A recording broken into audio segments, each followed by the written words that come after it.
The elderly Kong Woonseon roars, his face contorted in a furious scream, radiating a powerful red aura that distorts the air around him. High above, amidst a vibrant cherry blossom tree, the red-haired man sits observing the scene below, his presence almost camouflaged by the falling petals. A gathering of warriors stands on the blood-stained ground, their backs to the red-haired man, facing an unseen threat as more cherry blossoms drift down. Red-haired man ponders silently, a dark expression on his face, questioning if his perceived sin is truly an act of disrespect. Still perched on the tree branch, the red-haired man continues his internal debate, asking if his actions are truly arrogant. The screaming elder, his face contorted in rage, yells about an arrogant scoundrel, his fury palpable. With a furious glare and a pointing finger, the screaming elder, identified as Guangshi sect elder Go Yuxing, accuses the red-haired man of killing his master's sworn brother, Zhao Yang. From a distance, the screaming elder points up at the red-haired man in the tree, condemning him as worse than a beast. Close-up reveals the white robe elder, calm and composed, observing the scene with a subtle smile, contrasting the chaos around him. The enraged dark aura wielder is engulfed in a torrent of red and black energy, screaming in pure, unadulterated rage, his eyes glowing with malice. With a chilling smile, the enraged dark aura wielder asks if his death is truly what they desire. The elderly Kong Woonseon's face is etched with intense fury and sweat, his eyes narrowed in a dangerous glare. The red-haired man, still sitting in the tree, calmly holds a small, ancient-looking scripture, prompting a question from the crowd below. One of the warriors on the ground points dramatically at the red-haired man, identifying the book as the Scripture of Wisdom of the Secret Master. The red-haired man smirks, confirming his suspicions as he prepares for action, surrounded by fluttering cherry blossoms. The screaming elder's face is a mask of pure terror and outrage, his mouth wide open in a silent scream. A close-up on the screaming elder's gaping mouth emphasizes his extreme distress and shock. The red-haired man leaps into action, activating a powerful sword dance technique as pages from the scripture flutter around him, charged with energy. Warriors below look up in astonishment and fear as the pages of the scripture, now imbued with power, swirl around them. Engulfed in a dark red aura, the red-haired man unleashes a devastating attack, his hand glowing with destructive energy as he cries out. The red-haired man screams, his face distorted by the immense power he wields, a chilling display of his dark abilities. The red-haired man's attack sweeps through the group, a whirlwind of red energy and chaos, leaving a trail of destruction. In the aftermath, shattered weapons and torn pages lie scattered on the ground, stained with blood and fallen petals, a testament to the brutal battle. A single purple petal floats gently on a pool of dark liquid, reflecting the somber end of the conflict. Two crows perch on a branch, their dark eyes observing the quiet landscape as the setting sun casts a warm glow. In a peaceful courtyard, the senior brother and a young Kong Woonseon are engrossed in a game of Go, watched by the same two crows from afar. A hand carefully places a black O stone on the board, indicating a thoughtful move in the strategic game. The young Kong Woonseon flinches, looking up as the crows take flight against the vibrant evening sky, a sense of unease washing over him. His sheathed sword, previously resting beside him, clatters to the ground, reflecting his sudden distraction. The young Kong Woonseon sits dejectedly, his eyes shadowed, processing an internal struggle as his sword lies on the ground. The senior brother looks at the young Kong Woonseon with concern, uttering his name with a questioning tone. Sword god Kong Yulchin, a wise elder, observes the young Kong Woonseon, wondering if he is truly tired. The young Kong Woonseon remains silent, his expression thoughtful as he processes the question. The 16-year-old Kong Woonseon scratches his head, denying his master's suggestion of fatigue. With a quick glance at the Go board, the young Kong Woonseon changes the subject. Young Kong Woonseon declares the Go game concluded, indicating his master's defeat. As the strategic battle of Go reached its climax, Kong Woonseon, with a knowing smile, challenged the red-haired man to consider his next move, then excused himself momentarily. The red-haired man, deep in concentration, considered the board, thinking aloud that if he controlled the black stones. He explained his strategy to Kong Woonseon, detailing how he would attack a specific point, pressuring both sides simultaneously. Kong Woonseon acknowledged the move's brilliance, pondering that if the white stones could not defend both fronts, a path to one side must exist. He then addressed the red-haired man, asking for his thoughts. Kong Woonseon's hand decisively placed a black stone, a silent lesson for the red-haired man to find his own way. The red-haired man watched, a sudden realization dawning on him. The red-haired man's eyes widened in shock, the implications of Kong Woonseon's move hitting him with sudden force. Kong Woonseon then advised him to sometimes simply follow the opponent's path, a seemingly counterintuitive strategy. Red-haired man protested, believing that such a passive approach could never lead to victory. Kong Woonseon, bathed in the warm light of the setting sun, imparted a deeper philosophy: to live is to move as one desires. The red-haired man looked up, a tremor of concern in his voice as he questioned his master, sensing an unusual finality in his words. Under the shroud of night, the red-haired man walked a solitary path, the weight of his master's enigmatic words heavy on his mind. He mused internally, finding the situation increasingly peculiar. It was strange enough to be assigned a guard mission, especially for someone lacking martial prowess. Even stranger, the servants had suddenly been given a vacation, leaving him alone to carry out this unusual task. He stared intently at the scroll in his hands, a growing sense of unease settling over him. He recalled Kong Woonseon's instructions: take the scroll to Duda Mountain, where a message from Sir Hyunro awaited. The red-haired man remembered his own confusion, asking his master what the mysterious object was. Kong Woonseon merely offered a cryptic silence, a hint of something unsaid lingering in his expression. Kong Woonseon had dismissed his concerns, claiming it was an urgent matter he couldn't attend to personally, and with Zhang Yun absent, the red-haired man was the only one left. He had reassured the red-haired man not to worry, promising that his senior brother would return soon. Under the watchful gaze of the full moon, the rustling leaves whispered secrets in the night. With a respectful bow, the red-haired man had bid his master farewell, promising to return. A lingering worry etched on his face, the red-haired man cast a final, uneasy glance before departing. As he walked away, a sense of unease gnawed at the red-haired man, his thoughts consumed by the unspoken. His steps faltered, a sudden premonition causing him to halt in his tracks. Turning back abruptly, the red-haired man shouts to his master, declaring that in his position, he would have abandoned the game long ago. Kong Woonseon calmly adjusted his robe, his demeanor unperturbed by the red-haired man's outburst.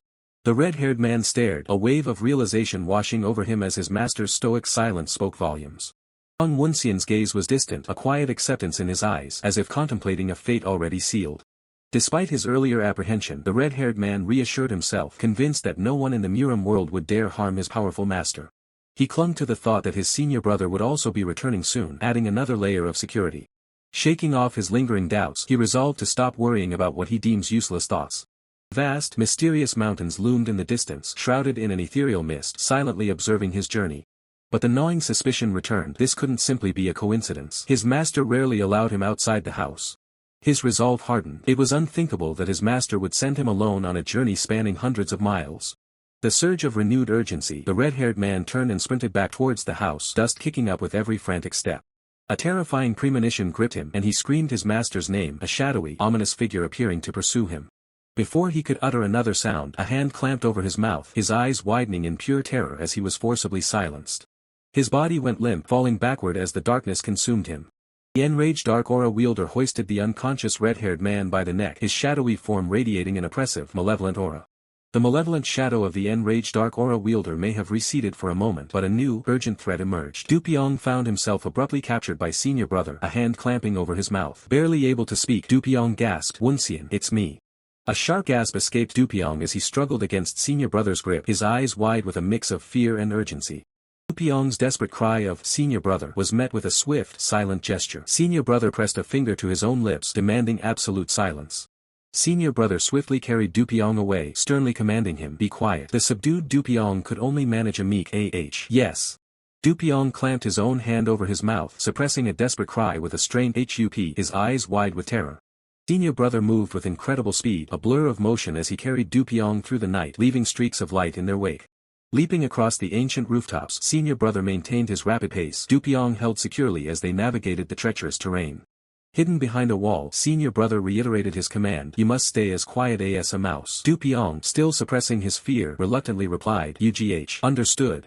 Their eyes darted nervously over the wall, senior brother and Du Pyong peering into the darkness, their expressions etched with apprehension. From their hiding spot, Du Pyong and senior brother watched as the white robe elder materialized, his presence radiating a calm yet ominous power. He declared, "I didn't want to go this far." Du Pyong's eyes widened in stunned realization.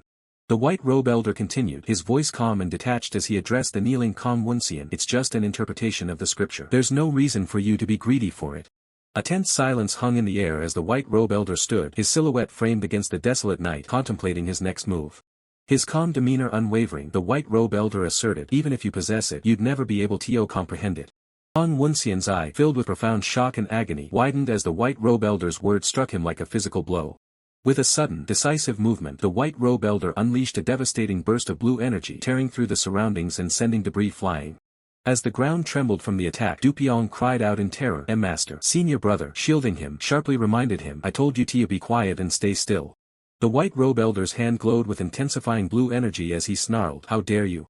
Kong Woonseon lay defeated amidst the swirling vortex of destruction, his form broken and ravaged by the overwhelming power of the white robe elder.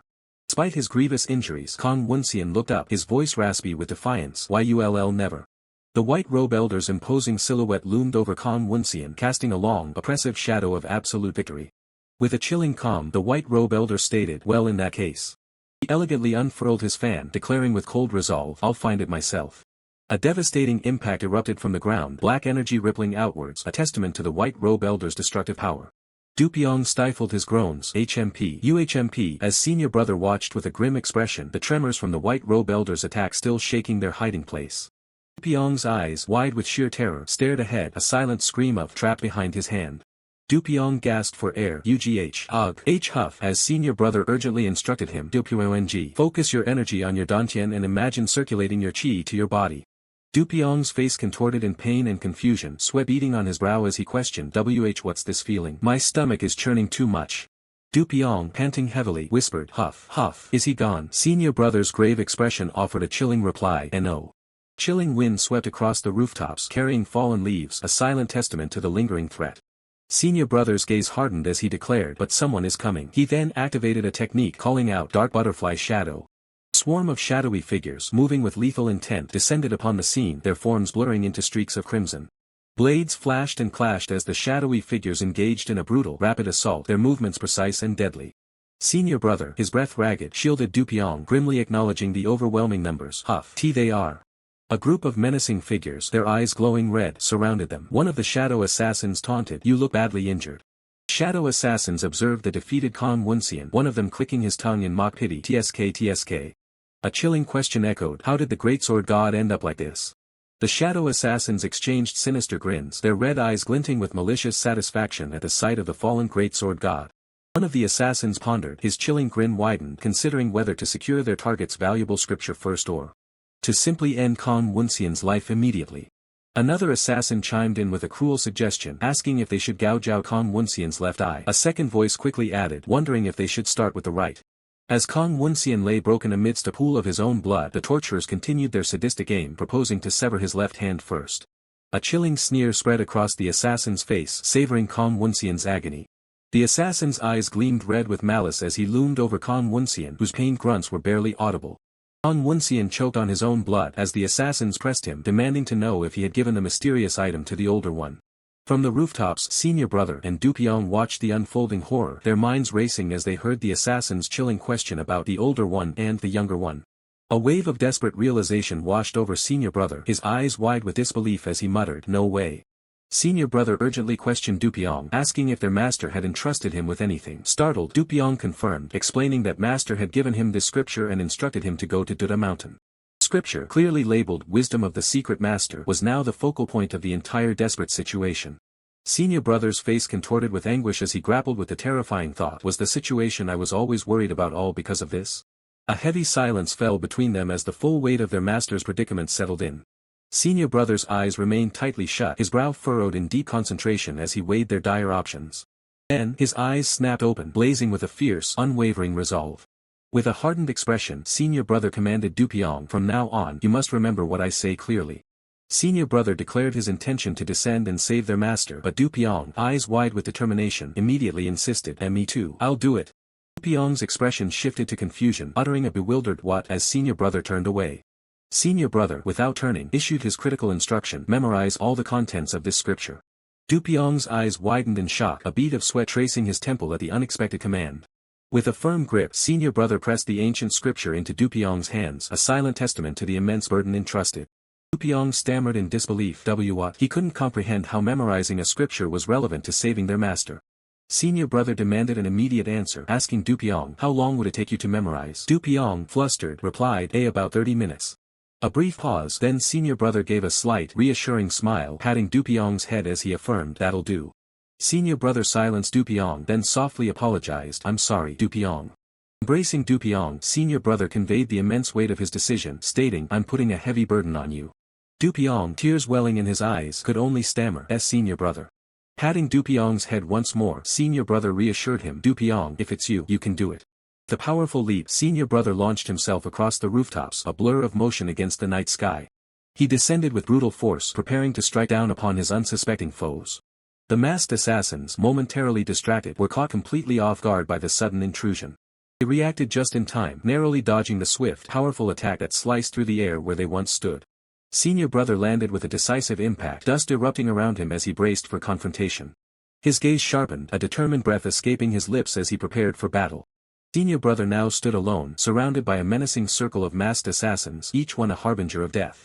Two of the horned assassins exchanged sinister grins. One remarked with mock surprise, "Oh ho, the older one has appeared."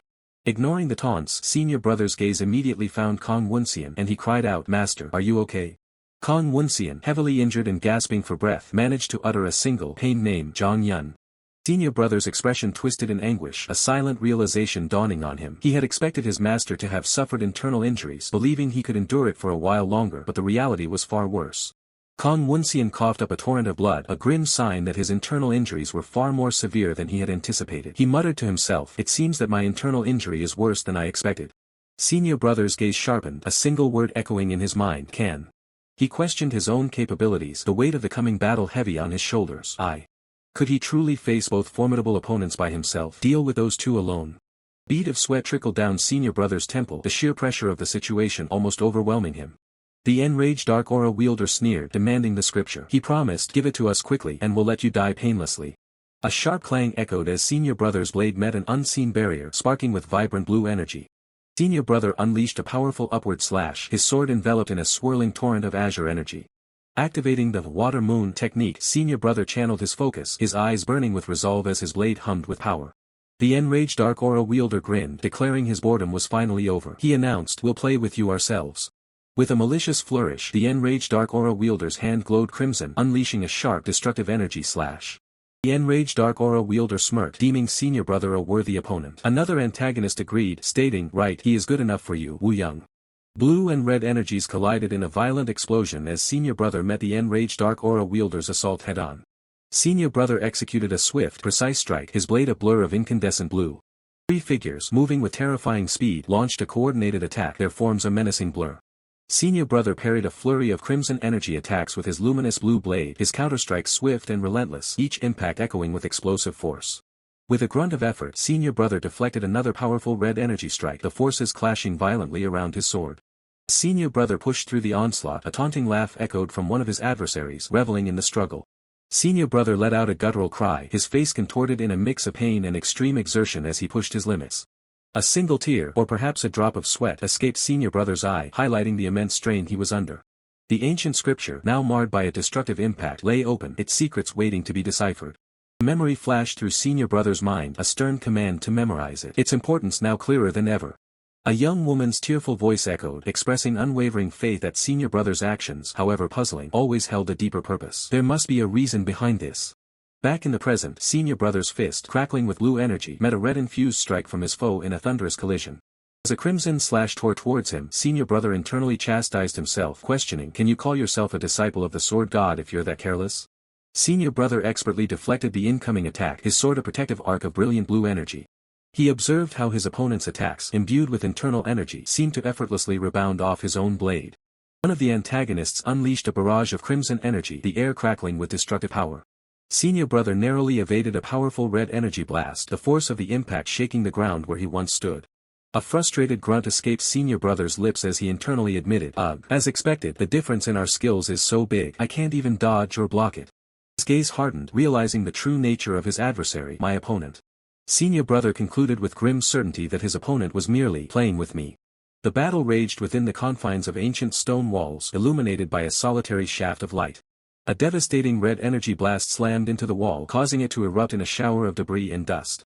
Senior brother found himself locked in a fierce exchange with two adversaries, their clashing energies creating explosive bursts of blue and red. The enraged dark aura wielder acknowledged senior brother's impressive skill, recognizing him as a disciple of the sword god Kong Yulchin. Another antagonist remarked, "He can hold well against Wu Young for a long time." The tense standoff is shattered as an antagonist impatiently demands, "Wu Young, stop playing around and just finish it." His face twists into a cruel, knowing grin, observing the unfolding chaos. Wu Young, the enraged dark aura wielder, reacts with a jolt, his eyes wide with alarm as a swift, red blur of attack closes in on him. His assailant, now in a striking pose, mocks him with a dismissive, "Novice, thank you for the show." The attack connects with brutal force. A crimson spray erupts across the panel, indicating a severe impact. The force of the blow sends ripples through the air. Red energy streaks across the frame, a testament to the raw power unleashed. The enraged dark aura wielder is overwhelmed by the assault. The screaming elder cries out in anguish, his face contorted in horror and disbelief, shouting, "Zhang Yun! The enraged dark aura wielder, now gravely wounded and bleeding profusely, clutches his arm, the blue energy around his wound flickering. He collapses to one knee. He struggles to rise, his sword drawn. In the background, the two antagonists observe his pained struggle, confident in their victory. Gasping for breath, the enraged dark aura wielder acknowledges his grim reality. He thinks, this is the result of my choice. He continues his internal monologue, steeling himself against the pain. It's okay, I just lost one arm. I need to hold on as long as possible before I die. So that. His gaze falls upon Du Piong, who holds a vital scripture. The enraged dark aura wielder resolves to protect him, thinking can survive. His assailant, enraged by the enraged dark aura wielder's defiance, screams, "You son of bitch." He lunges forward, his body wreathed in dark red energy, declaring his intent, "I'll finish it here." The attack is swift and merciless. The enraged dark aura wielder braces for impact, his face etched with desperation as the red energy closes in on his chest. He thinks frantically, realizing the gravity of the situation. If I get stabbed, I'll die. I have to avoid it. A mysterious dark blue, spinning disc-like object manifests, hurtling through the air with incredible speed. The enraged dark aura wielder, with a burst of blue energy from his hand, deflects the incoming projectile, creating a powerful shockwave. His assailant is struck, crying out in pain. Arg. His companion, alarmed, shouts, "Brother." The assailant's hand, now visibly injured and bleeding, is deeply gashed from the unexpected counterattack. The projectile, revealed as a Weiqi stone, lies innocuously on the ground, having served its purpose. His companion, witnessing the deception, turns his back in disgust, exclaiming, "This old fox has deceived us." His gaze is fixed on the white robe elder. White robe elder, senior brother's master, sits calmly amidst the chaos, a serene blue aura now emanating from his body. The enraged assailant, ignoring the scripture's importance, declares his intent to destroy the white robe elder. "Scripture or whatever, I'll tear you apart first." The white robe elder extends his hand, blue energy crackling around it, preparing to unleash his formidable power. He unleashes a powerful wave of blue energy, radiating outwards with immense force. With blinding speed, the white robe elder moves, a blur of motion as he evades the attack and prepares his counter. The assailant, furious at the elder's resilience, shouts, "You're still trying to play tricks." His eyes burn with murderous intent. The white robe elder deftly parries the assailant's attack, his blue energy clashing against the red, creating a powerful impact. He unleashes a rapid succession of blue energy attacks, overwhelming his opponent with a barrage of strikes. The white robe elder's blue energy surges, striking the assailant with concussive force, sending him reeling. A blinding explosion of blue energy erupts, engulfing the area as the white robe elder's power fully manifests. His companion, witnessing the elder's terrifying display of power, exclaims, "Brother, this is a big problem. Has Kong Yulchen's power recovered?" A single, panicked thought bubble appears. No way. It reflects the primary assailant's shock and disbelief at Kong Yulchen's resurgence. Seizing the moment, senior brother unleashes his water moon sword technique, third basic form, a flurry of blue sword slashes. The assailant, now facing senior brother, roars in defiance, "How dare you!" His fury reignites as he prepares to clash. Senior brother and the assailant clash in a furious exchange of blows, blue and red energies colliding in a dazzling display of martial prowess. Senior brother pushes through the pain, his resolve unwavering. He thinks, "Even if I can't win, I have to hold on for as long as possible until master recovers." As the battle rages, Du Piong, witnessing the intense struggle, cries out, "Sea Captain, are you okay?" His concern is palpable. A man wielding a dark aura extends his sharp claws, red energy crackling around his hand. The man unleashes a barrage of slashes toward his elderly target with a look of pure fury. The powerful claw strikes tear through the air, impacting both the young man and the elder, who recoil from the brutal assault. The man's eyes gleam with malice as he observes his targets in their weakened state, determined to prevent any recovery. He seethes with his teeth bared in a snarl, his rage palpable as he glares at the frail elder. With bloodthirsty resolve, the man's face contorts in sadistic glee as he prepares to finish his opponent. He unleashes a flurry of red energy, forcing the senior disciple into a desperate struggle as he deflects the lethal blows with azure energy. The senior disciple's face is etched with pain and determination as he endures the relentless assault, the enemy's red aura pressing in on him. A brutal strike connects, sending the senior disciple reeling as blood erupts from his mouth and his defenses are shattered. The young man looks on in utter despair, witnessing the devastating blow inflicted upon his companion. The Dark Aura warrior presses his advantage, delivering another vicious, energy-charged strike that sends the senior disciple flying through the air. The senior disciple collapses heavily to the ground, his body giving way under the relentless assault.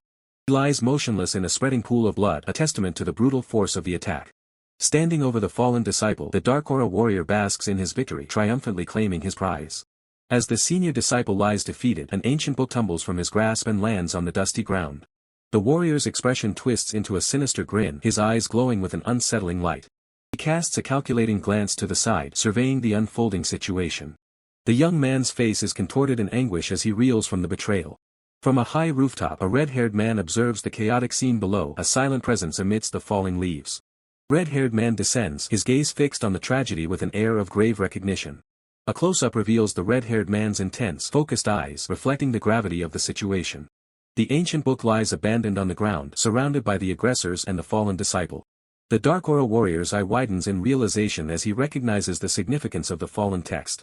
He lunges for the book, reaching for it with fierce determination.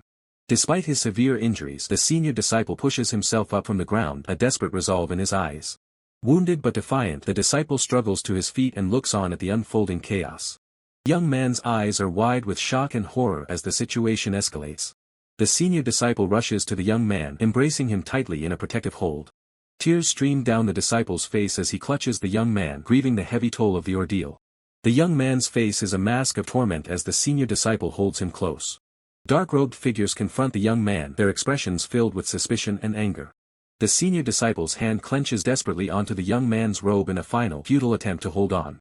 With a cruel shove, one of the figures violently throws the young man away from his protector. The young man crashes hard into the ground, the impact creating a small crater. Lying defeated and bloodied, the young man's face reflects his profound despair as his fate is sealed. A guttural scream of anguish tears from Woonseon's throat as he writhes in agony, blood staining his lips. His face, bruised and battered, contorts in a silent testament to his profound despair. Suddenly, senior brother bursts onto the scene, his sword drawn, urgently calling out to Woonseon, who lies defeated on the dusty ground. Senior brother quickly moves to aid the fallen Woonseon, asking if he can still stand. Woonseon, though pained, affirms his ability to rise.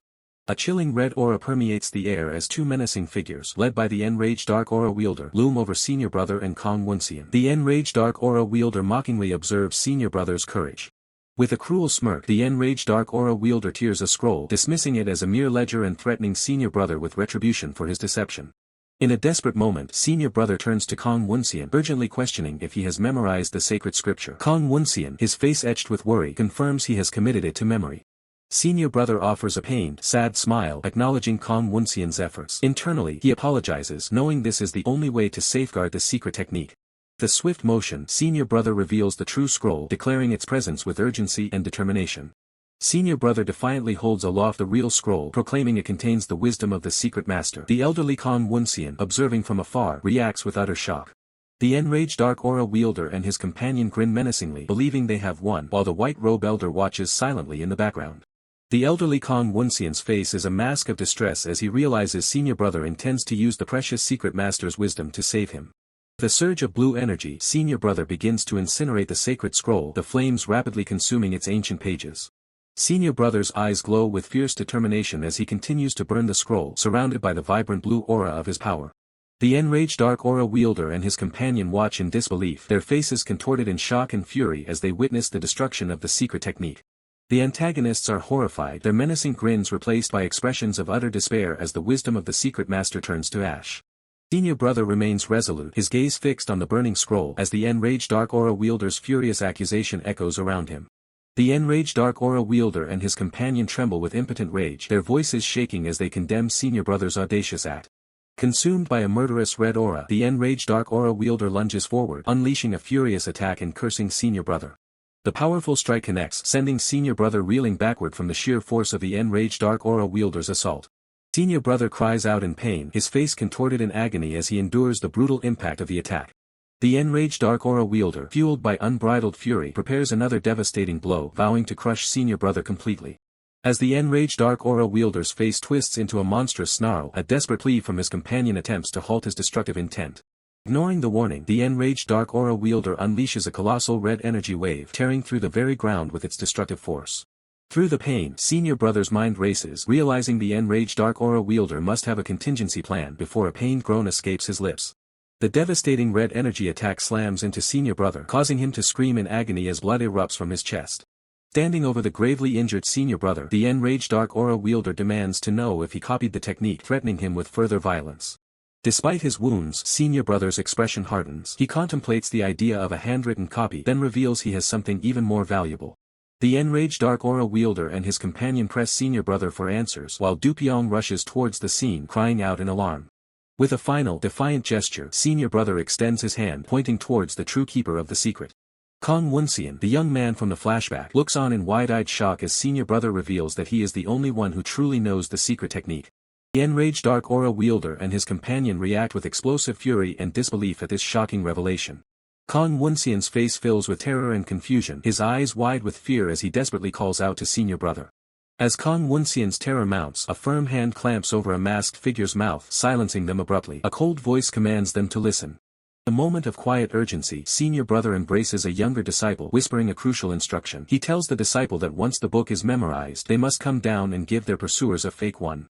The young disciple gasps in disbelief, questioning senior brother's dangerous plan. He argues that even a fake would be discovered immediately, but senior brother insists that buying time is the most crucial objective right now. Senior brother's blood-streaked face hardens with a grim resolve, the weight of his decision etched into his features as he prepares for the coming ordeal. The young disciple's eyes widen in a painful realization, a chilling understanding dawning as he comprehends senior brother's sacrifice. He murmurs senior brother's name, realizing everything is being entrusted to Kong Woonseon. Kong Woonseon's face is contorted in anguish and self-reproach, blood staining his lips as he internally begs for forgiveness for making him endure such hardships. The enraged dark aura wielder, consumed by a malevolent red aura, snarls a question, accusing them of attempting to deceive him again to save a mere child's life.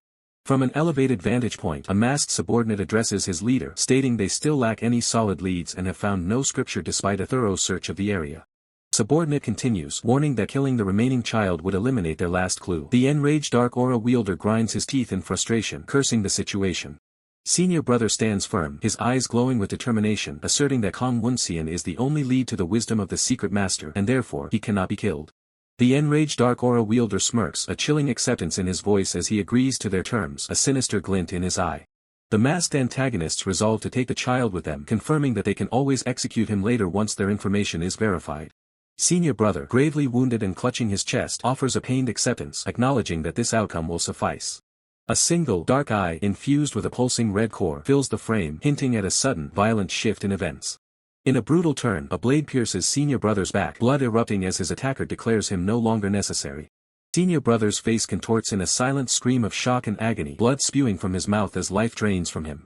In his dying moments, senior brother's eyes convey deep regret, an internal apology for burdening a young child with such a heavy responsibility. He laments his own foolishness.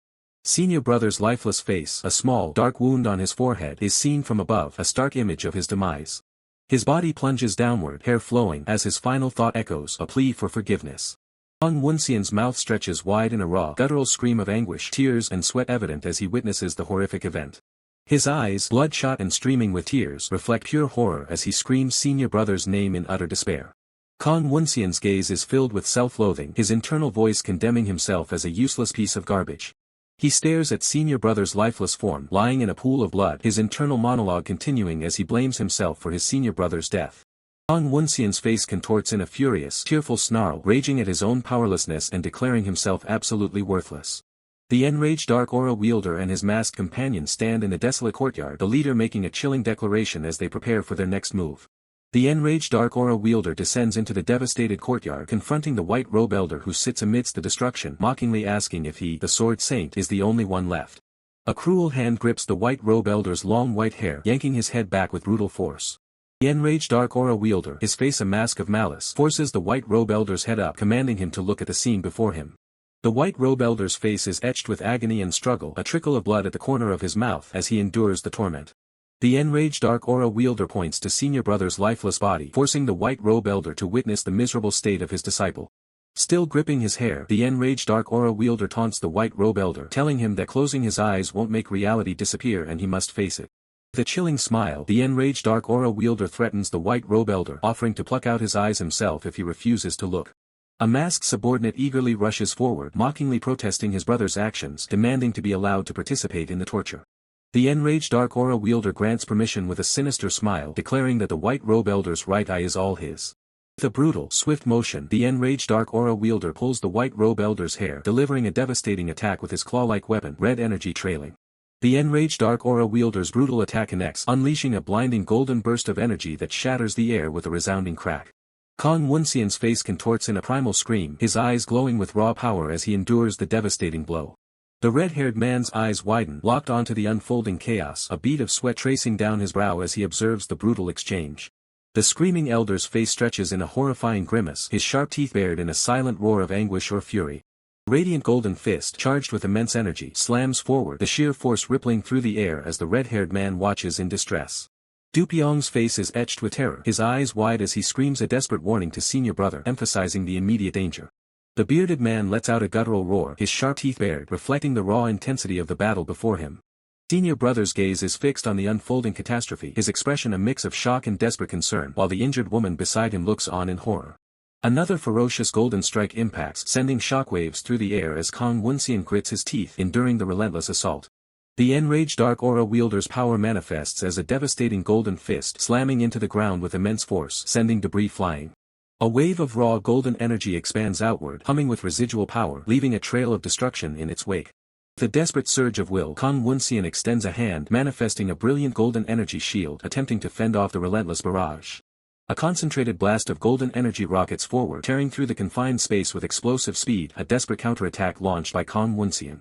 The golden energy clashes with an unseen force, generating sharp, violent ripples of power that cut through the air. The enraged Dark Aura wielder, now fully revealed in his masked, menacing form, exudes an aura of pure aggression, ready to unleash further devastation. Senior brother lets out a guttural, desperate scream of brother, his eyes wide with anguish and tears as he witnesses the unfolding tragedy. His scream echoes, a raw outpouring of despair, his jaw clenched and veins bulging from the sheer force of his emotion. A heavy boot slams down with crushing force onto the prone figure of senior brother, pinning him to the blood-red ground. The enraged Dark Aura wielder unleashes a primal scream, engulfed in swirling red and black energy as he delivers another brutal attack. Defeated, Kong Woonseon plummets down a dark, endless shaft, his golden energy flickering around him as he falls into the abyss. Kong Woonseon lies defeated, slumped on the ground, his once vibrant golden energy now a faint flicker around his battered form. Kong Woonseon's face shows utter exhaustion as he internally acknowledges, "I've used up every last drop of my innate energy. I have no strength left." The enraged Dark Aura wielder unleashes a devastating kick, wreathed in crimson energy, aiming to finish off his opponent with ruthless efficiency. The desperate cry of "No, Master!" senior brother screams in terror, his face a mask of anguish as he witnesses the crushing defeat. A single tear wells in Kong Woonseon's eye, reflecting the profound despair of his complete and utter defeat. Kong Woonseon's face is etched with profound pain and sorrow, tears tracing paths through the grime of battle. Senior brother, still reeling from the shock, remembers Kong Woonseon's past words, a grim realization dawning on him. "That's right, Woonseon, you were correct." In a quiet moment of reflection, a hand carefully places a game piece onto a Go board, the soft tap echoing a bygone era. Kong Woonseon, calm and composed, sits across from senior brother, engaged in a strategic game of Go, a stark contrast to the present chaos. A faint, knowing smile plays on Kong Woonseon's scarred face, a hint of wisdom or perhaps a hidden agenda in his serene expression. Back in the present, the enraged Dark Aura wielder continues his furious assault, a crimson blade of energy sweeping through the air as he screams in unbridled rage. Senior brother's face is a contorted mask of agony as he tries to scream, his voice catching in his throat amidst tears of despair. A colossal, ominous black bird, its eyes glowing with malevolent intent, lets out a terrifying tear that echoes through the desolate landscape. Bird's glowing eye narrows, a chilling caw escaping its beak, signaling an unseen threat. Two dark, foreboding birds take flight, their mournful caws slicing through the heavy air as they ascend into the gloomy sky. As the sun dips below the jagged mountains, casting a somber glow, dark feathers drift silently through the desolate forest, a lone bird soaring into the fading light. The somber glow of the fading light reveals a grim scene, a figure lies broken and still, half buried in the fresh snow, a dark pool of blood staining the pristine white beneath Kong Woonseon. A heavy boot steps directly into the crimson pool, the sound echoing the finality of the moment as the victor approaches the fallen Kong Woonseon. Chilling gaze settles upon the defeated form, the white robe elder's eye holds a subtle, unreadable flicker, a momentary flinch of recognition or perhaps disdain. The white robe elder's expression remains impassive, but a silent thought hangs in the air, a profound reflection on the scene before him. The white robe elder stands tall, a solitary figure against the desolate, snow-covered landscape, looking down upon the lifeless body of Kong Woonseon. A hand clenches, a silent testament to the power wielded and the consequences reaped as the white robe elder processes the gravity of his victory. The white robe elder's thoughts echo with a chilling finality, wondering if this truly is the inglorious end for the legendary sword saint and if such a fate is all that awaits him. A hint of regret or perhaps a lingering frustration crosses the white robe elder's mind as he murmurs, "You should have listened to me." White robe elder's gaze softens for a moment, a flicker of humanity in his stern demeanor as he observes the fallen foe. "This isn't how I wanted it to end," the white robe elder admits, his hand clenching in a frustrated admission, "How foolish I was." The white robe elder turns, his long robes swaying in the cold wind, ready to depart the site of his grim victory. With a graceful sweep of his hand, the white robe elder performs a final, subtle gesture, a silent farewell or perhaps a ritualistic act.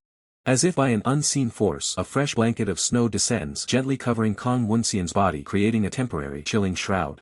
The white robe elder's voice is cold, devoid of warmth, as he declares, "I have no intention of burying you. This is the most courtesy I can show you."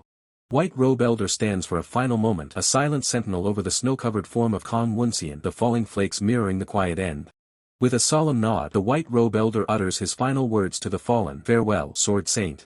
The white robe elder walks away, his figure growing smaller amidst the swirling snow, leaving the grim tableau behind him. Suddenly, the white robe elder pauses, a subtle escaping his lips as his attention is drawn to something unseen. His eyes narrow, focusing on a distant gleam, and he murmurs, "That sword," a hint of recognition in his tone. The ancient blade, etched with forgotten runes, pulses with a faint, ethereal blue light, a relic of immense power left behind. The scene abruptly shifts to a dark, oppressive chamber, filled with the raw, guttural cries of "Gah" and "Gah" echoing with intense agony. The sharp crack of a whip or a brutal strike reverberates, amplifying the torment within the chamber. The enraged dark aura wielder looms over the bloodied red-haired man, his voice dripping with malice. "How long can you hold out? Stop wasting time." The enraged dark aura wielder's cruel demand cuts through the air. "Recite the contents of the scripture." As the red-haired man remains defiant, bound and bleeding. Despite the searing pain, the red-haired man's eye burns with fierce defiance as he grits out, "I don't know." One of the masked figures snarls, "How dare you lie? Hurry up and tell the sect leader the truth." His finger jabbing accusingly at the red-haired man. The enraged dark aura wielder's voice drops to a menacing whisper, a chilling ultimatum, "This is your last chance." His face contorts into a monstrous mask of fury, sharp teeth bared, as the enraged dark aura wielder growls, "If you won't speak." With a brutal, bone-crushing grip, the enraged dark aura wielder seizes the red-haired man's wrist, inflicting excruciating pain. The red-haired man's face contorts in a silent scream of agony as the tormentor's grip tightens, pushing him to his limits. One of the masked figures, eyes wide with alarm, gasps, "Sect leader, are you really planning to use the supreme divine skill?" Despite the overwhelming pain, the red-haired man's inner voice screams with unwavering resolve, "The scripture that Master and Senior risk their lives to protect. I absolutely can't reveal it." Engulfed in a swirling vortex of dark energy, the enraged dark aura wielder prepares to unleash the devastating supreme divine skill upon the defiant red-haired man. The enraged dark aura wielder's eyes burn crimson, veins bulging as he clenches his teeth, a guttural scream escaping his throat as the dark energy within him reaches a terrifying crescendo. His head thrown back, the enraged dark aura wielder lets out a deafening roar, consumed by the overwhelming power of his supreme divine skill, dark tendrils of energy thrashing around him. As the red-haired man endures the agonizing onslaught, the enraged dark aura wielder's voice echoes, demanding, "Come on, quickly tell me the contents." Bloodied and defiant, the red-haired man screams his refusal, declaring, "I'd rather die."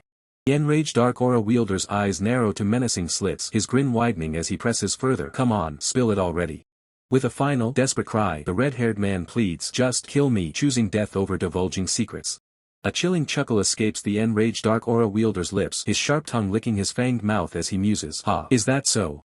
His face contorted into a terrifying, maniacal grin, the enraged dark aura wielder asks, "Then, should I just kill you?" his eyes glowing with malevolent intent.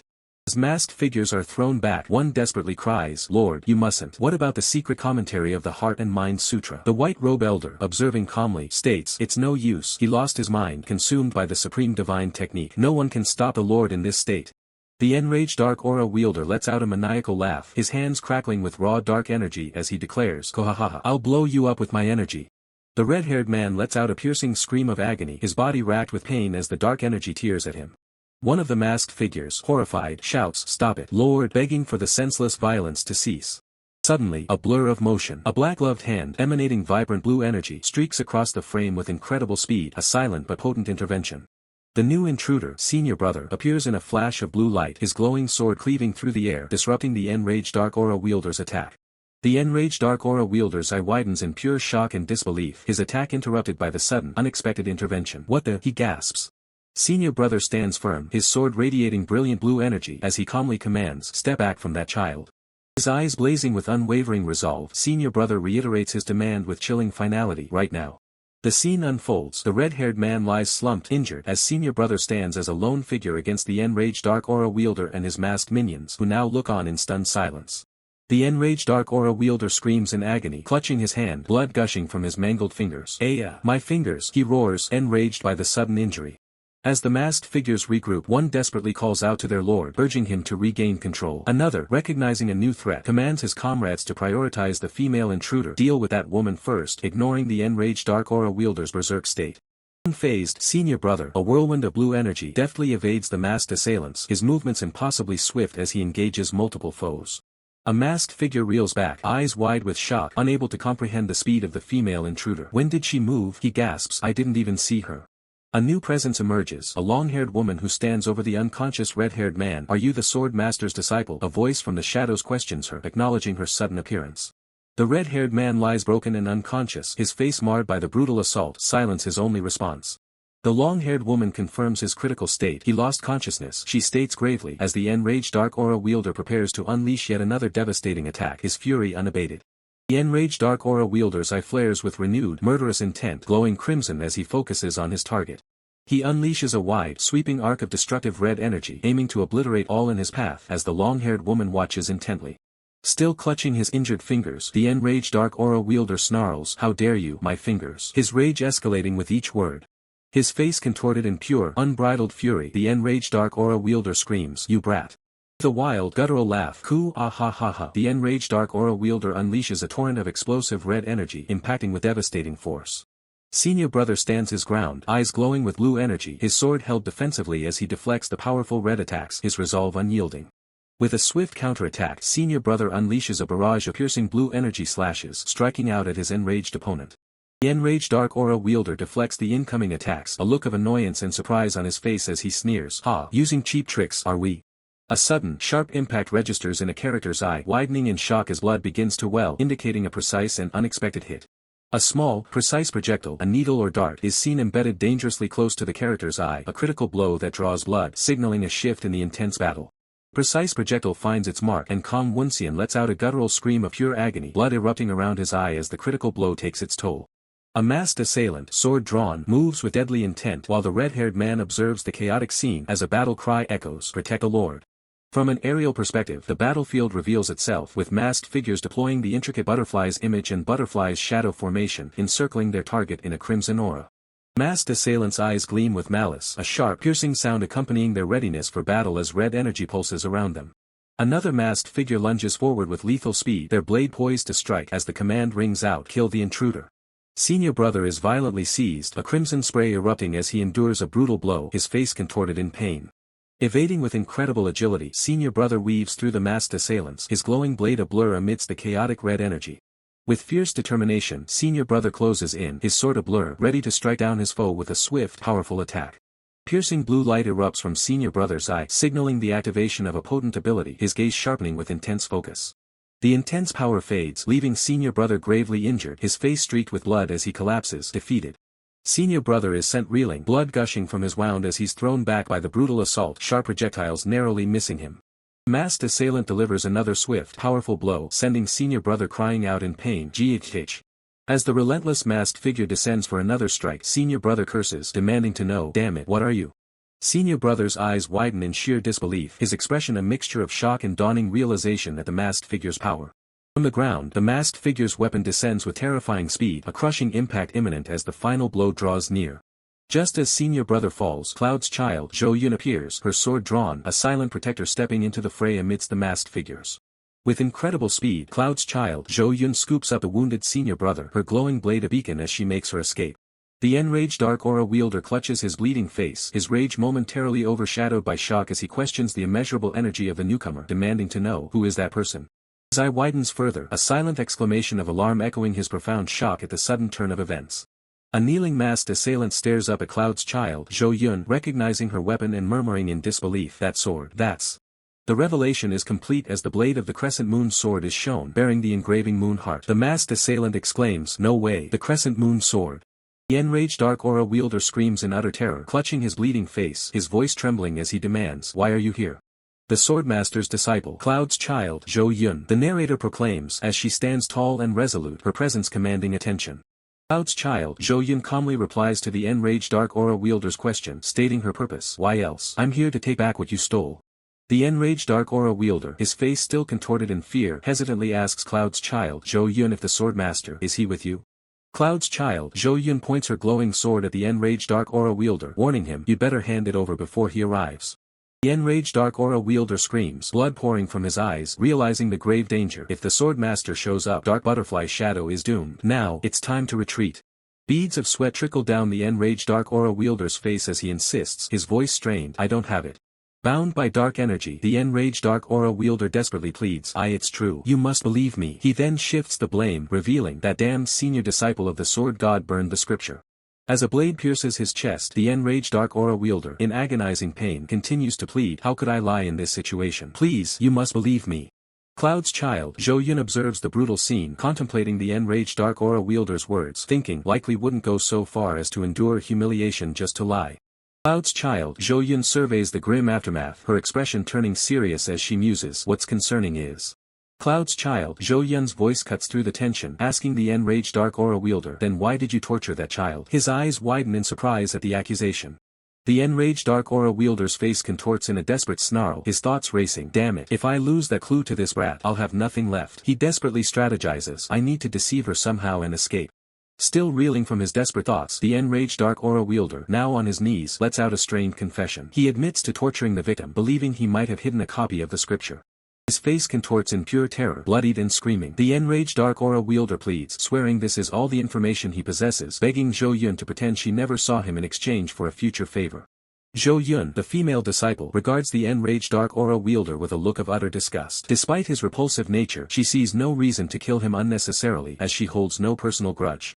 With a stern glare and her hand resting on her sword, Zhou Yun issues a chilling warning, if he dares to lie about the scripture's whereabouts, her master will personally hunt him down. The enraged dark aura wielder's face twists into another mask of fear. He insists there is no doubt about his information, even vowing to commit suicide if his words prove false. Turning her back on the defeated foe, Zhou Yun dismisses him, stating she has no further desire to speak with him. Zhou Yun commands her subordinates, the dark butterfly shadow, to descend the mountain. The shadowy figures below respond with a unified, resounding, yes, leader.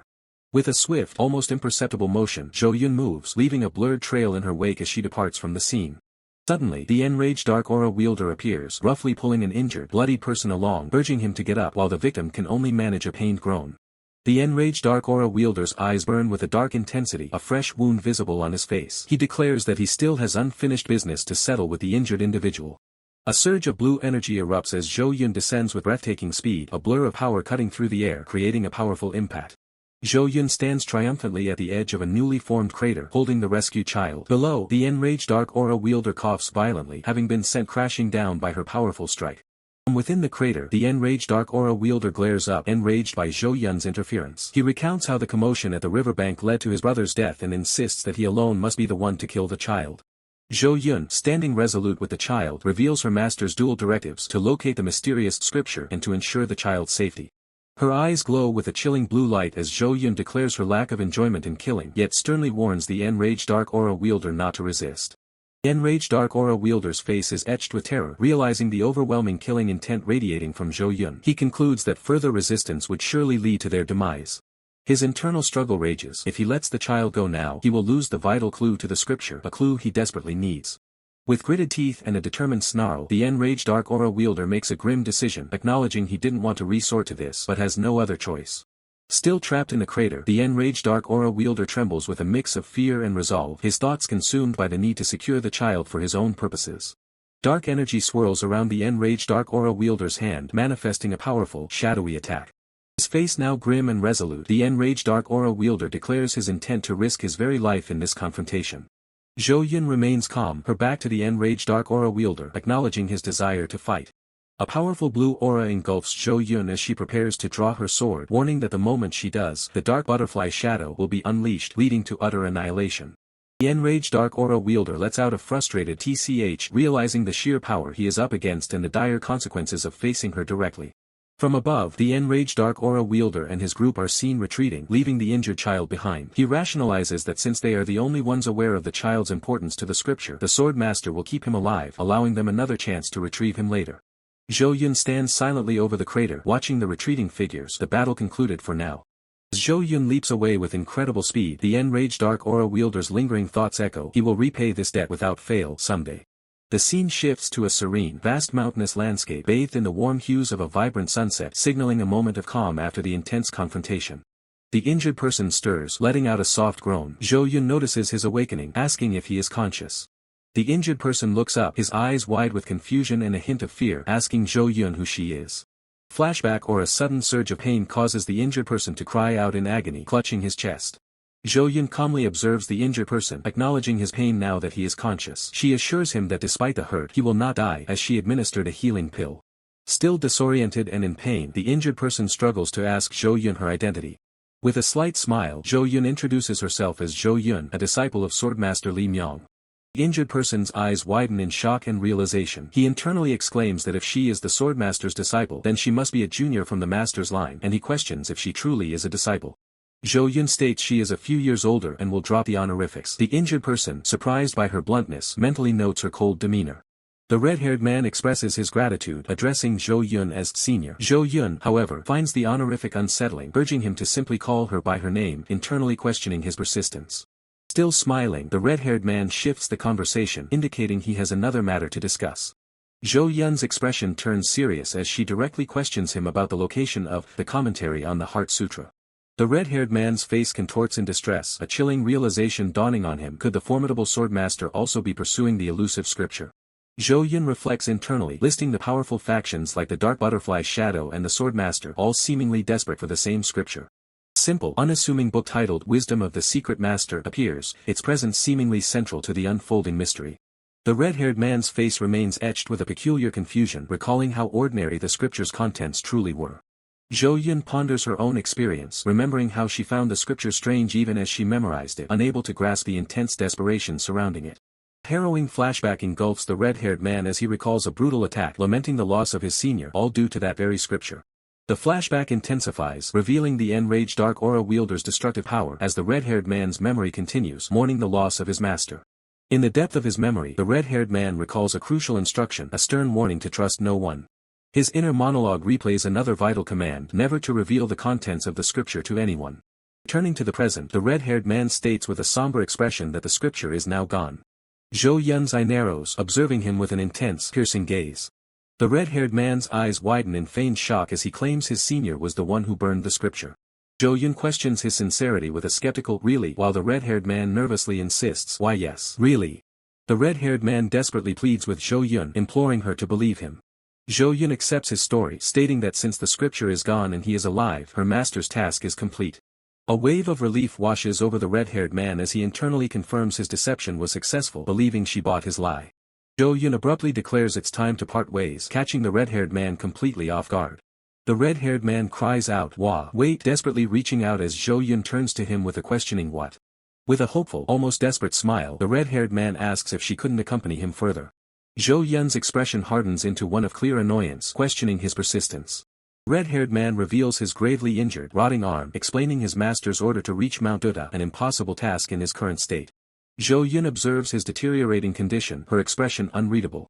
His arm, struck by a supreme divine technique, is rapidly rotting, and he fears he will perish before reaching his destination. Red-haired man pleads desperately, not for her to go all the way to Mount Buddha, but merely to accompany him to the next village, Jumdang. Zhou Yun's face is a mask of clear irritation, her patience wearing thin with his pleas. With a resigned sigh, Zhou Yun makes her decision, accepting his request. Zhou Yun concedes, stating she is heading that way anyway, as the red-haired man's face lights up with relief. Overwhelmed with gratitude, the red-haired man bows deeply, profusely thanking Zhou Yun for her assistance. Zhou Yun then asks for his name, her expression neutral. A wide grin spreads across the red-haired man's face as he declares his name is Woonseon, still addressing her as Senior Zhou Yun. Zhou Yun reiterates her demand to stop calling her senior, to which the red-haired man quickly agrees, confirming, yes, Zhou Yun.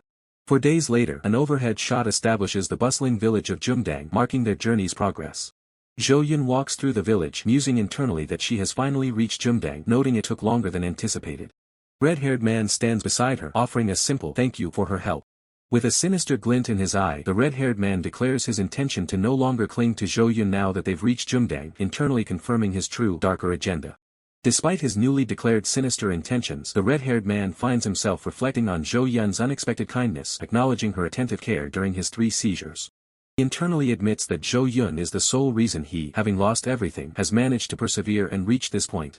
As Zhou Yun walks ahead, the red-haired man battles his inner turmoil, concluding that desiring more from her would be nothing short of greed.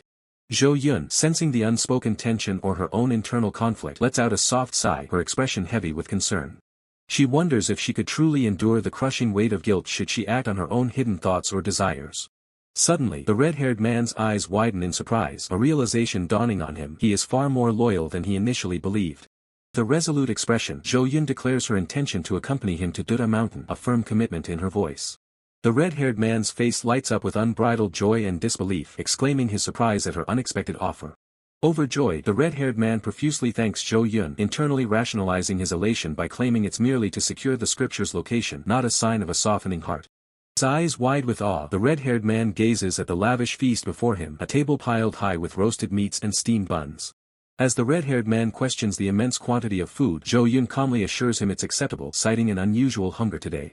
Suddenly, a surge of dark, crackling energy erupts from the red-haired man's bandaged arm, causing him to grit his teeth in pain as he murmurs a thanks for the food.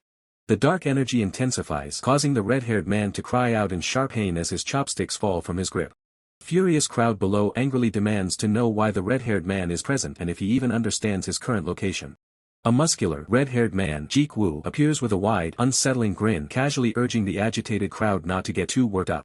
Jianghu, standing confidently with a sword on his back, boldly demands a good bottle of wine from the establishment. Zhou Yun slams her hands on the table, her face contorted in anger as she retorts that even arrogance has its limits. The red-haired man, surprised, asks Zhou Yun if she knows the boisterous newcomer, to which she offers a hesitant, incomplete reply. Jianghu's eyes widen in recognition as he hears a familiar voice, his surprise evident. Suddenly, a powerful kick sends debris scattering, indicating a forceful entry or attack. The red-haired man stares in utter disbelief, questioning how such an action is possible on the second floor of the building. Jianghu casually greets Zhou Yun, asking if the sword master is still as sharp, while Zhou Yun coldly states she's not in the mood for pleasantries. Jianghu laughs, acknowledging Zhou Yun's consistent personality, then turns to the red-haired man, asking for his identity, who hesitantly stammers in response. Jianghu playfully chides Zhou Yun for not introducing herself first, then quickly corrects himself with an "oh, right." Grinning widely, Jianghu proudly introduces himself as Swift Sword, then, judging their ages, insists the red-haired man call him senior brother. The red-haired man observes Jianghu, noting that despite his appealing face, there's an undeniable darkness lurking in his expression. Jianghu glances at the red-haired man's arm, a puzzled escaping his lips as he notices something unusual. His eyes narrowing, Jianghu focuses intensely on the peculiar aura emanating from the red-haired man's right arm, a shocking realization dawning on him. Powerful blue energy attack is unleashed, tearing through the air with destructive force. The enraged dark aura wielder grimaces, letting out a frustrated curse as he endures the impact of the attack. Engulfed in a furious blue aura, the enraged dark aura wielder unleashes a primal scream, charging forward with immense power. The enraged dark aura wielder roars, his eyes blazing with rage as he channels his potent blue energy into a devastating attack. A colossal impact ripples through the scene as the enraged dark aura wielder is engulfed in a blinding explosion of blue energy, violently thrown back. Amidst the settling dust and debris, the enraged dark aura wielder stands, his back to the viewer, appearing defeated and exhausted from the fierce confrontation. As the dust settles from the brutal clash, a chilling, maniacal laugh echoes. A young man, bandaged at the neck, reveals himself, and a voice exclaims his identity: Woonseon. Shifting focus, a woman with dark, flowing hair, her expression annoyed, counters the previous statement. She points out that the other's name, Jianghu, implying deep, lingering worries, might be even worse than Jianghu, which signifies rain falling at the perfect time. The red-haired man, scarred and resolute, then explains his unwavering loyalty. He declares that since Lady Zhou is a cloud, he, as rain, has no choice but to follow her, a bond rooted in the profound meanings of their names within their culture. Even as the red-haired man's deep loyalty was reaffirmed, a new storm brewed. The Duda sect disciples, a formidable force, arrive with clear intent to deal with Jianghu. One disciple confidently declares that the impending conflict will make their drink taste even better. A Duda sect disciple delivers a brutal kick to a fallen opponent, realizing this confrontation explains the earlier provocations. The defeated foe can only let out a pained growl. With a smirk, another Duda sect member points to the upper floor, declaring that the entire situation is due to that rotten seat above. Unfazed by the commotion below, the red-haired man casually suggests they try the food, holding a large piece of meat while his companion looks on in surprise. An enraged Duda sect disciple glares, his hand on his glowing blade, seething at the perceived disrespect towards their sect. As a disciple moves to draw his sword, a calmer voice intervenes, stating that they will handle the situation. The white-haired leader of the Duda sect disciples identifies himself as Baek Hyungjin, the fifth disciple, making their presence and intentions clear. Baek Hyungjin then formally inquires about the identity of the person on the upper floor, while a nervous attendant stammers in response. The name Woonseon is uttered, causing a young man with dark hair and red eyes to react with profound shock. The dark-haired woman slowly shakes her head, a silent response to the shock, as the young man stares intently. With a knowing smirk, the red-haired man acknowledges their arrival, stating, "Oh dear, you've come to greet me again." With a powerful leap, the red-haired man descends from the balcony, a massive cleaver-like sword in hand, his eyes burning with fierce determination as he enters the battle. Engulfed in a crimson aura, the red-haired man introduces himself as Swift Sword Jianghu, challenging Baek Hyungjan's earlier inquiry with a sharp question.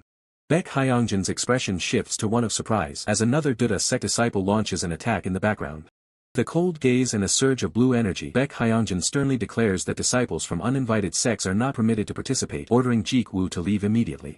The red-haired man responds with a menacing grin and glowing red eyes, defiantly asking, "And if I don't?" Baek Hyungjan's blue eyes narrow, a silent moment of intense calculation passing before the inevitable clash.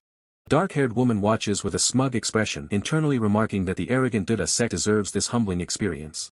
Surrounded by a powerful blue aura, Baek Hyungjan declares that they will then have no choice but to use force, his hand firmly gripping his glowing sword. As the tension escalates, a man rushes down the stairs, urgently shouting, "Hold on a second." The red-haired man tosses a mysterious bundle to the startled man, instructing him to take good care of his little cutie, eliciting a surprised wow from the recipient. The red-haired man's hand deftly plucks chopsticks from a container, his thoughts focused on teaching those kids a lesson. Holding a single chopstick like a formidable weapon, the red-haired man grins confidently, declaring, "That's enough for now. What a hassle, just come at me all at once."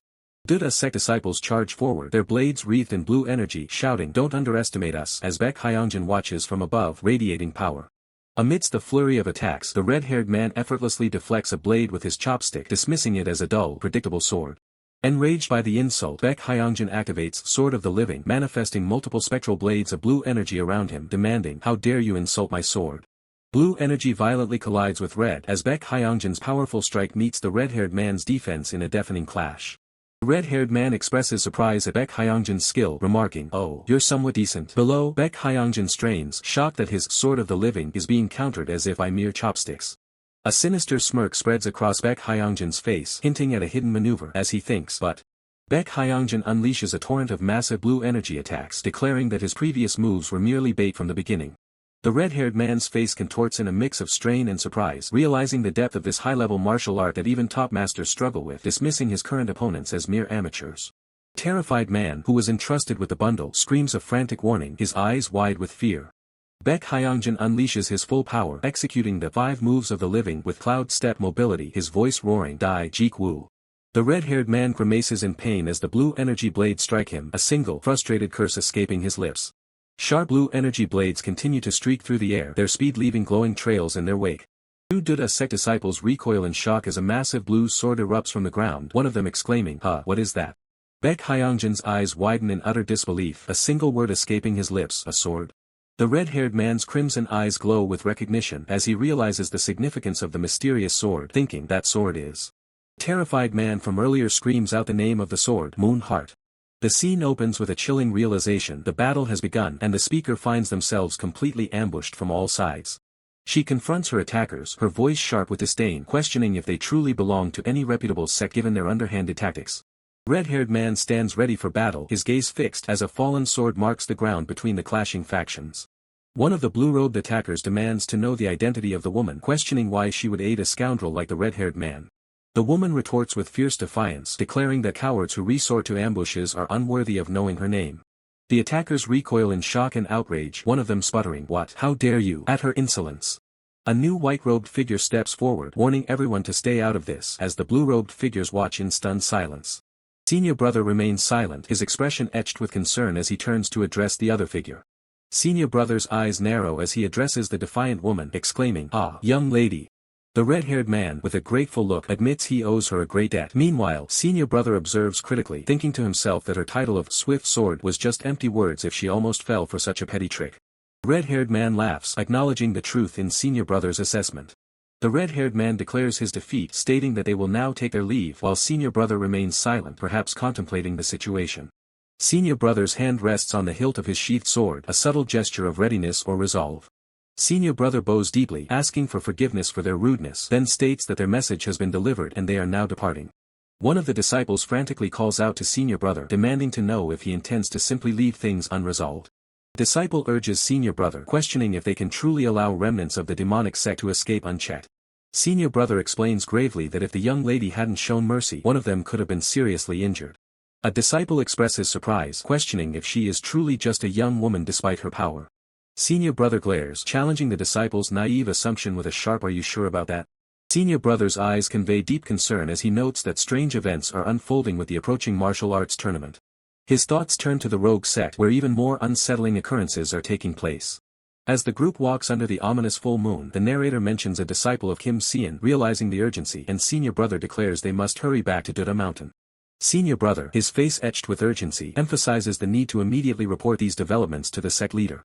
The red-haired man bursts into hearty laughter, calling out to the owner to bring forth all the alcohol they possess. The woman, looking annoyed, questions the red-haired man's excitement, reminding him that his actions caused her to relocate her in for no reason. She then turns to the man beside her, asking if he agrees that things worked out in the end, to which he simply sighs, "Ah, me." The woman then turns to the man, expressing her curiosity about the names of the swords, Water Moon and Moon Heart. The man explains that the two swords were personally forged by his master and the renowned sword master, noting their complete identicality save for their names. The woman, pondering, asks what would happen if the meanings of the two swords were combined. The red-haired man muses Water Moon, Moon Heart, while the other man finishes his thought, Water Moon Heart. The woman explains the profound meaning of Water Moon Heart, a heart like the moon reflected on calm water. She elaborates, stating that for the moon to be perfectly reflected, the water itself must be utterly calm and still. This, she concludes, serves as a poignant reminder to always maintain a peaceful and calm heart, mirroring the tranquil water. The man repeats the name, Water Moon Heart, his expression pensive as the deeper meaning settles in. He recalls his master's final expression, noting that it held no trace of anger or resentment, only profound peace. It was as if his master had simply accepted life as it was, embracing its flow without resistance. Suddenly, a terrifying vision of an enraged dark aura wielder, consumed by a demonic rage, lunges forward with murderous intent. The brutal strike connects, sending crimson liquid splashing violently, a horrifying testament to the sheer destructive power unleashed. Despite the philosophy of a calm heart, the man's eyes burn crimson with a fierce vow, "But I'll still have my revenge, master." Breaking the heavy atmosphere, the red-haired man laughs boisterously, urging everyone to stop with the heavy talk and just eat. He shoves a dumpling into the woman's mouth, praising the inn's excellent fare, completely unaware of the other man's internal turmoil. The red-haired man, still oblivious to the underlying tension, laughs heartily, declaring his trust in the young man he calls little brother. He insists they are a good match, having entrusted the woman to him. With a wide grin, the red-haired man presses the young man for honesty, asking if it wouldn't be better to answer without hiding anything. The young man, seemingly forced, responds with a strained, "Yes, brother." Suddenly, the injured woman, her expression etched with alarm, warns the young man, calling out, "Wait, Woonseon, don't let your guard down so easily." Dark-haired young man, Woonseon, is struck by a terrifying realization, his eyes widening in shock against a swirling, dark background. He questions internally, was that the supreme divine skill technique from his right-hand man? The red-haired man's expression hardens, his eyes glowing with an intense focus. He then reveals his true affiliation, "I am a disciple of the Great One's divine set." Woonseon's face contorts in sheer terror, his eyes wide as he clutches the red-haired man's arm. He stammers out the sect's name in disbelief, "The Great One's divine set. The Great One himself?" Red-haired man, in profile, maintains a serious demeanor as he explains further, "It's the unorthodox sect even the prestigious orthodox factions fear. They even call it the demonic sect."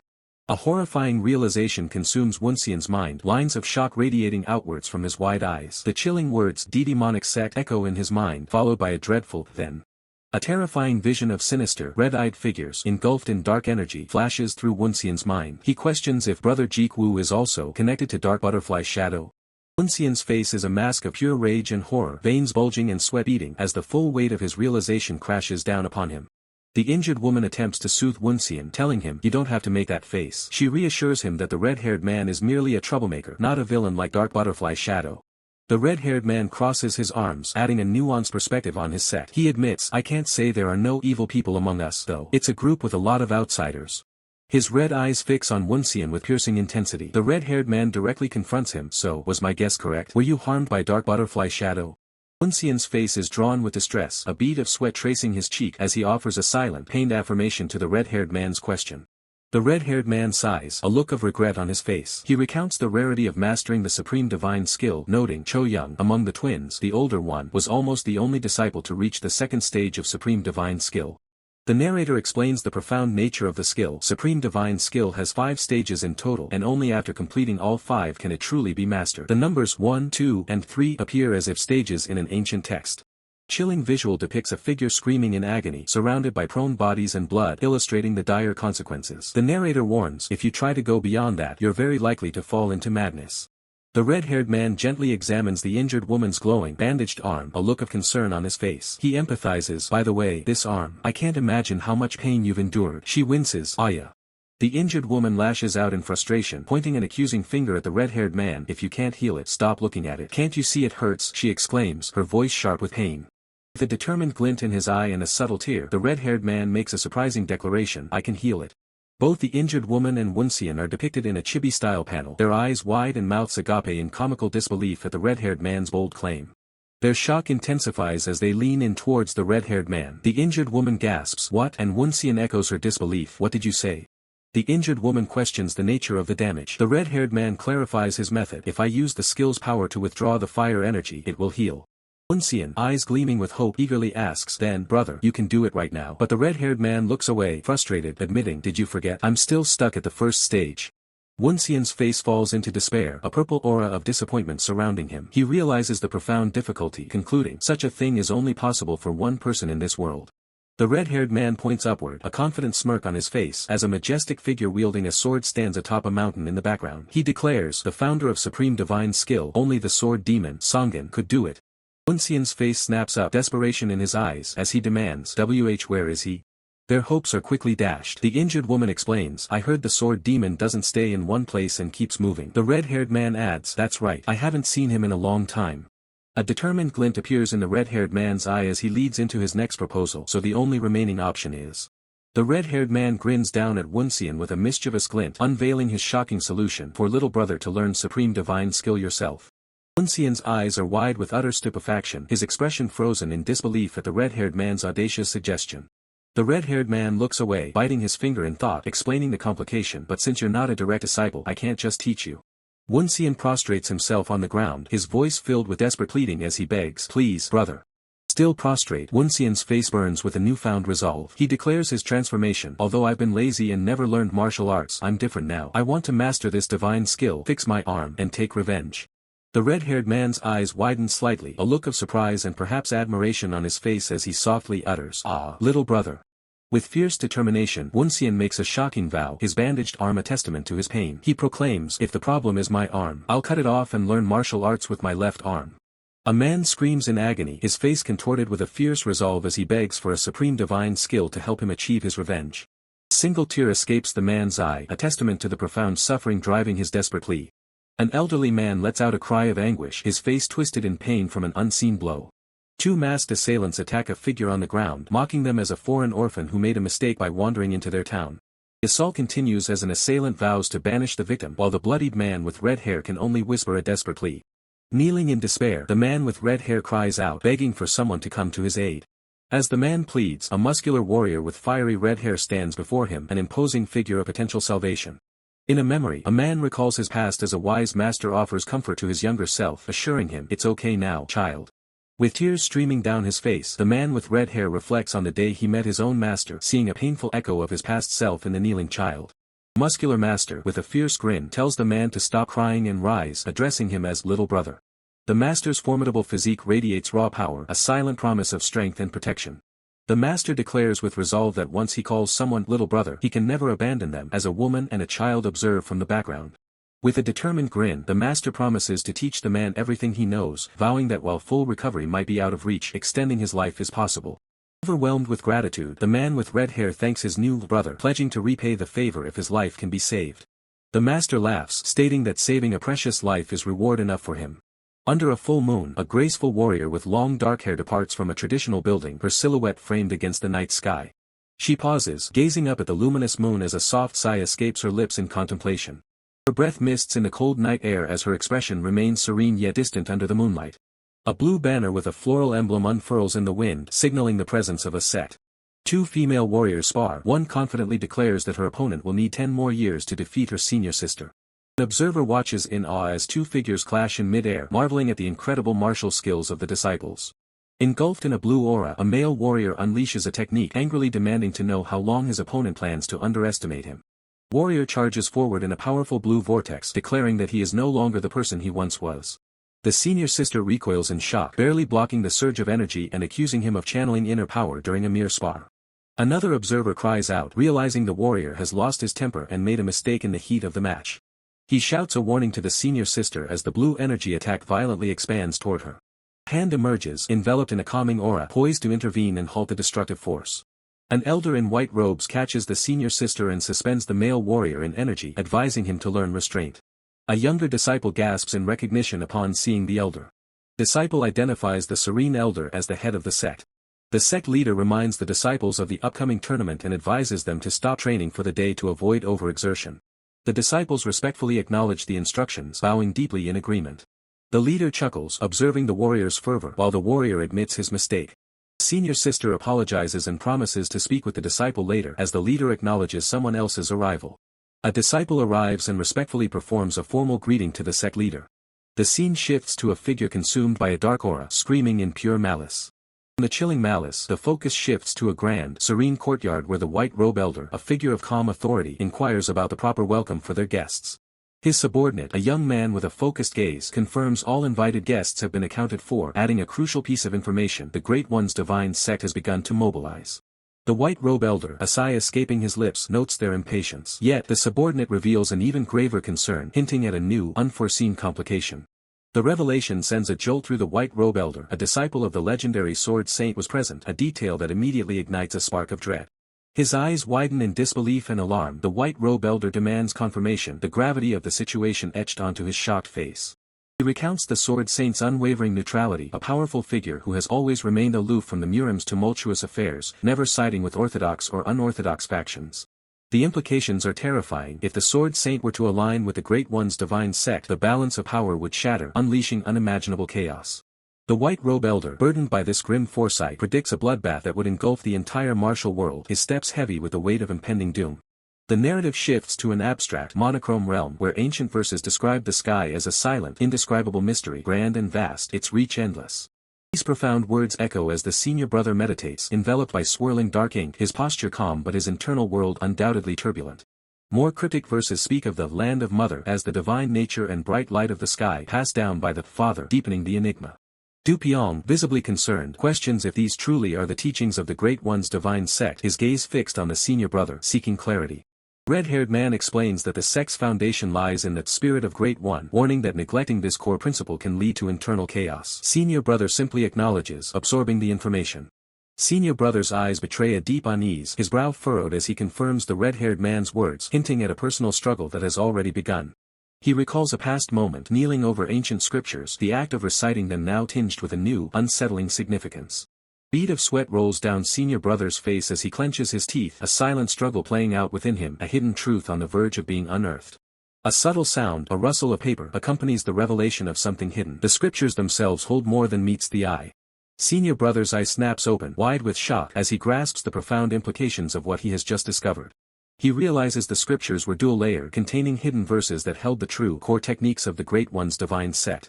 His face twists in a mixture of shock and understanding as he connects the dots. The hidden truths of the sect now lay bare before him.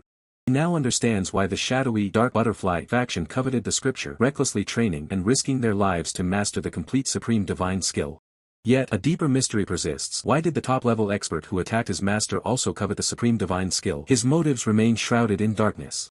The greatest enigma of all, however, is the book on demonic martial arts. Senior brother grapples with the unsettling question of why his own master possessed such a forbidden text.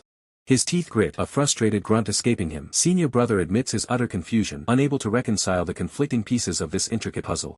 Turning to the red-haired man, senior brother asks the crucial question: how did the supreme divine skill originally come into existence?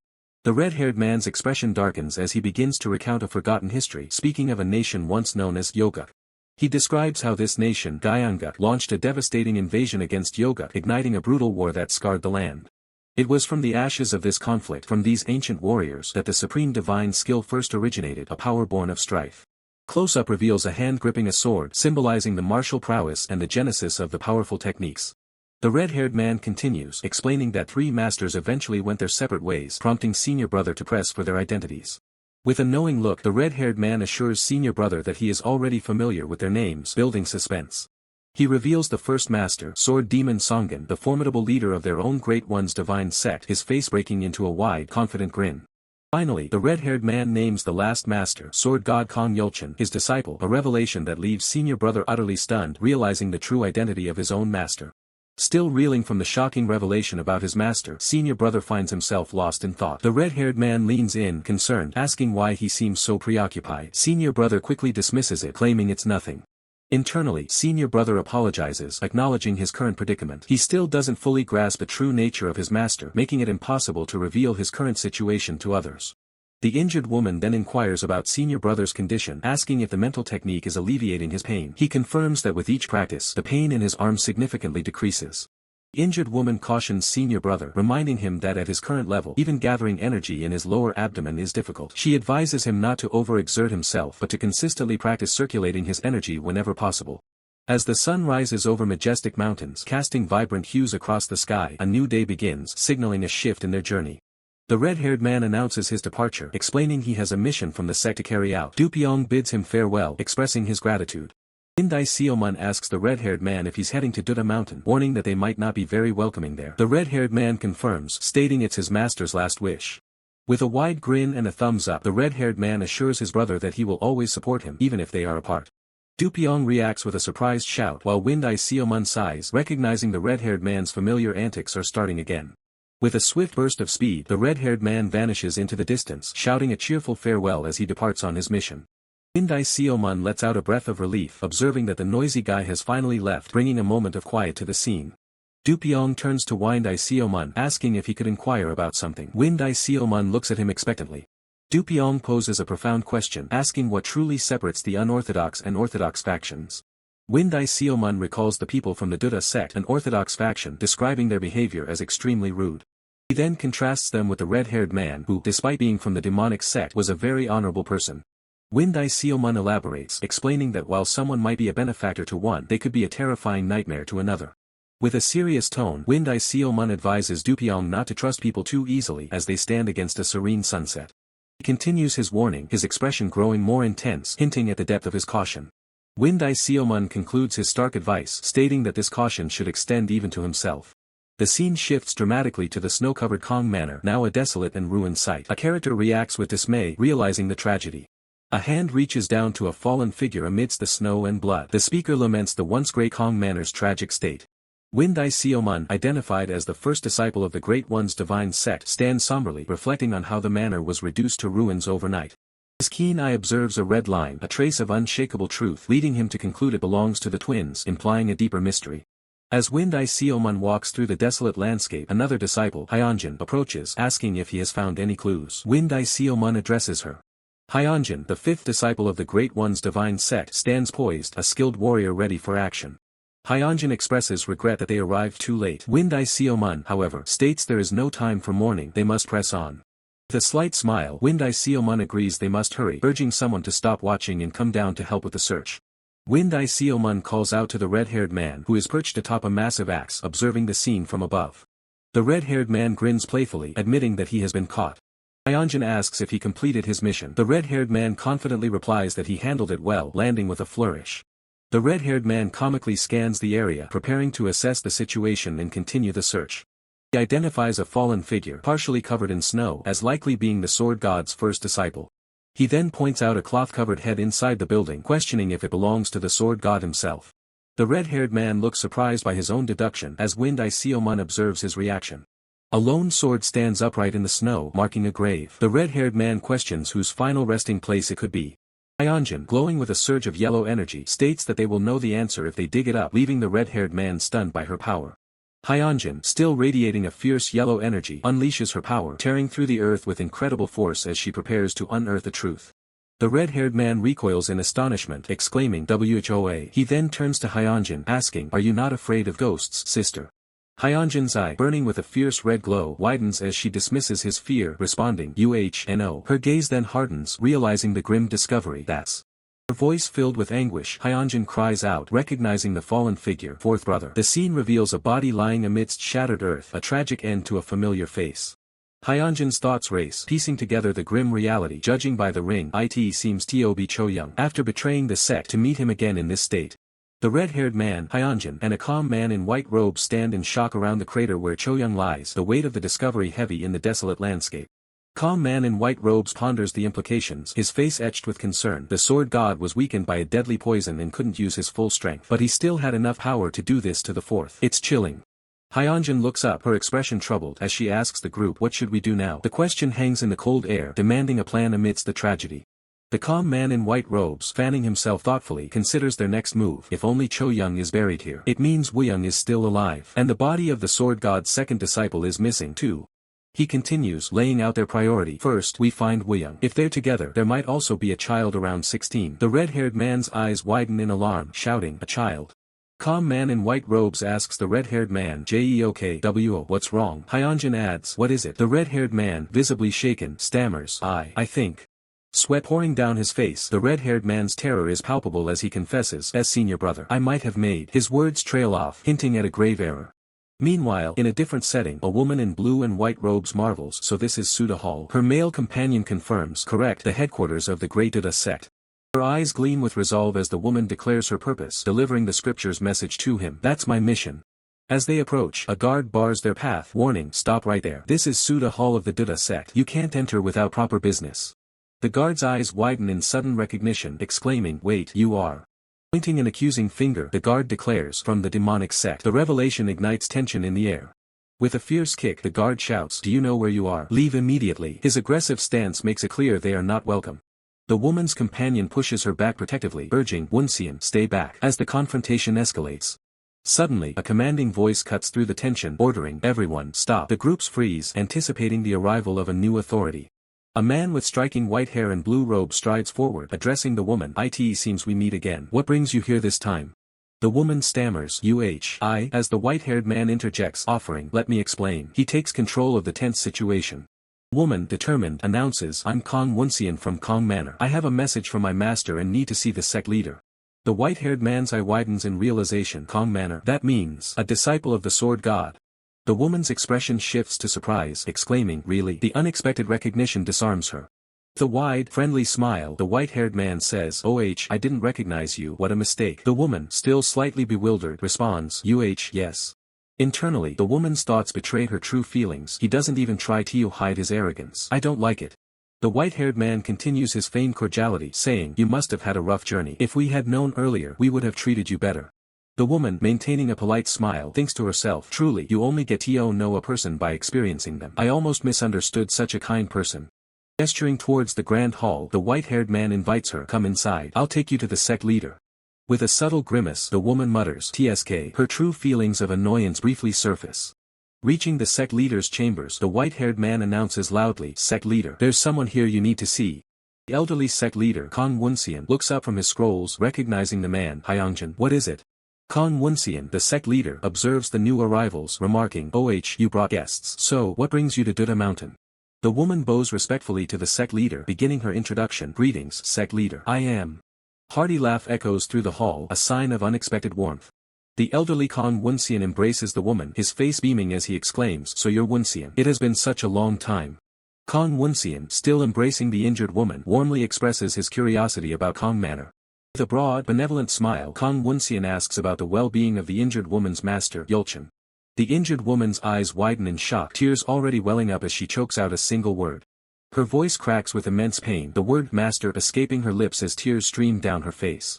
Her grief erupts into a raw scream, the injured woman revealing that her master was brutally murdered by the dark butterfly twin killer. The horrific news twists Kong Woonseon's expression into one of profound shock and explosive rage, veins bulging on his forehead.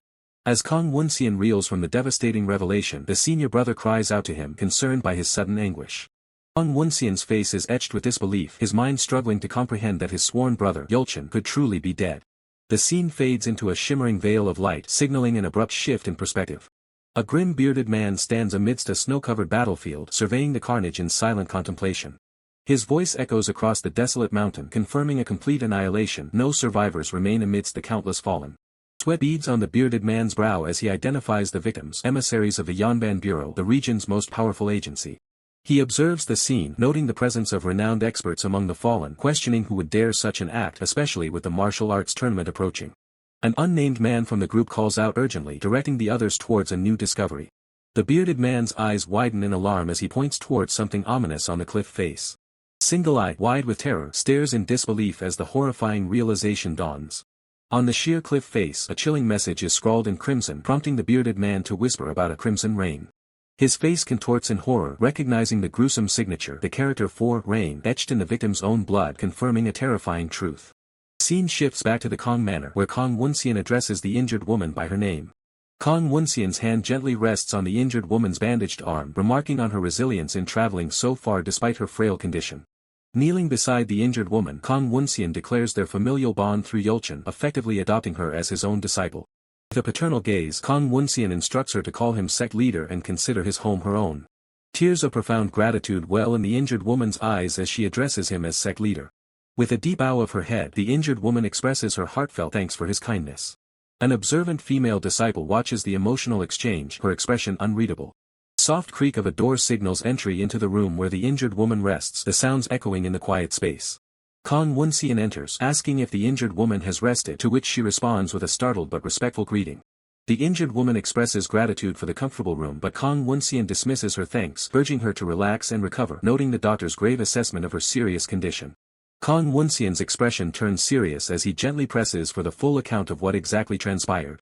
The injured woman's eyes glow with fierce determination as she declares her purpose to deliver her master's final message to the sect leader. Her gaze intensifies, revealing her desperate plan. She is memorizing the coveted book, the very item her master's killer sought. Clenching her fists, a furious red aura flaring around her, the injured woman implores Kong Woonseon to teach her martial arts, vowing to avenge her master. A wave of dark energy suddenly strikes the injured woman, forcing a pained gasp from her lips as her injuries flare. Injured woman curses her weakness as Kong Woonseon observes her with a silent, concerned expression, holding her bandaged hand. Kong Woonseon gently tells the injured woman that writing things down can wait, urging her to focus on her recovery despite her hesitant but. Kong Woonseon's expression softens as he acknowledges the injured woman's pain of losing Yulchin, emphasizing that she must prioritize her own body first. He reminds her that survival is paramount for any thoughts of revenge or the future. The injured woman tearfully accepts his wisdom, stating she will follow his words as sect leader. Hand slowly slides a traditional door shut, the soft sound echoing in the quiet room. Kong Woonseon stands alone in the dimly lit hallway, his back to the viewer, as the sound of the door closing marks the end of their conversation.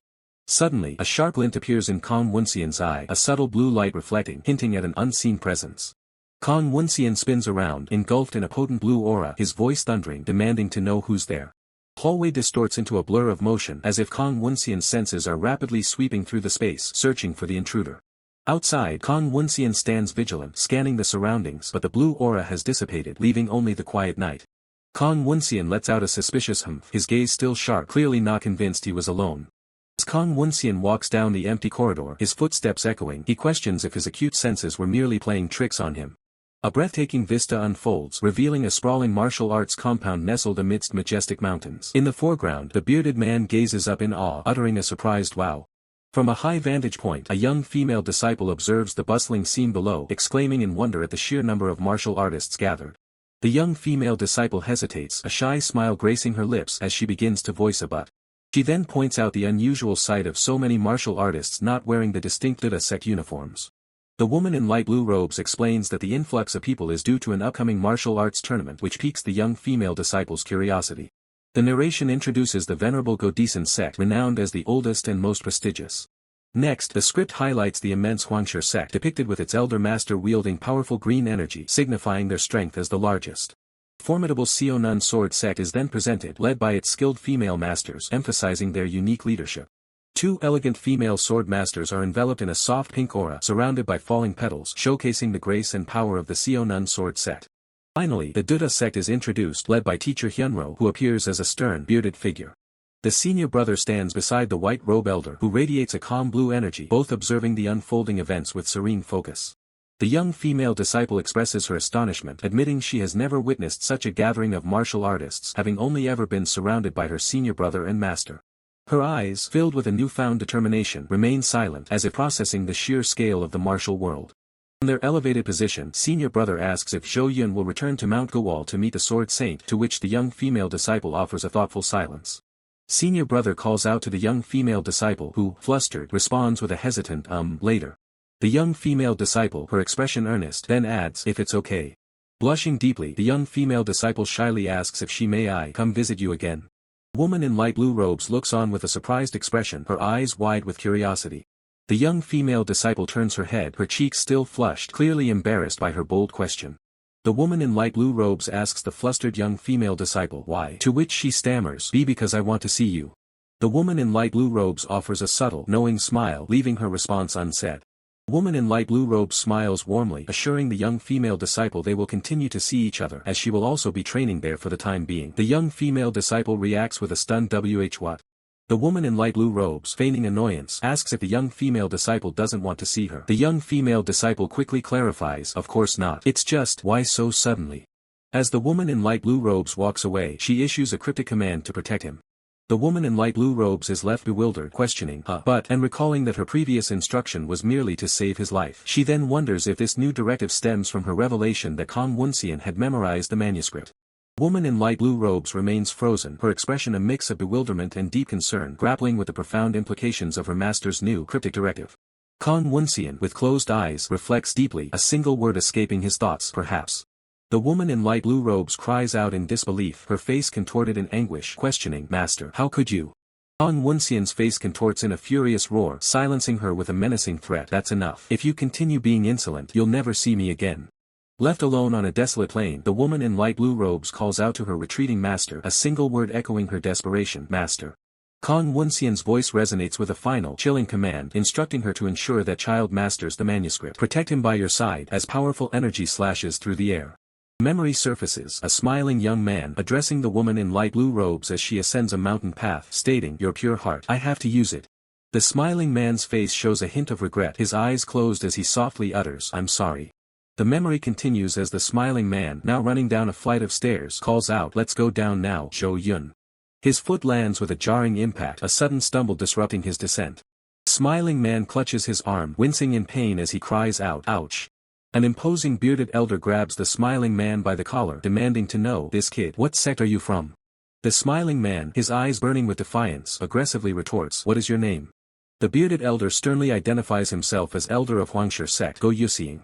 Enveloped in a fierce aura, the bearded elder angrily demands, "Which sect are you from that you can see an elder of the Odizan sword without showing proper respect?" The smiling man, held firmly by the bearded elder, stammers in surprise, "Elder, this guy is, well." The bearded elder cuts him off abruptly, a single, sharp syllable escaping his lips, "You." His rage flaring, the bearded elder unleashes a burst of golden energy, accusing the smiling man, "Your silence must mean that you're a spy from the demonic sect." The smiling man recoils, raising his bandaged arm in a desperate defense as he lets out a startled, "Eek." Suddenly, a powerful blue energy erupts from the smiling man's bandaged arm, deflecting the incoming attack with a swift, decisive motion. The bearded elder's fiery assault is violently repelled by the unexpected blue energy, leaving him stunned by the counterattack. Staring in utter shock, the bearded elder begins to stammer, a realization dawning upon him, "Why you are." A white robe elder intervenes, calmly extending a hand and addressing the smiling man, who is being restrained by the woman in light blue robes, by the name, Zhou Yang. The white robe elder offers a polite bow, apologizing to the bearded elder, "I apologize for this. My disciples have been rude to the elder." The bearded elder, in turn, silently deduces, so they were from the Buddha sect. Bearded elder, arms crossed, explains his suspicion to the annoyed smiling man, "I almost mistook you for a spy since you didn't speak up." The smiling man silently retorts in his thoughts, "You didn't even give me a chance to speak." With a reassuring hand on the smiling man's shoulder, the white robe elder clarifies, "This is a recent recruit. He doesn't even have his uniform yet and is unfamiliar with the customs of the martial world." The white robe elder bows his head in a gesture of humility, pleading, "Since it's the mistake of my young disciples, I hope you'll kindly forgive them this once." The bearded elder's eye narrows in suspicion, his thoughts betraying his doubt. Taking in new members during such times, there's something about that kid, but... He concludes his internal deliberation, deciding it wouldn't be wise to show suspicion here. The smiling man begins to express his gratitude, "Thank you." But the white robe elder subtly cuts him off, whispering, "Shoo, let's be careful." The smiling man's eyes widen in surprise as he realizes this is a sound transmission. The white robe elder telepathically warns the smiling man, "There may be those in the martial world who covet the wisdom of the secret master. It's best to keep your origins and the story of Yulchin hidden for your safety." The white robe elder seeks confirmation from the smiling man, asking, "You agree?" "Yes." A sudden, urgent alert flashes across the screen, proclaiming, "Something terrible has happened." The urgent alert is confirmed as Woonseon, his face etched with horror, reveals the grim truth. Bodies are scattered along Xianggoxin's mountain path, victims of the Great One's divine set. A furious roar erupts from the screaming elder, his face a mask of pure rage as he demands to know, "What have those beasts done?" The red-haired man's expression darkens, a silent testament to the horror unfolding, while the screaming elder remains consumed by disbelief and anguish. Chilling silence descends, broken only by the faint whisper of the wind carrying an ominous premonition. The grim scene unfolds before them. Multiple figures stand over the fallen, their lifeless forms stark against the pristine snow, a brutal testament to the massacre. Kong Woonseon gravely notes that the mark of Jianghu's crimson reign is undeniable. Beside him, the bearded man clenches his fists, his voice a guttural snarl. How dare he? The injured woman gasps, ugh, it's horrific, as senior brother grimly wonders aloud, how many have they killed? Du Pyong, recognizing familiar faces among the dead, curses the demonic sect bastards with seething fury. Kong Woonseon's commanding voice cuts through the somber air, ordering the remaining bodies to be loaded into the next carriage, urging them to depart. One young woman whispers in horror, questioning if her own brother could be responsible for such atrocities, only to be sharply shushed by another, who silences her with a stern finger. Suddenly, the air is rent by swift, unseen movements as a group of figures braces for an imminent, rapid assault. Jianghu, head of the Godison sect, his face etched with concern, reports that he has meticulously searched the area but no traces of the perpetrators were found. Zhou Sangwon, head of the Yongmun sect, confirms the lack of progress, stating that no traces of the culprits were found in the east either. Jianghu inquires about the absent leader of the Huangshi, to which the bearded man respectfully replies, asking to be considered as his representative for the time being. Despite their efforts, Jianghu notes they are still short one crucial person. Zhou Sangwon explains that an urgent message was sent, but the bearded man adds that the treacherous terrain makes travel incredibly difficult. Suddenly, figures descend from the sky with incredible speed, their arrival a dramatic entrance that cuts through the tense wait. With a powerful landing, one of the newcomers announces their presence with a simple, yet impactful, greetings. So Jiamzhong, head of the Sionan sword sect, a confident smile playing on her lips, apologizes for her slight delay, explaining that she rushed immediately upon hearing the news. Jianghu acknowledges her arduous journey, to which So Jiamzhong replies, asserting that her sect could never stand idly by when matters concern the demonic sect.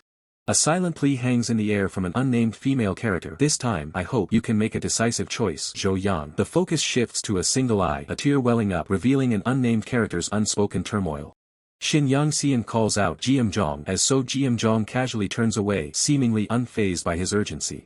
So Jiamzhong's companion, an unnamed female character, bows deeply, apologizing to Zhou Yang for her sister's behavior and explaining that she seems to be in a bad mood today. So Jiamzhong, head of the Sionan sword sect, steps forward with a formal bow, offering her own apologies for her earlier conduct. Jianghu chuckles, a thought bubble appearing to note the stark contrast in the sisters' personalities, before reassuring them aloud, it's fine, I'm okay. Clearing his throat, Jianghu acknowledges the unsuitable location but states that considering the dire situation, a difficult decision must be made.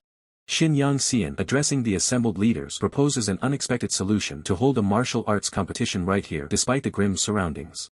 Jianghu's eyes harden with resolve as he declares the true purpose: to hold the Great One's divine sect fully accountable for this recent atrocity. Jianghu then inquires if the one who discovered this horrific scene is present, and Bunyang Pa steps forward, respectfully confirming, it's me, master. Bunyang Pa of the Huangshi sect, known as the Sword of the Flying Moon, introduces himself with a formal martial arts salute. Bunyang Pa reveals the full extent of the tragedy. All 125 victims were members of the Huangshi sect's trading escort corps, specifically from the Yanban Bureau. Zhou Sangwon roars in disbelief. They attack the escort corps, as Jianghu's face hardens, declaring, this is unforgivable. Bunyang Pa gravely identifies the presumed culprit, Jianghu, the sixth disciple of the Great One's divine sect, a dark silhouette of malice looming behind him. The young woman, distraught, protests, no, it might be a misunderstanding. Someone like my brother couldn't commit such a cruel act. But before she can say more, her companion sharply commands, don't interfere. The stern young woman's grip tightens, emphasizing her point that they were never meant to be present at this gathering in the first place. The stern young woman continues, reminding her distressed companion that it took considerable effort and insistence just to get them here. The stern young woman's eyes bore into her companions as she delivers a chilling warning: protecting Jianghu would irrevocably brand her as a spy for the Great One's divine sect. Jianghu watches the tense exchange, while the stern young woman pleads with her sister to just listen for once. The distressed sister, however, still tries to argue, but still. Jianghu continues, revealing that the divine sect's atrocities are not isolated incidents. He recounts another attack 2 months prior, targeting a merchant group known as Il Simbang. According to survivor testimonies, Jianghu explains, a man wielding a fan was among the attackers, moving with deadly speed. And then, an archer, shrouded in a hood, unleashed a devastating volley of arrows that utterly decimated the merchant group. Jianghu's expression darkens further as he names the perpetrators of that attack: Li Xiaoman, the first disciple, and Yu Zhong, the third disciple, both from the Great One's divine sect. Kong Woonseon addresses the assembled martial artists, his voice resonating with deep conviction. He declares that despite the numerous crimes committed by the Great One's divine sect, they have continuously strived for enlightenment and peaceful resolution. However, Kang Woonseon's expression hardens as he states his realization that previous approach was a grave mistake. He emphasizes that today the Great One's divine sect has irrevocably crossed a line. His eyes blaze with fury as Kang Woonseon lets out a guttural roar, proposing a decisive, full-scale war against the Great One's divine sect. Across the assembly, various elders and powerful figures nod in grim agreement, offering their unwavering support to Kang Woonseon's declaration. Kang Woonseon, seen from behind, acknowledges their support, his resolve firm as he prepares to continue his powerful address. With a thunderous voice, Kang Woonseon proclaims that their Odasian sword shall declare the complete extermination of their enemies. Ground shatters and bursts into a fiery explosion, illustrating the sheer destructive power invoked by Kang Woonseon's declaration. Kang Woonseon, engulfed in a red aura, screams the final target of their fury, the demonic sect. The other elders and martial artists present react with wide-eyed shock and confusion, caught off guard by the sudden, unexpected turn of events. Chaos erupts as a martial artist questions what just happened. Another points, shouting, there was suddenly an explosion. Look, there's someone on the cliff. The red-haired man, holding a fan, reveals himself with a sly smirk. He compliments Kang Woonseon's great speech before addressing the Odasian sword members and offering to speak. Standing beside the red-haired man is another imposing figure with wild red hair and a confident, almost mocking smile. Below them, a third cloaked individual observes silently. Among the assembled martial artists, one young man, with a horrified expression, gasps, Brother Jianghu, recognizing the figure on the cliff. The senior brother, his back to the cliff, looks up at the three menacing figures, his expression a mixture of shock and dread. The young man from before, eyes wide with terror, repeats, Brother Jianghu, as the reality of the situation sets in. The red-haired antagonist on the cliff grins with a chilling, predatory smile, his eyes glinting with malice. The red-haired antagonist mockingly asks if martial artists love to form groups, then turns to the cloaked figure, addressing him as third senior brother. The cloaked figure is identified as Jianghu, the third disciple of the Great One's divine sect. Jianghu, the third disciple, responds with a dismissive, I don't care, his expression cold and detached, confirming his identity as a key antagonist. Red-haired antagonist, clearly annoyed by Jianghu's apathy, retorts with a tsk, calling him boring as ever, senior brother. An elder from the assembly, his face contorted in rage, screams, you bastard, at the invaders. The enraged elder, his fist glowing with powerful energy, demands the invaders receive the punishment for killing innocent members, declaring that the Huangshi sect will never forgive you. The red-haired antagonist smirks, noting with satisfaction, oh, it seems they're ready to fight, while Jianghu prepares for combat, a dark aura beginning to emanate from him. Suddenly, Kang Woonseon steps forward, a calming blue aura radiating from him, shouting, calm down, to de-escalate the immediate confrontation. Kang Woonseon addresses both sides, suggesting they first hear why the invaders are here, assuring them they can fight later and it won't be too late. The red-haired man, now at the forefront, greets Kang Woonseon with a calm, it has been a while, hinting at a prior connection or knowledge. Quick, decisive step lands on the snowy ground, kicking up a spray of ice and snow, indicating a swift movement or the start of a confrontation. Another figure, an elder with long hair, moves with incredible speed, leaving a trail in the snow. The red-haired man acknowledges this, saying, as expected of Elder Zhou Yang. The red-haired man, with a confident smile, compliments Elder Zhou Yang's sharp discernment. He then adds that the elder seems fundamentally different from that old man, subtly mocking Kang Woonseon. Kang Woonseon's face contorts in fury, his teeth gritted, as he reacts to the red-haired man's blatant disrespect, growling, you dare. Elder Zhou Yang calmly suggests that, considering this is a martial gathering, it would be more fitting for the uninvited guests to step back. Elder Zhou Yang continues, suggesting they step back for now and meet again, implying a future, more appropriate confrontation. Kang Woonseon's enraged face is shown alongside the red-haired man's confident smirk. The red-haired man, still smirking, acknowledges Elder Zhou Yang's words carry a sharp blade, recognizing the veiled threat or challenge within his polite request. The red-haired man admits they are uninvited guests but pauses, setting up a counter-argument. With a confident smile, the red-haired man asserts that they are also the cause and purpose of this competition, questioning if there is any more important audience than us in this matter. A bearded man from the assembly, his face grim and scarred, internally acknowledges that the red-haired man's argument has successfully thwarted their attempt to drive them out using technicalities. Red-haired man's smile widens into a chilling grin as he proposes, then, shall we begin, referring to the real martial arts competition. Kang Woonseon, his expression stern, responds, then I will ask, preparing to lay out the terms or accusations. Kang Woonseon points towards the cliff where the antagonists stand, specifically asking about the man named Jianghu and whether he attacked and slaughtered the escorts here. Kang Woonseon points towards the cliff, demanding to know if Jianghu truly attacked and slaughtered the escorts. The red-haired man hesitates, acknowledging the question. Engulfed in a terrifying red aura, the red-haired man proudly confirms his actions, boasting about sweeping away those shameless bastards with his swift sword. A raw surge of power emanates, twisting the air with dark, destructive energy, creating a rumbling distortion. The screaming elder stares in horrified disbelief, his eyes wide with terror as he questions if Brother Jianghu truly committed such a massacre. The smiling antagonist observes the unfolding horror with a calm, unsettling smile, remarking that this is indeed the case, followed by a dismissive "what a shame." From above, the bearded man plunges, his sword aimed squarely at the unmoving smiling antagonist who simply watches his descent. Bearded man roars in fury, denouncing his foes as bastards from the Great One's divine set. Woonseon, with a cold, stern expression, challenges their audacity, demanding to know how they dare oppose him. The bearded man's powerful sword strike is met with an unseen force, deflecting his attack with ease and sending sparks flying. A blinding flash of blue energy erupts as the attack is parried, the powerful clash reverberating through the air. Bearded man lets out a pained grunt, his face contorted in strain as his attack is fiercely repelled, the force shaking him. The blindfolded man retaliates with a potent blue energy strike, sending the bearded man hurtling backwards through the air. The yellow robe man rushes forward, anxiously checking on the fallen bearded man, bewildered by the opponent's sheer power.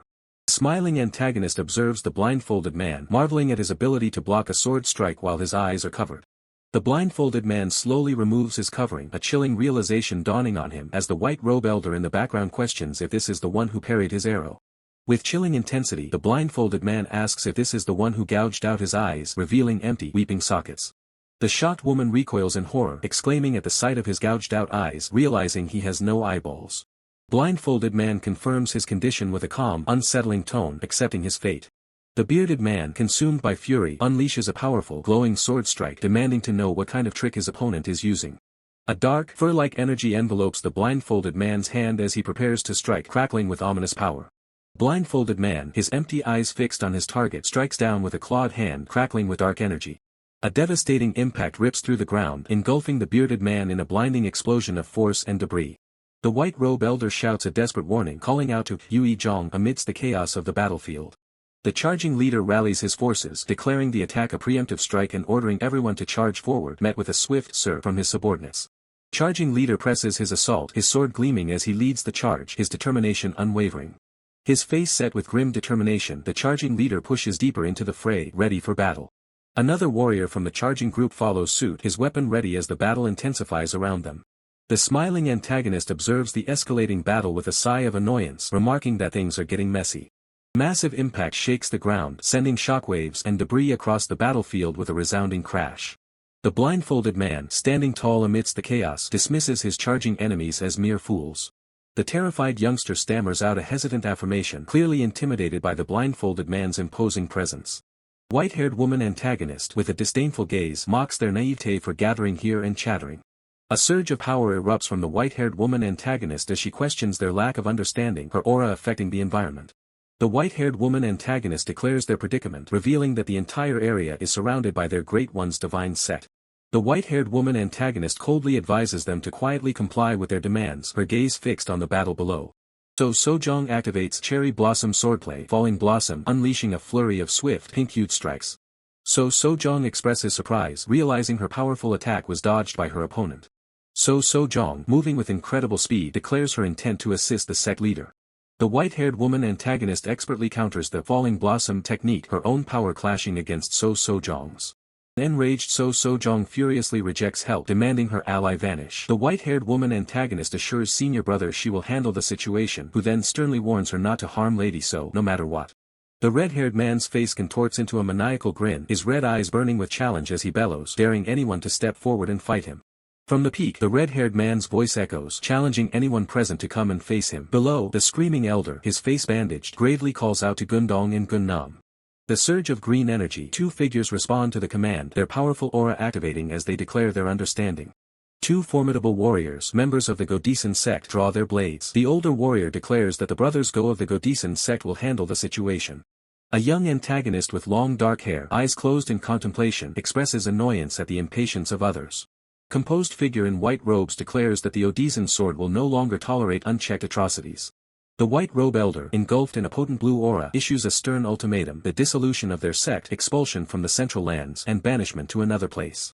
With a chilling smile, the young antagonist remarks on the apparent futility of dialogue, implying that force is now the only option. The young antagonist, now wreathed in dark, swirling energy, extends his hand, acknowledging that this mortal world is ultimately governed by power, and challenges his opponents to show their strength. Vivid character splash reveals the red-haired man, his vibrant hair contrasting with his calm demeanor, a small black dragon perched on his shoulder and a coin held thoughtfully in his hand. A devastating vortex of black and white energy erupts, tearing through the air with immense power. The screaming elder, his face still bandaged, observes the incredible skill with awe, recognizing it as the power of Master Hyunro and Lee Seomun. Screaming elder's thoughts continue, wondering if the Great One's divine sect has secretly grown this powerful, while their attention was diverted elsewhere. Senior brother's eyes widen in shock and realization as he murmurs about a master who wields a fan, a chilling suspicion dawning upon him. Senior brother's internal thoughts continue, connecting the fan-wielding young antagonist with the one who harmed his master, a grim possibility taking hold.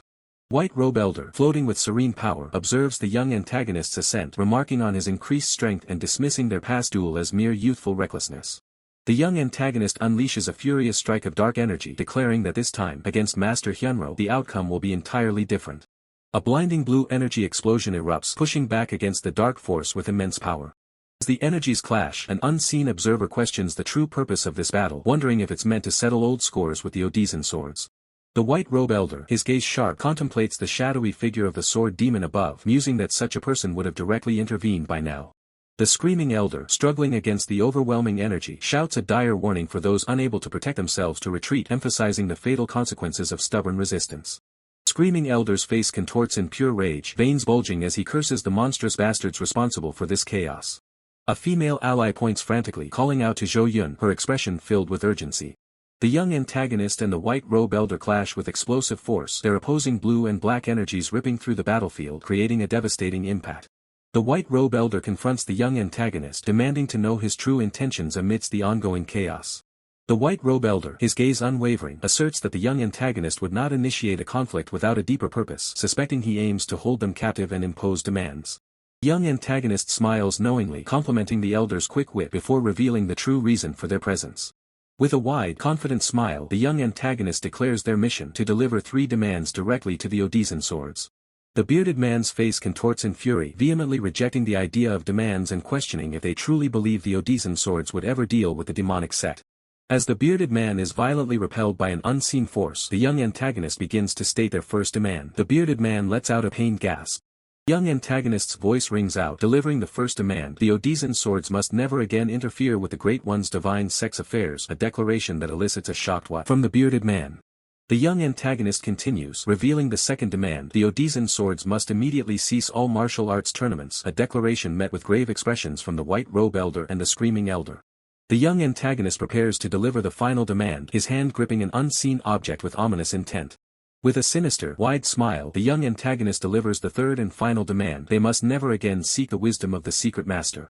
White robe elder's eyes widen in shock and fury, his face contorted in disbelief and rage at the audacity of the final demand.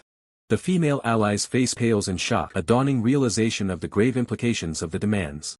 Senior brother's eyes burn with furious indignation, his face a mask of shock and anger at the audacious demands. The white robe elder ponders the true objective of their adversaries, questioning if the wisdom of the secret master is their ultimate goal. A single tear traces a path down a distressed blue eye as a desperate realization dawns. With fervent desperation, the young man with dark hair and red eyes thinks that Kong Woonseon cannot be allowed to remain in this perilous location. He declares his intention to unleash a massive shockwave, urging someone to seize the opportunity to take Kong Woonseon and escape during the ensuing chaos, then mentally questions Master Hyunro. The white robe elder roars, a powerful blue aura erupting around him as he apologetically but firmly rejects the terms. With a devastating downward strike, the white robe elder unleashes a torrent of blue energy, vehemently refusing to agree to any demands. The ground shatters as the blue energy detonates, unleashing a concussive force that ripples outwards. 3 hooded figures are violently thrown back by the blast, one of them crying out in pain, identifying the attack as Cho Young's. An older man, running amidst the chaos, curses the assailant, wondering if their intention is to drag everyone present into the conflict. Blue eye gleams with renewed resolve, seizing the moment. A hand clenches tightly, ready for immediate action. As they dash through the snowy landscape, one figure calls out to the other, demanding to know where Zhou Yun is heading. 2 hooded enemies spot the escaping figure, realizing someone is attempting to flee, and immediately suspect they are trying to call for reinforcements. As the hooded enemies command to catch them, the woman's face contorts in distress, cursing their pursuit. The young man with dark hair and red eyes stares intently, recognizing a specific mask. He identifies the mask, realizing it belongs to the enigmatic shadow. His face contorts in a furious snarl, red eyes blazing as he confirms his suspicion: these masked figures were responsible for harming his master. With a powerful stomp, a foot impacts the ground, unleashing a burst of raw force. The woman, wielding a glowing sword, fiercely warns Kong Woonseon not to get separated no matter the cost. As two masked assailants charge, one of them declares that no one will leave this place alive. Her blue eyes blaze with fierce concentration as she mentally activates the water moon sword technique. A brutal impact sends the woman reeling, a pained cry escaping her lips. Fierce clash of elemental energies erupts, blue meeting a fiery orange in a blinding explosion of power. The bearded man unleashes a powerful golden strike, skillfully deflecting an incoming blue energy attack from a hooded assailant. Gritting his teeth, the bearded man curses his opponent, questioning their identity and wondering if he can even match this eyeless bastard. Blue eye narrows in fierce concentration, observing a critical moment in the battle. The bearded man continues his relentless assault, his golden energy clashing violently against the hooded figure's blue power. The hooded assailant, with chilling malice, assures his opponent they won't die immediately, but first he vows to personally gouge out their eyes. A sinister grin spreads across the hooded figure's face as dark energy crackles menacingly around his hand, ready to fulfill his gruesome threat. Spotting a crucial opening in the battle, the woman realizes she must seize this chance to take Kong Woonseon to safety. Her blue eye darts swiftly, reacting to a sudden movement or opportunity. Woman quickly assumes a defensive stance, deflecting a barrage of projectiles while urgently commanding someone to stay put. The hooded figure calmly walks away, instructing the others to remain quiet where they are. He sternly asserts that he will ensure they are not dragged further into the unfolding conflict. The woman, bewildered, questions why that person would choose to save them. As her thoughts continue, she wonders how that person managed to find them so easily. The bearded man, exhaling sharply, ponders how the mysterious figure found Bunyang Pa with such ease. Perched on a tree, the bearded man muses about the blind man, sensing a deep-seated grudge and certain he would remember anyone with such distinctive eyes if they had met before. The hooded figure, looking up at the bearded man, asks if he doesn't recognize him. With a chilling, malevolent smile, the hooded figure reveals the horrifying truth: the bearded man burned his family and hometown to the ground, then mocks his lack of recollection. The bearded man's face contorts in shock, the hooded figure's words echoing in his mind. Your hometown. If it's his hometown, then, he thinks, a horrifying realization dawning on him. A chilling, derisive laughter echoes through the desolate landscape as Kong Woonseon, the hooded figure, perches high on a skeletal tree branch, gazing down. Kong Woonseon's face contorts into a terrifying, enraged grin, his eyes burning crimson. He roars, acknowledging the enraged dark aura wielder's identity. Yes, now I remember, child. Could it be that you survived? His voice thunders with disbelief, demanding to know how the enraged dark aura wielder could have survived that mountain of corpses. The enraged dark aura wielder's eyes blaze with pure hatred, a dark aura swirling around him as he screams his vow. I lived for this very moment of vengeance against you. The realization hits, a wide eye reflecting the shock of the past suddenly confronting the present. The eye narrows, a flicker of awareness transforming into sharp, focused intent. Brutal flashback erupts, showing Kong Woonseon amidst a fiery massacre, his blade cutting down figures as screams of terror fill the air. Kong Woonseon dismisses the enraged dark aura wielder's rage with a casual swing of his sword. Don't exaggerate, kid. There's just one left now, isn't there? He taunts. With a blood-stained blade, Kong Woonseon declares his intent to finish the job. Alright, here comes the rest. A dark, crimson vortex of destructive energy erupts, signifying a devastating impact. Heavy rain begins to fall, washing over the desolate scene and creating ripples on the ground. A young, bloodied face emerges from the downpour, eyes covered in pain. Arg, I can't see anything, he cries out in agony. Lying amidst the fallen, the child reaches out, his voice a desperate plea. It hurts so much. Somebody, anyone, please save me. Tears mix with rain on the child's face as a chilling voice questions the intent behind the cruel act. You were going to kill him anyway, weren't you? White robe elder, serene even in the downpour, calmly asks Kong Woonseon, then why did you order his eyes to be gouged out? Kong Woonseon responds with a dismissive "Oh, that." Kong Woonseon smirks, his eyes shadowed with malice, as he explains his reason. A brat from a fallen nation dared to look me in the eye, not knowing his place. For such a trivial reason, a furious thought echoes, disbelief and rage boiling over. The enraged dark aura wielder's face twists with pure fury, his voice shaking with disbelief and hatred. For such a reason, you ravaged an entire village. The enraged dark aura wielder unleashes a torrent of dark energy, his voice laced with venom. That voice, I have never forgotten it, not for a moment. Kong Woonseon, caught off guard, scoffs. Ha, so you're one of the lucky ones who survived. Kong Woonseon's blade flares with golden energy as he lunges, a sneer on his face. Do you really think you can defeat me? Kong Woonseon's eye widens, a flicker of surprise crossing his face as he reacts to the sudden, swift movement. The enraged dark aura wielder's cloaked figure moves with lethal grace, his blade wreathed in dark, volatile energy, ready to deliver a decisive blow. Blinding flash erupts as the enraged dark aura wielder's dark energy blade collides with Kong Woonseon's radiant golden sword in a powerful, resounding clash. The enraged dark aura wielder screams with unbridled fury, channeling his power into the clash. Today you will pay for your sins, Bunyang Pa. The brutal sword fight continues, dark and golden energies swirling around the combatants as senior brother watches the ferocious exchange, his expression grim. Senior brother's eyes widen in horror, his mind reeling from the revelation. Even if they were from an enemy nation, to gouge out a child's eye, would someone from an orthodox sect truly commit such a cruel act? Kong Woonseon cries out, "Gah!" as dark, shadowy energy engulfs him, his face contorted in pain. Senior brother rushes to Kong Woonseon, crying out his name in alarm. Woonseon. Kong Woonseon, kneeling and clutching his bandaged arm, reassures him, "I am fine." White robe elder. Kong Woonseon's face is drenched in sweat, his eyes wide with panic as a thought races through his mind. Why now of all times? This seizure. A calm hand reaches out, gently touching Kong Woonseon's bandaged arm, which glows with soothing blue energy. "Calm yourself, Woonseon," the white robe elder advises. The white robe elder sits beside Kong Woonseon, a powerful blue aura radiating from them both. "Think of a cool well," he instructs, guiding Kong Woonseon through his internal turmoil. Kong Woonseon's eyes, though still wide, show a glimmer of control returning as he responds, "Why yes." The white robe elder places a finger to his lips, his gaze firm. "Shoo, Woonseon, keep your mouth shut. If you speak, your energy might drain away." Senior brother observes the white robe elder's calm demeanor and potent blue aura, his thoughts filled with awe. Is he using his chi to suppress it and neutralize the pain? I can't even begin to fathom the level of mastery he possesses. The power of a true master is overshadowed as a new, formidable presence emerges. The warrior radiates a potent red aura, his eyes burning with intense, unwavering resolve. His very presence commands attention, a force to be reckoned with. The red-haired man observes the escalating chaos, his expression etched with profound distress. The air crackles with tension as his gaze darts around, trying to comprehend the unfolding disaster. The elder, overcome with anguish and rage, lets out a guttural cry, his face contorted in despair. Beside him, the red-haired man watches, his concern deepening at the raw emotion displayed. Tight zoom on the elder's face reveals every furrowed brow and bulging vein, amplifying his desperate, anguished scream. The intensity of his pain is palpable, reverberating through the desolate landscape. The senior warrior, with a heavy heart, places a comforting hand on his ally's shoulder. Both wear expressions of profound concern, witnessing the unfolding tragedy and the overwhelming despair of their group. The bearded man stands firm, his rugged face set in a grim line. His eyes, though shadowed, betray a deep sense of worry as he takes in the perilous situation, ready to face whatever comes next. The injured woman clutches her glowing, bandaged arm, her face pale and etched with pain and shock. A faint blue energy pulses from her wound, hinting at the severity of her condition. The warrior is now seen in a state of profound weakness, his once vibrant form now frail and slumped. The powerful aura has vanished, replaced by an exhaustion that speaks of a battle fiercely fought. Amidst the chaos, the white-robed elder maintains a serene demeanor, surrounded by a calm blue aura. This stands in stark contrast to the sheer rage of the dark aura wielder who screams, engulfed in a terrifying energy.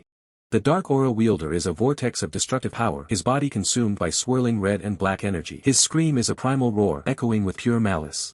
A terrifying close-up reveals the attacker's face, eyes glowing crimson and mouth stretched into a monstrous, bloodthirsty grin. His features are contorted by an overwhelming, murderous rage. Lightning-fast strike slices through the air, leaving a trail of shimmering energy. The sheer velocity of the attack creates a powerful, cutting force. Another swift, devastating blow follows in a blur of motion and destructive energy. The relentless assault continues, each strike carrying immense power aimed to overwhelm any defense. The bearded man, with incredible agility, parries a barrage of sharp, glowing projectiles. Each deflection creates a burst of light and impact, showcasing his mastery in close-quarters defense. The bearded man grimaces, sweat beading on his brow as he realizes his opponent's formidable strength in both close combat and long-range attacks. Through a swirling vortex of dark energy, the attacker's ominous silhouette is barely visible, his presence radiating pure menace and impending doom. The dark aura wielder's face twists into a snarl as he unleashes a chilling threat. His eyes glow with a malevolent red light, promising brutal violence. With a powerful downward thrust, the attacker unleashes a devastating physical strike, creating a shockwave of dark energy upon impact. The bearded man screams back with fierce defiance, his expression one of unyielding resolve as he refuses to back down. Engulfed in a radiant golden aura, the bearded man leaps into the fray, letting out a roar of explosive force as he prepares a powerful counterattack. Multiple golden blades of energy manifest, slicing through the air with incredible speed and precision as a powerful skill is unleashed with devastating intent. The bearded man activates a powerful technique. A complex golden pattern glows behind him as he executes the intricate movements of his deadly skill. The activated skill connects with a sharp, resounding impact, the force of the blow reverberating through the battlefield. The dark aura wielder is visibly struck, recoiling from the immense force of the attack. Glowing energy lines indicate the powerful impact, momentarily disrupting his dark aura. The bearded man's shock, his opponent continues to charge through his most potent attack, pressing forward with terrifying persistence. The dark aura wielder, seemingly impervious to pain, presses his assault. His eyes burn with an unholy light as he continues his relentless advance. With renewed ferocity, the attacker screams, his face a mask of pure malice as he prepares to strike with brutal intent. The bearded man takes a devastating blow, recoiling sharply from the impact as a grunt of pain escapes him during the relentless assault. Even amidst the brutal exchange, the bearded man's analytical mind works furiously. He notices a subtle shift in the flow of energy coming from his opponent's left hand. The dark aura wielder unleashes a devastating close-range attack. His left hand glows with explosive energy as he delivers a powerful, concentrated punch. The strike connects with a thunderous impact, sending shockwaves across the area. The force of the blow is immense, a direct and brutal strike. The bearded man is hit hard, blood splattering from his mouth as his face contorts in agonizing pain. The blow is severe, marking a critical point in the confrontation. Despite his injuries, the bearded man unleashes a desperate counterattack, a swift and powerful strike driven by sheer will and determination. The dark aura wielder takes the counterattack, blood splattering, yet his momentum remains unbroken as he endures the blow and continues his advance. Bearded man's face is a canvas of raw agony, his eyes wide in overwhelming pain. The relentless assault has pushed him to his absolute limits. With a final, desperate gasp, the bearded man collapses to the ground, his body giving out under the weight of the assault. He lies defeated, his valiant fight brought to an end. The dark aura wielder stands over his fallen foe, a cruel smile gracing his lips. He delivers a final, contemptuous kick as he gloats over his victory. A somber close-up reveals the bearded man's defeated face, eyes closed and blood smeared across his features. The battle is over, and a formidable warrior has fallen. The battle's grim aftermath is shattered by a sudden, terrifying surge of power. The red-haired man, his face twisted into a maniacal grin, unleashes a crimson aura as he charges with devastating speed. His eyes gleam with dangerous intent, a silent promise of destruction as he closes the distance, a blur of red in the wintry landscape. Brutal impact sends a figure crashing to the snow-covered ground, a pool of crimson rapidly spreading beneath him. The force of the blow is absolute. A guttural cry of pure agony rips through the silence, a raw sound of disbelief and pain. The red-haired man's face contorts in a mask of anguish, tears streaming as he screams in heartbroken disbelief. Third senior brother. Suddenly, the red-haired man is sent hurtling through the air, his powerful momentum reversed by an unseen force, plummeting towards the icy ground. His desperate cry echoes once more. Third senior brother, a desperate plea lost in the chaos. Two new combatants emerge, their green energy blades flashing as they intercept. One snarls, "Where do you think you're going?" while the other declares, "Your opponent is us." A formidable warrior, engulfed in a surging green aura, activates a powerful ability, exclaiming, "Supreme divine technique." Devastating counterattack strikes the enraged dark aura wielder, the force of the blow rippling with blinding blue energy, momentarily stunning him. The blue energy strike slams into the red-haired man, a powerful blow that sends him reeling, the impact echoing through the air. The white robe elder, his eyes glowing with intense blue energy, unleashes his formidable power, a silent command rippling through the battlefield. A potent blue aura erupts from the white robe elder, expanding outwards, a clear demonstration of his overwhelming strength. Elder in white robes, his face etched with urgency, warns a companion, Brother Jianghu, "It's too dangerous, stay back." The aftermath of the powerful clash settles over the desolate, snow-swept plains, leaving only swirling dust and a lone figure in the distance.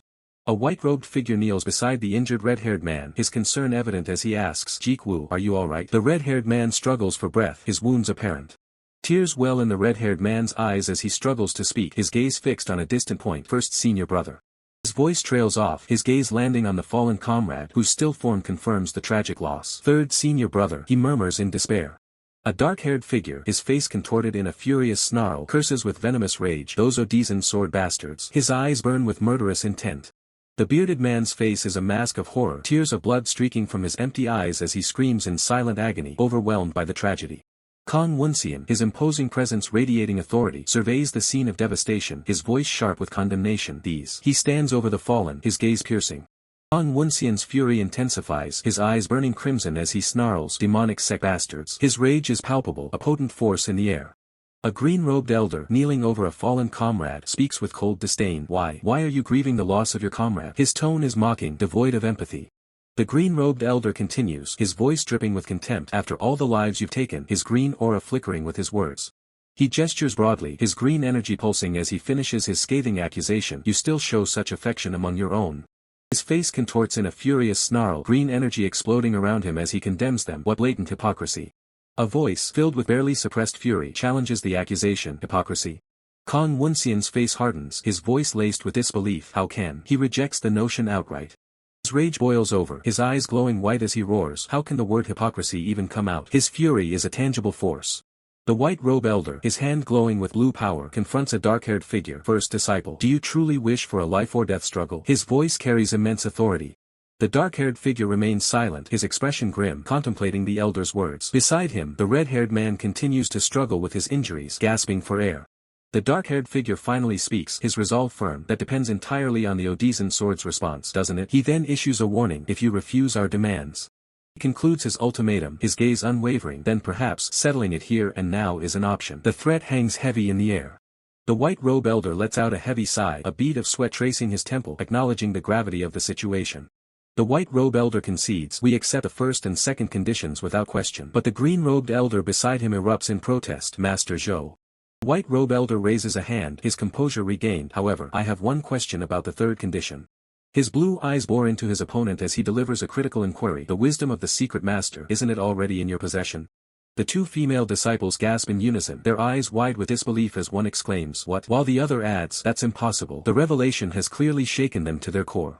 Red-haired man's brow furrows, a single tear tracing his cheek as he silently questions, what is that old man scheming now? With a sly smile and a casual flick of his fan, the red-haired man dismisses the notion, stating, the wisdom of the secret master is clearly in the hands of the sword god. Why would it be with us? An elder in blue robes, his face stern and accusing, declares, there's someone here who knows that the wisdom of the secret master has already fallen into the hands of the Great One's divine set. Red-haired man maintains his facade of innocence, a tear in his eye, muttering, there's no way, who could that possibly be? His inner turmoil is palpable as his eye widens in silent shock, the thought echoing, no way. The bearded man, his face etched with sorrow, announces with a heavy heart, it seems I must deliver the grave news to everyone. Tears stream down the bearded man's face as he delivers the devastating blow. My sworn brother, known as the sword god, Gang Yulchin, was ruthlessly murdered by assassins. A wave of pure, unadulterated rage washes over Kong Woonseon's face, his features contorted in a silent, furious scream. The elderly Kong Woonseon's eyes snap wide open in utter shock, a single word escaping his lips, what? The screaming elder, visibly distraught, cries out, the sword god, who could have done such a thing? From below, the senior brother urgently calls out to the elder, wait, hold on, sect master, you. The screaming elder, his eyes filled with tears, reveals a crucial identity. This child's name is Kong Woonseon. He gestures towards the young Kong Woonseon, explaining, he witnessed and experienced the events of that day as the sword god's disciple. Young Kong Woonseon's eyes widen in distress, a single tear escaping as he stammers, sect master. Screaming elder grips Kong Woonseon's face, pleading, Woonseon, just tell them the truth. Tell them who killed Yulchin.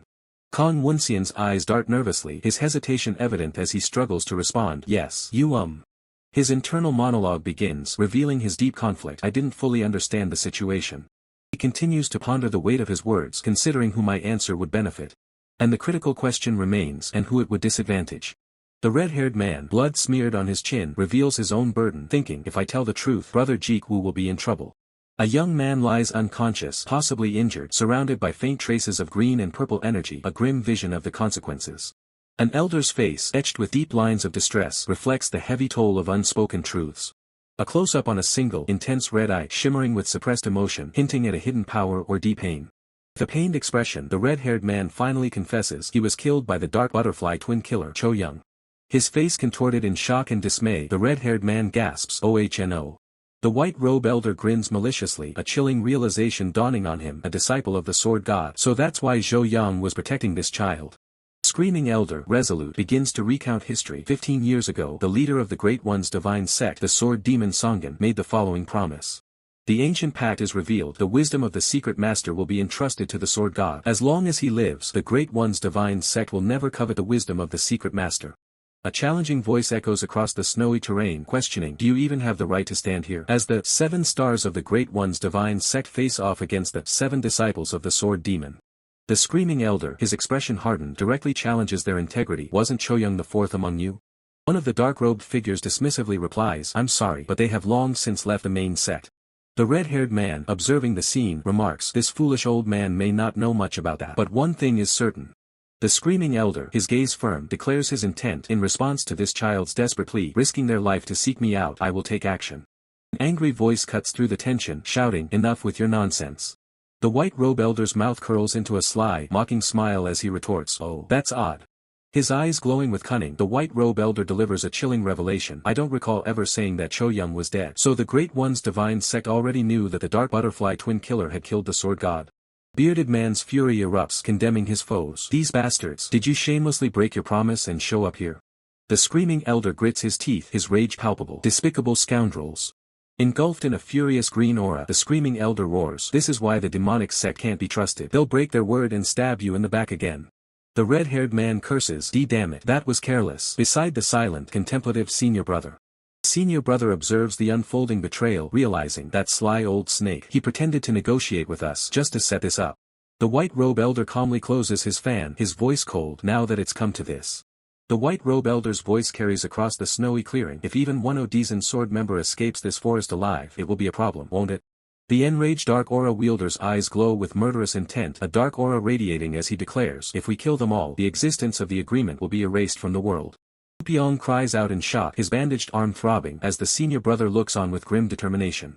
The white robe elder's hand rests on his sword, a subtle gesture as he calmly states, but that's not what the sect leader wishes for.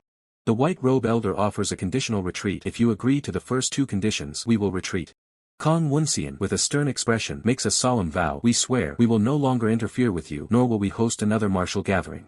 The screaming elder, still radiating green energy, challenges, Master Zhou, how could you make such a unilateral decision? The red-haired man, agitated, turns to the senior brother, asking, the eldest brother, are you just going to let them leave? Kong Woonseon challenges their resolve. Does anyone truly believe we can handle them without suffering any losses? The screaming elder's anger falters, a grim realization dawning as he utters, that's.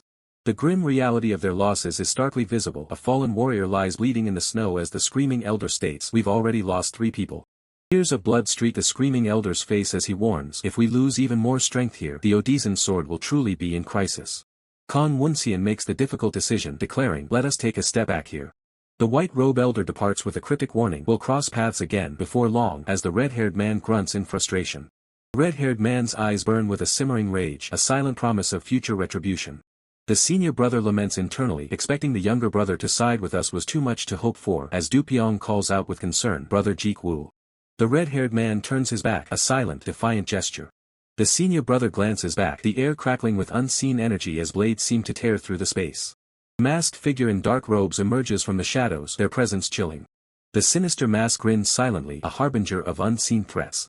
The vast, snowy forest becomes a silent battlefield, dwarfing the figures below as a colossal, shadowy presence looms overhead.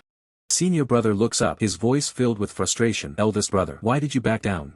The red-haired man, seen from above, expresses his fierce conviction. We had the chance to eradicate the Odizan sword at its root. A foot violently stomps into the snow as the red-haired man declares, even if it cost us our lives. The white robe elder calmly explains his strategy to the red-haired man. Our original goal was to minimize casualties and force them to accept all 3 conditions. The red-haired man looks away, a bead of sweat tracing his temple as he processes the elder's words. White robe elder admits, there are 2 things I failed to consider. The white robe elder reflects on the senior brother's unwavering determination, realizing, even if the sect leader were here, he couldn't have stopped third brother's desire for revenge. The white robe elder reveals his second miscalculation, trusting Zhou Yang's character. He recalls, years ago, I owed Zhou Yang my life. White robe elder's expression darkens with regret. Because of his integrity, I believed he would never reveal the child's identity, but I completely misjudged him. The red-haired man, taken aback by the revelation, demands, what do you mean by that? The red-haired man's face contorts in disbelief upon hearing the chilling prophecy. Zhou Yang intends to abandon the child. He bellows, what? The flickering flame of a lone candle casts dancing shadows, its light fragile and uncertain, a symbol of a precarious fate. A lone woman, cloaked in dark robes, moves with determined steps through the desolate landscape, a lantern casting a faint glow before her. The woman reflects somberly, realizing that the child's existence is as fragile as a candle in the wind, easily extinguished. Her thoughts reveal a critical breach. Vital intelligence regarding Kong Woonseon, the sole lead to the scriptures, has been compromised and revealed to the leaders of the Odizan sword. A montage of various faces flashes, hinting at the numerous factions and powerful individuals now aware of the crucial information, all converging on the same objective. Overwhelmed, the woman despairs, questioning how she can possibly shield such an innocent and naive child from the perilous destiny that now awaits him. The serene, snow-laden forest stands silent, a stark contrast to the turmoil brewing beneath its tranquil surface. A hand with strikingly long, red-painted nails taps impatiently against a frosted tree trunk, a subtle sign of agitation. The woman curses under her breath, lamenting her lack of time. She reveals she had a close call, having nearly subdued the 5th one with her poison needles. Her eye flares with a burning, crimson intensity, reflecting a deep-seated rage and resolve. The woman and another figure sit defeated amidst scattered weapons as a formidable white-haired man with a spear looms over them, clearly victorious. The imposing white-haired man declares his intent to take the child, leaving the woman reeling in shock at his words. This formidable warrior is none other than Ma Jinjian, the second disciple of the Great One's divine sect, now carrying the child away. Ma Jinjian's former companion, So Jiamzhong, her tone laced with sarcasm, asks the other woman if it was pleasant to reunite with an old friend after so long. The other woman's face contorts in a furious accusation, labeling her companion a traitor before falling into stunned, bitter silence. A single, distraught eye conveys a sense of utter defeat, a silent resignation that it is truly all over. With a cruel, knowing smirk, So Jiamzhong mocks her companion's changing expression, probing if she still harbors feelings for Ma Jinjian. Her rage escalates as So Jiamzhong screams, accusing her companion of tarnishing the sect's honor because of Ma Jinjian, asserting she should have been permanently banished from the Sionan sword sect long ago. So Jiamzhong continues her tirade, revealing her long-held fury over the master's decision to allow her companion back into the sect, a resentment that burns even now. The other woman can only look down, silently enduring the accusations. With a decisive motion, So Jiamzhong uncorks a bamboo flask, a vibrant blue liquid splashing from within. Offering the flask with a deceptively gentle smile, So Jiamzhong presents it as water, urging the sect master to drink and calm her anger. The sect master recoils, her distrust evident as she challenges So Jiamzhong's intentions, refusing the offered water and ordering her to drink it herself. With a defiant glare, the sect master pulls out her own flask, declaring she will drink only from her own supply. Footsteps crunch softly on the pristine snow, moving deeper into the silent, frozen forest. A heavy boot halts abruptly in the snow as the red-haired man and a white-robed companion look on with surprise. Voice cries out, urgently calling Hyunjin, sister, as Ma Jinjian stands holding the unconscious child. The red-haired man demands to know what transpired, and Ma Jinjian grimly replies, identifying the affliction as poison from So Jiamzhong's needle. The second brother urges them to quickly seek out the youngest brother, confident that he possesses the ability to heal the poisoned Hyunjin swiftly. Red-haired man, sweat beading on his brow, expresses his hesitation and confusion, addressing the second brother. He points out the absence of any visible poison needles on Hyunjin's body, despite a single needle lying discarded on the dark, murky ground, hinting at a deeper deception. The sect master collapses to the ground, convulsing and coughing up blood, her body racked by a sudden, brutal attack as So Jiamzhong stands above her. With her last breath, the sect master glares up, screaming a guttural accusation of you and condemning the act as utterly unforgivable. So Jiamzhong lets out a cold, satisfied breath, her eye reflecting a chilling lack of remorse for her actions. A terrifying, triumphant smile stretches across So Jiamzhong's face as she coldly tells the dying sect master she should have simply drunk the water she offered.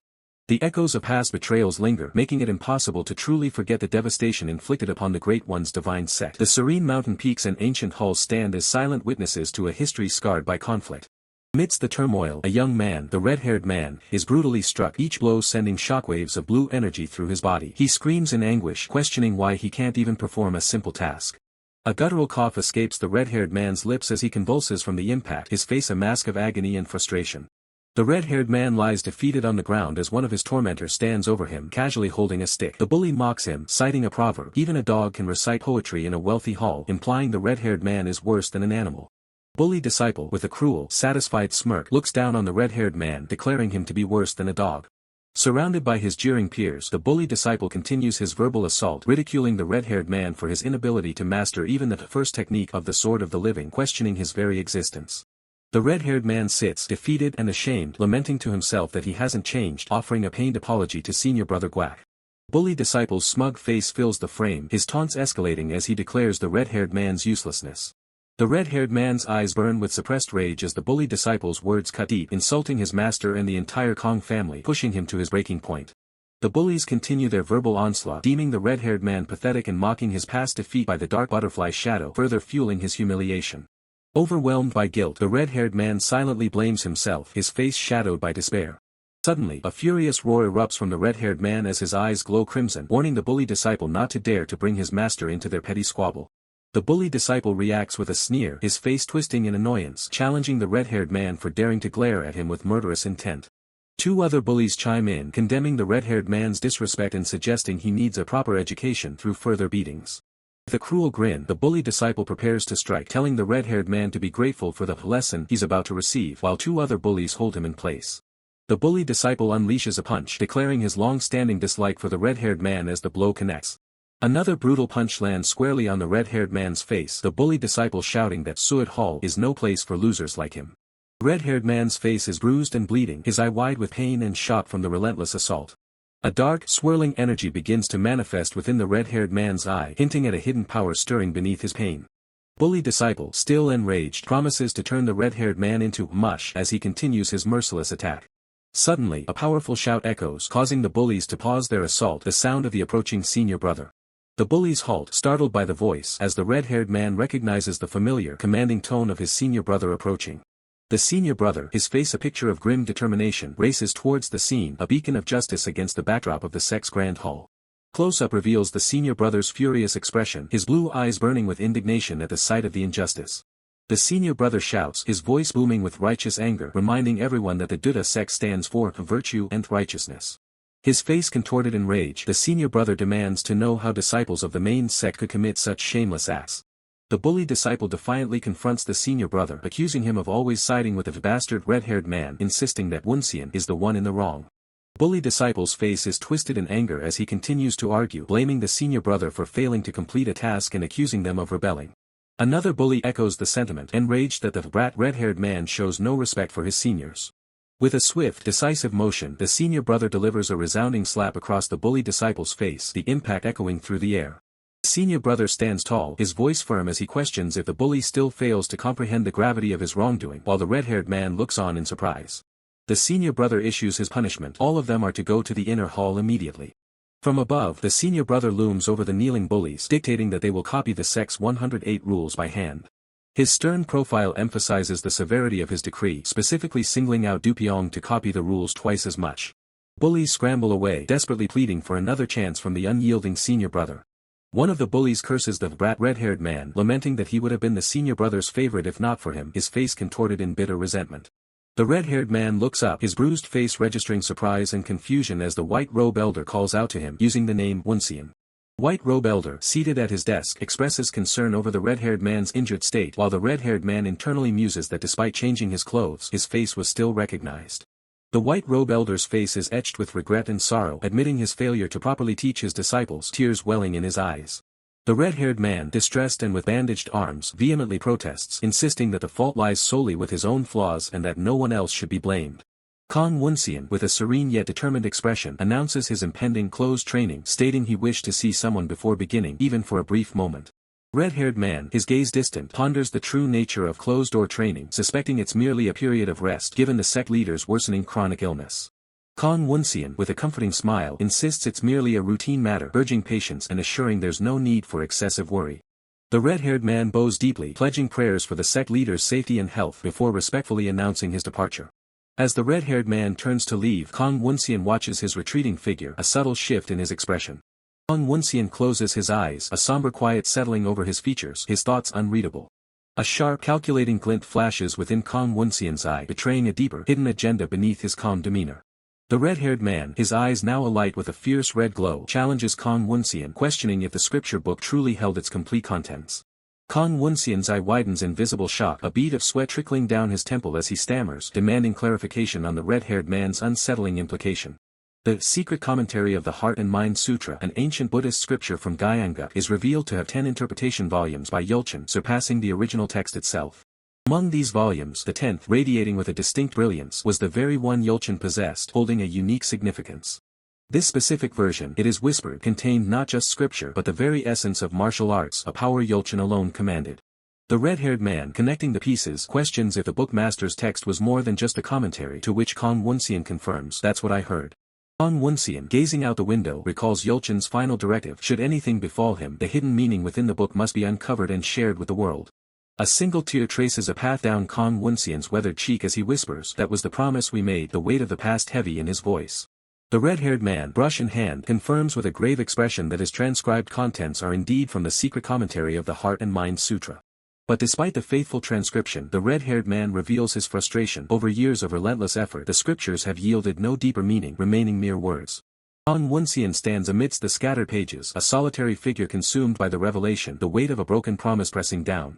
Kong Woonseon's eyes, shadowed and intense, narrow with suspicion as he demands, "Are you sure that's all you wrote down?" His voice laced with an unspoken accusation.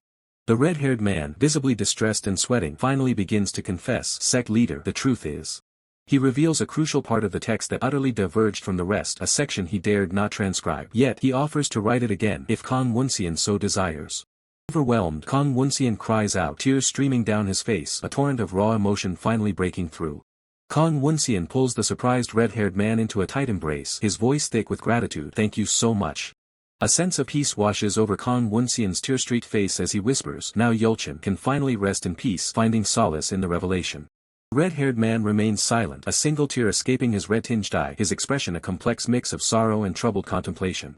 With a solemn nod and still closed eyes, the red-haired man softly replies, yes, sect leader, a hint of reservation in his tone. The red-haired man walks away, his steps heavy, a lingering shadow of unease clinging to his figure despite the apparent resolution.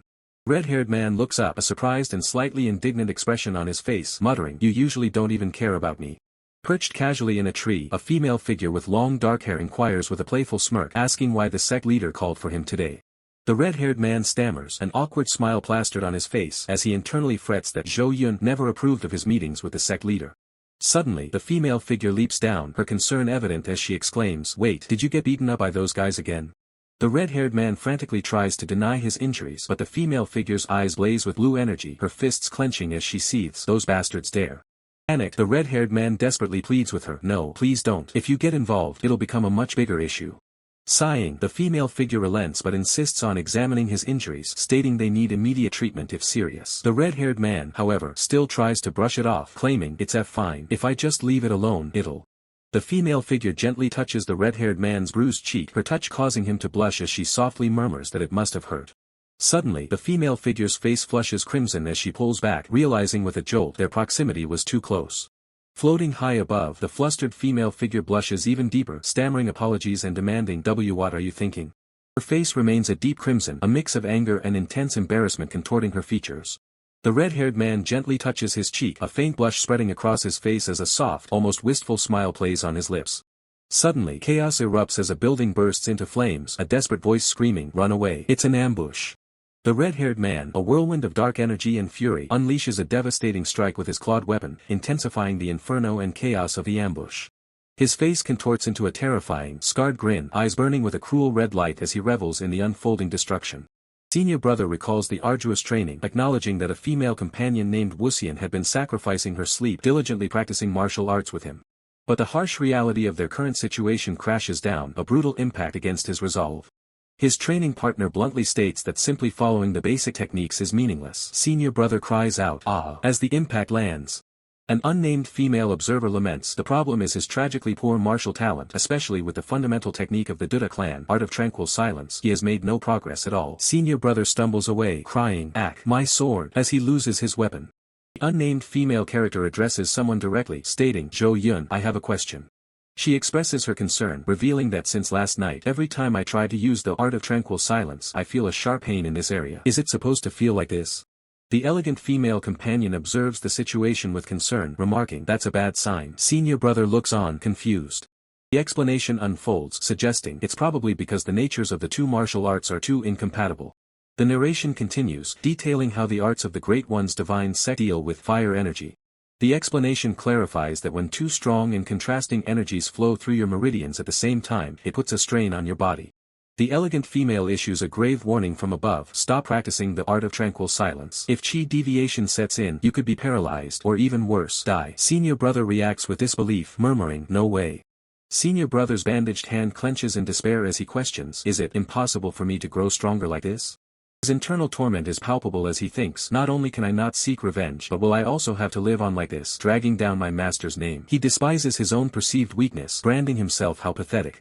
The elegant female companion looks at senior brother with deep concern, thinking, Woonseon, and remembering her duty, master ordered me to protect this child. Her gaze sharpens with resolve, affirming that these aren't just my personal feelings, it's the path to fulfilling master's command. The elegant female offers a shocking proposition, do you want to learn Moon Heart? Senior brother's eyes widen, tears welling, as he gasps, Moon Heart, the sword of the sword master. Elegant female explains the lineage of powerful techniques, you've heard, right? Water Moon, Moon Heart, Supreme Divine Technique, they all come from the same root. She offers reassurance, clarifying that since they're all similar, they shouldn't be able to cause chi deviation. Yet, she warns of the immense risk. However, Moon Heart is a fierce, swift sword, your right arm might not be able to handle it and could break. Are you prepared? A single tear escapes senior brother's eye, but his resolve hardens as he declares being disabled is better than being powerless. With a fervent scream, senior brother vows, "I'll endure anything. Please teach me moon heart Zhou Yun." The screaming elder cries out in abject terror, "Aya, spare me," as dark energy rips through the air around him. Engulfed in the inferno, the screaming elder can only manage fragmented pleas in his agony. Standing over a lifeless form, the enraged dark aura wielder is branded a monster by a terrified, unseen onlooker. An elder, crawling away in terror, shouts a desperate warning, "Run away." He then cries out, "Chief escort," in despair. A fallen man coughs up blood as the enraged dark aura wielder coldly observes, just as expected. The enraged dark aura wielder looms over his victim, his voice dripping with malice as he asks, "So you're the one in charge here?" As he continues his brutal assault, the enraged dark aura wielder taunts his victims, demanding, "Do you know why I came?" His terrifying grin widens as he presses for information. "Where is the item?" A terrified victim can only stammer, that. A devastating burst of dark, fiery energy erupts, consuming everything in its path with destructive power. Blue energy crackles around clashing hands, indicating a desperate, high-stakes struggle. A flurry of swift, blue-tinged strikes land with brutal force, sending blood splattering as combatants fall in a rapid, deadly sequence. The enraged dark aura wielder's face contorts into a maniacal grin, surrounded by dark power, as he exclaims, "Finally."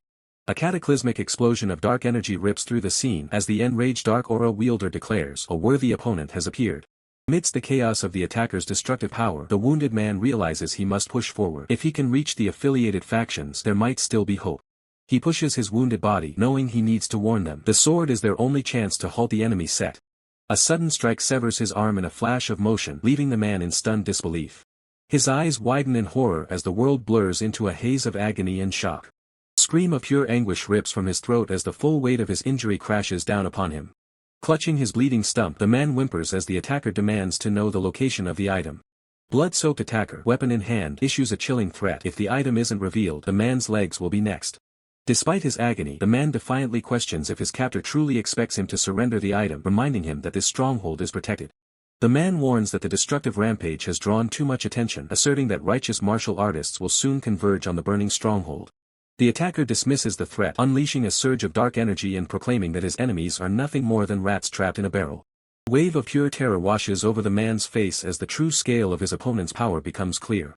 Looming over the defeated man, the attacker reveals his calculated strategy. He systematically annihilated all opposition to ensure no reinforcements could arrive.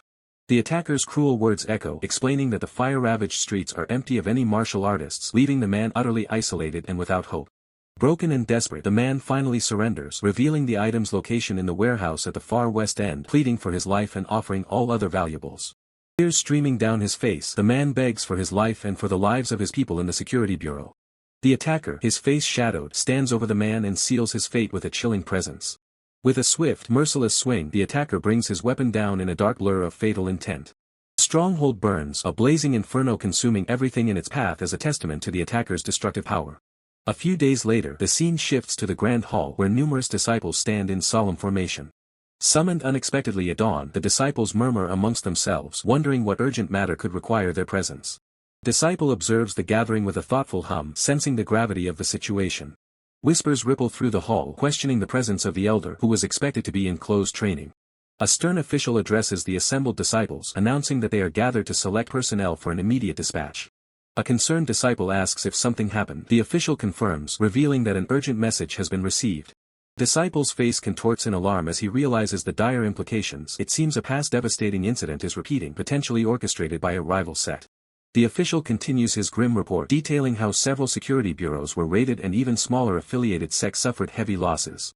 The elder, his expression resolute, announces that a main force will depart in 7 days once all preparations are complete.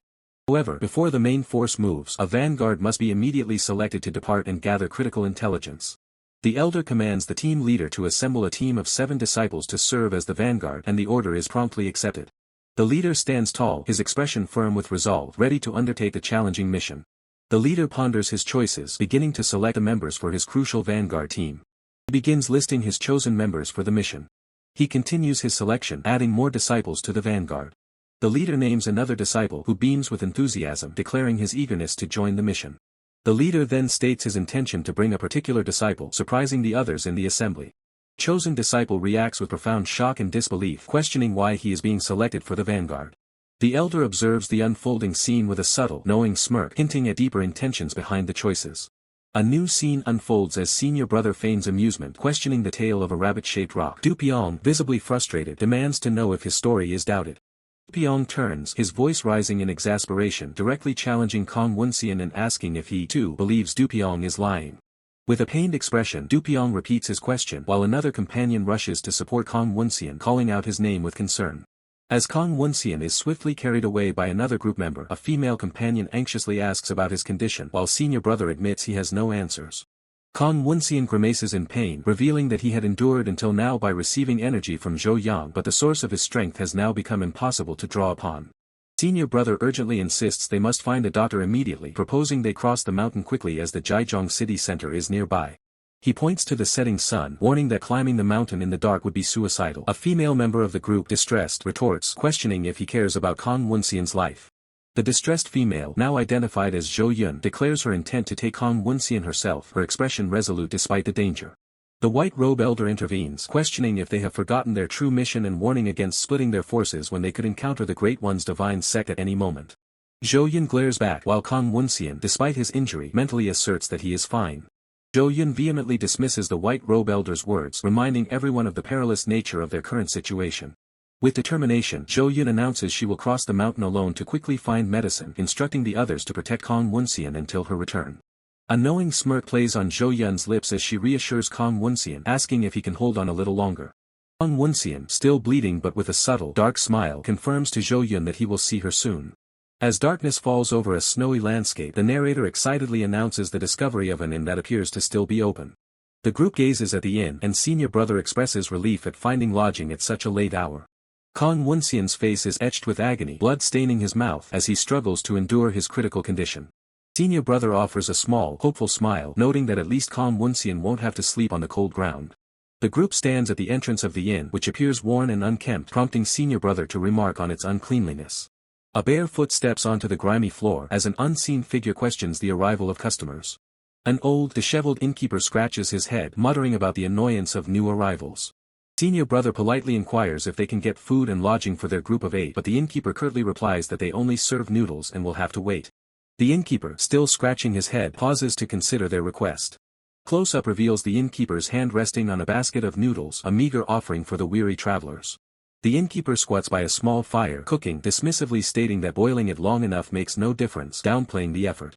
Du Pyong expresses his discomfort with the situation, suggesting they camp outside instead. Senior brother, though agreeing, acknowledges they've already placed their order.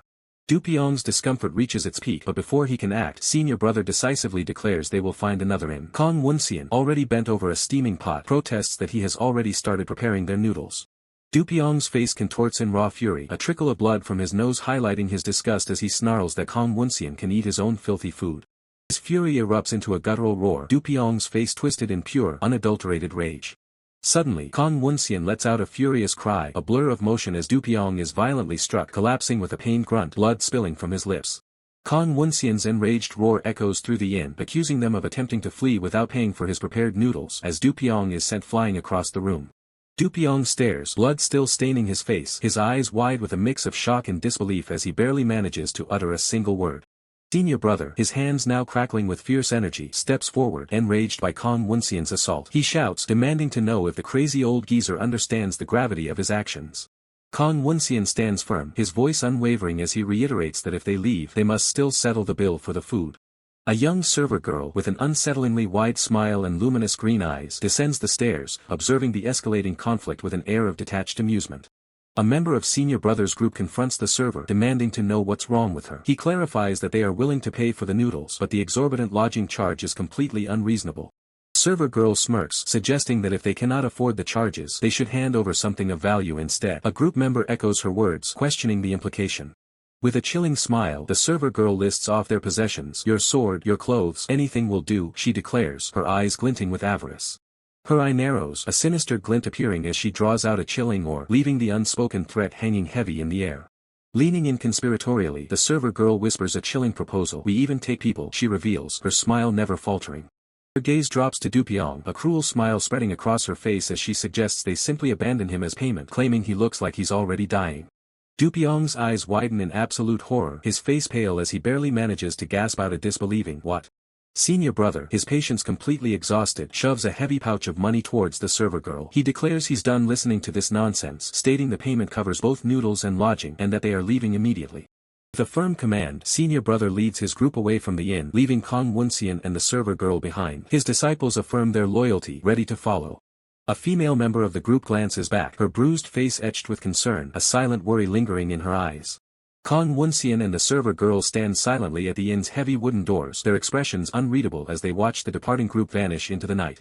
Server girl muses aloud about throwing away a life like that, while Woonseon, his face grim, simply concurs, "Indeed."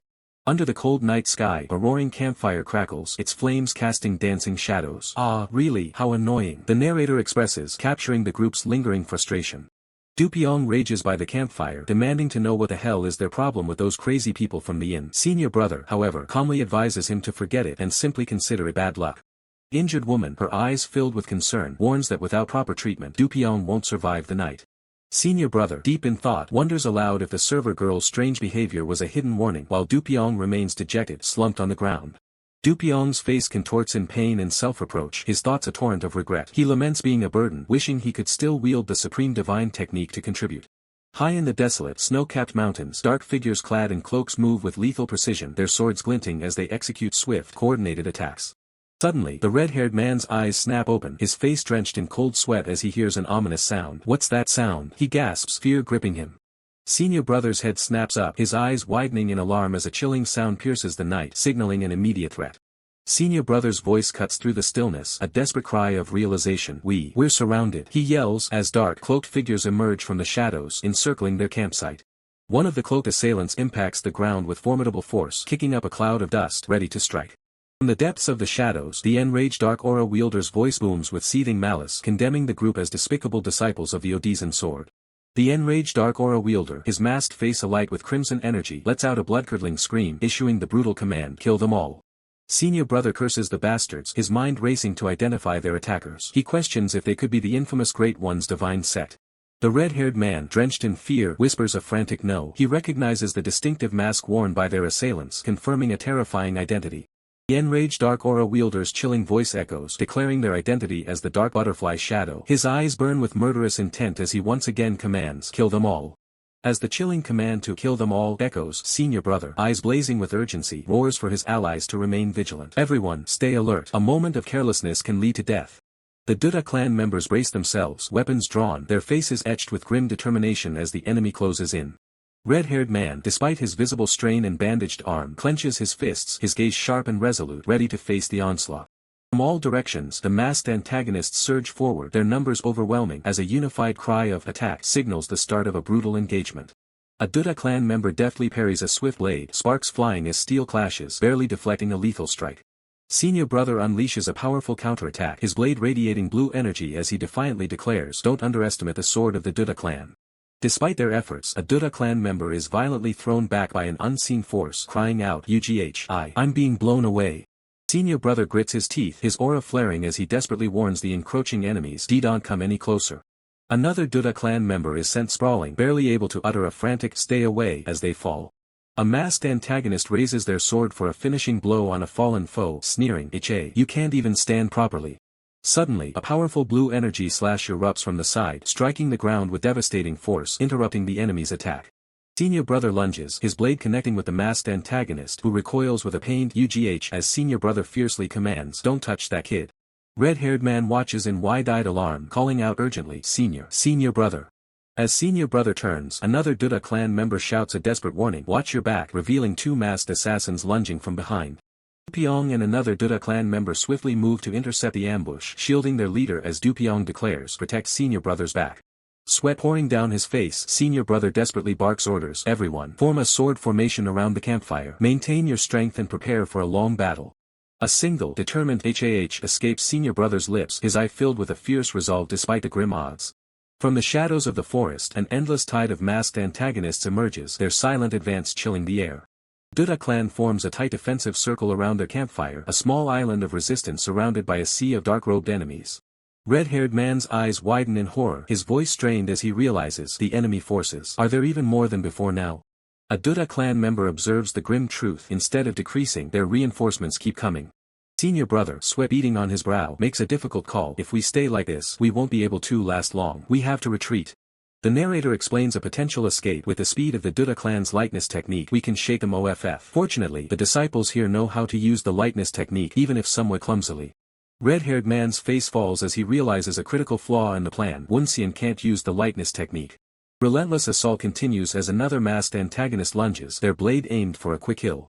A Duda clan member takes a brutal hit, crying out in pain, "UGH, damn it," as blood splatters across the panel. Another Duda clan member shoves an ally out of harm's way, shouting, "Get out of the way," a selfless act amidst the chaos.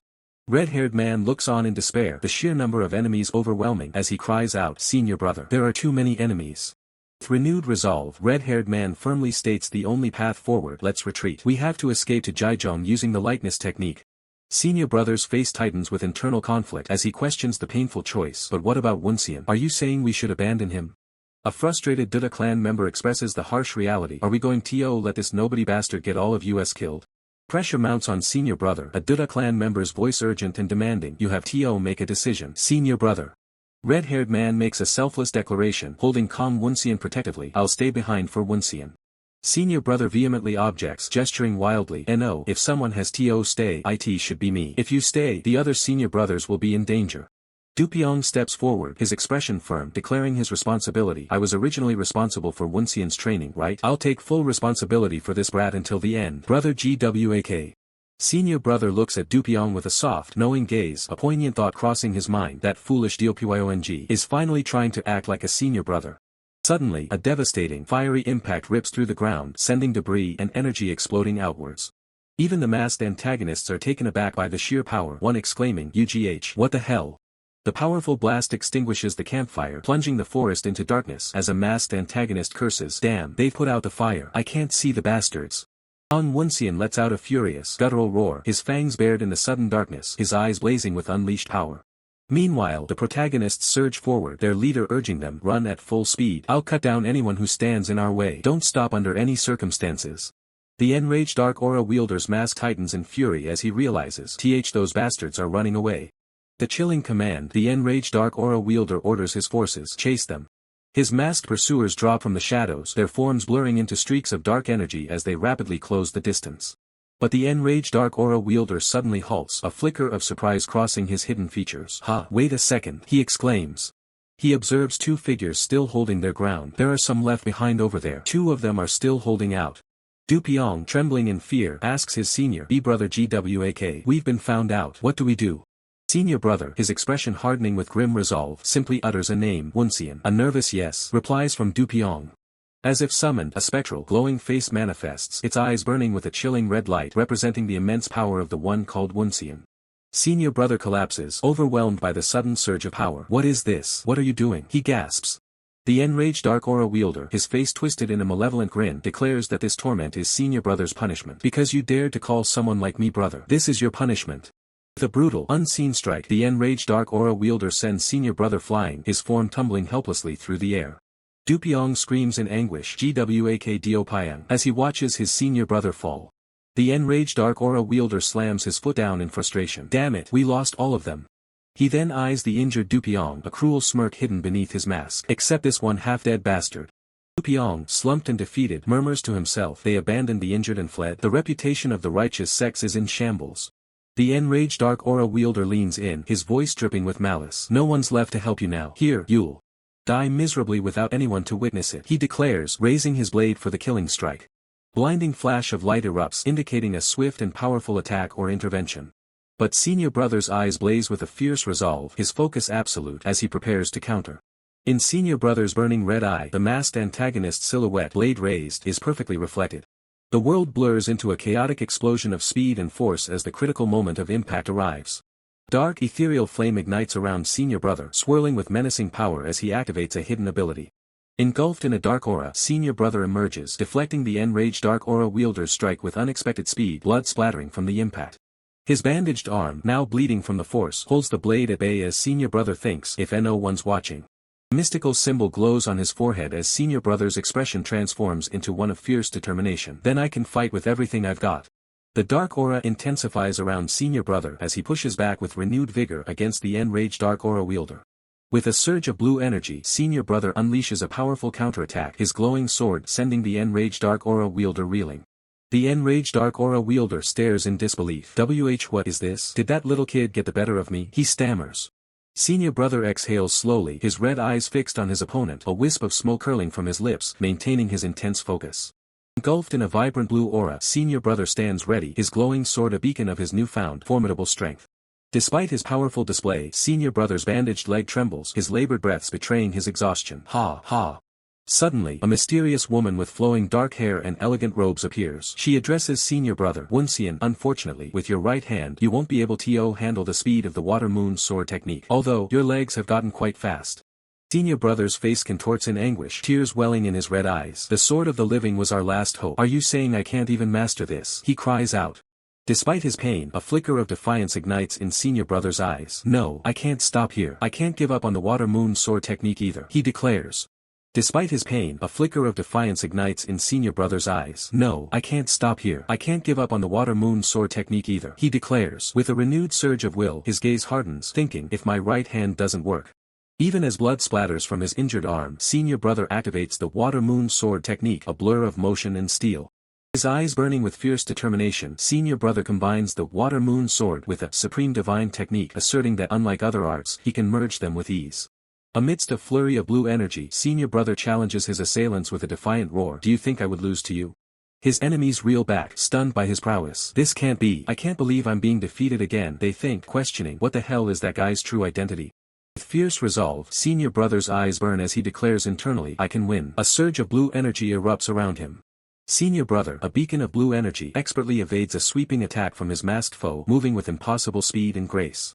From above, two masked figures curse their inability to catch Senior Brother. One snarls, damn it, why can't I even catch this weakling, before commanding, let's all charge at him together. Suddenly, an enraged dark aura wielder descends from the heavens, wreathed in menacing red and black energy, his sword glowing ominously. Senior Brother looks up, his eyes widening in shock. The enraged dark aura wielder's crimson blade clashes violently against Senior Brother's blue glowing sword, sending shockwaves through the air. Senior Brother cries out in pain, arg. A devastating explosion of red and blue energy erupts, flinging Senior Brother backward as he groans in agony. Q. Wincing, Senior Brother realizes the overwhelming power of his new foe. This guy is strong, he thinks, then questions, is he the leader of this group? As blue energy swirls around him, Senior Brother acknowledges the grim truth. It's not an opponent I can handle with just my strength. The enraged dark aura wielder, his crimson aura blazing, raises his sword for another devastating strike as Senior Brother remains airborne, vulnerable. The enraged dark aura wielder screams, demanding, where is your leader? He then reveals, I am the one your leader has been desperately searching for. With a chilling declaration, the enraged dark aura wielder proclaims, I am the last disciple of the sword god. Senior Brother recoils in disbelief, a single word escaping his lips, what? His eyes still wide with shock, Senior Brother repeats the revelation, you're the last disciple of the sword god. One of the female disciples stares in wide-eyed astonishment, whispering, how? The question hangs in the air, filled with incredulity, have you already come down from the mountain? In a solemn courtyard, Senior Brother kneels amongst his fellow disciples before the white robe elder, beginning his report with a hesitant but concern ripples through the group as one disciple asks, where is, followed by another's anxious query, Woonseon. The white-haired disciple, clearly distraught, bows his head and confesses, I'm sorry, master. Her face etched with anguish against a backdrop of furious red, the female disciple reveals, I couldn't bring Woonseon with me. A fist slams down with furious force, the impact echoing the rage and frustration of the moment. The female disciple screams in furious disbelief, you couldn't hold on for just that long, you couldn't bring a single child. One of the disciples explains the dire situation, we were attacked by the Great One's divine sect. It was a very dangerous situation. Another adds, the Senior Brother made the decision only to save us. White robe elder's eyes blaze with furious blue energy as he demands, where did you leave him? One of the disciples yelps in fear, stammering, eek, that's. Pointing towards a distant, ominous mountain range, the female disciple reveals, beyond that mountain. The white-haired disciple collapses to his knees, overwhelmed by the weight of their failure and the memory of their abandonment. Tears welling in his eyes, the white-haired disciple tries to speak, only a choked escaping him. White robe elder, his aura shimmering with blue energy, gazes towards the mountains, a solemn master, echoing his thoughts. The white robe elder, resolute, declares, I will also search for Woonseon and Dupyeong. I'm entrusting the others to you. Behind him, Dupyeong protests, what? Wait. The white robe elder dashes away in a blur of blue energy, leaving the disciples behind. A voice cries out, Senior Brother. Senior brother's face tightens with a mix of determination and grave concern, burdened by the new responsibility and the fate of his lost comrades. The cold, desolate entrance of a mountain cave looms, a chilling wind whistling from its depths, hinting at the dangers within. He reports to his master, having successfully brought the target they sought. Red-haired man remains silent, his dark eyes fixed forward, his expression unreadable as he stands beside his captor. The cave entrance now glows with an ominous, fiery light, hinting at the potent energies or beings residing deep within its dark maw. He commands red-haired man to enter the cave, stating he will remain outside. He then warns red-haired man, holding his sheathed sword as a clear threat, to attempt no foolish tricks. Red-haired man's eyes burn crimson with suppressed rage as he tersely acknowledges the threat. With heavy, determined steps, red-haired man walks deeper into the ominous cave, leaving his captor behind. Red-haired man's inner fury explodes, his eyes glowing with murderous intent as he vows to kill his tormentor. His mind replays the horrific memory, the faces of his fallen master and elder brother fueling his visceral hatred. Flash of memory reveals red-haired man's past defeat, his enraged spirit screaming silently as he lay broken. Engulfed in a dark aura of vengeance, red-haired man silently screams his unforgiving hatred for the one who reduced him to this state. His hands clench, a faint power flickering around them as he vows to drive his fist into his enemy's neck, ready to sacrifice his own life for revenge. Deep within the cave's oppressive darkness, faint embers glow, and an unseen force emanates, a low, rumbling presence. Red-haired man continues his solitary journey, the cave's eerie silence amplifying the sense of impending confrontation. From the deep shadows, a chilling presence emerges, its hiss echoing as it clutches a flickering candle. A shadowy figure moves with blinding speed, its form momentarily highlighted by a flash of raw energy. The defeated presence lies on the ground, recognizing its assailant with a gasp, "Ah, it's you, now." Deranged grin spreads across its face, its eyes wild with desperation as it declares its survival. Red-haired man stares in horrified disbelief, sweat beading on his brow, unable to comprehend the grotesque transformation. Senior brother frantically calls out to Kong Woonseon and Dupyeong, his voice echoing with urgency. Her eyes are filled with self-blame, her silent anguish confirming her guilt. Overwhelmed by regret, she laments her decision to leave for medicine, believing it cost the lives of their comrades. Haunted by the memory, her face contorts in anguish, questioning if the last glimpse of her comrades was truly their final farewell. The haunting question lingers in the air, then why? She stands, her expression etched with deep sorrow, the weight of her past visibly burdening her. She grapples with the profound ache in her heart, unable to understand the depth of her emotional pain. Senior brother urges them onward, pointing ahead and declaring they are nearing the site of the ambush. He indicates the desolate forest, believing Kong Woonseon and Dupyeong are still hidden somewhere within its depths.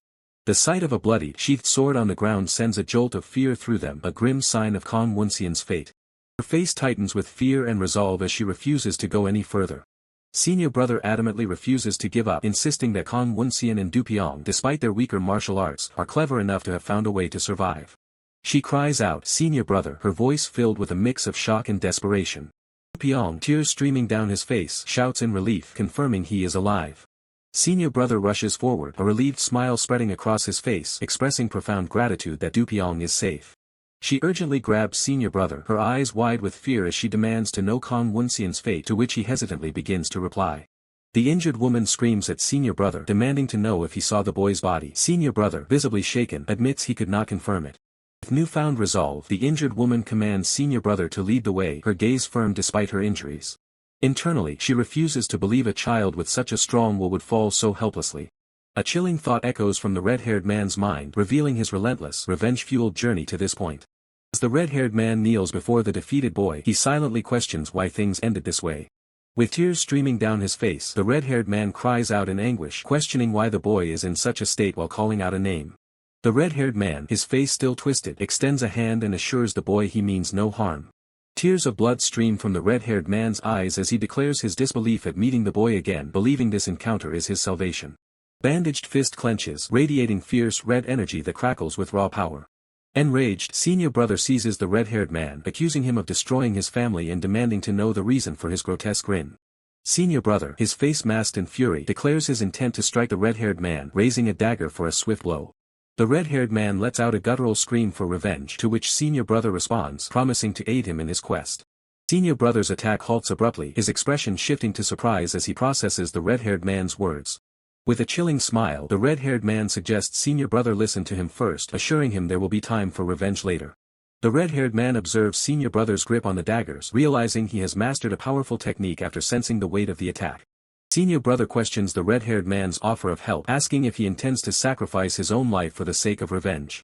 The red-haired man mocks the situation, challenging Senior Brother to consider if their current skills could ever hope to harm their legendary target. Senior Brother's eyes widen in shock, a single word escaping his lips. What? Red-haired man reveals their true predicament. They were mere pawns, deceived and manipulated by promises of secret wisdom. The red-haired man points toward the distance, revealing that a man in a blue robe was the true orchestrator of their suffering. The red-haired man explains how the master was fatally weakened by extreme poison, likely administered through bribed household servants. Senior Brother's eyes blaze with fury as he demands to know the identity of the mastermind who gave the orders. A surge of chaotic energy erupts, distorting the very air with raw power. A guttural cry echoes as the red-haired man is overwhelmed by an unseen force. Senior Brother clutches his chest, blood staining his lips as he realizes his body is paralyzed by the aftereffects of his technique. Red-haired man observes Senior Brother's struggle with a silent, unsettling gaze. The red-haired man lets out a chilling laugh, taunting Senior Brother for only mastering the first stage of his technique. Senior Brother, still struggling, glares at the red-haired man and demands to know what he finds so amusing. With a dark chuckle, the red-haired man declares they share an ironic, common fate, prompting Senior Brother to question his meaning. The red-haired man explains that poorly formed internal energy is gradually damaging their bodies, causing the seizures they experience. The red-haired man reassures Senior Brother, revealing that a path to survival is available to him. Senior Brother, his expression tense with anticipation, presses for more information about this path to survival. The red-haired man reveals the solution, completing the second stage of their technique, a realm far beyond its initial level. With a sinister grin, the red-haired man demands the second stage formula hidden within the secret records, promising to teach Senior Brother how to complete it in return. Senior Brother's face contorts in shock and rage, blood dripping from his mouth as the full implication of the red-haired man's words sinks in. The red-haired man's eyes burn with defiance, his face contorted in a furious snarl as he refuses to hand over the scripture, a sacred text his master and Senior Brother protected with their very lives. He challenges them, demanding to know why he should ever surrender it. Senior Brother, his voice laced with venom, mocks the red-haired man's capabilities. He states that the red-haired man lacks the internal energy and the time to ever reach the second stage of cultivation before his life inevitably expires. Internally, the red-haired man concedes the bitter truth. Senior Brother's assessment is accurate. Despite his efforts, he hasn't even begun to decipher the complex formula for the second stage. A single tear of frustration and pain traces a path down the red-haired man's blood-stained cheek, his expression a mask of raw agony. Senior Brother, his hands glowing with a faint energy, makes a desperate offer, claiming that if he completes the second stage, the debilitating seizures will cease, allowing for the red-haired man's potential survival through treatment. The red-haired man remains unconvinced, his gaze sharp with suspicion as he questions how he could ever trust Senior Brother, his sworn enemy. Senior Brother's teeth gnash in a furious snarl as he curses the red-haired man, labeling him a stubborn brat. Senior Brother's voice rises in a desperate plea, warning the red-haired man that time is running out. He insists that if they continue to stall, neither of them will survive the night. Senior Brother's face twists into a horrifying mask of desperation, his voice a raw scream as he declares their only path forward. Both must complete the second stage. His voice cracking with urgency, Senior Brother emphasizes the grim alternative. They both die. He reiterates that there is no other ending for them. Rookie. In the flickering glow of a single candle, the two sworn enemies sit opposite each other, a tense silence hanging heavy in the air of the cavern. The red-haired man, his voice low and firm, warns Senior Brother of his complete distrust, vowing to kill him and then himself if any reckless action is attempted. A sinister grin spreads across Senior Brother's face as he calmly tells the red-haired man to relax, assuring him that he, too, desires to live. With a resolute expression, the red-haired man settles into a meditative posture, dark energy swirling around him, and declares that they should begin. Senior Brother mirrors the red-haired man's stance, a dark aura enveloping him as well, and simply states, "Fine." Red-haired man's eyes remain tightly shut, his concentration absolute as he delves deep into his cultivation. Within the depths of their minds, raw energy begins to churn and swirl, coalescing into a brilliant point of light. The fundamental principles of yin and yang manifest, a swirling vortex representing the balance from which the very essence of the four seasons arises. As hours pass in their intense cultivation, the first rays of a new dawn break over the horizon, painting the sky in vibrant hues. The sun ascends, its light piercing through the lingering mists of the forest, signaling the arrival of a new day. Outside the cavern, a group of masked figures in dark robes observe the sunrise. One addresses their vice leader, noting that despite their lord's orders, the time to act has arrived. The masked man, his face marked with striking red and white paint, acknowledges the situation with grim resolve, stating he will personally enter the cave. His hand instinctively resting on his sword hilt, the masked man wonders if something unexpected has transpired within the cavern. Without hesitation, the masked man bursts into the cavern, a whirlwind of speed, his steps echoing with urgency. Inside, the masked man is met with a horrifying sight. Several of his masked comrades lie motionless on the ground, defeated. Sweat beads on the masked man's forehead as his eyes widen in utter shock, stammering out a question, demanding to know why they are here. Shadowy figure, moving with blinding speed, delivers a powerful strike, sending another masked assailant sprawling. The air ripples with the force of a devastating impact, the ground trembling under the sheer power unleashed. A foot clad in blue robes presses down on a fallen masked figure, a clear display of dominance. A breathtaking panorama of snow-capped mountains unfolds beneath the vibrant sunrise while birds take flight, disturbed by the distant commotion. Pyong's face is drenched in sweat, his eyes wide with terror as he confirms the chilling truth: the Great One's divine sect has indeed arrived. A woman, her face contorted in fury, violently grabs Du Pyong by his collar, demanding answers. She screams in rage, accusing someone of abandoning Kong Woonseon on purpose, dismissing the idea of meeting the Great One's divine sect here as ridiculous. A man attempts to calm the enraged woman, addressing her as Lady Zhou, urging her to compose herself. Man cries out in distress, realizing that all the bodies of the Great One's divine sect which should have been present have vanished. As they survey the desolate landscape, one of the men observes that all evidence has been meticulously erased. Kong Woonseon, his brow furrowed with concern, states that the evidence has been meticulously erased. Red-haired man ponders if their tracks have been covered, questioning whose meticulous work this could be. A wave of terror washes over the red-haired man as he realizes if the dark butterfly shadow tracked Kong Woonseon, it would not be the Great One's divine sect. A chilling no echoes as a sinister silhouette looms, surrounded by an ominous red glow. A sinister smile spreads across a villain's face, a chilling thought forming: if it's Wu Young. Worried woman clutches her chest, her thoughts racing. Not yet, he's alive. The red-haired man, resolute, commands them to continue the search. Kong Woonseon exclaims in surprise, "What?" as another man laments the lack of any clues. Kong Woonseon, determined, believes their hideout must be nearby, convinced that he is still alive out here. Companion frantically calls out, "W8, you suggest we storm their den right now?"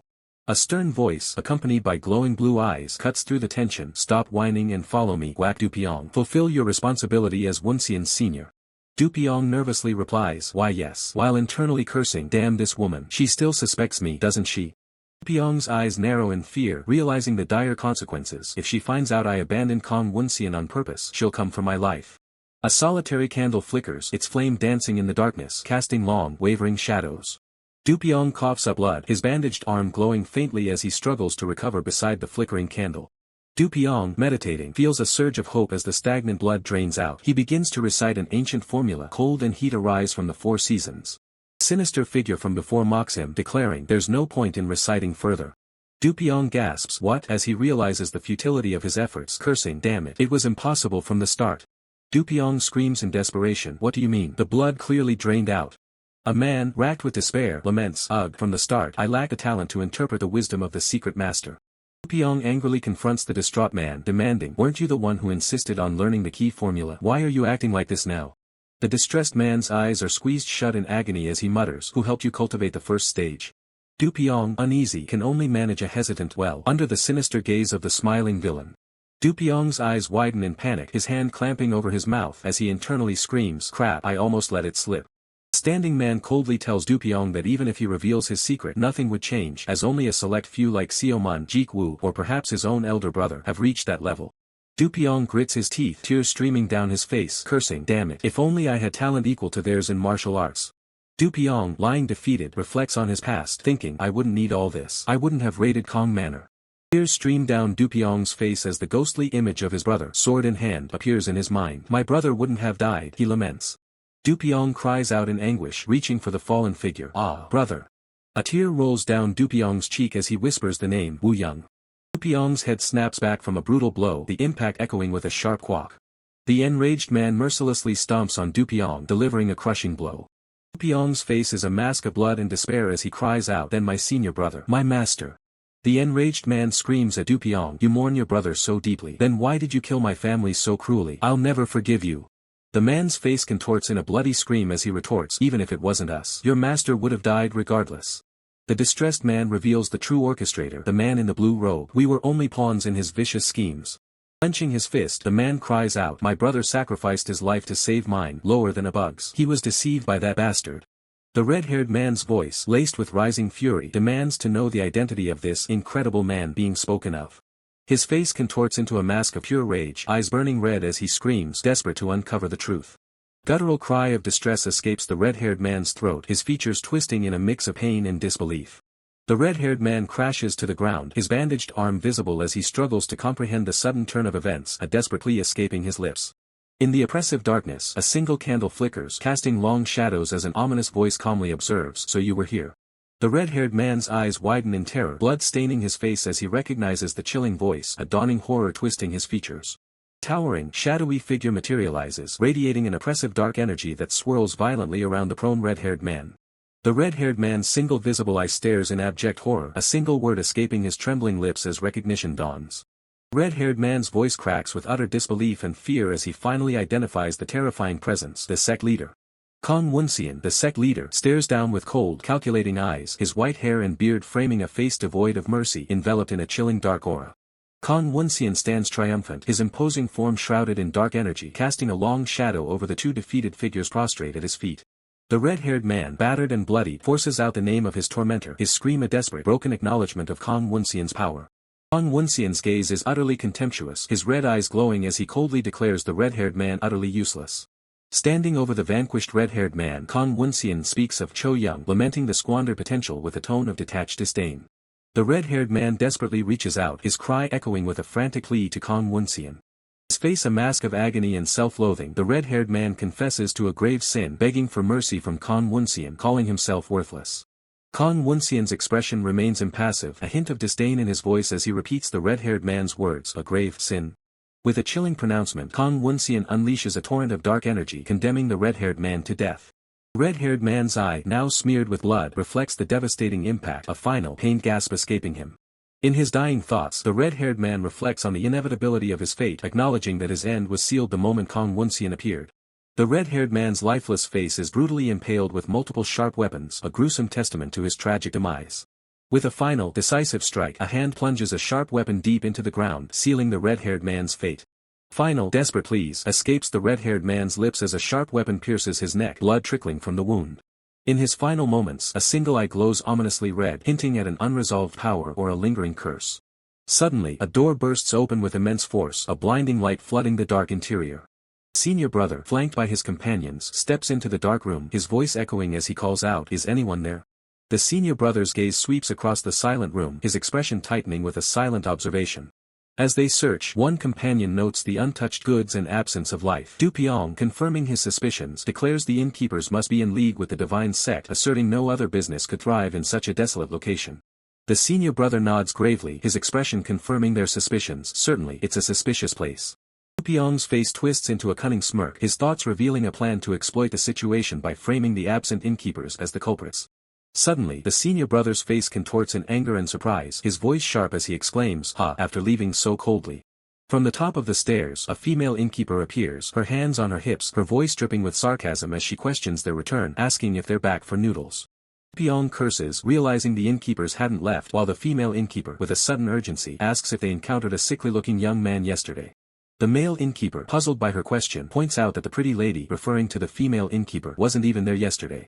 The female innkeeper insists on the urgency of the matter, while the senior brother, growing impatient, sharply demands she get straight to the point.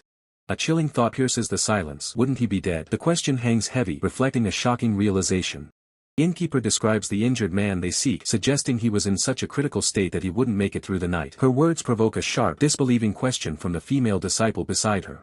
Enraged by the innkeeper's blunt assessment, the female disciple explodes, shouting, "How dare you!" Her white-haired companion quickly intervenes, urging her to calm down. Suddenly, a realization dawns on the innkeeper, a surprised "oh, right," escaping her lips, leaving the white-haired disciple utterly bewildered. The innkeeper points out a direction, revealing that at dawn, a group of men in black passed by, suggesting this might be related to the injured man's disappearance. Standing in the snowy courtyard, the innkeeper confirms, pointing, they went in that direction, as senior brother and his companions listen intently. Senior brother processes the information, realizing, if that's the case, he and the female disciple simultaneously conclude that it's the way back from where we fought, prompting senior brother to declare the information must be accurate.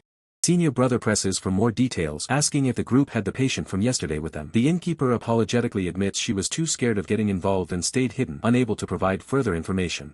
With renewed determination, senior brother declares, "Let's resume the search in that direction," his voice firm with resolve. From a distance, the innkeeper watches as senior brother and his group depart, disappearing into the snowy landscape under the bright moon. As her gaze lingers on their retreating figures, the innkeeper's thoughts drift, observing their desperation and admitting to herself, "I almost gave you a hint." Peeking through a doorway with a worried expression, the innkeeper inquires, "How is it? Is there any improvement?" The innkeeper gently addresses the elderly man sitting by the bedside, "Grandfather," her voice filled with concern. He is Kong Woonseon, clearly in a weakened state. Kong Woonseon responds, his voice tired but relieved, confirming that thanks to the medicine you prepared, he's past the critical stage. The injured man rests peacefully. Kong Woonseon inquires if the disciples have departed, addressing the innkeeper as Seola. She confirms their departure but quickly pivots to a more pressing matter, stating, "They have, but more importantly." The innkeeper, her face etched with concern, poses a grave question to Kong Woonseon. "There's only one way to save this guy, isn't there?" Kong Woonseon remains silent, his gaze averted, an unspoken thought trailing off into a heavy silence. This prompts a shocked cry from the innkeeper. "What, grandfather?" Gazing down at the injured man, Kong Woonseon observes, "The boy really does resemble him," a profound statement that elicits a bewildered "what?" from the innkeeper. The injured man stirs faintly, a subtle movement of his neck, as Kong Woonseon observes him with a contemplative Suddenly, the red-haired man jolts awake, his eyes burning with fury as he screams a name, Wu Young. His rage boils over as he vows vengeance, snarling, "That bastard, I will." Kong Woonseon recounts the events, explaining that he saw a group dressed in black pass at dawn. While investigating, he discovered the red-haired man collapsed in front of a cave and brought him to safety. Kong Woonseon concludes his explanation of how he found the red-haired man collapsed by a cave and carried him here, to which the red-haired man simply responds with a soft "ah." The red-haired man bows deeply to Kong Woonseon, expressing profound gratitude. "Thank you, elder. I owe you a great debt." Fierce determination burning in his red eyes, the red-haired man declares, "I can't lose track of them." He resolves to pursue Wu Young and the dark butterfly shadows trail immediately. The red-haired man announces his intention to depart, but the innkeeper quickly intervenes, admonishing him, "In that state, where do you think you're going?" She warns that he's in a condition that requires years of recovery. The red-haired man offers a faint, grateful smile, thanking the innkeeper for her concern. "Thank you for your concern, Mississippi." His expression then turns resolute as he prepares to continue, however. The firm jaw and unwavering gaze, the red-haired man states, "There's something I must do," his resolve unshakable. The sun dips below the majestic mountains, casting a fiery glow across the sky, marking the passage of time as a new journey begins. The quiet inn stands against the fading light, its traditional architecture a silent witness to the determined departure. Despite his severe injuries, the red-haired man stumbles forward, each step a testament to his unwavering resolve, his bandaged arm a stark reminder of his recent ordeal. As the red-haired man prepares to leave, Kong Woonseon offers crucial advice. While practicing internal breathing, focus on opening your energy flow, a puzzling instruction that leaves the red-haired man with a questioning look. Kong Woonseon, standing with a worried expression, emphasizes the critical danger. "Keep the veins in your limbs closed as much as possible." He warns that if blood clots gather in your dantian, your life will be in danger, so avoid forcing energy movement.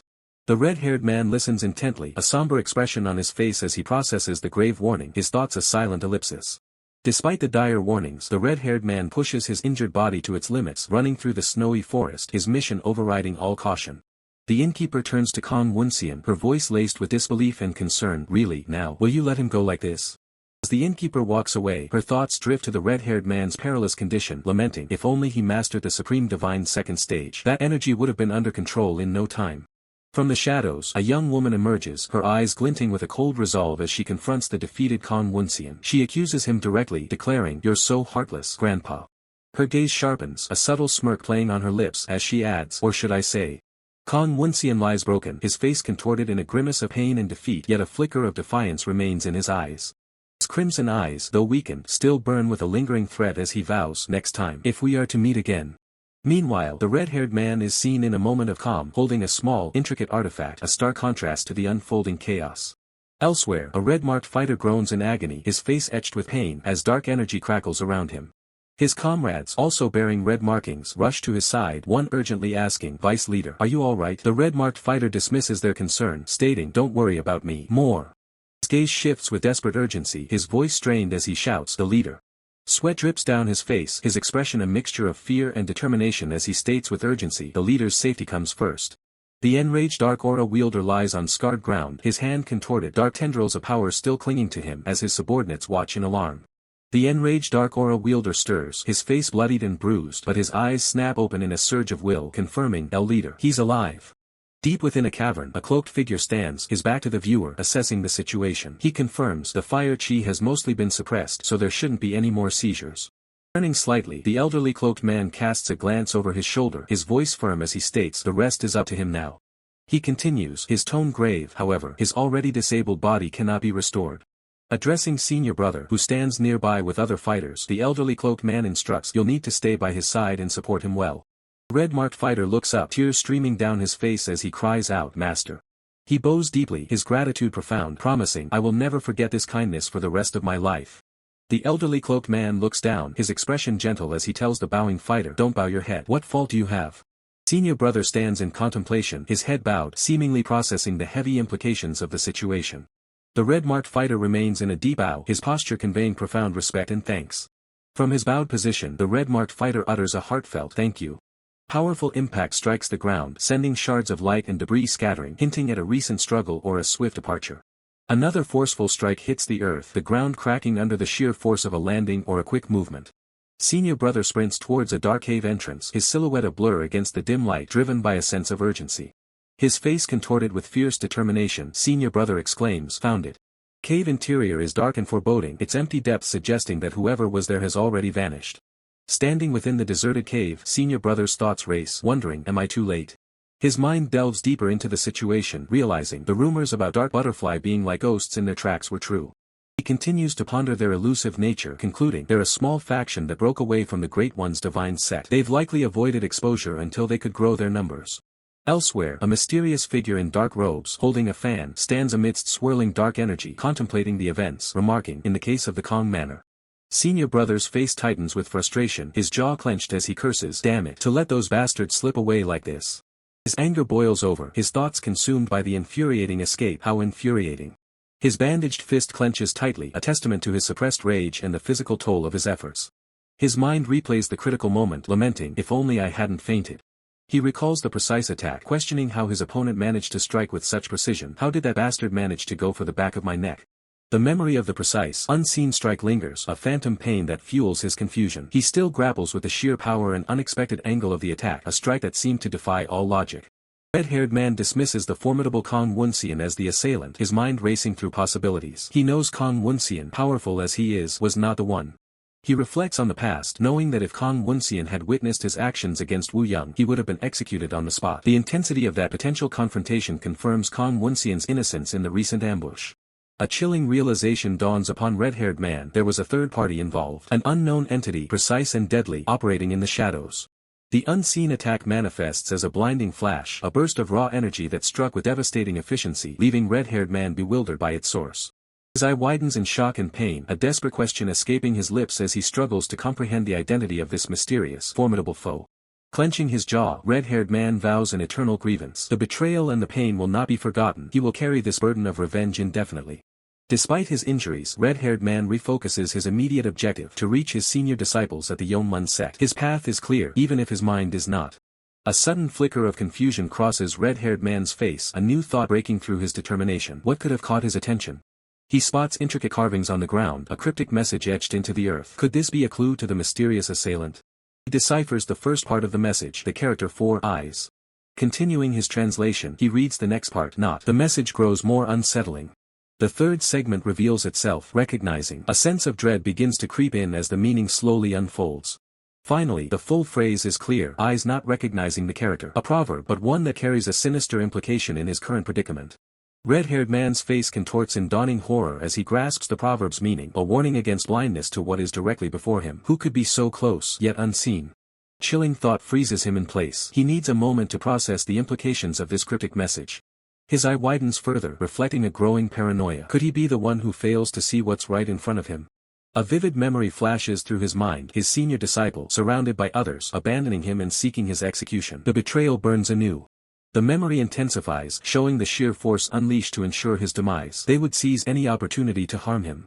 Sinister grin of a traitorous face appears, a haunting image that solidifies his suspicions of betrayal from within his own ranks.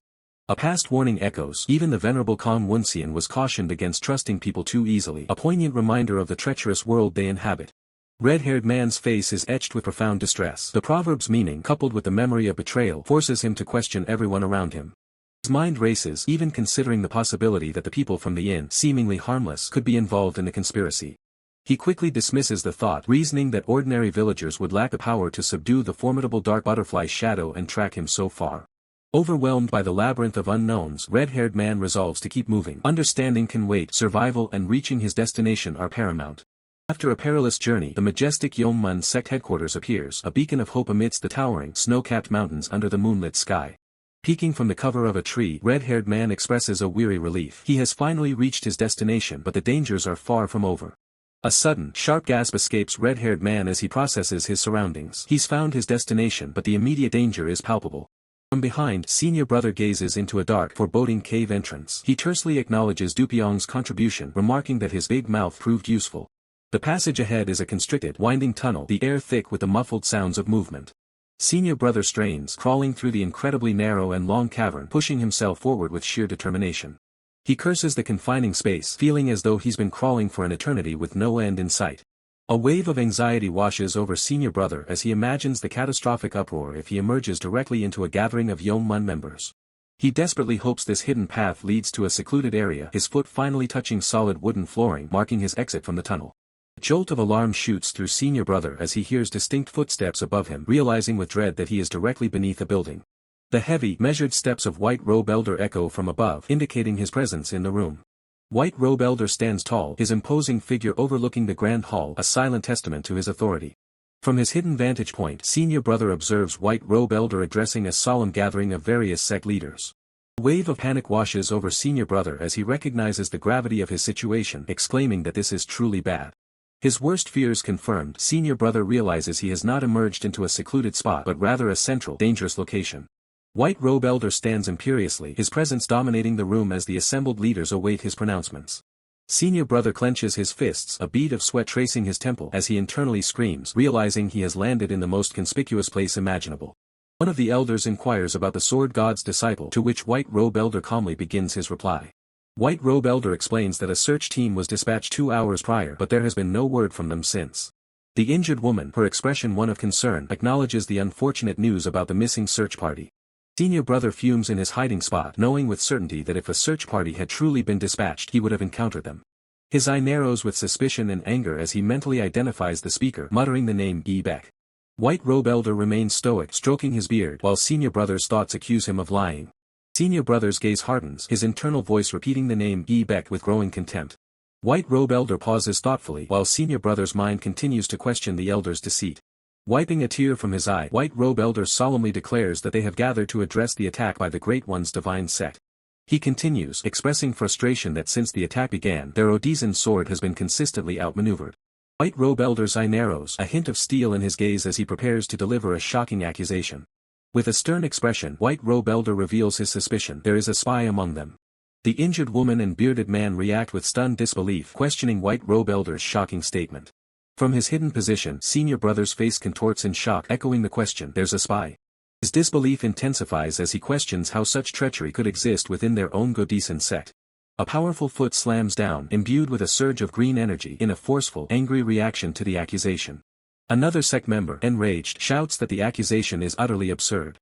The bearded man, gripping his sword, radiates green energy as he vehemently denies any possibility of their sect colluding with the demonic sect. His face contorted in a furious roar, the bearded man challenges anyone to suggest such a betrayal, his voice thundering with righteous indignation.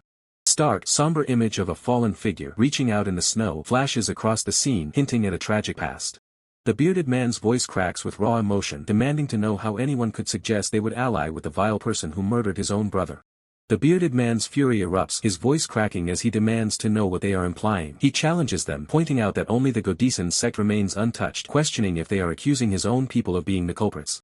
On the other side of the table, Woonseon calmly counters, stating that the Seonun Sword sect and Hwangshur sect also reported no casualties, placing them in a similar position. Woonseon continues, reminding everyone that his own Yeongmun sect organized this critical gathering. He adds a chilling detail, revealing that this very location was where the Great One's divine sect's invasion first began. The bearded man's anger gives way to confusion and shock, his face etched with disbelief as he stammers, demanding clarification on Woonseon's words.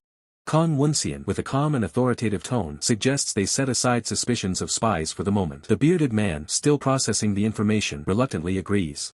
Woonseon addresses the weary assembly, acknowledging their fatigue from the long journey. He then issues a direct order: tonight each sect will deploy reconnaissance teams to the mountain's base. He concludes, instructing them to reconvene tomorrow morning to formulate their comprehensive strategy against the Great One's divine sect invasion. Later, Woonseon reports that his search is complete and he has crucial information that needs to be delivered immediately. With a somber expression and a tear welling in his eye, Woonseon quietly suggests they move inside to discuss the matter in private. Meanwhile, the enraged Dark Aura wielder, seemingly recovering on the cold ground, cautiously wonders if everyone has departed. He then resolves to seize this opportunity to make his escape. The red-haired man's eyes narrow with intense focus, his mind racing as he internally questions Kang Woonseon's current whereabouts. Kang Woonseon reflects on the situation, noting that Zhou Yun is still pursuing the trail alone. He then deduces his likely current location or state. Du Piong clenches his jaw, his face contorted in distress as he blames himself, believing he ultimately caused the current predicament. A sinister smirk plays on the enraged Dark Aura wielder's lips as he revels in Du Piong's self-blame, recognizing that the senior disciple now feels responsible for his well-being. He further muses, understanding that the senior disciple is concealing his presence due to the potential threat of a spy. With a mocking internal question, he wonders how long this charade will continue. Du Piong lets out a pained grunt, a faint blue aura flickering around him as he endures his internal torment. Du Piong's eyes snap open, burning with a mix of anger and regret as he internally laments, believing that if he had only protected Kang Woonseon, that inferior fool would have handled the situation himself.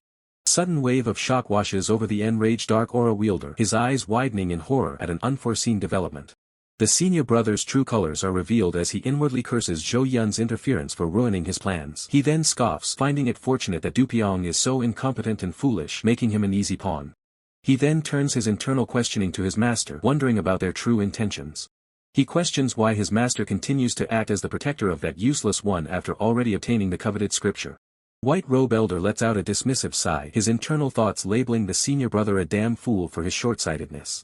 His face contorts in a flash of anger as he internally rages, questioning the senior brother's narrow focus. He demands if he can't see beyond the scripture, realizing that abandoning the child would shatter his meticulously built reputation. He concludes his internal monologue with a rhetorical question, emphasizing that no one would ever trust or follow him again if he were to act so carelessly. Du Piong remains curled on the ground, groaning in obvious distress and pain. The enraged Dark Aura wielder's eyes swirl with a maddening red, a visual manifestation of his mind slipping into a state of utter confusion and disorientation. A fleeting memory of Beck's warmth crosses Kang Woonseon's mind, a stark contrast to the unfolding chaos. The gentle memory shatters like glass, a violent break from the past as reality crashes back, leaving only fragmented pieces. A single drop falls into the void, creating expanding ripples that signify a profound and far-reaching impact. The red-haired man's eye reflects a chilling image, a dark, spiky fortress emanating an ominous blue glow, a symbol of the encroaching threat. Kang Woonseon erupts in a furious scream, engulfed in a potent blue energy aura as he declares that a rat has infiltrated their ranks. With a powerful lunge, Kang Woonseon unleashes a torrent of blue energy, his voice thundering as he demands the hidden intruder reveal themselves immediately. Blue energy torrent from Kang Woonseon's attack rips through the air, shaking the very foundations of the ancient structures. Senior brother crashes to the ground, engulfed in dark, jagged energy, letting out a pained gah and a guttural ugh as the force of the attack overwhelms him. Kang Woonseon observes the scene with a silent, calculating gaze, his expression unreadable as the dust settles. Senior brother grits his teeth, his red eyes burning with a mix of pain and defiance, struggling to push himself up from the ravaged earth. From the ground, senior brother manages to choke out a single, defiant word, Woonseon. Senior brother, despite his wounds, stares up at Kang Woonseon and challenges him, asking if he would believe him if he claimed to have heard nothing. Kang Woonseon's eyes remain closed, but a smirk plays on his lips as he retorts, knowing full well that senior brother is aware of the situation. Blue energy intensifies around senior brother, who cries out in agony as the power surges through him, forcing his body into submission. With a decisive strike, Kang Woonseon sends senior brother flying upwards, the blue energy radiating from his form pushing him further into the air. Senior brother lets out a final, agonizing ugh as his body goes limp, his eyes rolling back as he succumbs to the overwhelming force. White Robe Elder stands over the fallen senior brother, a spear of light pinning him to the ground, and asks Kang Woonseon for further instructions, awaiting his command. Kang Woonseon, taking a sip from his cup, muses aloud about his past connection with senior brother, stating that it would feel wrong to personally end his life. The White Robe Elder, his expression grim, reminds Kang Woonseon of the brutal fate that befell their target, detailing how he was captured and mutilated by the Great One's divine set. Kang Woonseon's eyes widen in sudden realization, a look of genuine surprise on his face as he exclaims that he had completely forgotten about that brutal history. Senior brother, fueled by a surge of renewed rage, curses his tormentors as despicable bastards, remembering how they severed his hands and tongue to conceal their evil deeds. His eyes burning with an infernal red glow, senior brother vows with absolute conviction that he will no longer allow his enemies to escape justice. White Robe Elder, maintaining a calm demeanor, questions senior brother about the new scripture passage he provided, asking if he had deciphered it yet. Senior brother, clearly confused, retorts, demanding to know why the elder would suddenly bring up that passage. A chilling realization dawns upon Kang Woonseon, his eye widening in horror as he whispers, "Could it be The white robe elder looks down at senior brother with a knowing smirk, stating that he clearly hasn't deciphered the scripture yet, adding, of course not, because. The white robe elder reveals his cruel deception, confessing that he deliberately scrambled both the meaning and phonetic characters of the scripture. He then mockingly asks how senior brother could possibly decipher it. White robe elder's face twists into a malevolent grin, his eyes glowing red as he taunts senior brother, declaring that he cannot be killed and thus the scripture's true contents will remain forever hidden. He then addresses someone named Beck. Kong Woonseon's face contorts in a mask of pure fury, his voice roaring as he denounces the white robe elder as a sly fox. The intense battle momentarily pauses, giving way to a brief interlude before the next phase of the conflict. Thought echoes in Kong Woonseon's mind, a lingering suspicion that it felt strange for a peerless master like the white robe elder to desire such a thing. Kong Woonseon stands over senior brother, his rage simmering as he admits his misjudgment, having initially believed him to be nothing more than a naive, innocent child. A single tear forms in Kong Woonseon's eye as he bitterly concludes, like that child. Kong Woonseon, his face etched with grim determination, declares to the white robe elder that even if he acquires the scripture, he will never truly. Senior brother, his voice raw with fury, finishes Kong Woonseon's thought, screaming that the white robe elder will never decipher it, then directly calls out to Beck.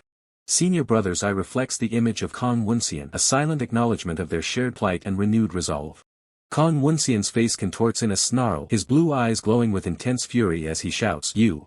Kong Woonseon unleashes a devastating blue energy strike, shouting, "Die, you bastard," as he violently impacts senior brother, who is sent reeling from the blow. Senior brother is sent plummeting downwards by the sheer force of the blue energy, crashing into the ground and leaving a deep crater in the earth. Senior brother, despite the brutal impact, looks up with a horrified scream, crying out, "Master." Senior brother sits defeated within the newly formed crater, letting out a final, resigned ugh as the battle takes its toll. Kong Woonseon stands over the defeated senior brother, who lies broken in the newly formed crater. With a dismissive glare, Kong Woonseon brands senior brother an ungrateful wretch. The bearded man, engulfed in a faint blue aura, confronts the red-haired man. He accuses him of deception, stating that instead of acknowledging the favor bestowed upon him, the red-haired man had been fooling him all this time. The screaming elder, his face contorted in rage and distress, lets out a guttural cry of "You." The red-haired man's eyes widen in horror, blood trickling from his mouth as he gasps, "How?" His expression shifts to one of desperate defiance as he screams, "Dare you!" A hand, emanating powerful blue energy, reaches out, its ethereal glow illuminating the red-haired man as he is sent flying through the air. Senior brother, with Du Pyong and the injured woman beside him, looks up with a grave expression, witnessing the unfolding chaos. Kong Woonseon walks away from the destruction, his voice echoing from a distance. He declares that he will leave it up to senior brother to figure it out. The chilling impact of Kong Woonseon's single, ominous word reverberates through the air, leaving a lingering sense of dread. The enraged dark aura wielder unleashes a torrent of dark energy, his form engulfed in a furious crimson and black aura. A close-up reveals the red-haired man's eye, wide with terror and disbelief, reflecting the overwhelming power before him. The enraged dark aura wielder's face is a mask of pure fury, his features contorted with murderous intent. The red-haired man's vision blurs, his eye reflecting the crushing force of the attack, signaling his imminent defeat. The bearded man unleashes a devastating blue energy strike, furiously demanding, "How dare you, mocking me like this?" Blue energy blast intensifies, ripping through the air with destructive force, aimed squarely at the red-haired man. The red-haired man is sent hurtling through the air, engulfed in the overwhelming blue energy, unable to resist its power. He crashes violently into the ground, a crater forming beneath him as the blue energy erupts on impact. A massive explosion of blue energy devastates the area, a testament to the sheer power of the attack. White robe elder confidently strides forward, proclaiming, "They said you were cleverer than your master, but in the end, you're just like him." He stands over the battered red-haired man, his expression unwavering as he states, "That's what I expected." The white robe elder's face contorts in a furious roar, declaring, "No matter how far you rise, you'll share the same fate as Yulchin." The red-haired man, despite his injuries, manages a mocking, incredulous laugh, then challenges, "What's so funny?" Engulfed in a dark, volatile aura, the red-haired man lets out a primal scream of anguish and rage. As he is held in a painful grip, the red-haired man cries out, calling Kong Woonseon's name in a mix of agony and desperation. A surge of dark, ominous energy manifests, swirling with destructive potential. The red-haired man screams in torment, his hand glowing with a desperate energy as he reflects on how Kong Woonseon wandered aimlessly even before this betrayal. His eye snaps open, filled with utter disbelief as he realizes the depth of the betrayal, exclaiming, "That can't be." White robe elder clashes with the red-haired man, a shockwave of white and blue energy erupting between them as he questions, "Supreme divine technique?" Enraged, the white robe elder bellows, accusing the red-haired man, "You sly thing, you secretly deciphered the scriptures." Their powers collide in a massive blue energy burst, the white robe elder challenging, "Fine, bring everything you've got." The red-haired man's face contorts in a terrifying display of malice and dark power, his eyes burning as he vows, "The strength you secretly cultivated, I will show you how worthless it is." A solitary, glowing orb hangs in the vast, dark sky, casting an ethereal light over the distant landscape. A breathtaking panorama reveals majestic mountains shrouded in mist, with ancient, intricate structures perched atop their peaks under a moonlit sky. A lone figure stands on a snowy courtyard contemplating the mystery, thinking, Be couldn't have been so careless with the sword master's disciple. No, there's no way he missed a clue in the scriptures. The white robe elder, surrounded by a subtle blue aura, holds a weathered book titled The Wrath of the Secret Master, his expression calm but knowing. A woman from the courtyard considers the implications, her thoughts urging, if that's true, we need to act quickly. Her eyes widen in shock as she wonders, how did he get the position of the Grand Master? I can't miss this here. Then reacting to an unseen event, she exclaims, what's that noise? Responding to the sudden commotion, the female character descends rapidly, her gaze fixed on a distant structure, thinking, over there. Her thoughts race as she identifies the source of the disturbance, the large building where the sect leaders gathered.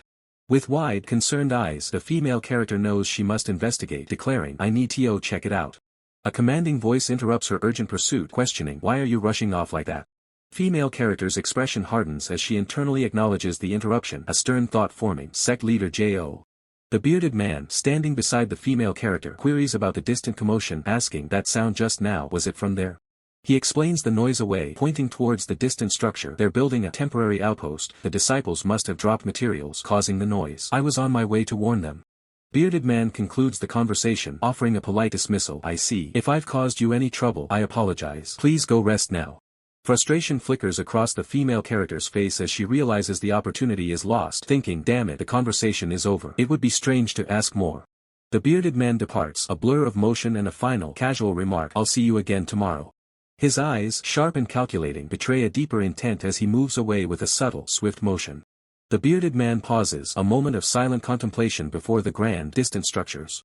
Brutal impact sends a figure crashing down, blood splattering as they hit the ground. The senior brother, battered and bruised, screams in defiance, UGH, you idiot. The enraged dark aura wielder's face contorts with savage fury, dark energy radiating from him as he lets out a guttural roar. Woonseon delivers a devastating blow, his voice booming with authority, just give up already. The senior brother collapses, defeated and broken, his body sprawled on the cold ground. His bloodied face reflects the agony of his struggle, eyes half-closed in pain and exhaustion. Woonseon, clutching his injured arm, curses his momentary lapse, exclaiming, Master, damn it, I let my guard down and got bitten by a bug. Male character rushes forward, urgency in his voice as he warns, we need to leave now, other sects will be arriving soon. Woonseon's frustration boils over as he laments, damn, I should have handled it swiftly. That damn fool stirred things up, trapping me. He reflects on the senior brother's desperate resistance, acknowledging, knowing I couldn't end his life myself, he struggled with no regard for danger, all to stop me from hiding the truth. Vein throbs in Woonseon's forehead as he internally rages, you're making things difficult till the end. Woonseon. Another male character arrives, surveying the scene and offering, need any help, sect leader YI. The bearded man's eyes gleam with a fierce resolve as he states, I need to know too the hidden details of the wisdom of the secret master. A swift, agile landing indicates rapid movement across the terrain. Under a mystical blue orb in the night sky, a vast forest stretches, hinting at a hidden quest. The searching female's frustration mounts as she thinks, this can't be. I searched the whole mountain, but why aren't there any clues? Suspicion creeps into her mind as she wonders, did that girl deceive me? She dismisses the thought, reasoning, no, she wouldn't gain anything by deceiving me. She didn't seem to know any martial arts from the start. According to Gwak Diopyeong's words, the grandfather figure she was with was just a poor villager. Sudden realization hits her with a jolt, her mouth agape as she thinks, wait. Her eyes widen in shock as the pieces click into place, a whispered thought escaping, grandfather and granddaughter. Granddaughter. Panic seizes her as she cries out, reaching desperately, OHNO. She dashes through the forest, the truth dawning on her. That's why the old man didn't show himself to me. If I had seen them together. Her face contorted with fierce determination, she pleads internally, please, I hope it's not too late. Driven by her urgent realization, the searching female propels herself forward with incredible speed, a race against time. Pursuing woman, still reeling from her urgent realization, swallows hard, a bead of sweat tracing her temple. The weight of her mission presses down. A faint creak echoes through the silent hall, signaling an arrival. Stepping into the room, the pursuing woman calls out with a hint of desperation, excuse me. Oh my, sis. From within, the attendant's voice carries, I've heard many rumors about your intelligence, I thought you'd be back. The attendant, now fully visible, questions with a warm smile, why did it take you so long? The pursuing woman apologizes, sorry, it's been so long, I didn't recognize you. With a knowing smile, the attendant reveals, you are the seventh among the seven supreme lords, the medicine immortal, Woonseon. The pursuing woman's expression turns grave as she demands, where's Woonseon? You're protecting him, right? The attendant stammers, well. The attendant hastily explains, as soon as he woke up he left. The pursuing woman's eyes widen in utter shock. What? Panic grips the pursuing woman as she cries out, Woonseon. He went to Woonseon looking for us. I need to catch up quickly. The attendant offers, I'll go with you. The attendant turns, a hopeful smile on her face, asking, you'll come, right? The attendant addresses the elderly man, grandfather. The grandfather pours a steaming broth over the noodles, stating, first let's fill our stomachs. The grandfather beams, offering a bowl. Yun, do you want a bowl too? In a hushed tone, senior brother instructs his companion, sure. I need to keep the seniors in line. You, make sure to protect this brat. A sudden voice interjects, wait a minute. A single eye, burning with a fierce, suppressed rage, slowly opens. Drops of blood stain the cracked earth, a testament to recent suffering. A lone figure, bound and battered, sits slumped in a wooden chair, blood staining the floor beneath him. Senior brother's bloodied face reveals his despair as he laments, in the end, I couldn't take my revenge. In a grim memory, senior brother lies defeated, his body broken and still. The stern face of Woonseon, etched with grim determination, appears in senior brother's mind. Senior brother's face contorts in a furious snarl as he roars, Baek, how dare you harm my master? His voice raw with hatred, senior brother vows, I will never forgive you. I will make you pay for your sins. Pyong, holding his nose in disgust, mutters, ugh, the smell of blood. Oof, it would have been better to die in that forest. Senior brother stirs, calling out weakly, quack. Senior brother. Pyong turns, surprised, you're awake.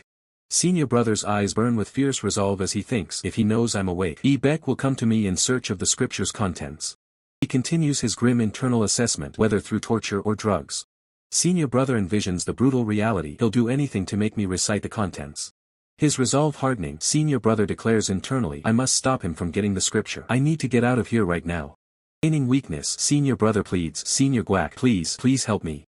Pyong crosses his arms, responding coldly, have you already forgotten that I abandoned you? Besides, it's the order of the sect leader. I'm just following the protection order. Senior brother probes, then did you hear why I'm locked up here? Pyong hesitates, I don't think I've heard it. Senior brother observes Pyong's ignorance, realizing, Guak Pyong doesn't know what's going on now. A cunning smile plays on senior brother's bloodied lips as he thinks, I got it. I'll use this to my advantage. Ancient scripture reveals its profound wisdom. The Supreme One creates water, which in turn helps form the heavens. The heavens then assist the Supreme One in forming the earth. Pyong's eyes bulge in terror as he screams, what is this? What the hell is going on? The text continues, highlighting the limitations with his shallow knowledge, simple energy circulation. Engulfed in a pulsating blue aura, senior brother's eyes glow crimson as he declares, this is the. Senior brother's face, now radiating overwhelming power, stares intensely, his red eyes blazing. Senior brother's intense gaze transforms into a furious scream as he unleashes a supreme divine technique, his bandaged finger pointing with raw power. The bound and kneeling red-haired man begins to confess, revealing he is the sword god's descendant, having inherited the wisdom of the secret master from his own master.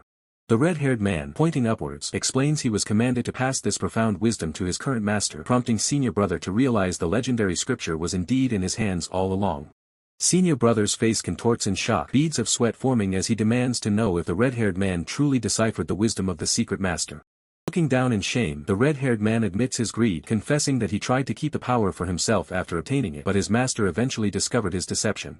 He continues his somber confession, stating that this very greed ultimately led to him being caught. His bloodied face contorted in a desperate plea, the red-haired man proposes a deal to senior brother, release him and he will share the invaluable contents of the scripture. Senior brother's eye twitches, his mind racing as he considers the offer, imagining the magnificent power of the scripture in his hands and the opportunity to finally put those who have looked down on him in their place.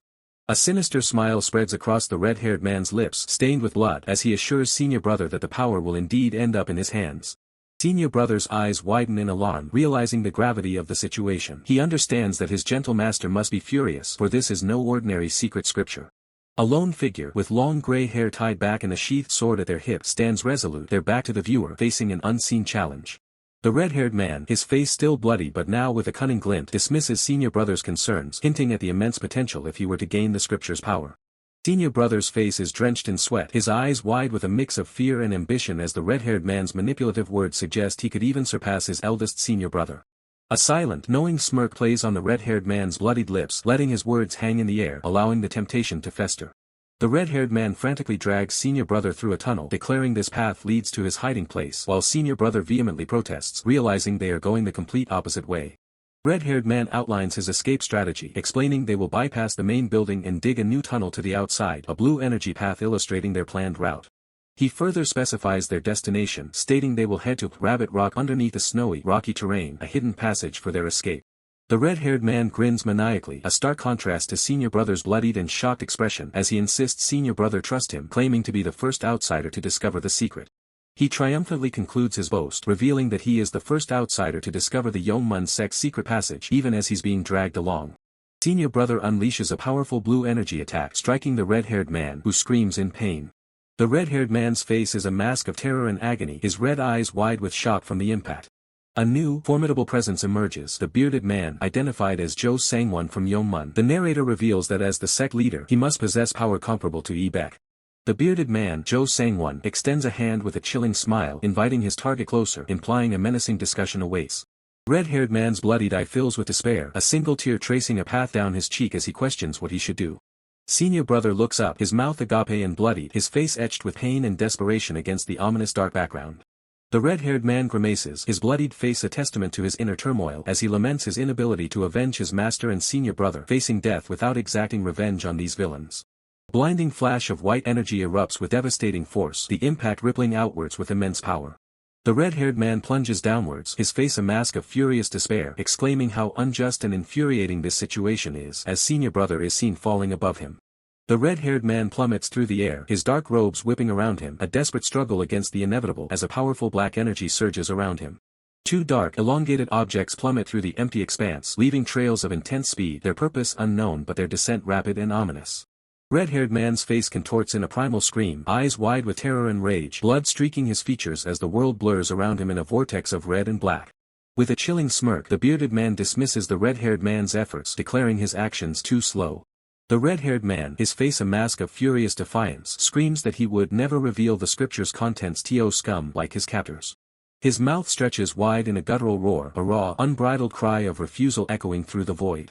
A blinding flash of white light engulfs the scene, momentarily obscuring all details, signaling a powerful, devastating impact. Now bound and broken, the red-haired man, tears welling in his bloodshot eyes, desperately begs his tormentors to kill me even as he internally vows, my mouth will never open. The bearded man, his brow furrowed in frustration, demands the red-haired man calm down and questions where he inherited such a fiery temper. Still defiant despite his pain, the red-haired man glares back, challenging his captor with a furious, what will you do about it? A single finger gently touches the red-haired man's bloodied face as he looks up, his expression shifting to a bewildered what? His eyes widen further in dawning horror as the truth begins to surface. There lies a mole amongst us, he realizes, a chilling don't tell me escaping his lips. A voice echoes across the desolate, snow-capped peaks, revealing a shocking identity. That's right, I'm the old country's cloud sword. The bearded man, now standing confidently, introduces himself as Jo Sangwon, the Great One's divine sect envoy of heaven and earth, offering his services with a sinister grin. The red-haired man's face twists in utter disbelief, reeling from the revelation of a mole amongst the sect leaders.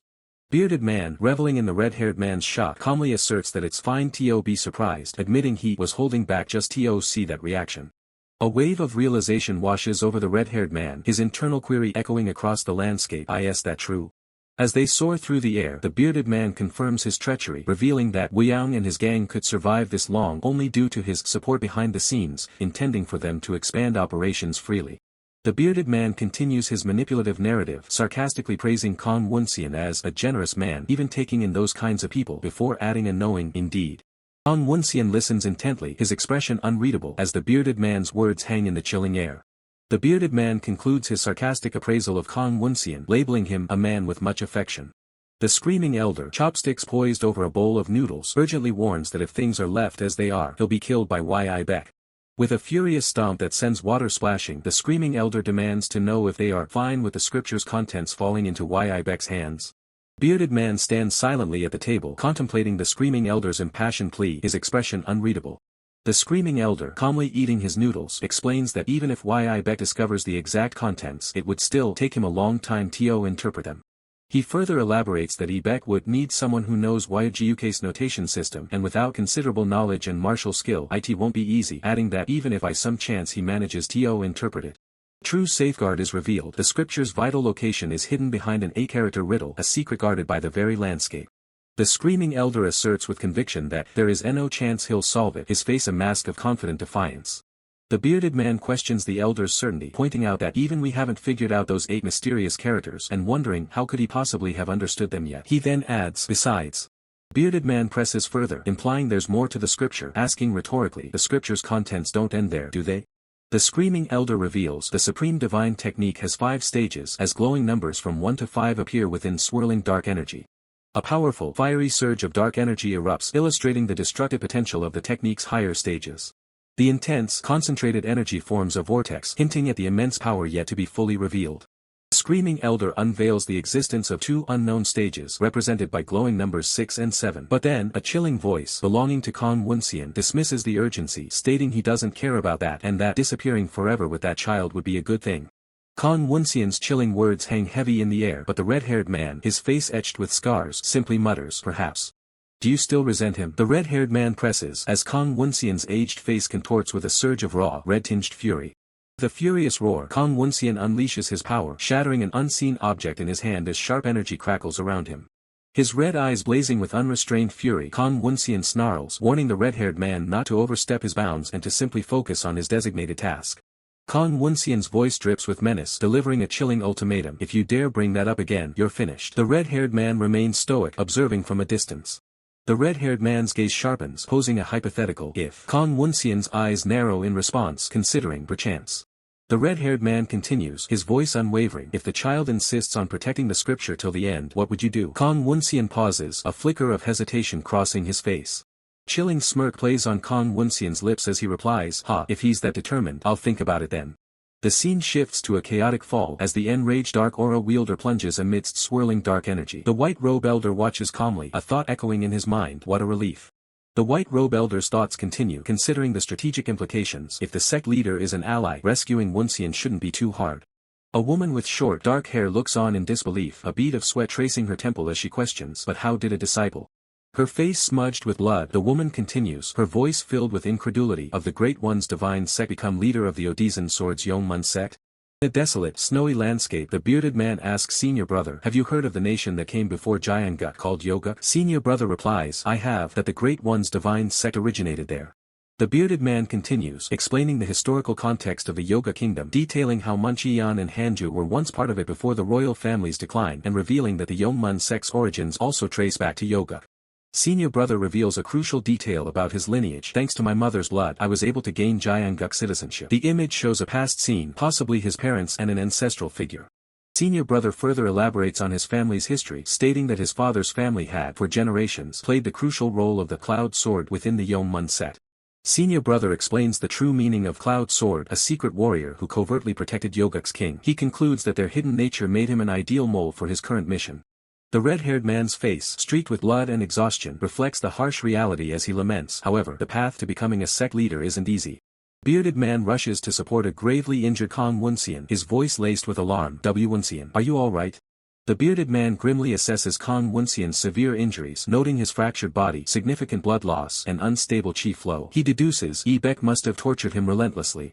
Looking at Woonseon's bloody, tear-streaked face, the bearded man marvels at his resilience, such strong willpower. Could he have endured this much?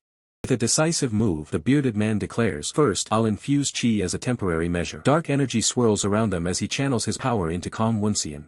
The bearded man's eyes gleam with a complex expression as dark energy swirls around him. He muses, to think I'd end up helping you like this, it feels like fate. Woonseon, his face still etched with pain, looks up at the bearded man and questions, fate? What do you mean by that? In the cold, snowy forest, the bearded man leans in, his voice dropping conspiratorially. Don't tell me you didn't hear anything from the sword god. The bearded man clarifies, about your birth, I mean. Woonseon's eyes widen in utter shock, a single thought screaming in his mind, my birth. Woonseon stares upward, his expression a mixture of disbelief and dawning horror as the words echo in his mind, my birth. The bearded man gazes at Woonseon with a knowing glint in his eyes, a subtle challenge in his voice, haven't you been curious? The white robe elder, a figure of calm power, appears and poses a profound question, seemingly to Woonseon. Why do you keep getting entangled with the Great One's divine sect? Woonseon screams in raw desperation, his bloodied face contorted in anguish as he pleads, please tell me, what truth am I unaware of? Bearded man's expression turns grave, his eyes narrowing as he begins to reveal the long-hidden truth, that is. Before the bearded man can continue, a sudden rustling sound breaks the tense silence of the snowy forest, interrupting their profound conversation. A new figure emerges from the shadows, a man with red hair and glasses holding a flickering torch. He yawns loudly, grumbling about the disturbance. Damn those demonic sect bastards. I can't even sleep. The red-haired man, emerging from the shadows with his torch, declares his intention to only take a quick look before leaving. Bearded man, hidden in the foliage, ponders whether their pursuers have already begun their search. He continues his internal monologue, noting that Ebek is currently leading a meeting to keep other sect warriors occupied, but it won't last long. The bearded man, kneeling beside the injured woman, urges her to go back. She responds with a surprised, questioning what. He insists her body cannot endure the journey, while the injured woman desperately pleads with him to continue the story he was about to tell. Bearded man sternly reminds her that staying alive is the priority and they will continue the story once they are safe. A title card appears, revealing the location, Yongmun sect. An overhead shot establishes the snow-covered landscape leading to the Yongmun sect's first stage main gate. Two figures overlook the sprawling sect, one of them remarking with relief that they have finally made it. The senior brother's face shows fierce determination as he cries out, urging Kong Woonseon to hold on. Du Pyong, visibly shocked, shouts, asking where the senior brother is going, who replies that he must quickly get Kong Woonseon out of there. Du Pyong's thoughts race, questioning if the senior brother understands the danger, with all the Odesan sword leaders gathered inside, warning that recklessness could ruin their operation. Despite the warnings, the senior brother clenches his fist, his expression revealing an internal struggle, thinking, but still. Du Pyong observes the senior brother, a blush on his face, noting the deep affection beneath the seemingly cold exterior. The senior brother, with renewed resolve, decides they should go inside and assess the situation first. Du Pyong agrees to wait at a designated spot while the senior brother instructs him to meet back at the inn if anything goes wrong. With a determined glance over his shoulder, the senior brother confirms the plan, a hint of emotion in his eyes. Du Pyong moves with swift precision, a blur of motion as he heads to his position. Meanwhile, the injured woman expresses a hopeful but worried thought, wondering if everything will truly be fine. Du Pyong observes her, reassuring himself that she is Myong's only disciple, implying her capabilities. Engulfed in a subtle dark aura, the enraged dark aura wielder prepares to move, thinking it's time to act. A hidden passage is revealed as a hand pushes open a floorboard, suggesting a secret entry. The bearded man swiftly emerges from the secret passage, his eyes scanning the surroundings with caution. A sigh of relief escapes him as he finds no one, then a moment of caution, wondering what if a servant had been cleaning. His expression hardens with conviction as he concludes this hidden room is the safest spot in Yongmun right now. He gestures towards the passage, instructing someone to come up, acknowledging their good work. The injured woman, now inside, questions the nature of the passage and their current location. The bearded man reveals it's a secret passage known only to the Cloud Swords, leading to his room on the third stage. He explains the sect's layout. Leaders are gathered at the second stage, while warriors heavily guard the perimeter of the first stage. Now, he instructs her to focus on recovering her energy, as they will move according to the Great One's divine sect's movements. The bearded man tosses a pill to the injured woman, who looks surprised, asking what it is. She holds the mysterious, glowing pill as the bearded man explains it's a secret treasure of the Yongmun sect, offering enough recovery to move, though not a full heal. Injured woman's eye narrows, an internal question beginning to form. Why do you? Her thought continues as she looks at the bearded man, wondering why he would go this far to protect her. Elsewhere, the red-haired man observes intently from a dark, snowy environment, his presence a silent watch. The red-haired man continues his watchful vigil as the injured woman and bearded man remain within their hidden refuge, preparing for the next move. Within their hidden refuge, the bearded man faces the injured woman, declaring his unwavering pride in his bloodline from yoga, a heritage he's lived his entire life upholding. With a resolute gaze, the bearded man assures the injured woman that she must trust him, he will ensure her safe escape. The injured woman, her face streaked with blood and arm bandaged, stares silently at a dark, potent pill held in her hand. She makes a conscious decision, swallowing the mysterious pill and feeling its power course through her. Fierce determination ignites in the injured woman's eyes as she thanks the sect leader, vowing to repay his kindness if she survives. The bearded man, a subtle smile playing on his lips, acknowledges her promise, instructing her to repay it upon her departure. Suddenly, the screaming elder lets out a pained gasp, his eyes wide with distress as the bearded man stands beside him. The white robe elder, engulfed in a potent blue aura, manifests crackling energy in his hands, his expression twisted in malevolence. His blue energy intensifies, illuminating the white robe elder's sinister smile as the injured woman watches in horror from behind him. With a devastating blast, the white robe elder unleashes a concentrated beam of blue energy tearing through the surroundings. The bearded man, shielding the injured woman, cries out, "Why I bet," his face contorted in shock and urgency. The white robe elder turns, his voice cutting through the chaos, demanding if everyone clearly heard the confession. He points accusingly, proclaiming that the traitor has confessed to his heinous crime, the crowd behind him murmuring in disbelief. The screaming elder, his face etched with fury, shouts in outrage, confirming the existence of a traitor within their very ranks. The injured woman's eyes widen with dawning horror, her expression filled with dread as she softly utters, "Sect leader Joe." An enraged elder points a finger, accusing the bearded man of being a spy just as he suspected from the very beginning. Injured woman, her face contorted in a mix of shock and anger, identifies the true mastermind, crying out, Woonseon, "It's you!" The bearded man, his composure shattered, demands to know when the white robe elder discovered his true intentions, calling him sect leader. The white robe elder calmly explains his calculated patience, knowing the traitor held significant responsibility and waiting for the perfect moment to expose them. With a chilling grin, the white robe elder reveals his manipulative scheme, using a soft-hearted disciple to lure the bearded man and officially end his life as a spy. The bearded man's eyes widen in disbelief and dawning realization as the full weight of his exposure crashes down on him. His face contorts into a terrifying, enraged smirk, his eyes glowing with malevolent power as he declares, "The game's up." A shiver of pure terror runs through the injured woman as she witnesses the bearded man's terrifying transformation, his true nature revealed. With a sharp shing sound, a formidable sword is drawn from its sheath, glinting ominously. The enraged dark aura wielder moves with blinding speed, a whirlwind of dark energy surrounding him as he lunges into battle. Dressing Woonseon, the enraged dark aura wielder announces that his turn to act has finally come. The clash of steel rings out with a resounding clang as the enraged dark aura wielder's sword meets an unseen force. Gripping his blade, the enraged dark aura wielder acknowledges his false loyalty to Jianghu but emphasizes the undeniable power he possesses. Engulfed in a furious dark aura, the enraged dark aura wielder unleashes his true might, declaring that the strength which earned him the title of sect leader is truly real. Above the unfolding chaos, the grand, snow-dusted structure stands majestically against the twilight sky, a silent witness to the impending battle. A powerful magical barrier, outlined with crackling energy, activates across the ground, trapping those within its confines. Woonseon, his face a mask of surprise and concern, reacts to the overwhelming aura, realizing the enraged dark aura wielder is no easy opponent. An overwhelming aura erupts, unleashing a devastating wave of dark energy that shatters the ground and sends debris flying, engulfing everything in its destructive path. Despite his injuries, the red-haired man grunts in pain as he pushes through, his eyes burning with fierce resolve. Raising his massive sword, the red-haired man shouts out a defiant declaration. A commanding, armored figure stands tall, instructing the red-haired man with a stern voice.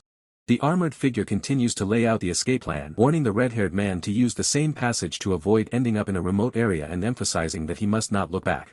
A wave of distress washes over the red-haired man's face as he questions the leader's plan. Bearded man's expression hardens in thought as he considers his master. His thoughts continue, coming to a quiet realization about the child. Turning to the red-haired man with a grave expression, the bearded man gives him a final warning. A raw, pained scream tears from the red-haired man's throat, a desperate cry against the unfolding chaos. Horror flashes across the red-haired man's face as he reacts with shock to the revelation. A warrior strides forward with menacing intent, bellowing and pointing out the traitor to all present. Chorus of voices erupts in a forceful, unified declaration. A warrior engages in a brutal clash, his weapon meeting an opponent's in a flurry of blows. The bearded man's gaze is sharp and focused, his expression grim amidst the battle. His eyes narrow, burning with an unyielding resolve as the battle intensifies around him. Concussive force erupts from the ground, sending shattered fragments into the air as a robed figure evades the blast. A heavy boot slams onto the fractured earth, the impact reverberating with raw power. The bearded man's brow furrows in thought, a grim realization dawning as he understands how their location was discovered. The masked fighter engages an opponent in fierce sword combat. The elder in white robes commands the opposing fighters to stand down, stating that this is an internal sect matter as he acknowledges the gravity of the situation. A swift kick deflects a blade, the combatants moving with blinding speed. One of the dark-robed fighters brandishes his sword and retorts defiantly that they will handle the matter themselves. The warrior's face twists into a chilling grin as he makes a proud proclamation. A warrior unleashes a devastating sweeping attack, his blade leaving trails of dark energy in its wake. Amidst the swirling chaos of dark energy, a desperate voice shouts for everyone to fall back. Man's face tightens with alarm as he observes the battle, shocked by the traitor's immense power and the sheer strength of his sword aura. A devastating blow lands with explosive force, radiating intense energy outwards. A warrior unleashes another furious attack, tearing through the ground with raw power. A maniacal grin spreads across the warrior's face as he taunts his adversaries to give their all. A warrior stands ready, his eyes blazing with malevolent power, prepared to unleash another wave of destruction. Engulfed in a dark aura, the warrior moves with lethal grace, his every motion radiating immense power. A dark-robed fighter barely manages to block a searing sword strike, the force of the impact jarred through his arm. Colossal armored foot crashes down, cracking the earth as a warrior rages in the distance. A powerful voice bellows out to his allies. Three fierce warriors stand united, expressing their grim resolve to personally handle the one who turned his back on them and send him off with proper rites. One of the warriors unleashes a torrent of swirling dark energy, joining the chaotic battle with destructive force. Amidst the dark aura, one of the warriors shouts out as they engage in a desperate struggle. The enraged dark aura wielder plunges his sword into the ground, a dark aura radiating from him as he utters a grim, "I'm sorry." The bearded man's face contorts in a scream of disbelief, realizing the dire implications. "Lord Joe, what are you?" The screaming elder's eyes widen in horror, his voice cracking with a desperate plea, "Don't tell me." The enraged dark aura wielder stands firm, enveloped in a surging dark power, his voice booming with resolve. "Now is the time. Go on." Senior brother grits his teeth, his face streaked with blood and sweat, pushing through immense pain. The senior brother charges forward, his voice a roar as he calls out Kong Woonseon's name. "Kong Woonseon." The bearded man looks on, his expression stoic but resolute as he whispers, "You must." His eyes close, a serene yet pained smile gracing his lips as he finishes, "Survive." A colossal explosion erupts, tearing through the landscape with devastating force, a maelstrom of black energy. As the smoke slowly dissipates, the grand traditional structure emerges from the chaos, scarred but standing amidst the lingering dark mist. The courtyard lies silent and desolate under a pale sky, snow dusting the ground, with a mysterious, dark chasm gaping open in the foreground.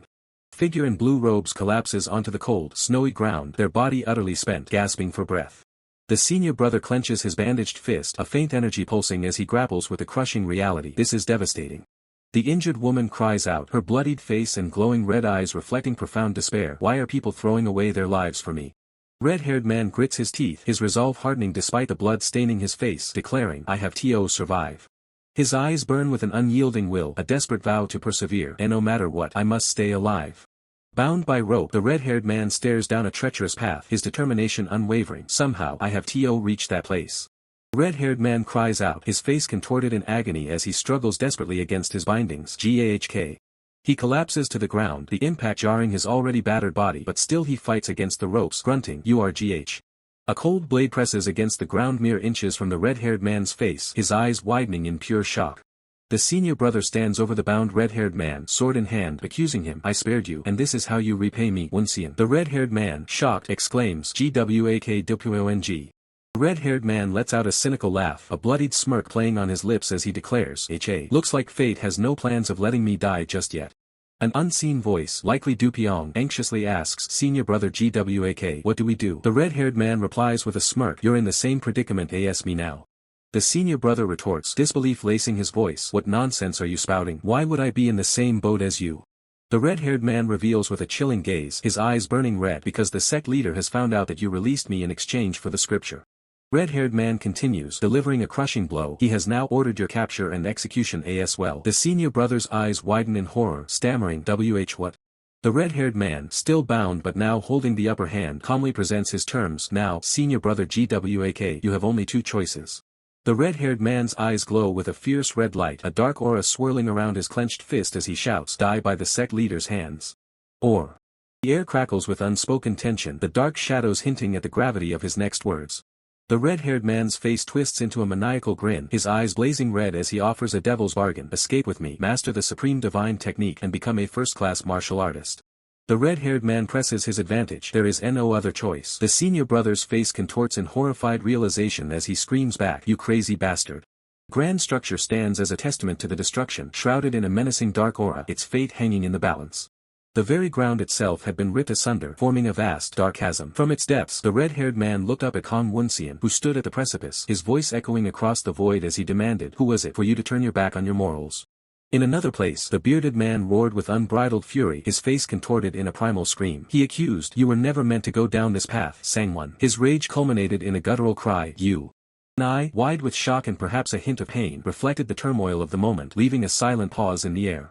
The red-haired man let out a pained gasp, his long dark hair shadowing a face etched with deep emotion. Blood stained the red-haired man's face, yet a fierce determination burned in his eyes as he clutched a mysterious object, ready for whatever came next. Screaming elder lay defeated, eyes wide with despair as he lamented, "Oh, to be destroyed without a trace like this. I don't even know where that tunnel leads."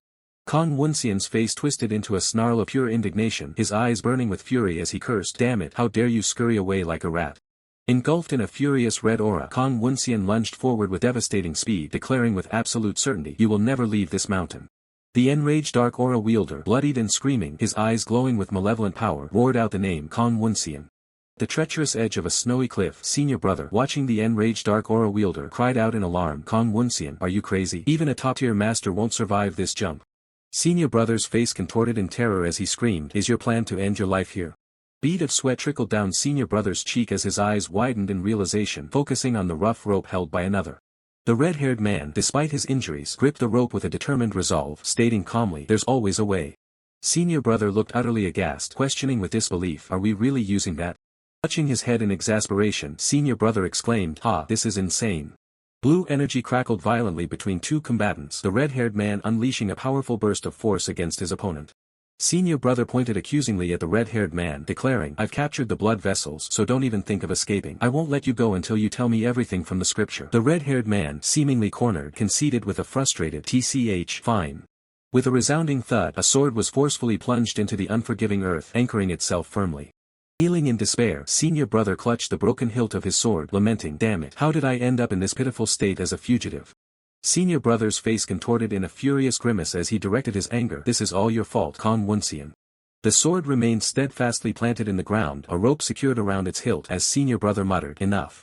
Senior brother knelt at the cliff edge, having meticulously secured the ropes, reassuring himself, I've connected all the ropes. At least, you won't die even if something goes wrong.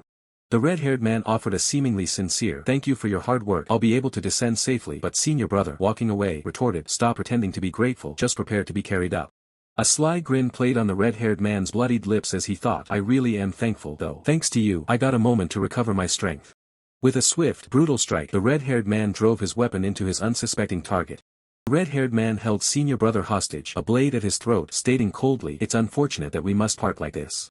Senior brother's eyes widened in dawning horror, a cold sweat breaking out as he realized, did he undo the pressure points? Did he pretend to be trapped from the start? Holding senior brother captive, the red-haired man offered chilling advice. There's affection even in hate, so let me give you some advice. Escape from Ebek and head for your hometown, senior brother. If things go wrong, he'll eventually hand down a real execution. Senior brother screamed in raw anguish and betrayal. You tricked me, Woonseon. Everything about my master trying to kill me was a lie, too. Colossal blue energy blast erupted from the distant white robe elder, hurtling towards the red-haired man and senior brother as a challenging voice echoed, is this the only place you dare to come? The red-haired man's eyes widened in utter disbelief and shock, a single word escaping his lips, no. The red-haired man's face contorted in a furious snarl, his eyes glowing red as he roared out a name, Ebek. Holding senior brother in a desperate headlock, the red-haired man screamed a warning to the approaching figures, take one more step, I'll pierce this bastard's throat.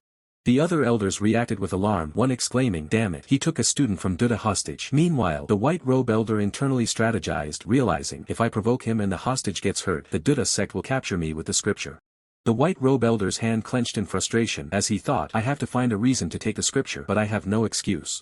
The red-haired man, severely injured and barely able to stand, defiantly faced the encroaching elders, shouting, don't come near. The white robe elder, observing his state, urged, stop resisting. With your broken bones, you can't even stand, right? Woonseon, with a manipulative glint in his eyes, tried to sway his opponent. There's affection in our past. If you cooperate, I'll spare your life. He added, with a hint of nostalgia, don't you miss the Duda's warmth, Woonseon?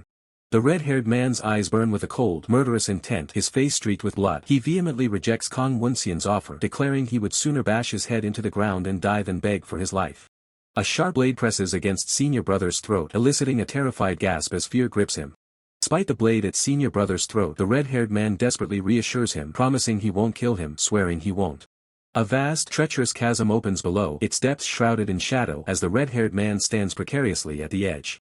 A woman in elegant pink-trimmed robes reaches out desperately, her voice laced with urgency, pleading for the preservation of the wisdom of the secret master. The screaming elder's face contorts in anguish, his voice a raw cry, lamenting the loss of the scripture. The red-haired man's eye glows with a fierce, crimson light as he mutters ominously, all of them. Woonseon, engulfed in a terrifying red aura, unleashes a devastating assault, his target screaming as they are overwhelmed by his power. A foot firmly plants itself on the crumbling edge of the precipice, dislodging rocks that tumble into the abyss. Loose rocks cascade down the sheer cliff face, their descent echoing the ominous silence of the chasm. Red-haired man's eyes close, his bloodied face reflecting a profound weariness as he questions if this truly is the end. With a desperate look, the red-haired man thanks senior brother, but his words are cut short by a sudden realization, a sharp weight, escaping his lips. Senior brother's face contorts in shock and panic, his mind racing as he urgently asks, are you going to jump? Projectile pierces senior brother's chest, eliciting a scream of agony, while the red-haired man behind him watches in shock. The red-haired man's eyes widen in horror, his face splattered with blood as he screams out Senior Brother's name. A figure in flowing white and blue robes desperately reaches out, urging Senior Brother to get a hold of yourself as he plummets into the abyss. Woonseon's face contorts in a furious snarl, his voice booming a threat. You won't die till you hand over the scripture. The bearded man strikes with powerful force, commending an unseen ally. Well done, Beck, as a woman in pink-trimmed robes falls below. A pained gasp escapes the red-haired man's lips, his eyes closed in agony as blood streaks his cheek. Woonseon looms over the defeated red-haired man, observing him with a chilling realization. It's not a rabbit, it's definitely a tiger. A black-clad foot steps deliberately onto the rugged terrain, emphasizing a moment of decisive action. Woonseon stands at the precipice, watching impassively as the red-haired man plummets into the vast emptiness below. Bearded man, the screaming elder, and the woman in pink-trimmed robes watch in horror, their faces etched with despair as they witness the unfolding tragedy. As he plunges downwards, the red-haired man's mind drifts to those he misses, his thoughts echoing Master and Senior Brother. The red-haired man's face, now devoid of struggle, gazes upwards, a flicker of memory crossing his features. Vision of a serene woman with dark hair appears, looking back with a gentle smile, calling out, Woonseon. Let's go, Woonseon. A single tear escapes the red-haired man's glowing red eye, a silent testament to the poignant memory. The red-haired man's eye reflects the image of the woman from his memory as he softly questions, Rain. As the red-haired man plunges, droplets of water surround him, and the spectral image of the woman from his memory appears above, looking down. With a desperate cry, the red-haired man calls out, Woonseon. A hand reaches out in vain as the red-haired man continues to fall, the narrator observing his fate drifting away. The red-haired man's descent is unrelenting, his form growing smaller as he falls continuously. His plummet seems to stretch into eternity, the narrator describing it as endlessly. The injured woman screams in utter despair, tears streaming down her face as she reaches out, crying Woonseon. The injured woman screams in utter despair, tears streaming down her face as she reaches out, crying Woonseon. As Woonseon lands precariously on a small ledge deep within a colossal chasm. The injured woman's face contorts in anguish, her eyes wide with horror as she whispers Woonseon's name, utterly devastated by his fall. Her desperate cry echoes through the vast, dark abyss, Woonseon's tiny figure barely visible at the bottom, swallowed by the immense depth. The chasm itself seems to roar, its dark depths swirling with blurred lines, emphasizing the crushing impact and the finality of the fall. Elsewhere, the screaming elder points an accusing finger, his face contorted in rage as he blames Master Beck for provoking the child and ruining everything. He continues his furious tirade, demanding to know how Master Beck will take responsibility, especially when the precious scripture was right before their eyes. Bearded man supports the accusation, insisting Master Beck must take responsibility, though his internal thoughts hint at deeper complexities regarding Elder Go. In a chilling revelation, Woonseon's silhouette declares his ruthless philosophy, admitting he sacrificed his beloved disciple to create this opportunity and that blame should fall on those who failed to seize it. A woman steps forward, attempting to de-escalate the tension, urging everyone to calm down and carefully discuss their next steps. With a determined expression, the woman declares that she will not forget what happened today, her gaze firm as the screaming elder walks away. Her internal thoughts betray her suspicion, that old fox, does he think I don't know his true intentions? She muses that if the white robe elder hadn't learned about the secret master's wisdom, he wouldn't be so calm, implying he's hiding something. With a subtle smirk, she resolves to uncover whatever he is hiding, no matter the cost. The woman then secretly instructs a bearded subordinate to send a search party down the cliff, emphasizing the need to at least find the body as a contingency. Her companion reacts with surprise. Her subordinate quickly agrees, revealing he had been thinking the same thing. The white robe elder remains silent, his expression unreadable as he contemplates the unfolding events. He sighs, remarking that despite their efforts to save Woonseon, the situation still ended in disaster. The red-haired man, his eyes glistening with unshed tears, challenges the elder's feigned sorrow, calling it laughable given his supposed vigilance. His internal monologue continues, acknowledging the collective deception they had all inflicted upon Woonseon, a truth he can no longer deny. Tears stream down the red-haired man's face as he grapples with overwhelming sorrow, the weight of their actions pressing down on him. Collapsed on the ground, the red-haired man questions the true depth of his feelings for Woonseon, searching for sincerity amidst the sorrow. A new figure with a white topknot arrives, running across the desolate terrain, only to be met by the white robe elder's dry remark, "You're late." The newly arrived white-haired man bows slightly, offering a polite apology and explaining his delay. Sudden, shocking realization flashes across a character's eye, marked by intense red exclamation points, hinting at a grim discovery. The scene is drenched in a foreboding crimson, splattered with dark, ominous streaks, hinting at a brutal event that has just transpired. A grim sight unfolds, a body lies impaled by an arrow while the white-haired man and another shadowy figure stand over it, having completed their grim task. The white robe elder turns and walks away, instructing his subordinate to follow, stating they have a mountain of tasks awaiting them. White-haired man looks on, questioning his master with a hint of surprise, perhaps at the abruptness or the nature of their next task. He points to the distinctive giant needle embedded in Dupyong's neck, directly questioning the white robe elder if it belongs to him. The white robe elder simply turns his back, casually dismissing the grim revelation as a regrettable matter, showing no remorse. The senior brother, trembling with rage, confronts the white robe elder, asserting that without Dupyong's contribution they would never have found the cave entrance, condemning the elder's lack of recognition. White robe elder scoffs, silently deeming the senior brother's emotional display pathetic for an esteemed disciple unable to endure even a trace of guilt. Standing over Dupyong's lifeless body, the white-haired man coldly declares that a person's life is merely determined by fate. Against a grim, rain-streaked backdrop, the white-haired man concludes that today was simply Dupyong's destined end. His shadowed face reveals nothing as he asserts this fatalistic view is the only reason for the tragic outcome. Senior brother's internal sorrow is palpable as he apologizes to Dupyong, while the white robe elder, utterly devoid of emotion, immediately questions the senior brother's next move now that Woonseon is gone. The white robe elder confidently declares he has an alternative plan, prompting a questioning glance from his white-haired subordinate. Woonseon reveals a crucial detail, explaining, though only partially, there's someone else who knows the scriptures. Woonseon stands triumphantly on a rocky peak, asserting his knowledge. That's right. Why do you think Sword Saint placed Zhou Yun by Woonseon's side? The revelation is met with a shocked internal thought. No way. The red-haired man grapples with the implications, questioning. She must have heard the scriptures over 10 years ago, so why? Woonseon clarifies, it's because she wasn't certain about what she had memorized. Woonseon's eyes gleam with ambition as he declares, the supreme divine technique means nothing to me, but the script Sword Saint knows. That is all I need. Do you understand now? The red-haired man lowers his gaze in solemn understanding, responding, I do, master. He then vows with determination, without fail, I will find it out. The harsh winter snow blankets a traditional building, a serene calm settling after the storm of revelations. Heavily bandaged figure, the red-haired man, stirs from his deep slumber, a pained ugh escaping his lips. Immediately, a voice exclaims, Grandfather, brother is awake. The bearded man stands over the recovering red-haired man, his tone gruff but relieved, remarking, took you long enough. Worthless brat. The red-haired man's eyes widen in silent recognition. The red-haired man pushes himself up, his eyes scanning the room as he utters, Elder. A sharp, piercing sensation jolts through the red-haired man's mind, making him gasp, ugh. The red-haired man cries out, Gah, as he collapses back onto the bed. The bearded man quickly warns him, don't try to move. Your fractured bones will need a long time to heal. Breathing heavily, the red-haired man manages a weak huff. Thank you, as he looks towards Dupyong. The bearded man observes the red-haired man, a silent, unreadable expression on his face, his eyes holding a faint, unsettling glow. The red-haired man bows respectfully, expressing his gratitude. Thank you for treating me, senior martial uncle. Bearded man strokes his long beard, a faint, knowing smile playing on his lips. The bearded man challenges the red-haired man, can you cover the sky with your palm? Wasn't sword god Kong Yulchin undeniably your disciple? Acting like it never happened won't change a thing. Overwhelmed by despair, the red-haired man pleads, senior martial uncle, please tell me, why must I live? What should I do now? Red-haired man looks up with desperate eyes, imploring, only you can answer the questions that fill my heart. You are the only one who can give me an answer. Please, I beg you, grant me your guidance. Tears stream down the red-haired man's face as he chokes out, why is it that my master, my senior brother, even Lord Zhou, His voice breaking, the red-haired man finally screams, want to die. The bearded man's eyes blaze red with fury, demanding, what did you say? A sharp impact sends the red-haired man reeling, a pained ugh escaping his lips. The bearded man's hand connects with the red-haired man, a powerful blow delivered in his rage. Bearded man turns, his voice laced with menace, did you just say you want to die? Dupyong cries out in alarm, Gee grandfather. The bearded man's face contorts in a terrifying mask of fury, his eyes burning red as he roars, watch your tongue.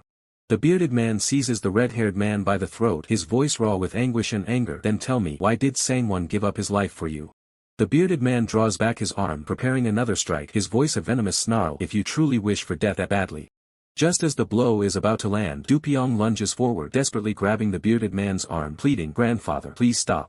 Tears streaming, Dupyong cries out to the red-haired man, brother, come to your senses. Uncle Zhou's death.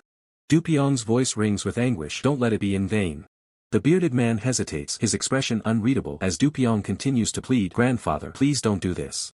The red-haired man coughs violently, collapsing to the floor as a surge of internal energy ripples around him, a pained ugh escaping his lips. Red-haired man's eyes fill with tears as he questions his very existence. Am I truly someone who isn't even allowed to die as I wish? Kook, then how am I supposed to bear the weight of their deaths? The bearded man listens, his expression softening into a pensive silence. The red-haired man lets out a long, weary sigh. Who? The bearded man's voice then cuts through the silence. Are you wondering why you must live? The red-haired man, still kneeling and bandaged, affirms his desire, stating he wants to know the reason. The bearded man's eyes glow with a subtle red light as he sternly commands the red-haired man to listen carefully to his every word. The red-haired man maintains his kneeling posture, his bandaged form radiating a quiet determination as he prepares to absorb the bearded man's teachings. The scene shifts to the majestic, mist-shrouded Godisen sect a few days prior as the narration speaks of all conditioned phenomena being like dreams, illusions, bubbles, and shadows. The red-haired man sits contemplating the tranquil landscape as the narration continues, urging one to observe phenomena like dew and lightning. His internal thoughts echo the sentiment that everything is an illusion and attachments must be released. A wave of self-reproach washes over the red-haired man, his internal monologue questioning if this is truly the moment to be lost in such poetic contemplation. A stark, monochrome flashback image of a hammer striking down, juxtaposed with the red-haired man's back, reveals his torment. He internally laments his father's death at enemy hands and the heavy burden of the Godisen sect's fate resting solely on his shoulders. His eyes harden with resolve as the red-haired man declares he has no more time to waste. He decides to begin his training, as instructed by the Grandmaster, starting with the third verse of the Terim scripture. The red-haired man, brush in hand, is abruptly startled by a sudden, violent sound, his expression shifting to one of alarm. His eyes widen in disbelief as the red-haired man realizes the sound he heard was a scream. His gaze sharpens, focusing intently as the red-haired man tries to pinpoint the source of the unsettling sound.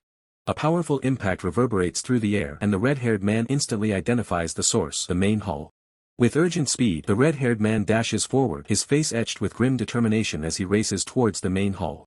Horrifying sight of the main hall engulfed in raging flames unfolds, with countless bodies lying motionless amidst the destruction, painting a scene of utter devastation. Standing amidst the fiery ruins, the red-haired man stares in horrified disbelief at the carnage, crying out in shock. A blood-stained boot steps carelessly amidst the fallen, lifeless forms, a chilling testament to the brutal assault. Wounded disciple lies bleeding on the scorched earth, barely conscious, a silent exclamation mark of pain and alarm accompanying his pained groan. The red-haired man kneels urgently beside the wounded disciple, Yangjin, demanding to know what transpired. Yangjin, barely clinging to consciousness, weakly recognizes him as senior brother. With a desperate plea, Yangjin urges them to flee the ravaged hall immediately. Ignoring his own distress, the red-haired man presses Yangjin for answers, demanding to know the full extent of the unfolding catastrophe. Yangjin's terrified face contorts as he gasps out the names of the two top disciples from the Great One's divine sect. The red-haired man, his voice laced with dread, frantically demands to know the Grandmaster's whereabouts. As the red-haired man cradles Yangjin, the wounded disciple struggles to speak, his words trailing off as he reveals the Grandmaster's fate. The red-haired man's eyes widen in utter denial, his mind refusing to accept the grim implication of Yangjin's unfinished sentence. An antagonist, the enraged dark aura wielder, looks down, uttering a confused sound as he notices something unexpected. His expression turns menacing as the enraged dark aura wielder observes the scene, surprised to find a survivor. The red-haired man, still kneeling, looks up in shock, his gaze locking onto the group of antagonists now revealed. The red-haired man rises, his voice trembling with rage as he confronts the villains. The enraged dark aura wielder, addressing his companion as senior brother, casually informs him that a survivor was missed. With a furious snarl, the enraged dark aura wielder raises his axe, vowing to eliminate the remaining survivor immediately. His eyes narrow, gleaming with murderous intent as the enraged dark aura wielder prepares for a swift, brutal strike. The red-haired man's face contorts in pure horror as a colossal axe descends rapidly towards him, its shadow engulfing his desperate gaze. A silent scream tears from the red-haired man's throat, his mouth wide in a primal expression of terror as the impending blow draws near. The air thickens with tension as a voice cuts through the chaos, calling out to the red-haired man to halt his desperate advance. With eyes closed and a blade held firm, the red-haired man stands at the precipice of a memory, the weight of his sect's survival resting on his shoulders. A stern voice echoes in his mind, questioning if the young disciple truly understands the heavy burden of the Godisen sect's legacy.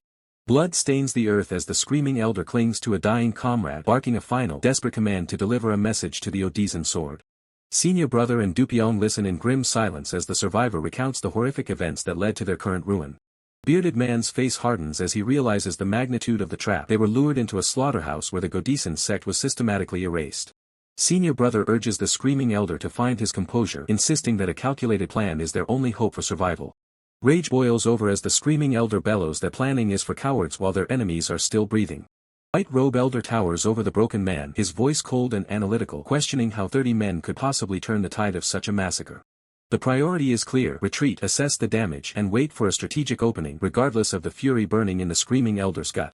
A sudden realization strikes the room like a physical blow, a moment of pure, unadulterated shock frozen in time. Dropping to his knees, the screaming elder casts aside his pride, begging for the support he thought was guaranteed by blood and history. He screams into the silence, demanding to know if their lifelong friendship under the Odison banner truly meant nothing in the face of annihilation. White Robe Elder offers hollow sympathy, claiming his heart aches while his eyes remain fixed on the cold reality of their disadvantage. The desperation in the screaming elder's voice reaches a fever pitch as he calls out one last time for his supposed ally to stand with him. The word, however, hangs in the air, a verbal guillotine preparing to sever the last ties of loyalty between the two sects. The finality that chills the bone, the White Robe Elder declares that they are in no position to assist, choosing survival over sentiment. As the White Robe Elder turns his back, the screaming elder can only watch in disbelief as his world crumbles further into betrayal. The mission is now survival of the few. The White Robe Elder prepares to depart, leaving the remnants of the Godison sect to their fate. Defeated and hollow, the screaming elder whispers his own intent to leave, his spirit crushed by the weight of the abandonment. A bitter realization takes root, blossoming into a cold, hard truth about the nature of their alliances. He questions the very concept of loyalty, wondering if the legendary honor of the Odison sword was ever more than a myth. Standing tall amidst the wreckage of his pride, he laments that a lifetime of devotion was nothing more than a handful of sand slipping through his fingers. A final, dismissive farewell is uttered, signaling the end of an era and the beginning of a lonely, blood-soaked path. Bearded Man watches the departure with a silent, stoic intensity, his own thoughts unreadable but undoubtedly grim. In a sudden twist of fate, the White Robe Elder extends a hand, promising that the Dutta sect will stand with the Yeoman sect if they are willing. The shock of the offer reverberates through the remaining warriors, a flicker of hope in the darkness. Determination replaces despair as the warriors gather, their eyes burning with a renewed sense of purpose and vengeance. As night falls, the smoke of distant fires rises against the twilight sky, a grim reminder of the war that still rages. Around the campfire, the survivors sit in heavy silence, the crackle of the flames the only sound in a world that has grown cold and unforgiving. The silence is broken only by the subtle shift of Woonseon, his eyes heavy with the weight of the tragedy, a grim determination etched into his scarred face. The younger survivors, including Red-Haired Man, remain frozen in shock, their faces pale and slick with cold sweat, the horror of what transpired still fresh in their minds. Red-Haired Man's gaze is distant, lost in the overwhelming trauma. He acknowledges, everyone is still in shock. No wonder even I don't know what to do. Red-Haired Man turns to the slumped screaming elder, his voice trembling as he calls out, "You uncle." The elder can only offer a silent, pained response. A fierce resolve ignites in Red-Haired Man's eyes as he clenches his jaw, a vow escaping his lips, "I will have my revenge." His voice gains strength, fueled by a burning conviction. "I will wipe out those demonic bastards, avenge my father and grandmaster, and rebuild the Godison sect." The screaming elder looks at Red-Haired Man, a silent understanding passing between them, a shared burden of loss and the nascent spark of hope. Meanwhile, a chilling smirk plays on Woonseon's lips, a silent testament to his dark schemes unfolding. Woonseon, with a deceptively calm demeanor, speaks words of encouragement that carry a sinister undertone. "Yes, you have great talent. If you work hard, not only will you surpass me, but maybe even your father, or perhaps even the Grandmaster." The air crackles with malevolent energy as a surge of dark, crimson power erupts, a raw manifestation of rage and destructive potential. The ground trembles as the enraged Dark Aura wielder descends, his foot crushing the earth, surrounded by a terrifying aura. A terrified sect member screams, what's going on?" Towering over the fallen, the enraged Dark Aura wielder demands, "Are you the leader of the Godison sect?" The injured sect leader can only manage a pained gasp. "GHK."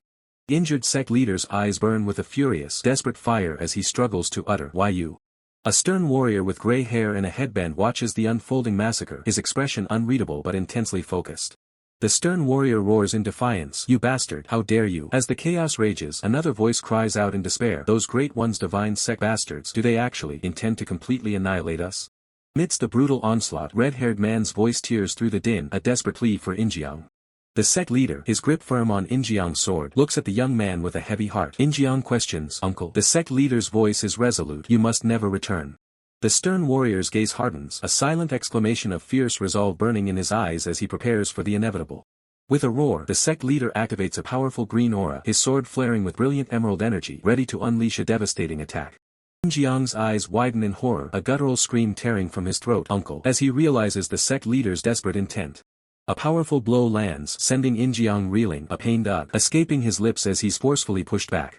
The sect leader, his voice strained but grateful, "Thanks Elder Huang." "Thank you, Elder Huang." Elder Huang, his face etched with grim resolve, offers a solemn promise, "I will pray for your safe return." With fierce determination, the sect leader unleashes a torrent of emerald energy from his blade, a desperate strike against the encroaching enemy. Pained but resolute expression crosses the sect leader's face. He whispers, "Yes, this is enough. As long as Jianghu survives, the lineage of the Godison sect will continue." Bloodied but unbowed, the stern warrior roars, "Disciples of the Godison sect." His eyes blaze with a furious determination.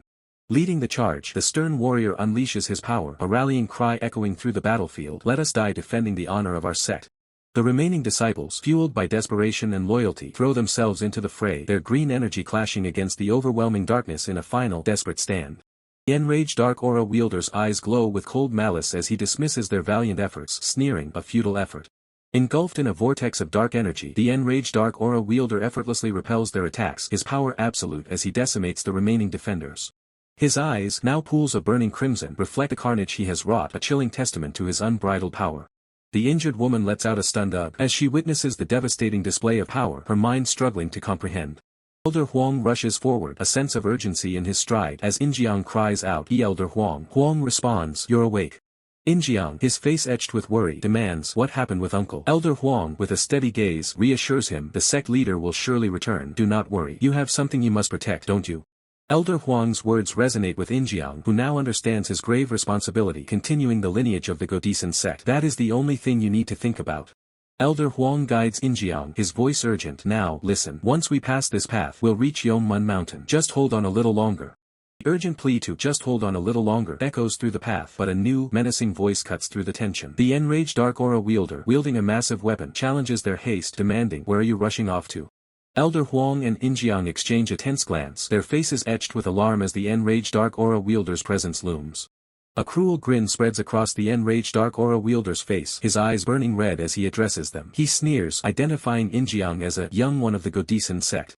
Without hesitation, Elder Huang unleashes a swift, powerful strike, a burst of energy rocketing towards the enraged Dark Aura wielder, attempting to create an opening. Injiang cries out in a panic, his face contorted with fear for Elder Huang, calling out, Martial Uncle. Elder Huang, his body glowing with a vibrant green aura, shouts a desperate command to Injiang. He urges him not to worry and to run straight to Yongmun Mountain, emphasizing, you must survive. With fierce determination, Elder Huang declares his sacrifice is so that all of us may live, as he activates the broadleaf sword technique. The technique fully activates, Elder Huang unleashing the broadleaf sword technique, fifth form, a colossal wave of verdant energy erupting from his blade. The enraged Dark Aura wielder's face contorts into a terrifying, blood-red grin, an infernal aura radiating from him. Well, this is something, he roars, seemingly relishing the challenge. The two titans collide in a devastating explosion of power, green and red energies ripping through the air as Elder Huang's technique meets the enraged Dark Aura wielder's raw might. Amidst the chaos, the enraged Dark Aura wielder's grin widens further, his eyes blazing. He remarks that they say the scenery never changes, and, indeed, it carries a formidable presence. Elder Huang, his face strained, glares back, his voice thundering with fury, calling the antagonist an impudent brat. The enraged Dark Aura wielder's fist ignites with crimson energy, rocketing forward as he questions, Senior, in this world. His powerful punch connects, sending Elder Huang reeling as he finishes his taunt, asking, does age even matter? Elder Huang coughs up a spray of blood, a pained gasp escaping his lips. Kohuk. Battered and bleeding, Elder Huang looks back at the fleeing Injiang. A grim realization sets in. He thinks, at this rate everyone will die. I must buy Injiang enough time to escape. With a newfound resolve, Elder Huang pushes himself up, green energy flickering to life around him once more, thinking, if so, I will give it my all. He declares, channeling his remaining strength into the mountain sword technique, the ultimate call, his aura blazing with desperate power. The enraged Dark Aura wielder's expression hardens as he senses the immense power, admitting, this is dangerous. Elder Huang's blade is consumed by a torrent of vibrant green, forming the immaculate blade of the morning dew. Yet the enraged Dark Aura wielder's maniacal grin returns, his red aura intensifying. Still, that would be disrespectful, he proclaims, challenging, come, I will take it head on. The two overwhelming forces collide in a cataclysmic explosion, a maelstrom of green and red energy engulfing everything in a blinding flash. The sheer power of the impact sends a colossal shockwave rippling outwards, tearing through the landscape. Injiang is thrown back by the immense pressure, a pained grunt escaping his lips. Guh. Injiang's eyes widen in horror, sweat beading on his brow. He realizes, what a huge shockwave. That was immaculate blade of the morning dew, infused with all of Martial Uncle's chi. As the dust settles, the enraged Dark Aura wielder stands unscathed amidst the devastation, a testament to his power, while Elder Huang lies broken in the distance. Elder Huang's form is still and bloodied, his long hair tangled with debris, a grim testament to his valiant but ultimately futile stand. Injiang stares at the fallen Elder Huang, his voice barely a whisper, filled with anguish. Martial Uncle. With casual ease, the enraged Dark Aura wielder blocks Injiang's furious assault with a single, dismissive finger. The enraged Dark Aura wielder seizes Injiang by the neck, lifting him effortlessly into the air. Injiang chokes out a pained gasp. Gah. Despite being choked, Injiang's eyes blaze with defiance. Ugh, I will definitely kill you, he vows, struggling for breath. The enraged Dark Aura wielder smirks, tightening his grip. Foolish brat, he mocks. What about those who died protecting you? Do you intend to throw your life away so easily? The enraged Dark Aura wielder releases Jianghu, declaring, I spared you once before and I can't kill you now. Take a good look, this is reality. His eyes gleam with cruel amusement. Grit your teeth and endure, he commands, then come find me in 10 years. Jianghu, tears welling in his eyes, glares back with a burning resolve. Only then will I face you with my full strength, he vows, accepting the challenge. The biting winter wind whips around an ancient, snow-dusted building, its silence a stark contrast to the brewing storm within. Inside, the once grand hall lies in disarray, thick layers of dust covering broken floorboards and scattered debris, speaking of long abandonment or a forgotten struggle. A delicate hand, clad in a traditional sleeve, glides over the dusty surface, confirming the desolate state of the forgotten chamber. Lady Zhou observes the pervasive grime, a thick layer of dust coating everything, a silent testament to the passage of time and the absence of life. Her gaze sharpens, a silent thought confirming her suspicions. She came here just in case, and as expected, Woonseon is. As Lady Zhou stands amidst the desolation, senior brother steps forward, his voice cutting through the silence, asking what her next move will be. Lady Zhou, turning to face senior brother, challenges him, asking why he followed her and if he suspects her of hiding Woonseon. Senior brother quickly dismisses her accusation, stating that of course he doesn't, acknowledging his past negligence led to an unjust tragedy for two individuals. He continues, revealing a flicker of hope. The absence of Woonseon's body provides a sliver of comfort, fueling his worry and the belief that Woonseon might still be alive. Sudden realization dawns on Lady Zhou's face, her thoughts echoing senior brother's unspoken fear. If Woonseon is truly alive. Senior brother kneels, proposing that if Woonseon lives, then the Great One's divine sect must be involved, urging Lady Zhou to track their movements together. He pleads with Lady Zhou, suggesting they might uncover a crucial clue if they work together. Lady Zhou remains silent, her expression a mix of contemplation and inner turmoil. Lady Zhou turns her back, coldly telling him not to feign concern now, prompting a desperate cry of Lady Zhou from the kneeling senior brother. She firmly rebukes him, ordering him not to call her by that name and forbidding him from associating her with his master. Senior brother, clinging to a sliver of hope, asks if there's a condition he can meet. Lady Zhou finally turns, her gaze unwavering, and states her condition, only then may he follow her. A faint, knowing smile plays on senior brother's lips, a silent acceptance of her terms. Lady Zhou leads the way, senior brother falling in step behind her, their shared quest now officially underway. The chapter title, Revenge of the Bloom Flower, flashes across the screen, marking a new phase in their journey. 1 year later, the scene shifts to a vibrant coastal town, its shores bustling with life, a stark contrast to the desolate building they left behind. Grand building, perched majestically on stilts above the shimmering water, stands as a testament to the town's prosperity, bathed in the warm hues of autumn. A weary merchant sighs, lamenting the past year of hardship, all caused by the disruptive influence of the Great One's divine sect.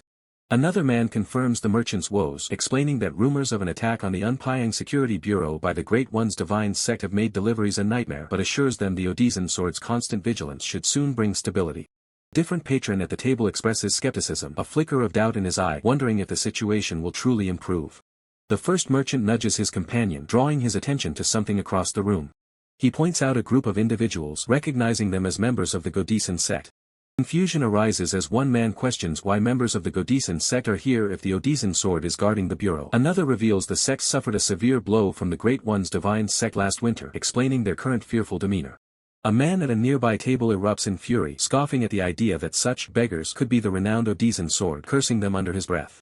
A server places a bowl of noodles before the enraged patron, who momentarily pauses his outburst. His companion, addressing him as Yangjin, urges him to stop and consider their precarious situation, advising them to eat quietly for now. One man mutters about the ignorant fools, feeling his blood boil, while his companion calmly dismisses it, assuring him he'll get used to such insults. Yangjin's rage intensifies, declaring that even their revered master Shin Yangxian would be furious enough to rise from his grave at the sight of such disrespect. Unable to contain his fury, Yangjin slams his hand down, leaping to his feet and roaring at the disrespectful patrons. The patrons, startled by the outburst, demand to know what his problem is. One of the menacing figures from the Godison sect narrows his eyes, recognizing the name of their rival, Woonseon Hall. Yangjin's fury boils over, enraged that even a lowly sect like Woonseon Hall dares to look down upon them. With a guttural roar, Yangjin lunges, vowing to silence their insults permanently. Yangjin's enraged lunge is abruptly halted by the red-haired man's firm command, even as Yangjin cries out to his sect leader. The red-haired man turns to face the trio of aggressors, offering a calm, albeit late, introduction. He identifies himself as Go Injiang, the leader of Godison sect, and attempts to de-escalate the confrontation, suggesting they part ways due to a misunderstanding. One of the aggressors sneers, mocking the red-haired man's attempt at dignity and belittling the Godisen sect for having such a young leader. Taunts continue, ridiculing the red-haired man's position and his sect's diminished state, suggesting it must be difficult to lead so few disciples. With a final, mocking farewell, the aggressors turn and depart, leaving the red-haired man and Yangjin to process the insult. Yangjin seethes with anger at the departing aggressor's final insults, but the red-haired man calmly calls his name, urging him to reflect. The red-haired man shares a proverb, explaining that true wisdom lies in seeking harmony when one's power is weak rather than engaging in a losing battle. He emphasizes that endurance is the mark of a true warrior, prompting Yangjin to humbly admit his short-sightedness. Reassuring Yangjin, the red-haired man shifts their focus to their destination, Wangsik Mountain, urging them to depart after a meal. Yangjin responds with eager understanding. Meanwhile, a mysterious, scarred man observes silently, his red eyes betraying a deep, unreadable contemplation. The journey continues through breathtaking autumn mountains, bathed in the warm glow of the setting sun. The group traverses the vibrant, leaf-strewn forest path, their footsteps echoing softly amidst the autumn scenery. Red-haired man announces their imminent arrival at Huangshi sect, proposing a brief respite at Wangsik Mountain. Yangjin acknowledges his leader's decision. Suddenly, the red-haired man's eye widens, a silent alarm ringing through his senses. Standing alone amidst the falling autumn leaves, the red-haired man surveys his surroundings, a subtle tension in his posture. He acknowledges the rare moment of peace amidst his duties, reflecting on the past year consumed entirely by his quest for revenge. His thoughts drift to the countless struggles and decisions that have brought him to this point, a journey fueled by a painful past. His eyes hardened with unwavering resolve, he vows to personally rebuild the Godisen sect, promising never to surrender, no matter the obstacles. A sharp black dagger descends through the air, its presence an ominous counterpoint to his defiant vow. His eyes snap open, a jolt of pure alarm as he perceives the sudden, incoming threat. With a swift, defensive maneuver, he deflects the projectile, a flash of energy erupting from his blocking hand. Yangjin rushes forward, worriedly asking if his sect leader is unharmed, as the red-haired man issues a sharp command for everyone to draw their swords. With a grim expression, the red-haired man acknowledges that their unwelcome guests have returned, signaling an impending confrontation. From the cliffs above, a group of armed figures reveals themselves, mocking the red-haired man's ability to block their attack and sarcastically apologizing for disturbing his peace. Enraged by their treacherous ambush, the red-haired man demands an explanation, questioning their complete lack of honor. The aggressor reveals their true motive, rumors of something important hidden by the Godisen sect, which the red-haired man vehemently denies as baseless nonsense. The aggressor accuses him of playing dumb, while a faint green aura begins to flicker around the red-haired man, signaling his mounting rage. As combat erupts, Yangjin fiercely commands his comrades to protect their leader, while the attackers relentlessly demand the wisdom of the secret master scripture. The mysterious scarred man, observing from a distance, mutters the name of the scripture, his expression unreadable. Swords clash violently amidst the vibrant autumn foliage, the forest floor becoming a chaotic battlefield as the fight intensifies. A malevolent attacker, his sword crackling with blue energy, lunges forward, fiercely reiterating the demand for the wisdom of the secret master. Swords meet with a jarring impact, blue energy clashing against green as a defender grunts in exertion. The red-haired man, his green aura flaring, shouts in frustration, asserting their complete ignorance of any such scripture and accusing the attackers of acting on baseless rumors. The grinning aggressor silences him, revealing a shocking truth: the Godisen sect was annihilated by the Great One's divine sect precisely for the wisdom of the secret master. The red-haired man's eyes blaze with renewed determination, his green aura intensifying as he declares the aggressor's understanding of events to be severely mistaken. Engulfed in a swirling vortex of green energy, the red-haired man activates the Great Mountain Sword technique first form, preparing to unleash its devastating power. Woonseon, his eyes burning with a crimson glow, braces for the impact, his own formidable energy flaring around him in a protective, menacing aura. Red-haired man unleashes the Great Mountain Sword technique first form, a torrent of green energy erupting from his blade, tearing through the air with devastating force. The green vortex expands, consuming everything in its path as the red-haired man pushes his power to its limit, a focused intensity etched on his face. A wave of shock washes over the screaming elder, his face contorted in a silent scream as he witnesses the sheer destructive power unleashed. Miles away, senior brother and Dupyeong stand vigilant, their expressions grim as they sense the distant tremor of immense power, a silent dread settling upon them. The bearded man, rugged and battle-hardened, narrows his eyes, his hand instinctively reaching for his weapon as the surge of energy ripples through the land. Senior brother quickly tends to the injured woman, whose bandaged arm glows faintly with blue energy, her pained expression reflecting the escalating chaos. Woonseon retaliates with blinding speed, a crimson energy blast erupting from his palm, aiming to nullify the red-haired man's assault with overwhelming force. From the shadows, the white robe elder observes with a chilling calm as the enraged dark aura wielder, consumed by a raging crimson-black aura, prepares to enter the fray. The enraged dark aura wielder lets out a guttural roar, his dark energy coalescing into a destructive sphere, radiating raw malice and destructive intent. An explosion of raw power tears through the landscape, sending debris flying as two formidable forces collide in a devastating exchange. The red-haired man dodges a swift counterattack, his movements fluid and precise, narrowly escaping a lethal blow. Woonseon unleashes a barrage of crimson energy bolts, each one capable of shattering stone, relentlessly pursuing his opponent. Activating Iron Skin, the red-haired man deflects the incoming projectiles, the impact reverberating through his body but leaving him unharmed. The screaming elder clutches his chest, overwhelmed by the oppressive aura emanating from the fierce battle, his face etched with despair. Senior brother draws his sword, its steel gleaming, his gaze hardened with determination as he prepares to protect his companions from any encroaching threat. Dupyong watches anxiously, his hand hovering over his own weapon, ready to jump into action at a moment's notice, his loyalty unwavering. The bearded man takes a wide, defensive stance, his muscles tensed, a silent guardian against the encroaching danger. The injured woman struggles to stand, the blue energy around her arm pulsing erratically, her resolve battling against her pain. Woonseon unleashes a wave of pure destructive energy, attempting to overwhelm his opponent with sheer, unbridled power. The red-haired man activates Swift Blade, a blur of motion as he closes the distance, aiming for a critical strike against Woonseon. Green and crimson energies clash in a blinding flash, sending shockwaves across the battlefield, a testament to the might of both combatants. The enraged Dark Aura wielder charges forward, his body wreathed in dark power, a terrifying force of pure, unadulterated aggression. The white robe elder subtly gestures, weaving unseen currents of power, guiding the chaos from a distance with cold, calculating precision.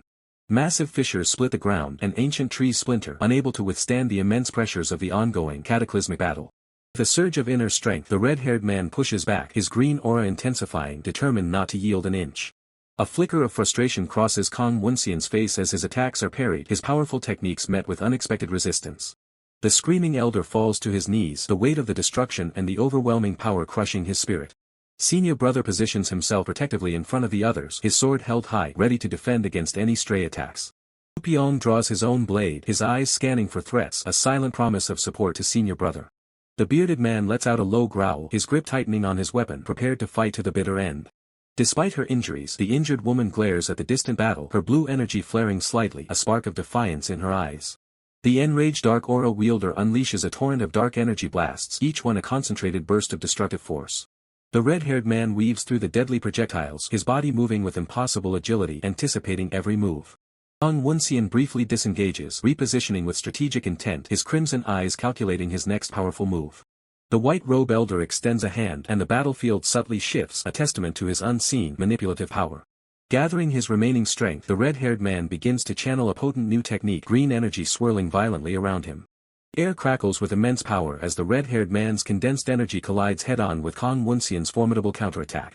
A blinding explosion engulfs the entire area, obliterating the landscape and leaving behind a crater of immense proportions, the true victor yet unknown. As the dust settles, faint traces of green and crimson energy linger in the air, a silent testament to the cataclysmic clash that just transpired, leaving the outcome uncertain. Senior brother freezes, his breath hitching as he witnesses the impossible. He mutters in disbelief, wondering why the mysterious warrior isn't making a move to defend himself. Two assassins lunge forward with murderous intent, their blades gleaming in the dim light. Senior brother watches in horror, screaming internally, questioning why the target remains completely stationary. Beneath the shadow of his hood, the red-haired man remains unnervingly calm. His eyes are cold, focused, and devoid of fear as the threat closes in. A single step is taken, crushing the autumn leaves underfoot. Discarded daggers litter the ground, evidence of a struggle that ended before it even truly began. The air shatters with the sound of clashing steel. Sparks fly as a flurry of strikes are parried with surgical precision, the speed of the exchange blurring the vision of any onlooker. The bearded man snarls in frustration, his face contorting with rage. He spits out a curse, calling his opponent a rat as he struggles to land a decisive blow. The screaming elder roars in fury, his voice echoing through the woods. He lashes out with desperate strength, his eyes wide with a mix of hatred and burgeoning fear. A sudden burst of azure energy erupts from the center of the fray. The sheer force of the shockwave ripples through the environment, signaling a massive shift in power. In a display of peerless swordsmanship, the red-haired man cuts through the opposition. Blood sprays across the clearing as the attackers are systematically dismantled in a single, fluid motion. Senior brother can only stare, his jaw dropping in shock. The speed and efficiency of the slaughter leave him breathless and utterly confused. He blinks, trying to process the carnage before him. His mind races, unable to comprehend the level of skill required to end such a high-level threat so effortlessly. A pillar of light and energy surges upward, incinerating the last remnants of the hostile aura. The ground trembles as the finality of the strike settles over the forest. As the light fades, the red-haired man stands tall, his silhouette framed by the dissipating smoke. Senior brother watches from a distance, paralyzed by the overwhelming presence. Senior brother's thoughts spiral. He realizes the man used nothing but small throwing weapons to eliminate 3 elite foes in a single devastating strike. He recognizes the truth immediately. He is standing in the presence of an incredible master. The realization sends a chill down his spine as he assesses the hooded figure. Wary and defensive, senior brother raises his blade, warning the master not to come any closer. He is unsure if this savior is a friend or a new, even more dangerous foe. Driven by desperation, senior brother channels every ounce of his remaining strength. He prepares a final, suicidal strike, his eyes glowing with a frantic blue light. The red-haired man senses the reckless surge of energy and turns. He realizes the young man is about to throw his life away in a pointless, overexerted attack. He shouts a warning, telling the boy that blocking such an attack without a proper weapon is pure suicide. He commands him to get out of the way immediately. Collision is blinding. A massive explosion of blue energy rocks the area as the red-haired man intervenes to stop the self-destructive technique. To senior brother's absolute horror, the master catches the full force of the blast with his bare, bandaged hand. The raw power is neutralized by a simple grip. The backlash sends senior brother reeling. He coughs up blood, his body failing him as the sheer difference in their cultivation levels becomes painfully clear. The red-haired man stands unmoved as the dust settles. He looks down at the injured youth with a gaze that is both stern and strangely protective. Master's hand, wrapped in simple bandages, glows with a faint blue aura. He had suppressed a strike that should have leveled the forest with ease. Senior brother is left trembling. He can't fathom how anyone could brush off his ultimate attack so effortlessly. The gap in their skill is a bottomless abyss. Before he can even blink, the master is gone. A blur of movement is all that remains as the mysterious warrior vanishes back into the shadows of the trees. Looking at the empty space, senior brother wonders why the man chose to hide his identity. Despite the mystery, he vows to never forget the debt he owes to this stranger. He watches the horizon, the weight of the encounter heavy on his heart. Whoever that man was, he saved more than just his life today. He saved his sex future. Deep in the forest, the red-haired man reaches up and tears away the damaged face mask. It's useless now, having served its purpose during the intervention. He tosses the fragments aside, lamenting that his life of seclusion has been compromised. He was supposed to stay hidden, but his instincts wouldn't let him watch innocents die.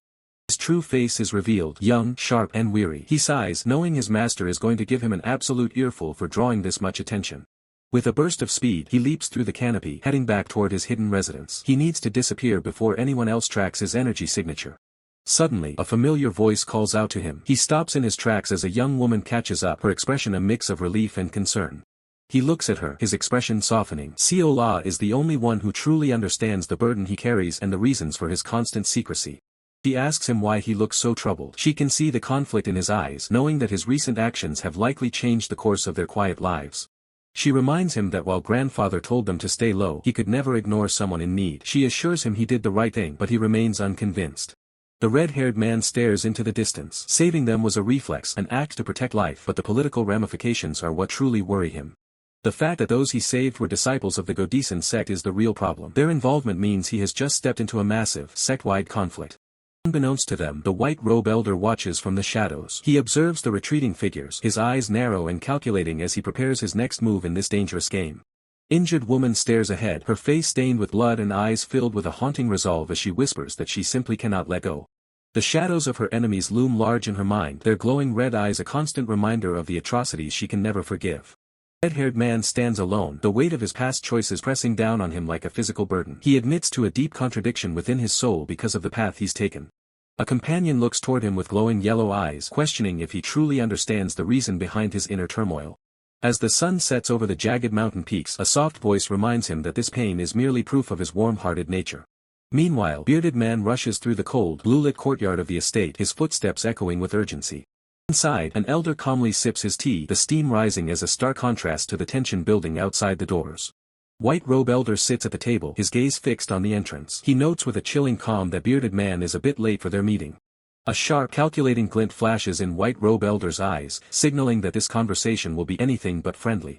Bearded man breaks into a cold sweat, his expression hardening as he prepares to face the orchestrator of the current chaos. White robe elder explains that they cannot afford disturbances. He orders an electric barrier to be set up inside the room for total privacy, mentioning that the Unpyang Security Bureau's transport is now under imperial supervision. Bearded man's eyes widen in shock. The involvement of the imperial court changes everything, raising the stakes to a level he hadn't anticipated. White robe elder questions the necessity of involving the Godison sect, dismissing them as weaklings, but notes it serves as a perfect pretext. He emphasizes that the Odizan sword must be ready to risk a direct conflict with the imperial court to ensure their plans stay on track. With a dark, predatory look, white robe elder admits that if things go south, they will need a scapegoat to appease the higher powers. Bearded man realizes the depth of the betrayal. He sees that the Godison sect is already being lined up for sacrifice, though he simply replies with a hollow acknowledgement. He looks at the unsuspecting disciples, thinking of them as poor souls who have unwittingly walked straight into the jaws of a beast. Suddenly, Bearded Man lets out a dry laugh, mocking the idea of using the imperial court just to secure a position as sect leader. His eyes burn with ambition. To him, this isn't just a crisis, it's a once-in-a-lifetime opportunity to seize ultimate power. White Robe Elder suggests their Huangshe sect should step away, prompting a startled reaction from Bearded Man. Bearded Man is nearly speechless, his face contorted in disbelief as he realizes his partner might be backing out. White Robe Elder leans in, his voice a low hiss as he claims that sect leader E must be harboring the same treacherous thoughts. The spectral image of Kong Woonseon in his enraged state looms behind Bearded Man, symbolizing a terrifying power intent on interfering with the Bureau. White Robe Elder slams his fist down in fury. He curses Ma Sifeng, a man who continues to watch him with wary, suspicious eyes. When White Robe Elder reiterates their withdrawal, Bearded Man firmly objects, stating that such a move simply won't do. White Robe Elder's expression turns grim. He knows that Ma Sifeng is a hurdle that must be cleared if they are to succeed. He resolves to meet sect leader Ma himself. He sees this as his final chance to deal with the man once and for all. The scene shifts to a quiet port at night where the dark water laps against the docks of a seemingly peaceful village. Young man freezes as he hears the name Kong Woonseon whispered in the dark, a name that carries a heavy weight of dread. Senior brother appears with a playful yet sharp smile, teasing the young man for sneaking around like a common rat. He places a reassuring hand on the boy's head, explaining that he heard they were scouting the area and decided to drop by. An injured woman, known as Siola, peeks out from behind a corner, relieved to see senior brother has arrived to help. They look toward the Unpyang Security Bureau, noting its tight security and maze-like interior which makes any infiltration attempt a nightmare. Faced with an impossible fortress, the group wonders what their next move could be, but senior brother remains confident that a solution will present itself. Inside the dimly lit room, a single candle flickers, its flame dancing with an ominous intensity as the weight of their situation settles in. Breaking the silence, senior brother leans over the table, his eyes fixed on his companion as he asks if any new information has come to light. Red-haired man hesitates, his expression clouding with uncertainty while the young girl beside him reacts with visible shock. She reveals that while many famous figures are acting as escorts, 6 members of the Godison sect were spotted passing through the area. The mention of the Godison sect sends a chill through the room. Senior brother wonders aloud if they are being set up as mere scapegoats for a larger scheme. Red-haired man's eyes widen in horror. The thought of them being used as a sacrifice is a possibility he hadn't dared to consider. Senior brother quickly dismisses the dark thought, telling them not to dwell on mere speculation while the situation remains so uncertain. His gaze hardens as he turns the conversation back to red-haired man, his voice dropping to a serious tone. He reminds him that the original plan was to stay hidden and lay low, avoiding any unnecessary attention. He points out the obvious risk. Red-haired man isn't even wearing a mask to conceal his identity in such a dangerous territory. Flustered, red-haired man explains that the Godison sect was in dire trouble with Woonseon Hall and he simply couldn't stand by and do nothing. Senior brother asks if the guilt of the sect's eventual destruction is what's truly weighing on his mind. He emphasizes that their actions weren't born from personal grudges but from the harsh reality of the martial world. He recounts how most of the disciples within the divine sect were war orphans who had endured unimaginable childhoods. Because of their pasts, they harbored a deep-seated resentment toward the Odison sword for the suffering they caused. Senior brother claims that even a man as hardened as Jianghu would have made the same choice to help in that position. He offers a small, comforting smile, telling red-haired man to stop blaming himself for things beyond his control. However, his expression shifts back to one of deep concern as he mentions there is still one major problem they must face. The consequences of his intervention are severe. Red-haired man has now made a sworn enemy of the powerful Woonseon Hall. Haunting memory of a rainy night flashes through his mind where a masked figure stood over a fallen foe, the air thick with killing intent. In the present, the young girl looks down, her heart heavy with the realization that their peaceful days at the inn are coming to an end. Trying to lighten the mood, red-haired man brings out 2 steaming bowls of noodles, urging her to eat and regain her strength. She remains silent, staring at the table as the steam rises, the weight of their impending departure making her lose her appetite. She admits she's deeply saddened to be leaving like this, having grown attached to the life they built at the inn. Red-haired man smiles gently, reminding her that they saved a life and as long as they stay together, they'll be fine wherever they go. Senior brother watches them, his mind already calculating the next move as the shadows in the room seem to lengthen. He acknowledges that red-haired man's martial arts have reached the impressive 3rd stage, a feat that is far from easy. But he points to the bandaged arm, noting that the injury is blocking his meridians and preventing him from using external techniques properly. Given the plan to rescue 300 people from the security bureau, he insists it's best to leave the inn before more attention gathers. Red-haired man knows he's right. In his current state, facing a true master would put him at a massive disadvantage. He clenches his bandaged fist, feeling the improved internal energy but knowing his body isn't ready for a full-scale battle. Suddenly, a loud voice booms from the entrance. Bearded man stands there, looking completely blindsided by what he just overheard. He demands to know if it's true that they're closing the inn, his face a mask of disbelief and confusion. Red-haired man gives an awkward laugh, confirming the news. Bearded man is devastated, claiming this was his favorite spot for 10 years. In a fit of dramatic hunger, he slams the table and orders double the usual amount of noodles to eat his fill before they vanish forever. The young girl is annoyed by the sudden demand, but red-haired man just chuckles, telling her to serve him one last time as they prepare for the journey ahead. Annoyed by the red-haired man's sudden demand, the young server questions if he's being serious, even for a regular customer. Kong Woonseon simply chuckles, asking what could possibly be wrong with his request. The smug grin, Kong Woonseon advises her to cultivate a kinder heart. He then provocatively asks if her brother would ever see her as a woman with such an attitude. The young server, flustered and blushing, shouts that they are siblings. Kong Woonseon only laughs, pointing out her overly affectionate gaze and her obvious frustration over his interruption of their precious dinner. Her mind races, wondering what is wrong with this old man and how he could have possibly noticed her feelings. Was she truly that obvious?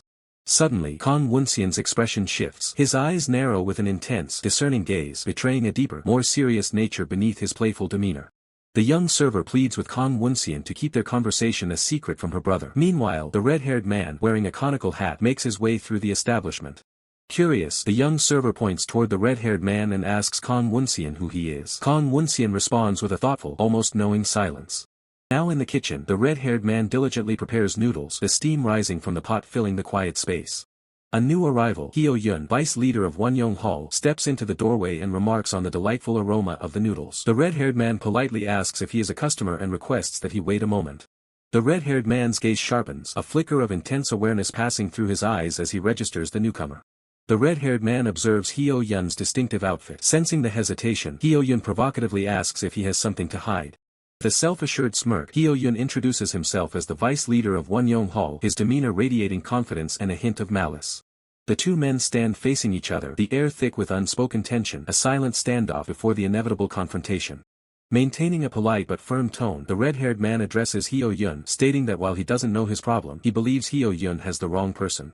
His hand clenches in a subtle sign of readiness as he reiterates that Hyo-yun has mistaken him for someone else. With a chilling smile, Hyo-yun holds up a bloodied, grotesque leather mask, declaring he is looking for its owner. Hyo-yun explains that several disciples were murdered yesterday and this mask, found near the scene, strongly suggests its owner is the killer. The red-haired man's face hardens, his eyes burning with controlled fury. Hyo-yun's sly smile widens as he reveals they heard from local merchants about a server with a serious facial scar, clearly attempting to implicate the red-haired man. Hyo-yun suggests that identifying the mask's owner would resolve things. However, the young server defiantly interjects, declaring they have no idea what he's talking about and questioning such nonsense at dawn. One of Hyo-yun's subordinates, enraged by her words, shouts that the rumors about Woonseon Hall being thugs are true, threatening the girl for her insolence. The subordinate continues his furious rant, demanding how she dares to utter such filth. The young server recoils in terror, her eyes wide with fear. Hyo-yun lunges forward, enveloped in a fierce blue aura, and threatens to rip the girl's mouth apart as he aims his attack directly at her. The red-haired man swiftly intercepts, blocking the strike with his arm. Hyo-yun lets out a confident smirk, uttering, "Gotcha." Blue energy erupts as the red-haired man parries the blow. The impact sends ripples of force through the air, highlighting the clash of their powers. Hyo-yun smugly explains his tactic. He knew the man wouldn't react to mere provocation, but threatening the young girl worked perfectly to draw him out. Surprised by the internal energy radiating from the red-haired man, Hyo-yun realizes and accuses him of being the true owner of the leather mask. The force of Hyo-yun's attack sends the red-haired man flying backward, trailing blue energy as he is thrown across the room. The red-haired man, his hands now bandaged, looks up, clearly injured but still defiant. He questions if such aggression is truly necessary. Radiating blue energy, Hyo-yun states he doesn't know the man's connection to the Godisen sect, but once he got involved in this muddy mess, his fate was sealed. Kong Woonseon observes the fight, impressed by the red-haired man's deep internal energy for someone so young. He realizes the off expression he noticed earlier was likely due to the mask. Kong Woonseon's eyes narrow as he analyzes the red-haired man's fighting stance, noting that he appears to have never trained in external martial arts. Kong Woonseon wonders about the man's master, acknowledging the stir he has already caused. He notes that while internal energy might suffice against Woonseon Hall's small fries, Hyo-yun is on a completely different level. Hyo-yun prepares a devastating attack, his hand glowing with intense blue energy, and acknowledges that his opponent is skilled in both internal and external martial arts. With a malicious grin, Hyo-yun unleashes his Dragon Palm triple strike, commanding his opponent to die as the blue energy surges forward. Young server is caught in the devastating surge of blue energy, her face contorted in pure terror and shock. The powerful impact sends the young server flying backward, engulfed in brilliant blue energy, a testament to the raw force of Hyo Yun's attack.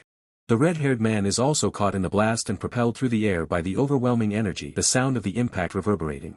The red-haired man collapses to the ground, grunting in pain. He realizes that Hyo Yun is in a completely different league compared to the lackeys he fought yesterday. Despite his injuries, the red-haired man's mind races as he analyzes the situation. He notes his opponent's ability to freely use external techniques unlike himself and begins to strategize his next move. Realizing a direct physical confrontation is failing, the enraged Dark Aura wielder decides to shift the momentum, forcing the battle into a clash of pure internal energy. He grunts under the strain, forced to admit that the red-haired man's internal reserves are far more impressive than he initially calculated. Despite the surprise, he surges forward with renewed malice, certain that his next devastating strike will finally shatter his opponent's defenses. Blue energy swirls violently around him as he maneuvers through the air, closing the distance with predatory speed. His eyes narrow with murderous intent, teeth bared as he prepares to unleash a finishing blow on the struggling red-haired man. He mocks the red-haired man, pointing out his glaring weakness, his complete inability to utilize external techniques in this state. Power condenses into his palm, the blue aura crackling with high-density energy as he prepares to execute a lethal strike. Suddenly, the sound of tearing flesh echoes as blood sprays across the scene, catching the enraged Dark Aura wielder completely off guard. He collapses, coughing up a thick spray of blood while the red-haired man looks on, paralyzed by the sudden intervention. From the shadows, Kong Woonseon speaks up, casually stating that he wasn't planning to help but he can't have his noodle maker dying just yet. The red-haired man is stunned, but Kong Woonseon continues, deciding to repay his debt by teaching the youth a lesson in true power. With a predatory grin, the elder asks if he's interested in learning the legendary fist wind technique. Confused and out of his depth, the red-haired man can only repeat the name, wondering what kind of secret art the elder is referring to. He demands to know the old man's identity, but Kong Woonseon merely scoffs at his ignorance regarding internal energy development. The enraged Dark Aura wielder erupts in fury, screaming at the crazy old man who dared to interfere in his kill.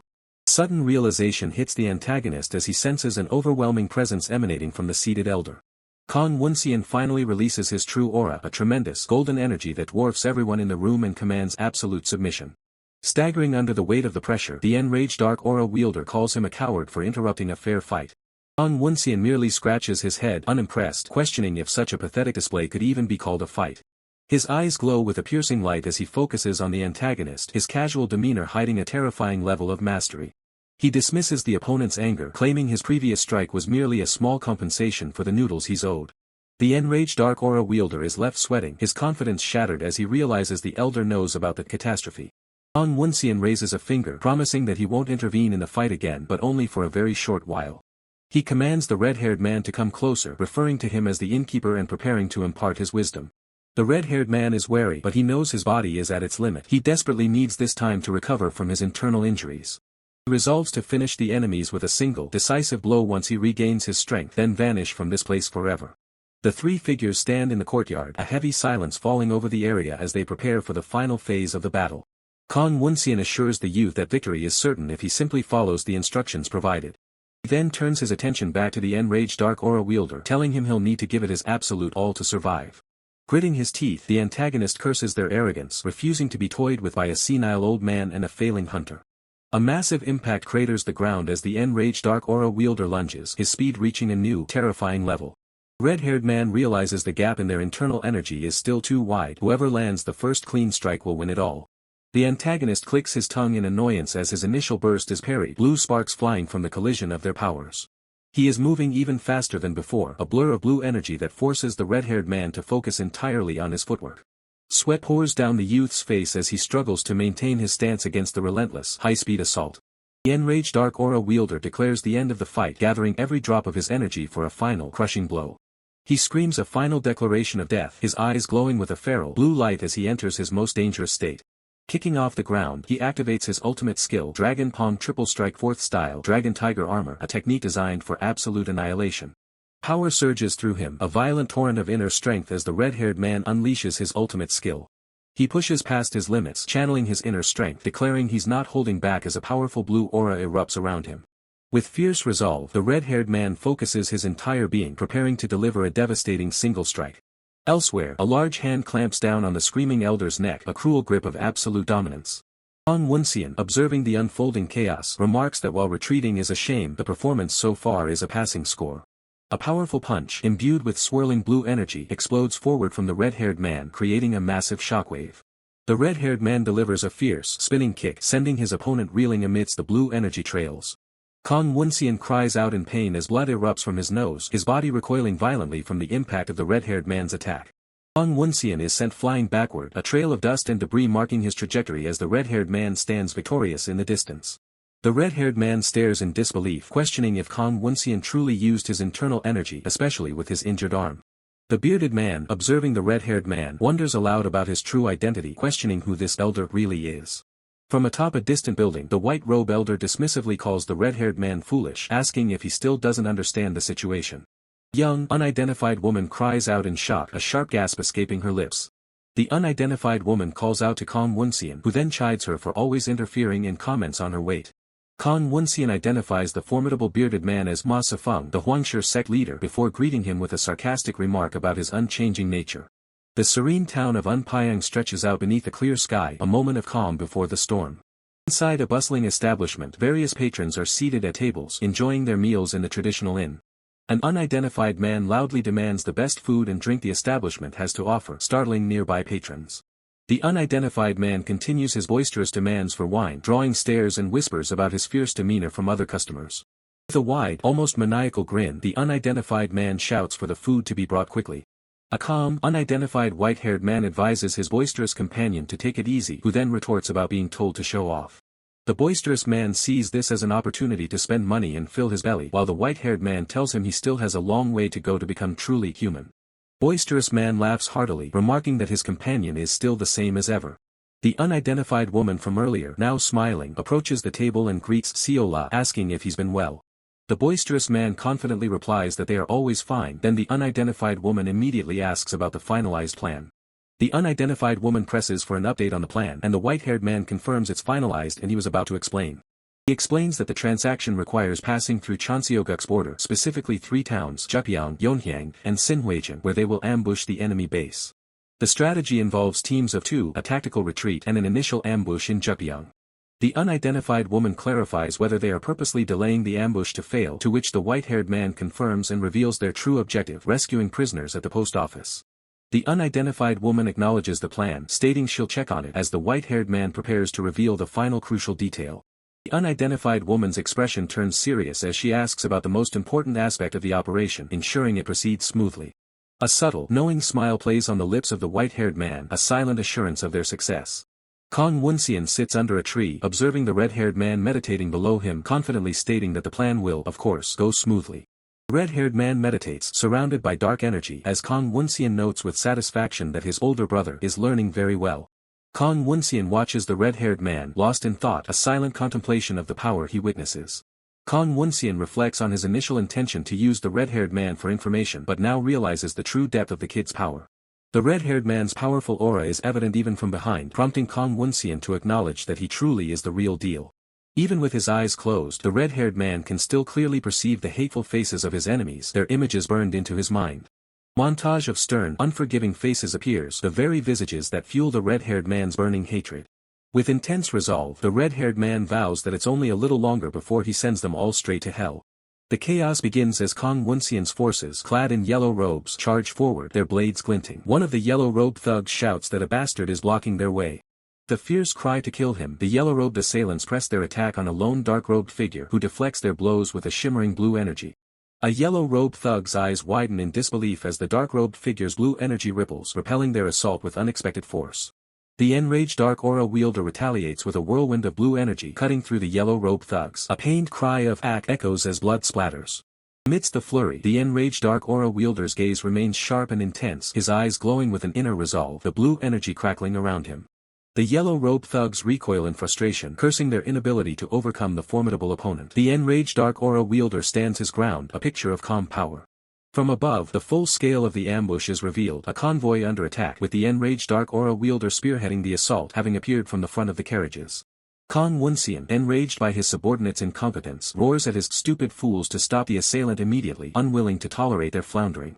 2 yellow-robed thugs launch a synchronized attack from behind, shouting, "Die," as they attempt to overwhelm the enraged dark aura wielder. Their faces contorted in fierce determination, the yellow-robed thugs press their attack, their weapons glowing faintly with gathered energy. Despite the renewed assault, the enraged dark aura wielder moves like a blur, deflecting multiple attacks with a graceful yet devastating swirl of blue energy. The bearded man, a new presence on the battlefield, scolds the yellow-robed thugs for their pathetic performance, unable to defeat a single opponent who rushed in alone. With a defiant glint in his eye, the enraged dark aura wielder challenges their assumption, declaring, "Who says I'm alone?" As if on cue, a formidable group of 4 figures emerges from the shadows, their presence radiating immense power, ready to turn the tide of battle. The bearded man's expression shifts to one of shock and recognition, sensing the overwhelming inner force emanating from the newly arrived reinforcements. He identifies the formidable sect with a shocked gasp, Taeyul Shingyo. Red-haired man and his allies stand tall, their determined faces etched with resolve, a powerful force ready to engage in the escalating conflict. The calm, white-robed leader of the reinforcements closes his eyes for a moment, then opens them, declaring, "Now, then, let's begin," signaling the start of their offensive. The scene shifts abruptly to 10 days ago, revealing a grand, traditional building bathed in the soft glow of moonlight, setting the stage for past events. Under the night sky, people are diligently working, moving goods and preparing carriages, a scene of quiet industry unfolding before a significant journey. A young man with silver hair, the head of the operation, smiles with satisfaction, proclaiming that their preparations are finally sufficient. A subordinate bows respectfully, thanking the head for his hard work, while the head acknowledges everyone's efforts, a leader overseeing his diligent team. The head reveals the critical importance of their mission. If handled well, the 5 great mountain sword sects have promised support to rebuild the old mountain sect, a task they must perform perfectly. Jianghu, the head of Unpyang Escort Agency, reassures an unseen old gate master Go not to worry, while the head watches on. Jianghu beams with confidence, boasting that his entire team possesses over a decade of experience, so there's no need for concern. The head observes Jianghu with a subtle hint of suspicion, a bead of sweat forming as he silently ponders Jianghu's words. The head clarifies his intentions to Jianghu, stating he doesn't doubt the guard's skills, but given the international agreement, he must personally inspect everything multiple times. Jianghu's true, manipulative thoughts are revealed. He inwardly scoffs at the young sect leader's boldness, but outwardly maintains a polite facade, agreeing to the inspection. The head states his intention to check the other side of the convoy, to which Jianghu suavely replies, "Please do," as they part ways. Once alone, Jianghu's polite smile vanishes, replaced by a scowl. He mutters about the impudent fellow, deciding to let his defiance slide just this one time. Jianghu's eye narrows, a look of intrigue or suspicion crossing his face as he notices something unexpected. Meanwhile, the head kneels by a carriage wheel, meticulously inspecting its condition, demonstrating his thoroughness. His hand rests near the hilt of his sword, a subtle gesture of readiness and alertness, even during a seemingly mundane inspection. Suddenly, the head senses an unseen presence and challenges it with a sharp interrogative, "Who are you?" The head reports his findings to Jianghu, explaining that while the boxwood wheel is sturdy, it's not suitable for carrying heavy objects. With a confident smile, the head reveals his solution. Applying leather to the wheel will allow it to handle several times the original weight. Jianghu's eye holds a thoughtful, perhaps still wary, expression as he processes the head's explanation, concluding that he doesn't seem to be lying. Yet, a deep suspicion lingers within senior brother. He observes the situation, noting that he has never witnessed a porter act so independently without explicit orders. Considering his next move, senior brother contemplates putting the porter to a test. A sudden, sharp realization or decision flashes across senior brother's face, his eyes widening with intent. With a blur of motion, senior brother unleashes a swift, powerful strike. His target cries out in agony as the blow connects. Pyong, reeling from the sudden assault, demands answers from senior brother, questioning why he would attack when all he intended was to be helpful. Senior brother quickly feigns regret, claiming a brief misunderstanding, but Du Pyong, still shaken and on the ground, retorts with indignation, reminding senior brother that he nearly lost his life. Senior brother, profusely apologizing, promises to report Du Pyong's initiative to the National Lord and demonstrate the wheel. Du Pyong, initially surprised by the mention of the National Lord, quickly realizes the opportunity for merit and eagerly agrees. Seizing the chance, Du Pyong asks if earning merit means he can stand at the front carriage. Senior brother readily agrees, noting Du Pyong's unusual enthusiasm compared to others who prefer the back. As Du Pyong walks away, senior brother's expression shifts, revealing his true thoughts. His initial intuition about the porter was mistaken. A sinister smile plays on senior brother's lips, his eyes glowing faintly red as he acknowledges the danger, yet confirms his plan unfolded perfectly. He praises the porter's sharp observation skills. Senior brother continues his internal monologue, realizing the need for extreme caution to avoid recognition, knowing that premature discovery would jeopardize everything. He concludes with a chilling thought: his entire scheme would unravel if his true identity were to be revealed. The camera pans out, revealing a sprawling, fortified city under the soft glow of the moon, its ancient architecture standing sentinel beneath a sky dotted with falling leaves. Inside a grand chamber, a bearded man dressed in blue robes sits intently at a wooden desk, meticulously writing on a scroll amidst stacks of documents. A messenger rushes in, urgently announcing the arrival of head Zhou of the Dudagong sect seeking an audience with Lord Ma. Lord Ma Chang'ok, identified as the Unpyang Escort Agency's national lord, reacts with surprise to the news of head Zhou's unexpected visit.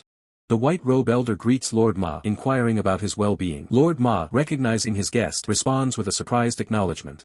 The White Robe Elder expresses his reassurance, having heard that Lord Ma himself was personally overseeing the crucial transport. Lord Ma chastises the White Robe Elder for not informing him sooner, then inquires about the journey. The White Robe Elder laughs, dismissing any concerns about his travel. With a chuckle, the White Robe Elder confirms that, as instructed, they have securely placed the tribute in the very center of the transport cart. He further explains that the prisoners were positioned at both the front and rear of the convoy. A guard, cracking his whip, barks orders for the prisoners to hasten their pace. The White Robe Elder lets out a satisfied laugh, praising Lord Ma's strategic arrangements.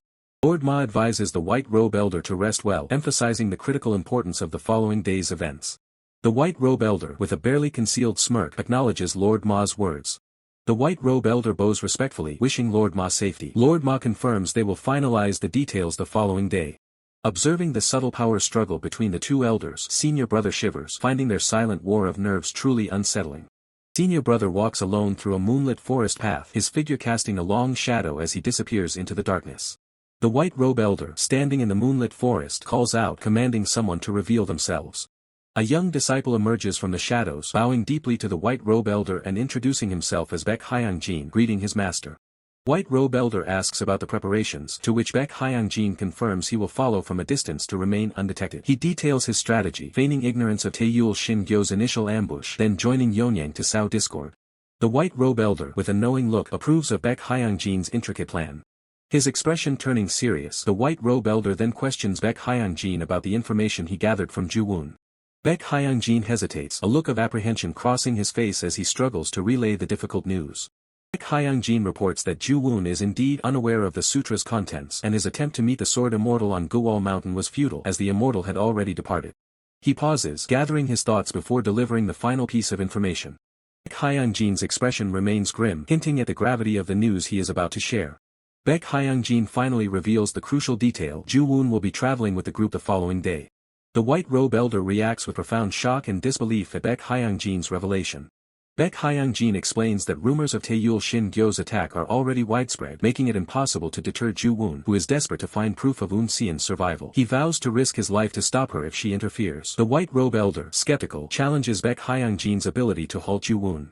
With a grim nod, the man with blue headband acknowledges the White Robe Elder's words, his resolve hardening as he states, "Yes, understood." Then, Kong Woonseon, cloaked in his elegant robes, moves with purpose through the ethereal, misty forest, a beam of light descending from above.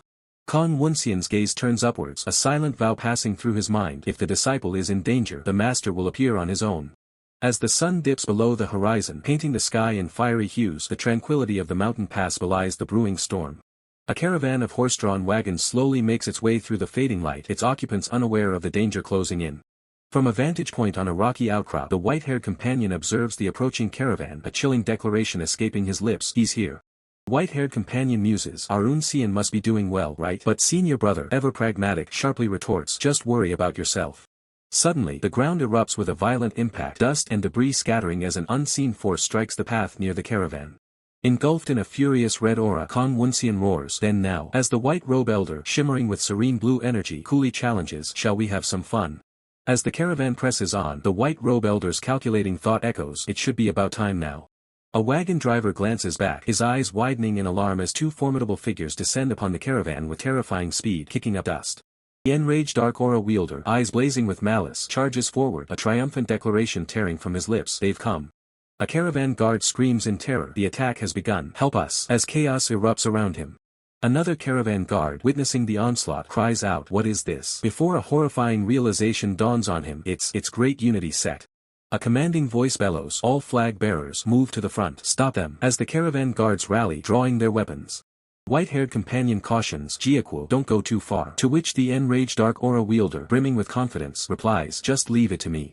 A hand grips an axe, muscles tensing, as the caravan commander roars, "Everyone, attack," signaling the start of the desperate defense. A caravan guard recognizes the terrifying attacker, gasping, "It's Jianghu of Great Unity Sect," before the enraged Dark Aura wielder, a blur of destructive force, declares, "I'll slaughter." The terrified caravan guard cries out "Eek!" while the enraged dark aura wielder amidst the carnage finds a moment for a peculiar thought. Brother calling me, that feels so awkward. The caravan commander, witnessing the white-haired companion's brutal efficiency, exclaims, "A monstrous fellow," then quickly orders, "Deal with him later." White-haired companion's eyes gleam with a chilling yellow light, his expression a mask of cold determination as he continues his assault. As the white-haired companion unleashes a flurry of yellow energy attacks, the caravan commander frantically asks, "What about the woman?" A wave of devastating red and black energy rips through the caravan, eliciting a pained gasp from a collapsing caravan guard. A concerned man leaps from a wagon, demanding, "What is this commotion?" before recognizing someone and crying out, "Master." His eyes fix on the distant battle, and the concerned man's face pales as he identifies the attackers. It's Great Unity Set. A shocked observer stares, his mind reeling as he repeats the ominous name. Great Unity Set, you say? His eyes, wide with dawning horror, reflect the grim reality of the ambush. The shocked observer recognizes the formidable warrior, gasping, Jianghu, as the enraged dark aura wielder unleashes a chilling, maniacal laugh. Ha ha ha. Caravan is engulfed in utter pandemonium, the sounds of struggle and pain echoing GKK as the caravan guards fight a losing battle. The caravan commander's urgent command cuts through the din. Central flag bearers, hold your positions. A bewildered caravan guard questions, hold our positions. Shouldn't we join in too? The caravan guard's face is etched with worry, a bead of sweat tracing his temple as he mutters, confused by the order to hold back. Suddenly, a caravan guard turns, a startled huh, escaping him as a new, formidable attacker appears from the flank. With a swift, brutal strike, the new assailant pierces a caravan guard, blood erupting as the victim falls. The injured caravan guard lets out a pained gua, while another caravan guard watches in silent horror, realizing the true ferocity of the ambush. The caravan commander, his face grim with resolve, declares the grim truth: it's an ambush. Great Unity Set. An enraged guard, fueled by fury, condemns their attackers. How cowardly! Before lunging forward with a furious roar, die. The ruthless attacker continues his merciless assault, a whirlwind of deadly motion, leaving a trail of destruction. With a sharp KK, a caravan guard attempts to strike, but the attacker effortlessly parries the blow, demonstrating overwhelming skill. The red-haired man's eyes narrow, observing the overwhelming power displayed before him, his gaze sharp with a deep realization. Amidst the chaos, a heavy caravan wheel spins violently, a testament to the brutal assault on the convoy, its momentum a blur. Steel clashes with explosive force, sending sparks and debris flying as the relentless attacker continues their devastating offensive. The red-haired man looks back at the unfolding disaster, his expression grim as he curses the damage to the cart. With a confident smirk, Senior Brother declares their success, having bought enough time to initiate the next phase of their plan. Senior Brother, his brow furrowed in determination, focuses on sending the retreat signal, urging everyone to move quickly if they wish to survive. A chilling realization dawns upon the red-haired man as his eye glows ominously, questioning if this mysterious energy could truly be present. The hooded figure, the enraged dark aura wielder, moves with purpose, leaving the ravaged caravan behind, a dark presence on the battlefield. The enraged dark aura wielder's face contorts in pure fury, vowing to kill the sect leader of Godison sect, a promise he intends to keep. Senior Brother races across the terrain, frustrated that the enraged dark aura wielder is essential for their plans, knowing his vengeful personality will spare no one. With fierce resolve, Senior Brother clenches his fist, declaring he must stop the enraged dark aura wielder, even if it means abandoning their infiltration plan. As the red-haired man prepares to move, the bearded man steps in, challenging him as a little spy and confidently stating he will handle the situation. The red-haired man's eyes widen in shock and disbelief, realizing the identity of the formidable individual before him, sensing impending disaster. The bearded man, Bang Inbium, stands with a calm, imposing presence, revealed as the chief escort leader of Unpyong Escort Agency. The red-haired man's eye shows deep distress and confusion as he grapples with the unexpected turn of events, unsure how to proceed. Bang Inbium offers a confident, reassuring smile, asserting that he will take charge and handle the unfolding situation. The red-haired man expresses surprise at Bang Inbium's intervention, but the chief escort leader, with a determined glint in his eye, agrees to try his hand at the conflict.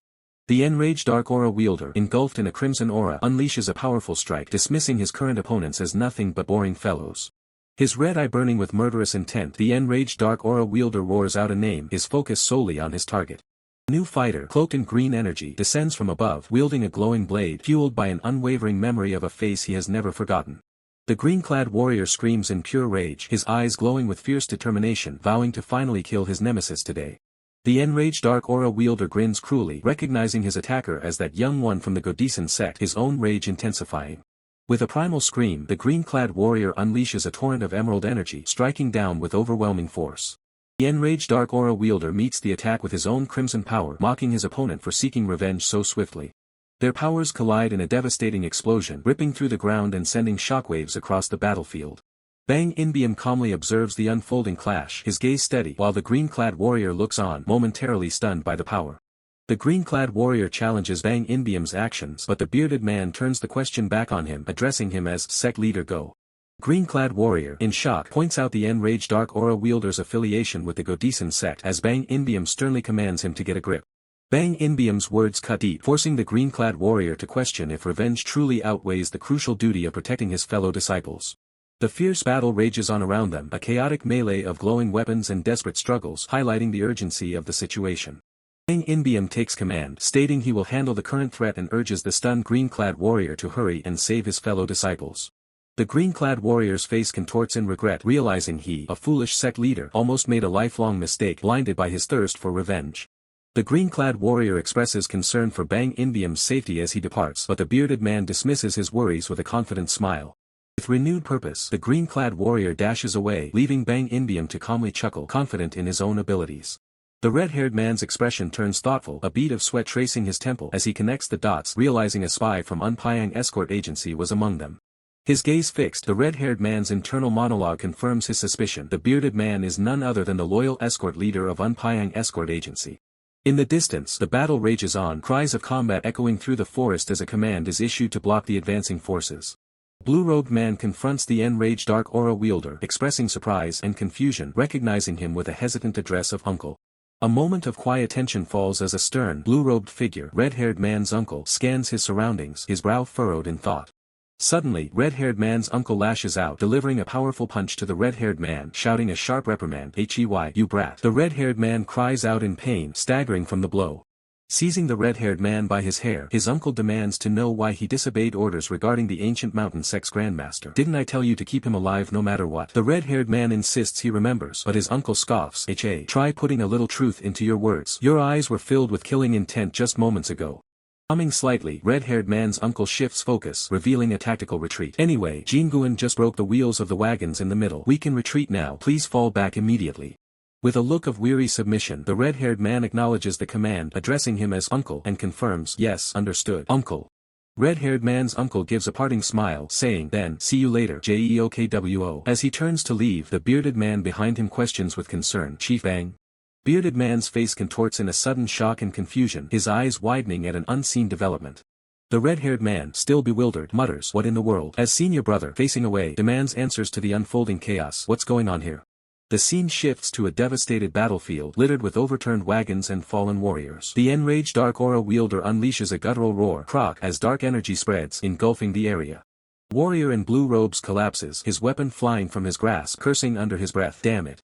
Amidst the carnage, a towering dark-haired warrior and a resolute white-haired woman stand ready, the man muttering, "Monsters." All of them, with grim determination.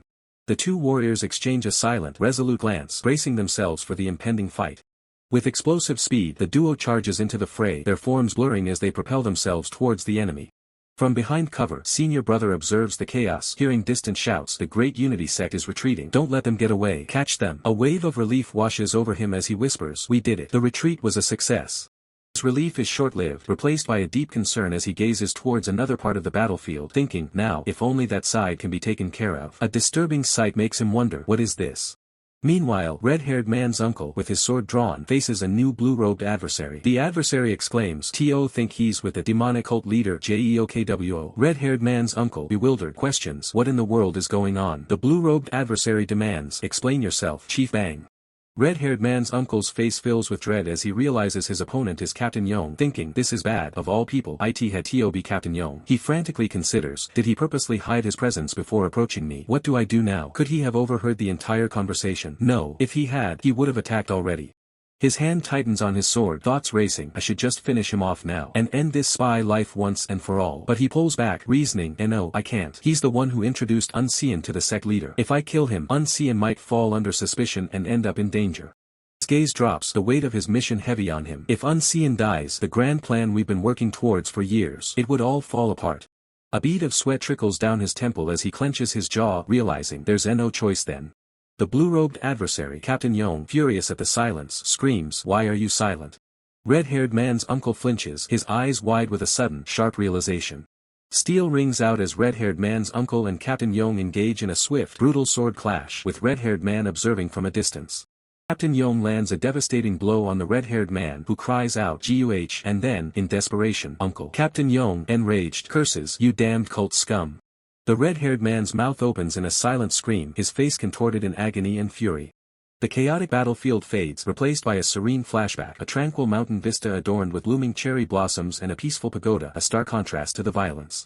In this peaceful past, red-haired man's uncle turns to him with a grave expression, saying, "Jokwo, there is something I must tell you." The red-haired man, sensing the shift, asks nervously, "What is it?" All of a sudden, "Don't put on that heavy face." Against the backdrop of the serene landscape, red-haired man's uncle reveals his grim fate. "As you have heard, I will have To live as a spy inside an enemy country for a long time. Only days filled with strife await me." The red-haired man, holding a drink, attempts to lighten the mood with a smile. "When alcohol gets involved, my thoughts get complicated, don't they?" He then tries to offer hope. "Well, when our mission ends, won't we go back to an ordinary life?" Red-haired man's uncle looks away, a somber expression on his face. "If so, that would be a good thing, but..." His uncle's voice drops to a chilling tone, revealing a dark premonition. "There is a possibility you would be forced to kill me." The red-haired man reacts in shock. "Uncle, what are you talking about?"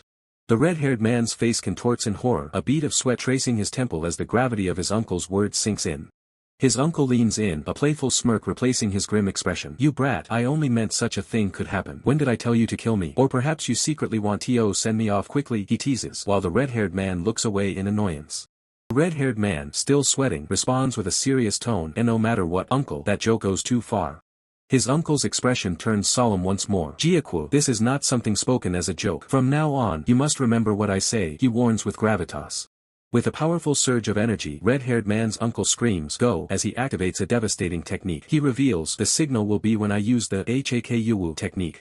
Red-haired man is thrown back by the raw power, his clothes tearing as his eyes widen in stunned realization.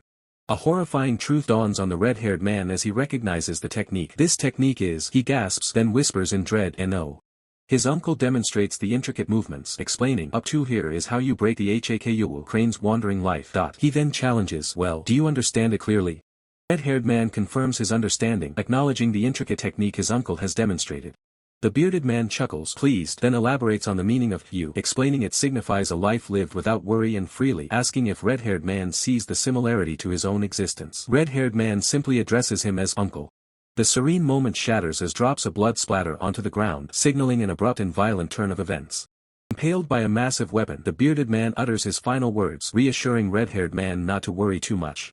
Tears stream down red-haired man's face as he recalls a promise, a desperate vow to abandon his long life as a spy and return. A faint, bloodied smile graces the bearded man's lips, a final, sorrowful expression in his last moments. With a final, fading breath, the bearded man whispers the words "wanton and freely," completing his earlier thought as red-haired man holds him close. Woonseon unleashes a devastating strike, his form consumed by a torrent of dark, enraged energy, signifying immense destructive power. The screaming elder cries out in horror, his eyes wide with terror as he witnesses the fall of Chief Bang. The screaming elder's voice trembles with fury, condemning the cultist standing over the fallen Chief Bang.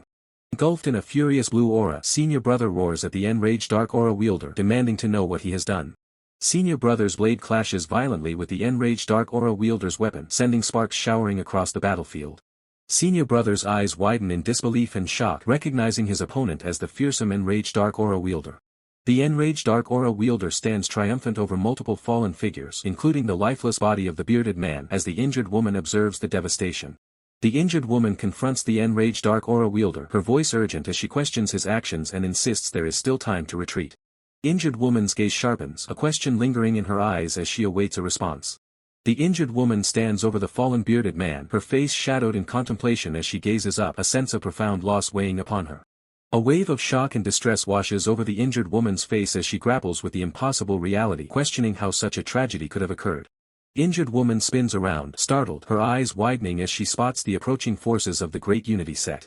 The injured woman urgently pushes red-haired man, commanding him to flee and stressing that there is no time to waste standing there, while red-haired man hesitates. Red-haired man's eyes burn with a cold, murderous intent as he glares at his enemies, vowing that he has memorized their faces well. With chilling resolve, red-haired man declares his intention to return and exact his revenge, instructing his enemies to simply wait for him. Amidst the chaos, a member of the Great Unity sect kicks a fallen opponent as their forces unexpectedly begin to retreat, prompting shouts of concern for Captain Yong. Senior brother clenches his teeth in frustration, cursing his opponents and questioning why the great unity sect is retreating with such eagerness. Senior brother's gaze falls upon the lifeless form of Chief Bang, a chilling realization dawning on him as he wonders if the enemy has achieved their objective. Others cry out Chief Bang's name in despair. Chilling thought crosses senior brother's mind as he stares at the deceased bearded man, wondering if the enemy's retreat was not a victory but a failure. Dupyong barks orders at his men, demanding they stop standing around and immediately transport the injured to the clinic. Dupyong continues to command, his voice sharp with urgency, instructing his men to also fix the damaged carts, emphasizing that there is no time to waste. Concerned Dupyong asks senior brother if he is alright, to which senior brother responds with a heavy sigh, clearly still burdened by the recent events. Senior brother expresses his deep worry, lamenting that they must soon cross Jupyong and leave Yonhyang, fearing that the Taeyul divine cult will inevitably attack them again. Dupyong attempts to offer comfort, pointing out that at least the carts can be fixed quickly, suggesting they consider it a blessing in disguise amidst their troubles. Dupyong nods, adding another point to his thoughts. Dupyong then turns to senior brother, asking what has been done with head escort Bang's body. A lone sword marks a shallow grave in the forest, as senior brother explains that the scene was too gruesome to leave, so they gave head escort Bang a proper, albeit hasty, burial. Despite the burial, a deep concern lingers in senior brother's eyes, confessing that one thing continues to bother him. Senior brother recalls the strange atmosphere of the earlier scene, a fleeting suspicion crossing his mind that head escort Bang might have been a spy, only to dismiss it, reasoning that a spy would never have allowed him to live. A white-haired man in elegant robes enters, bowing respectfully and announcing his arrival, startling senior brother. The newly arrived white robe elder formally introduces himself as Baek Hyangjin, a disciple of the Dudagongpa, offering his services. With a confident smirk, the white robe elder formally introduces himself, declaring he has answered his master's call and joined the Ode San sword party. Meanwhile, a lone figure stands in a desolate, misty forest, his gaze fixed on a sword plunged into a stone, a somber monument to a past tragedy. The red-haired man remains silent, his expression unreadable as he contemplates the sword, lost in thought. An unnamed man approaches, questioning the red-haired man's presence, who reacts with silent surprise. The unnamed man explains his visit, stating he came to pay his respects to the deceased head escort. The red-haired man responds with a soft understanding. The unnamed man falls into a moment of quiet reflection, his expression heavy with unspoken thoughts. The red-haired man confesses, blaming himself for the head escort's demise, admitting his judgment was clouded by a thirst for vengeance. The red-haired man continues, acknowledging his actions led to a perilous situation, as the unnamed man responds with a grave tone. The unnamed man warns the red-haired man to act with more caution in the future, his words carrying a clear admonition. A look of confusion crosses the unnamed man's face as he questions the identity of the departing red-haired man. Ominous presence looms in the background, a scarred, weathered man with a dark aura, his gaze fixed on the retreating figure of the red-haired man. The unnamed man recognizes the red-haired man as the waiter from the noodle shop, a wave of apprehension washing over him as he wonders if the man is enraged. The unnamed man calls out, extending a hand in a desperate attempt to halt the red-haired man, who is already moving with incredible speed. The unnamed man, bewildered, demands to know the red-haired man's true identity, his mind racing with questions about his purpose and presence. As the red-haired man vanishes into the mist, the unnamed man acknowledges him as his savior, silently praying that their paths will not lead to conflict. The sun casts a golden glow over majestic mountains, painting the sky with vibrant hues as a new day or a fading twilight begins. Below, two simple horse-drawn carts traverse a winding dirt path, their journey continuing across the vast, open plains. The unnamed man expresses relief that the carts were repaired swiftly, optimistically stating they will reach Yonhyang without delay. The red-haired man smiles, agreeing with the sentiment, his thoughts lingering on the name Yonhyang. As the carts enter a formidable valley, the red-haired man's resolve hardens, he internally declares that his plan will reach its decisive conclusion here today. 3 days prior to the operation, an unnamed woman outlines the strategy to rescue the approximately 300 Diaka people. Their best chance lies in the valley en route to Yonhyang. An unnamed man questions if a full-scale attack on Yonhyang is the plan, prompting a hesitant response from the unnamed woman, who then asks if there's an issue.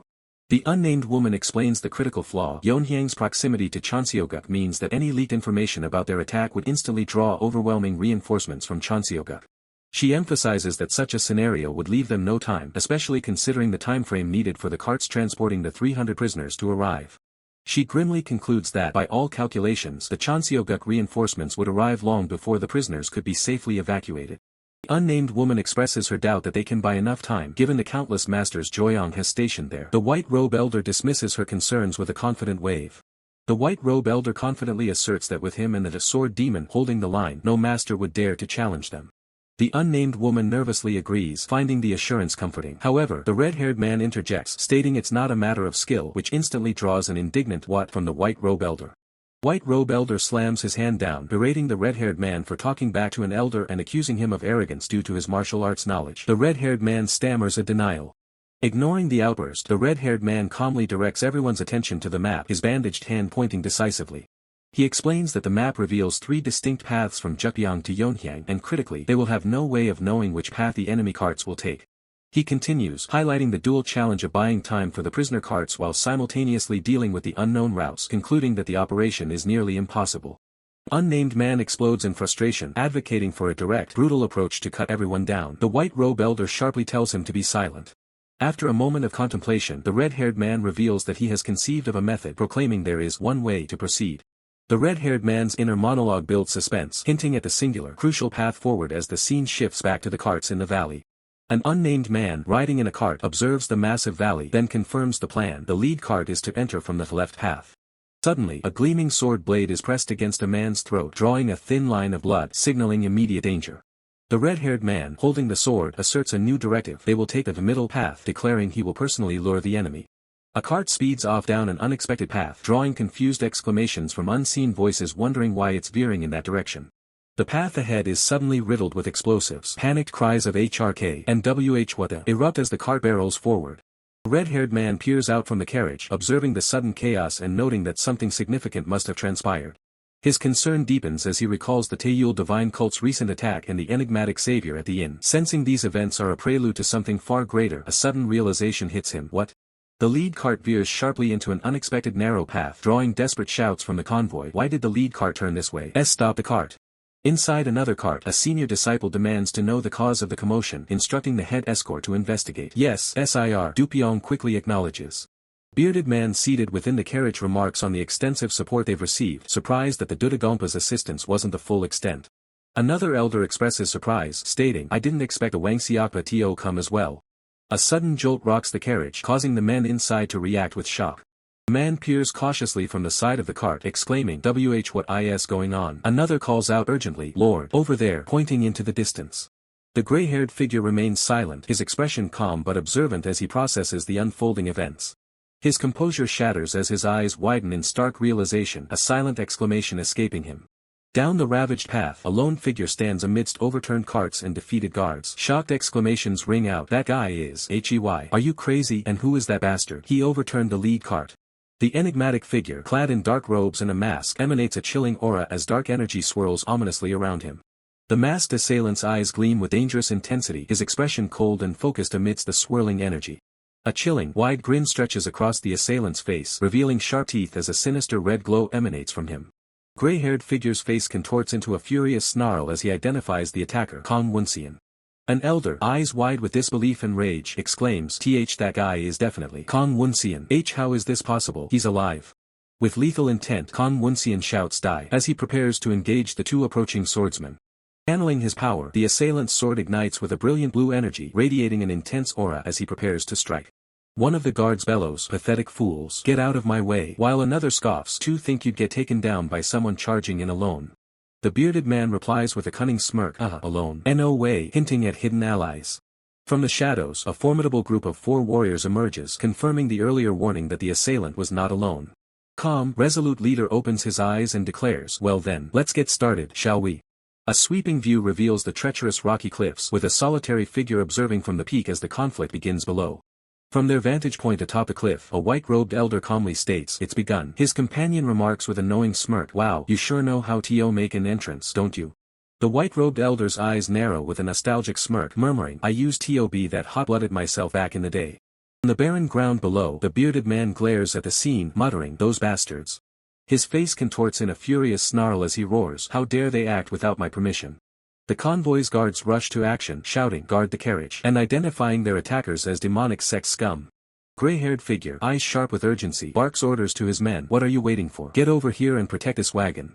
The gray-haired figure urgently warns his charge, this place is dangerous. Please, get out at once, Lord Gochu. The startled elder reluctantly agrees, all right. He exerts immense force, commanding, pull the carriage, and thinking, there's still time before Juan arrives. We must kill that man before she spots him. The leader of the attackers commands his forces, the wagon's moving. Everyone, take your positions. Charge. Leader turns, startled, as Woonseon suddenly sprints past him. Wait, Woonseon, you.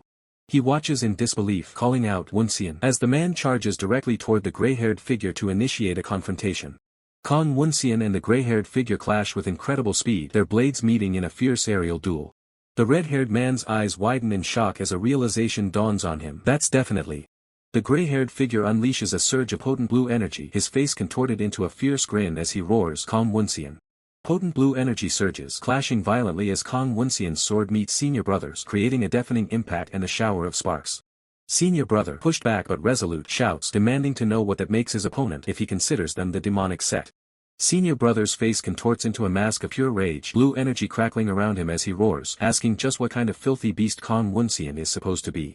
The force of Woonseon's attack sends Senior Brother reeling, a pained grunt escaping his lips as the explosive impact ripples through the air. Woonseon, surrounded by an overwhelming blue aura, questions the source of Senior Brother's internal energy, marveling at how he transformed from a walking corpse just a year ago. Woonseon's face fills with shock and disbelief, unable to comprehend the sudden surge of power from his opponent. Senior Brother, now a blur of dark energy, lunges forward with a fierce attack, leaving Woonseon looking distraught and caught off guard. Senior Brother's strike lands with devastating force, creating a massive explosion of dark energy that engulfs Woonseon. Amidst the swirling darkness, Senior Brother stands firm, his bandaged hand clenched, his expression resolute after delivering the powerful blow. Senior Brother presses his attack, declaring that Woonseon now looks every bit the beast he is, yet wonders if even this sight would make Jianghu still long for him. Woonseon, his face twisted in a manic grin amidst a blue aura, unleashes his life-preserving sword techniques, taunting Senior Brother about Jianghu. Senior Brother's eyes widen in shock and dawning horror at the mention of Jianghu, realizing the implications of Woonseon's words. A massive, blinding explosion of blue energy erupts, engulfing the entire scene in a flash of raw power. Far away, a carriage races along a dusty road, the bearded man urging the horses onward with a shout. Bearded man, sweat beading on his brow, expresses his grave concern, remembering the emperor's strict order to keep the tribute's contents a secret at all costs. From within the carriage, the view shows the horses pulling steadily, the urgency of their journey palpable. Senior Brother, traveling in a support carriage, wonders aloud what could be so important inside the main tribute carriage that made Lord Gukju so pale, speculating it must be the most vital tribute given the secrecy. Senior Brother ponders the situation, concerned that the tall divine cult has mobilized, questioning what secret could possibly be hidden that warrants such a response. Bearded man turns his head sharply, a look of surprise and alarm on his face as he notices something approaching. A cloaked figure, the white robe elder, descends swiftly and menacingly from above, targeting the speeding carriage. The bearded man, screaming in defiance, lunges towards the white robe elder, challenging if the attacker is truly desperate enough to die. With a fierce expression, the bearded man commits to his desperate defense, his muscles straining as he prepares for impact. The bearded man is violently struck, a pained grunt escaping him as he's sent flying by an unseen force. Senior Brother, witnessing the sudden attack, reacts with utter shock and disbelief. The carriage is violently impacted, one of its wheels kicking up debris as a figure is thrown from its side. Senior Brother, looking distressed, mutters in disbelief, then quietly instructs his comrades, Youngjun and the others, to stay put for now. Amidst swirling dust, the white robe elder stands ominously, his presence radiating a palpable threat that causes Senior Brother to gasp in fear. Senior Brother draws his sword, confronting the white robe elder with fierce determination, recognizing the ominous aura and demanding to know his intentions. The white robe elder, calm and composed, addresses Senior Brother as the young heir of the ancient mountain sect, his gaze piercing. The white robe elder mocks Senior Brother for clinging to his tiny world, but Senior Brother defiantly retorts, telling him to shut his damn mouth. Engulfed in a furious green aura, Senior Brother lunges with his sword, accusing the tall divine cult bastards of taking everything from his world. The white robe elder remains unfazed, a green energy barrier effortlessly deflecting Senior Brother's enraged attack. The clash erupts in a burst of green energy, but the white robe elder dismisses Senior Brother's efforts, stating he's 100 years too early.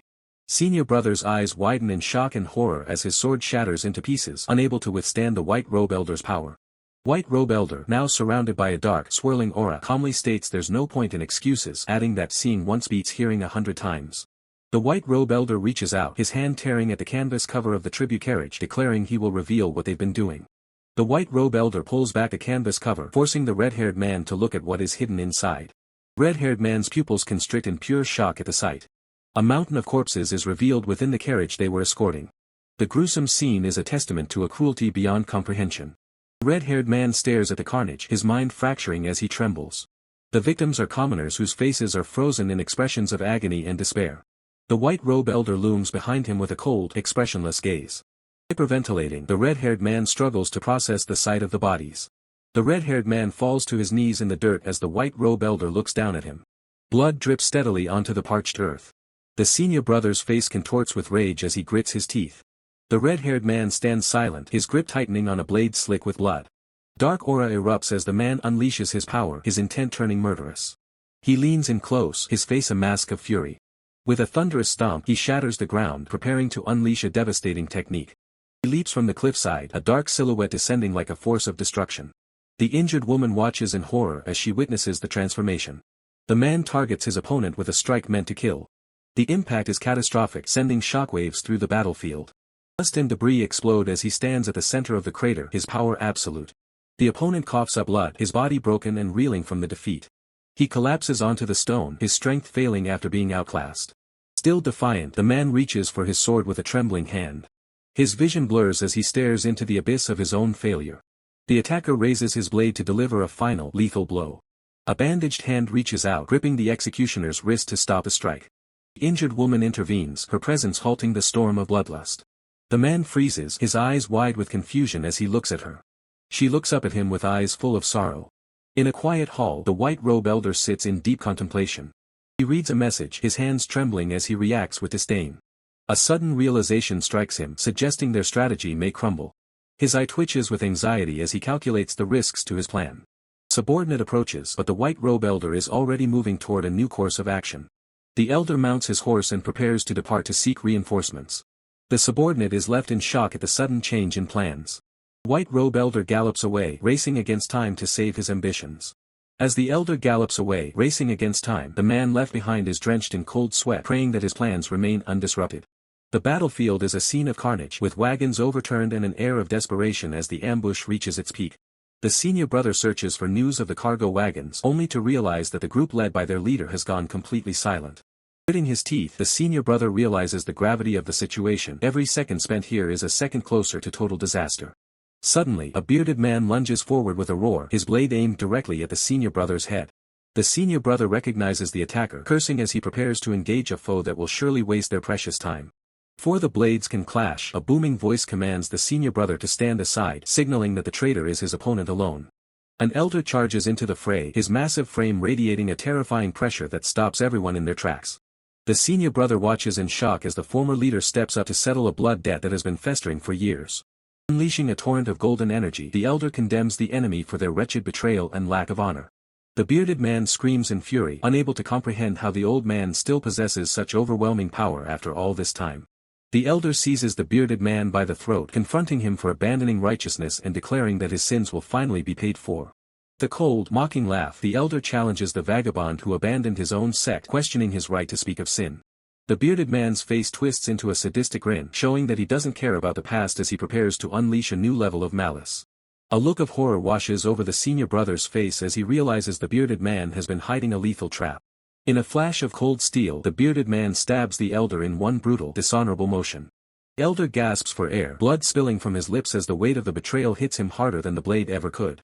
The impact of the blow sends a shockwave through the ground, marking the fall of a once great martial arts legend. The bearded man laughs hysterically, mocking the elder for thinking that a past brotherly connection could ever snap him back to his senses. Towering over his fallen mentor, the bearded man mocks the elder's state as he nears death. In his final moments, a vision of the past flashes before the elder's eyes, a time when they were brothers, pure and full of hope.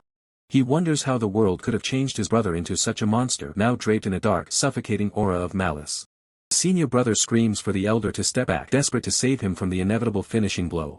But the elder signals for him to focus on his own duties, his expression filled with a tragic finality as he prepares his last stand. The senior brother grits his teeth, the pain of loss and the weight of responsibility clashing within his soul.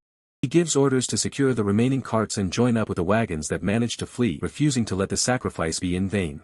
The bearded man laughs at the attempt to escape, deciding then and there that he will not let them go. With a sudden surge of hidden strength, the elder delivers a thunderous punch right into the bearded man's mocking face. Impact is cataclysmic, a final burst of martial prowess from a man who refuses to die easily. The bearded man is sent spiraling backward, his laughter replaced by a guttural scream of pain. His face is a mangled mess as he stares in disbelief at the old man who should have been dead. The elder stands tall, blood pouring from his wounds, and defies the traitor who thought he could kill a legend. His eyes burn with a divine light as his spirit refuses to break, even as his body fails him. Terrified, the bearded man orders his men to swarm the elder, desperate to finish him off before he can strike again. A dozen soldiers leap into the air, their weapons aimed at the lone, defiant figure of the elder.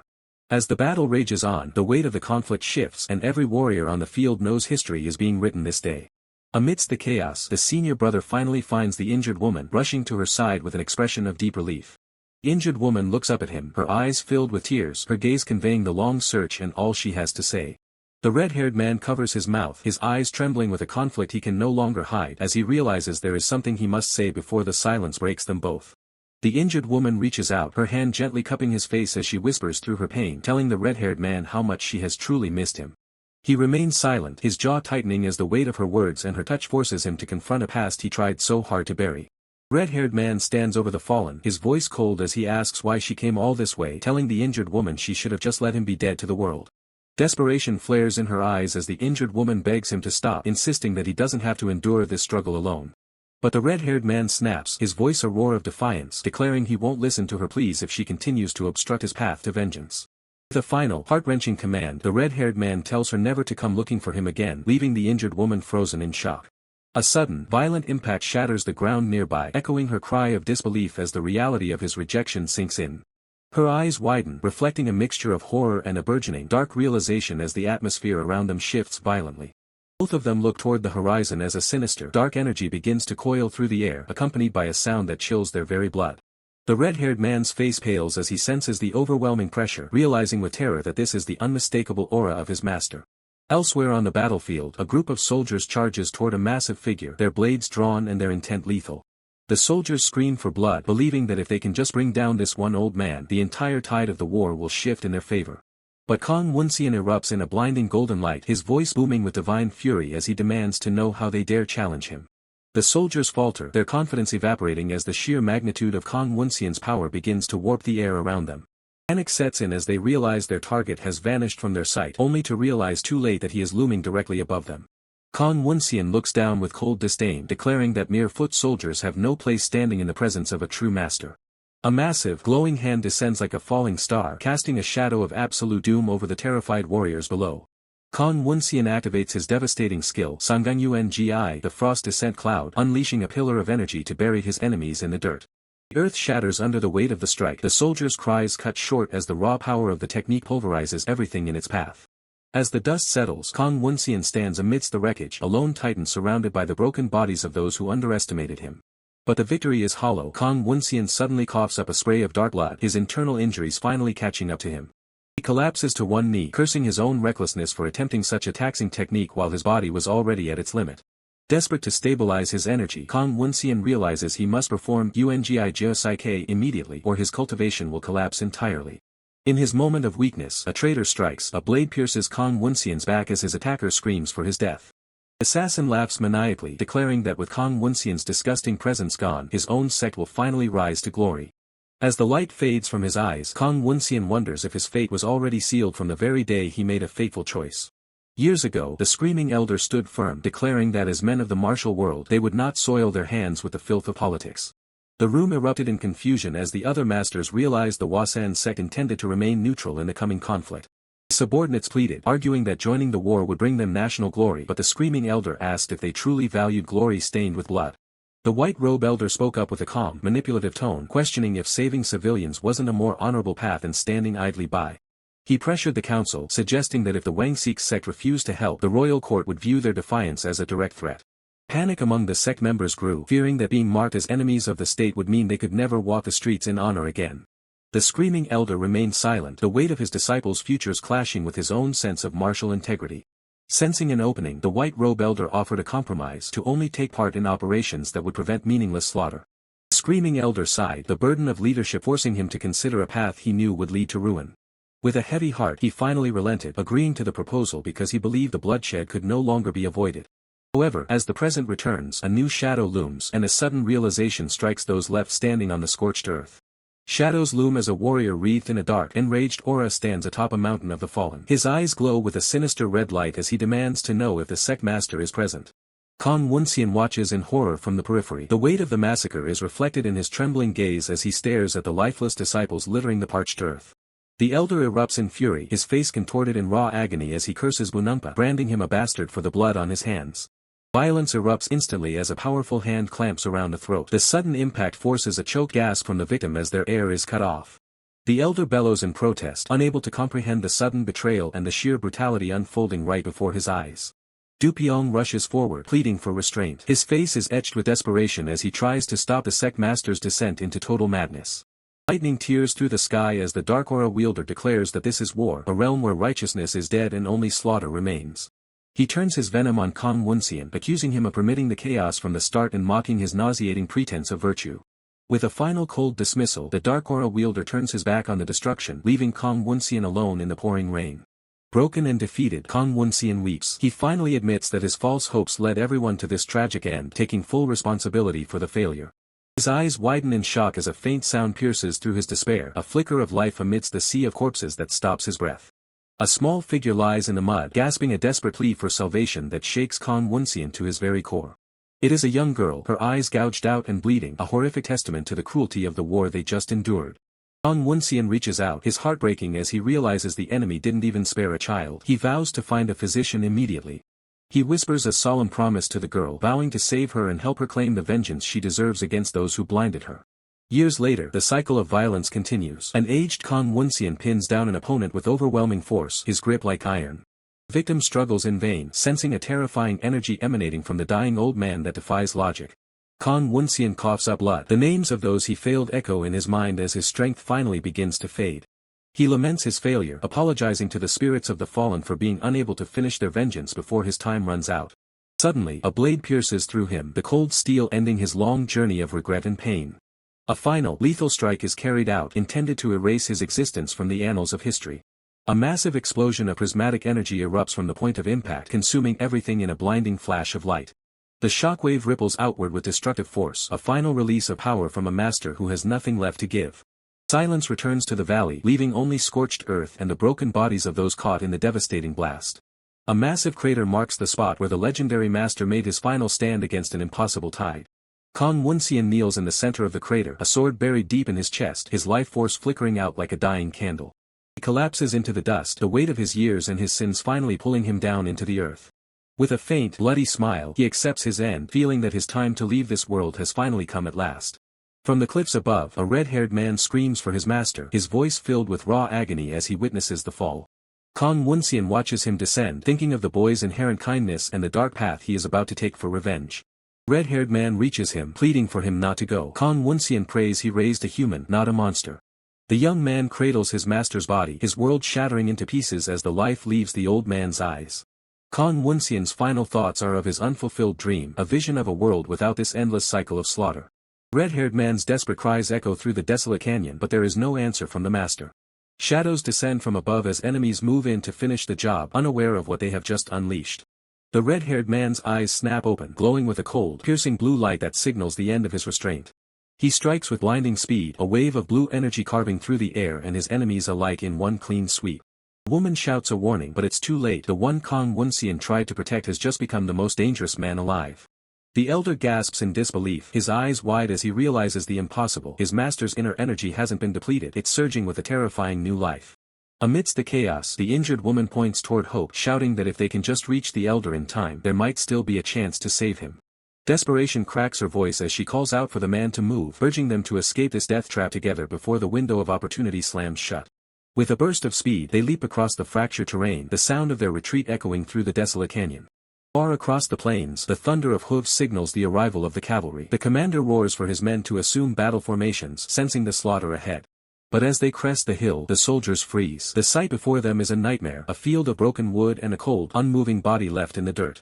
Cold sweat beads on the lead soldier's brow as he recognizes the fallen figure. The horror of the situation begins to sink in. He whispers a name in a trembling voice, staring at the corpse of a man who was supposed to be untouchable. The soldier screams for answers, identifying themselves as reinforcements from the kingdom, but only silence and death greet his cries. Standing amidst the wreckage, the man surrounded by a dark aura looks down, his mind fracturing as he mutters that everyone was evil and that everything was wrong from the very start. The soldier on horseback sneers, calling the man mad and demanding that the sect leader come to his senses before more blood is spilled. Panic sets in as the soldier realizes the gravity of the loss. Not only is the leader dead, but the imperial tribute they were meant to protect has vanished into thin air. He looks out over the empty road, wondering where the wagons could have gone in such a short amount of time. In the distance, the stolen carts race through the dust. The drivers scream at their teams not to slow down, desperate to lose the pursuit team nipping at their heels. One of the men looks back, his face pale as he shouts that the soldiers from the kingdom are closing the gap. Another corrects him, those aren't soldiers. They are the elite guards from the escort agency, and they look murderous. The lead guard roars for the cultists to stop the cart, his fury boiling over the theft of the imperial family's tribute. The senior brother watches the approaching chaos with a cold, detached calm, stating simply that it is finally time to end this farce. The man surrounded by a dark aura raises a massive, jagged blade, his muscles bulging as he tells his enemies that it is now their turn to die. Guards scream in defiance, but their voices are drowned out by the sheer pressure of the dark energy radiating from the man before them. His eyes glow with a predatory light, a single red pupil locked onto his next target as he prepares to unleash hell. The ground shatters under the weight of his aura, the very air vibrating with the promise of total destruction. He swings the massive blade with terrifying force, the impact sending shockwaves through the earth that threaten to swallow everyone whole. A primal scream rips from his throat, a sound born of pure agony and hatred that echoes across the battlefield. He strikes again and again, his movements a blur of violence as he tears through anything in his path. From the sidelines, a young woman cries out for him to stop, warning that if he continues to push his body this far, he will literally shatter into pieces. The man surrounded by a dark aura weeps as he fights, his mind consumed by the guilt of killing his only family member with the very sword he now holds. The clash of steel rings out as a new force enters the fray, blocking his path with a precision that halts his mindless rampage. The senior brother stands firm, his eyes narrowing as he demands to know what the man thinks he is doing. He roars at the grieving man, asking if he truly believes his uncle could rest in peace seeing him like this. The senior brother invokes the last words of their fallen kin, questioning if the man has forgotten the true meaning of their creed. The man snaps back that he knows it means to be free from responsibility, but the senior brother counters that freedom only matters to the living. He grabs the man by the collar, calling him an idiot for throwing his life away in a fit of blind rage. He demands to know who will carry the heavy burden his uncle left behind if he falls here. The senior brother declares that their sect will take responsibility, but that the man himself must step up to lead. He finishes by asking if it isn't the duty of the only remaining family member to bear that weight with pride. The soldier from the reinforcements looks on in confusion, unable to comprehend the intensity of the exchange between the two warriors. Suddenly, a beam of red light erupts. The man strikes, his voice a whisper of regret as he apologizes to his uncle for what he must do. The soldier can only let out a final, gurgling gasp as the lethal energy tears through him, ending the pursuit in a spray of crimson. The lethal energy that just claimed a life now emanates from Jianghu. His eyes burn with crimson power as he declares his intent to lighten your burden with this destructive force. Jianghu lets out a guttural roar as a blinding red aura erupts from his body. He utters a solemn farewell, wishing his uncle to rest in peace with grim resolution. Meanwhile, the red-haired man sprints through the dense forest, carrying the unconscious elder. He races against time, a blur of motion amidst the towering trees. The red-haired man's eyes widen in alarm as a chilling voice echoes, observing that all the bastards who deserve to die have gathered in one place. Woonseon, carrying the injured Dupyeong, is abruptly confronted. He utters a shocked exclamation upon recognizing the formidable elder standing before them. Woonseon scolds Woonseon for his impudence. He demands to be addressed as Elder Go and dismisses the younger man as a damned punk with a sneer of contempt. Woonseon grits his teeth, acknowledging he is outmatched by the Great Mountain Sword sect leader. With Dupyeong and the others in critical condition, retreat is his only option. Woonseon, impatient and arrogant, declares he has no time to waste. He demands the immediate handover of the Haeshimil and the traitor, promising a swift death if they comply. A white-robed elder, surrounded by a serene blue aura, issues a sharp warning to Woonseon to dodge. Jianghu reacts with startled confusion as the energy shifts. Responding to the warning, Jianghu swiftly evades a potent attack, his red aura blazing as he moves with incredible speed. Jianghu unleashes a devastating strike, forcing Woonseon to react defensively. Enraged, Woonseon questions the attacker's identity and audacity. Woonseon's face contorts in fury. He demands to know the identity of the rat who dares challenge him, questioning if the attacker understands the weight of their actions. Jianghu stands his ground within a newly formed crater, ready to clash with Woonseon, who brandishes his sword while the elder lies incapacitated nearby. Woonseon's grin widens into a menacing challenge, daring Jianghu to show him what he is truly capable of in battle. Jianghu's eyes narrow with fierce resolve as he focuses entirely on the impending confrontation. The clash is immediate and brutal. Woonseon's blade meets Jianghu's, sending a shower of sparks and shockwaves into the air. Yuan, a fierce swordswoman, interjects into the fray. She orders Woonseon to leave, intending to face the formidable foe alone. The red-haired man protests in distress, fearing that even for someone of Juwan's skill, facing such an opponent alone is suicide. Juwan's calm voice cuts through the tension as she offers a simple, firm reassurance. Don't worry. Woonseon watches in surprise as Juwan moves with incredible speed, striking at him with clear intent.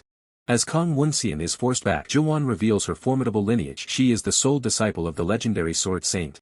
With unwavering resolve, Jianghu commands the others to leave immediately. She activates a powerful skill, Beneath the Moon, Falling Leaves, No Shadow. Jianghu becomes a blur of motion, her blue energy trailing behind her as she charges Kong Woonseon with her swift, shadowless attack. Kong Woonseon grunts in pain and surprise, caught off guard by the speed and precision of Jianghu's technique. Kong Woonseon snarls in disbelief, realizing Jianghu has outmaneuvered him. His pride is wounded by her audacity. Yunseon watches the battle unfold, his face etched with concern for Jianghu, yet tempered by a steely resolve to trust her. Jianghu glances back at Yunseon, a soft, resolute smile gracing her lips as she asks him for a single, profound promise. Yunseon's eyes widen in surprise at her unexpected and heartfelt request, a moment of poignant realization amidst the chaos. Her voice carries a poignant plea as she asks him to promise to find her once the conflict is resolved, a beacon of hope in a desperate situation.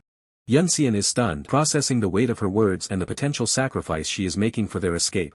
A silent, heavy moment passes between them as Yunseon grapples with her request, an unspoken vow hanging in the air. With newfound resolve, Yunseon firmly promises to find her. Glowing with blue energy, Jianghu prepares to stand as their guardian against Kong Woonseon. Fulfilling his part of the agreement, Yunseon flees with the elder, leaving Jianghu to hold the line against their formidable enemy. Kong Woonseon roars in frustration, demanding the core and ordering Yunseon to stop, enraged by their attempt to escape. Recovering from a blow, Jianghu defiantly declares herself Kong Woonseon's true opponent, refusing to let him pursue Yunseon. Kong Woonseon lets out a frustrated growl, his fury mounting at Jianghu's stubborn resistance and unwavering resolve. As Yunseon continues his desperate flight, Jianghu stands firm as a lone guardian, ready to fulfill her promise and protect their escape. The atmosphere thickens as a heavy, crimson aura swirls around the battlefield, signaling a shift in the tide of power. A massive, glowing fist descends like a mountain, threatening to crush everything in its path with overwhelming force. The red-haired man's eyes widen in terror. He realizes the enemy's internal energy has transformed, becoming far more lethal than before. The elder roars with malicious intent. It's far too late for regrets. The red-haired man grinds his teeth, struggling against the weight of an attack that seems impossible to block. With his back against the wall, he knows he must enter his combat stance immediately or face certain death. The elder activates his devastating skill, Emergence of the Stone Wrath. A colossal earthen fist manifests to end the fight. His face contorts with rage. This is the end for you. Ground shatters as the two forces collide. Sparks of energy fly as the red-haired man desperately tries to hold his ground. Closing his eyes, the red-haired man finds a moment of peace. He is content that he at least managed to save Yunseon, even at the cost of his life. Suddenly, a calm voice cuts through the chaos. The white robe elder arrives, mocking the enemy's lack of improvement despite the passing years. He sighs, complaining about having to work so hard in his old age just to bail out a reckless disciple. With effortless grace, the white robe elder stands before the massive stone fist, halting its momentum with a single, steady movement. The enemy elder is stunned into silence, only to be berated for his lack of manners toward an elder. The white robe elder stands tall, calling his opponent an ill-mannered brat as he dispels the tension in the air. Master, the red-haired man whispers. The elder promises him a stern lecture on his training later. The enemy's blood runs cold as he recognizes the legendary Sword Saint Myung. Why is someone like you interfering? The white robe elder simply replies that he's here for his disciple, dismissing the man's frantic protests as nonsense. The enemy tries to hide his fear behind politics, shouting about the imperial family and the 5 great mountain swords. Temperature drops as the white robe elder tells him to watch his tongue. His patience has finally worn thin. He issues a chilling ultimatum. One more vulgar word and it will cost you your head. The enemy is paralyzed by the immense pressure radiating from the Sword Saint, his bravado completely shattered. Despite his fear, greed flickers in his eyes. He believes that since the Sword Saint's true skills are unknown, he might still have a chance to win the core. This interference is a capital crime against the imperial family. Execute him immediately. As the battlefield erupts into light, the enemy screams for the execution to begin, launching everything he has. The red-haired man watches in awe as the ground itself begins to tremble from the magnitude of his master's energy. Fearing for his master's safety, he pleads for him to run, unaware of the true power about to be unleashed. The white robe elder remains unmoved, even as his opponent claims it is already too late to escape. A massive energy palm, the true mystic divine palm, manifests in the air, glowing with destructive power as it strikes. The area is engulfed in a blinding flash, but the Sword Saint stands at the center of the storm, completely untouched. White robe elder looks on with pity. How pathetic. To think you let such a weak attack cause you so much trouble. He begins to manifest several glowing energy blades around him, preparing to end the farce once and for all. His eyes glow with lethal light as he notes that his disciple is forcing him to commit murder today. With a swift, invisible motion, a single blade of light cuts through the air, faster than the eye can follow. The massive true mystic divine palm is sliced into pieces, its energy dissipating harmlessly into the wind. Battlefield goes silent as the two face each other, the power gap now painfully obvious to everyone. The enemy stammers in disbelief. His ultimate attack has vanished as if it were nothing more than a light breeze. The white robe elder mockingly admits it was a decent attack, claiming it forced him to use 11 of his 12 stances just to block it. He coldly adds, but that was the extent of your potential. It amounts to nothing more. The final, chilling declaration, he tells the man that his life will now end with his one remaining stance. Kong Woonseon is trembling, his voice cracking as he pleads for mercy, desperate for his life after admitting defeat. The white robe elder looks down with cold indifference, declaring that the only price for attempting to kill his disciple is death itself. Senior brother lets out a dark, mocking laugh, his eyes fixed on the man who thought he could escape the consequences of his actions. He leans in, his voice a chilling whisper as he warns that the path he's about to take is one that can never be undone. A desperate cry for leader Joe echoes through the clearing, the tension between the warriors reaching a breaking point. The white robe elder exerts his dominance, ordering Elder Go to step aside and return to his duties immediately. Senior brother's voice booms across the field, demanding that Joe Young release his grip on the hostage right now. The sickening crunch, the white robe elder mocks the demand, crushing the injured woman's hand as she screams in agony. Fury erupts from senior brother as he curses Joe Young for his cowardice and blatant disrespect. The white robe elder remains unfazed, acknowledging the impressive internal energy radiating from his opponent. He prepares to end the injured woman's life, viewing her as nothing more than an obstacle to the real battle ahead. Senior brother's face contorts with rage and helplessness, calling out the white robe elder for his spineless tactics. Despite the pain, the injured woman looks to her master, her voice weak as she begs him not to worry about her safety. With her remaining strength, she urges him to focus solely on taking down the monster before them. The air grows heavy as senior brother finally asks what price must be paid to end this madness. White robe elder stares back with a predatory gaze, knowing he finally has the leverage he needs. Senior brother demands the ultimate prize, the secret of Hasemil, the one thing he's been searching for. The injured woman gasps in horror at the mention of the secret, while senior brother demands the truth to correct the lies he was told. The white robe elder challenges his intelligence, while senior brother silently apologizes to Kong Yulcheon for what he's about to reveal. Title card appears, signaling a major turning point in the saga of the Dan family's hidden power. On the scorched earth, senior brother begins to relay the information he received, decoding the cryptic message about the 9 respects. As the pieces of the puzzle fall into place, senior brother is struck by a sudden, jarring realization. His blood boils as he realizes he was intentionally misled by Kong Woonseon, that arrogant brat. He corrects the ancient characters, shifting the meaning from water to Buddha, revealing the true power hidden within the text. A triumphant yet dangerous smile spreads across senior brother's face as the true secret is finally laid bare. He issues a final, stern warning that must be etched into the white robe elder's memory. With an aura of absolute authority, he commands them to never again interfere with the business of the Odizan sword. He moves to help the injured woman, who tearfully apologizes for being a burden during such a critical moment. Senior brother reflects on the character he just revealed, sensing that its true purpose goes far beyond just the secret of Hasemil. A vision of white cows and 9 wells flashes through his mind, a signal hidden in plain sight that only he could decipher. He whispers the name Kong Yulcheon, the gravity of the situation settling deep within his soul. They turn their backs on the battlefield, leaving the defeated and the dead behind as they move toward their next destination. The sun begins to set, casting long, purple shadows over the land as the day's violence finally comes to an end. They arrive at the Divine Realm Inn, a place of temporary refuge where the next phase of their journey will begin. Inside the inn, senior brother prepares himself, his journey far from over as new shadows begin to move in the darkness. Far from senior brother's immediate concerns, a different kind of darkness unfurls as the powerful Kong Woonseon kneels in solemn deference, addressing a superior with the formal title Vassal Thibaut Joe Young. His gaze, however, holds a deeper, unreadable intensity, hinting at emotions carefully suppressed beneath the surface of his outward submission. Before him sits Crown Prince Lijium of Jianghu, an opulent and seemingly indifferent figure. Kong Woonseon offers a formal greeting, pays respect to the prince. The Crown Prince leisurely consumes grapes, a subtle display of his power and Kong Woonseon's subordinate position. With a dismissive tone, Crown Prince Lijium addresses Kong Woonseon's recent failure, stating, "Fine, you failed the tribute transport. But did you discover anything else?"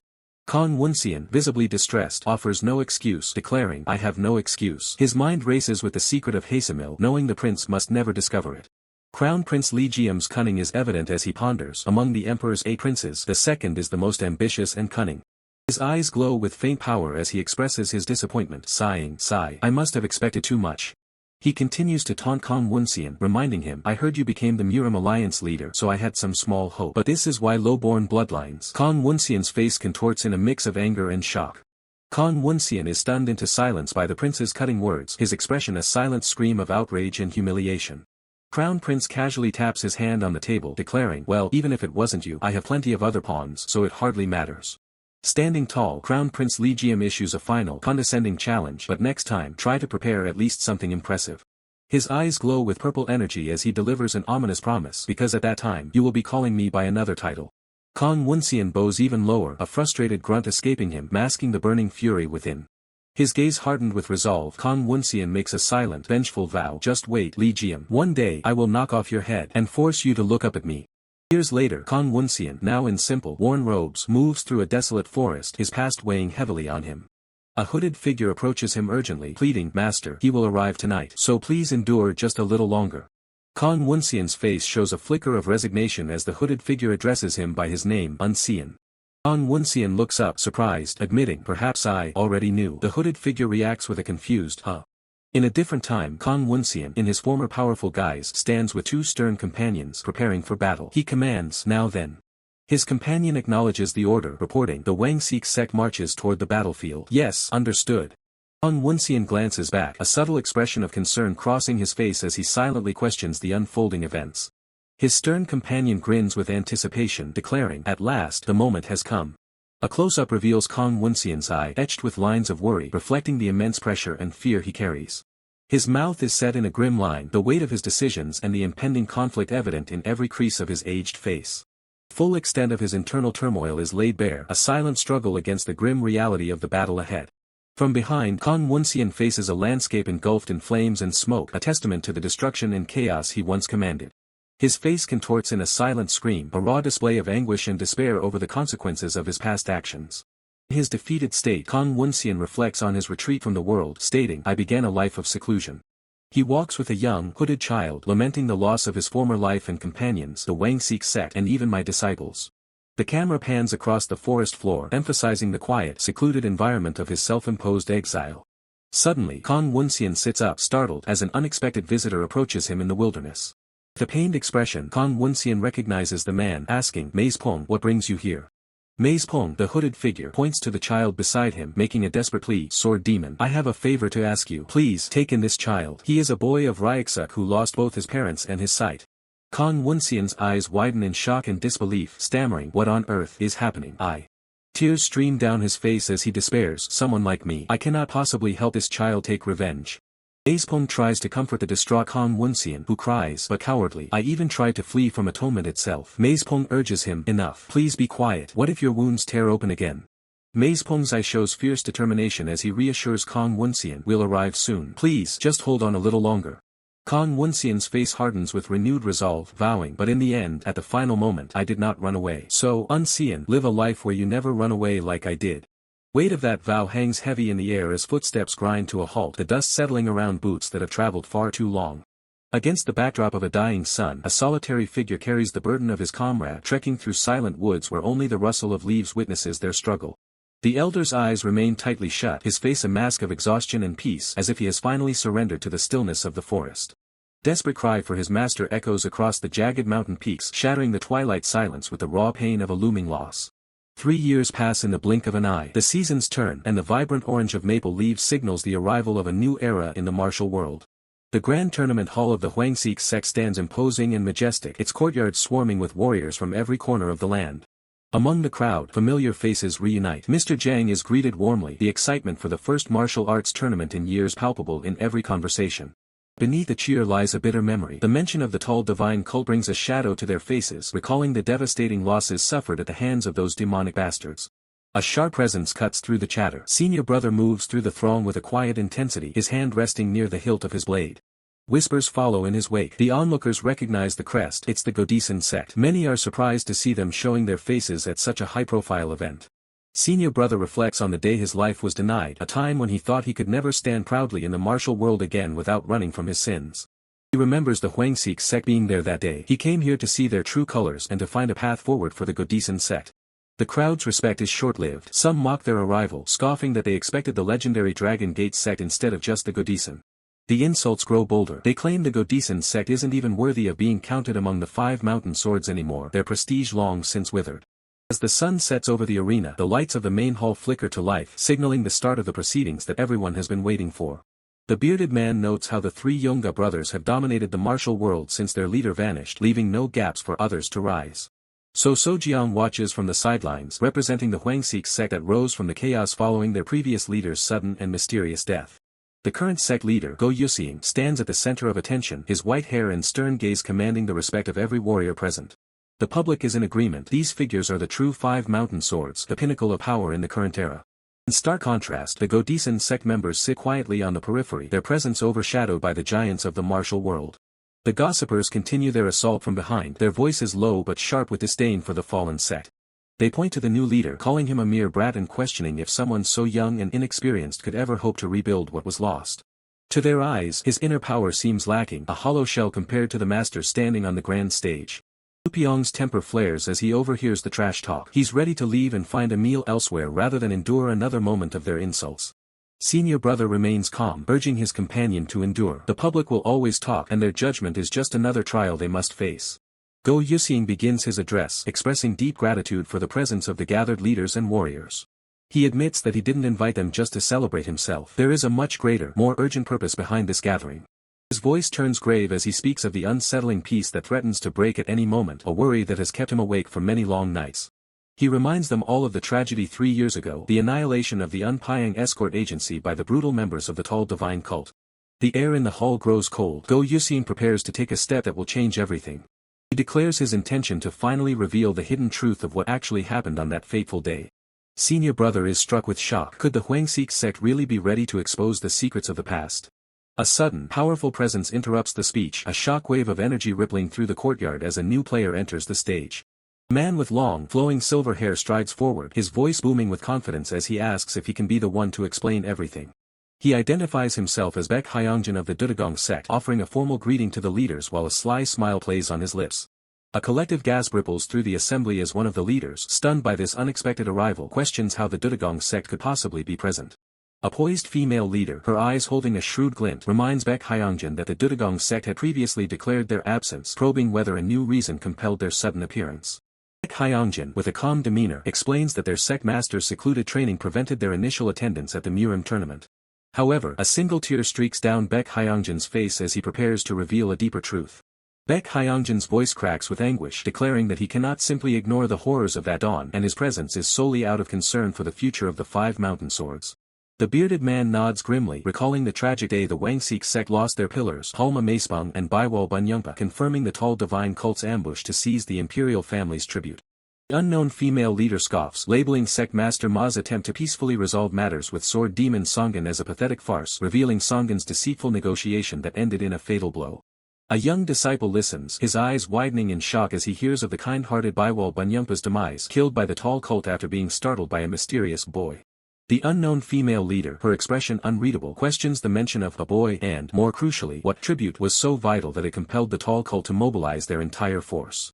Baek Hyongjin, his eyes still glistening with tears, agrees that the nature of the tribute is the most critical question before revealing a shocking detail about the mysterious boy who appeared. He reveals the boy's true identity, none other than their old friend, the presumed dead disciple of the sword god Kong Woonseon, sending a wave of shock through the onlookers. Revelation hits the assembly like a thunderclap, a chorus of disbelief erupts as they realize the implications of Kong Woonseon's unexpected return.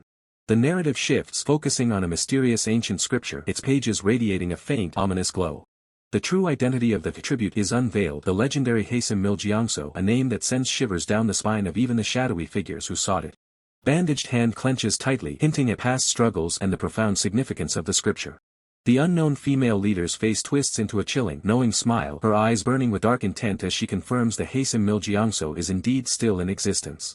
Baek Hyongjin continues his shocking account, clarifying that the Kong Woonseon they knew had fallen off a cliff years ago. The Hasim Mil Jiangsu he possessed was a fake, as the real one had been stolen by the Black Butterfly twins and was subsequently recovered by his master after an arduous pursuit. Senior brother watches, his face etched with concern, as the unfolding narrative takes an unexpected turn, prompting him to question the sect leader. A disgruntled leader, his face contorted in rage, scoffs at the perceived weakness of the useless guys, declaring them less than worthless if they represent the five mountain swords. The unknown male leader vehemently refutes the current narrative, branding the entire story of recovery as a blatant lie. With a casual, almost arrogant posture, Baek Hyeongjin announces his intention to reveal the true truth, declaring that from this moment, Godison will relinquish its status as one of the 5 mountain swords. Senior brother looks up, his eyes wide with alarm, as he calls out to his sect leader, clearly distressed by Baek Hyeongjin's provocative declaration. Baek Hyeongjin, seizing the angry leader by the collar, challenges him by asserting that Baek Daehyup knows the true nature of the tribute, then mockingly asks what the sect leader is doing about it. Baek Daehyup, his face contorted in a furious scream, threatens to expose Godison's secrets if Baek Hyeongjin persists in his rude behavior, then sharply questions if he followed Master Ma's carriage that fateful day. Baek Hyeongjin's sly smile widens as he points out the obvious contradiction. If the place was utterly devastated by sword demon Songun, how is Baek Daehyup still alive? Baek Daehyup's eyes widen in dawning horror, realizing the implication. Baek Hyeongjin is suggesting a secret deal was made with the devastating sword demon Songun. His eyes burn with furious realization as the chilling truth dawns. Baek Daehyup is being accused of colluding with the nefarious Tall Divine cult. Baek Hyeongjin, seeing his words land their mark, declares he will now reveal the real truth to everyone present. Baek Hyeongjin commands the attention of the crowd, promising to unveil the true identity of the tribute that has caused such turmoil. A venerable elder's face contorts in shock, bracing himself for the impending revelation. The man with a bandana nods with a knowing smirk, indicating he understands the gravity of the situation. Baek Hyeongjin shouts, declaring the origin of the tribute to be from Ryoguk. A sudden, sharp Ka sound echoes through the air, signaling an abrupt shift in the atmosphere. Chaos erupts as figures in dark robes clash, swords flashing, their movements a blur of deadly intent. The unknown male, his eyes wide with disbelief, exclaims in shock, questioning whether his opponent is attempting to block the powerful wind blade pursuit with sheer force. Combatant expresses utter astonishment, questioning whether his opponent is blocking with just one hand, remarking that he had hoped for a greater challenge from the opponent. The red-haired man, his back to the scene, walks away with his subordinates, declaring that the entire place still reeks of filth. A voice, filled with desperation and anger, screams out Kong Woonseon as the red-haired man turns, a dangerous smirk playing on his lips. The red-haired man, his smirk unwavering, delivers a chilling greeting, acknowledging the time that has passed since their last encounter. The bearded man watches, his expression a mix of surprise and apprehension, as the red-haired man prepares to make his next move. The red-haired man's lips curl into a fierce, determined smile, his eyes burning with resolve, ready to make his next move. 3 years prior, the majestic golden stone mountain stood as a silent witness to a past conflict. Suddenly, a powerful force ripped through the landscape, sending shockwaves and debris across the serene peaks. A concerned figure rushed towards the red-haired man, urgently crying out, "Brother Woonseon." The figure reached the kneeling red-haired man, asking with deep concern, "Are you okay?" A woman nearby stared, her eyes wide with shock and alarm at the unfolding scene. The red-haired man's bandaged hands trembled, blood seeping through the wraps, a clear sign of his recent, strenuous efforts. The concerned figure implored him, questioning the amount of internal energy the red-haired man had expended and warning that such exertion could be fatal. Yet the red-haired man calmly affirmed he was fine. With tears welling in his red-tinged eyes, the red-haired man lamented the futility of schemes and tricks, asserting that in the end, the Murim world only respects martial strength. A dark-haired figure, consumed by self-loathing, confessed to being mere trash who had pushed their benefactor to death simply to survive. A single tear escaped the red-haired man's red eyes as he resolved to quickly recall his master's teachings on martial strength. He affirmed his commitment to mastering the secret technique of Radiant Spirit Fist, a skill passed down by his master. His bandaged fist clenched tightly, blood seeping anew as a surge of determination fueled his resolve. With a furious scream, the red-haired man unleashed a powerful strike, declaring it the only path to his vengeance. The red-haired man charged forward, leaving a trail of powerful energy, while the concerned figure watched him go. A voice of disdain mocked, "TSK, you pathetic fool," as the red-haired man looked on, surprised. The unseen voice continued to taunt, questioning if he intended to foolishly exhaust all his internal energy and perish alone. The red-haired man addressed the cloaked figure as martial uncle, as the older man questioned his understanding, reminding him that abusing his body alone wouldn't bring true strength. The red-haired man, visibly distressed, tried to argue, "But martial uncle, I..." The cloaked figure's stern gaze intensified as he challenged, "Do you want to become that strong, even if you have to sacrifice everything?" The red-haired man stood silently, absorbing the weight of the cloaked figure's profound question.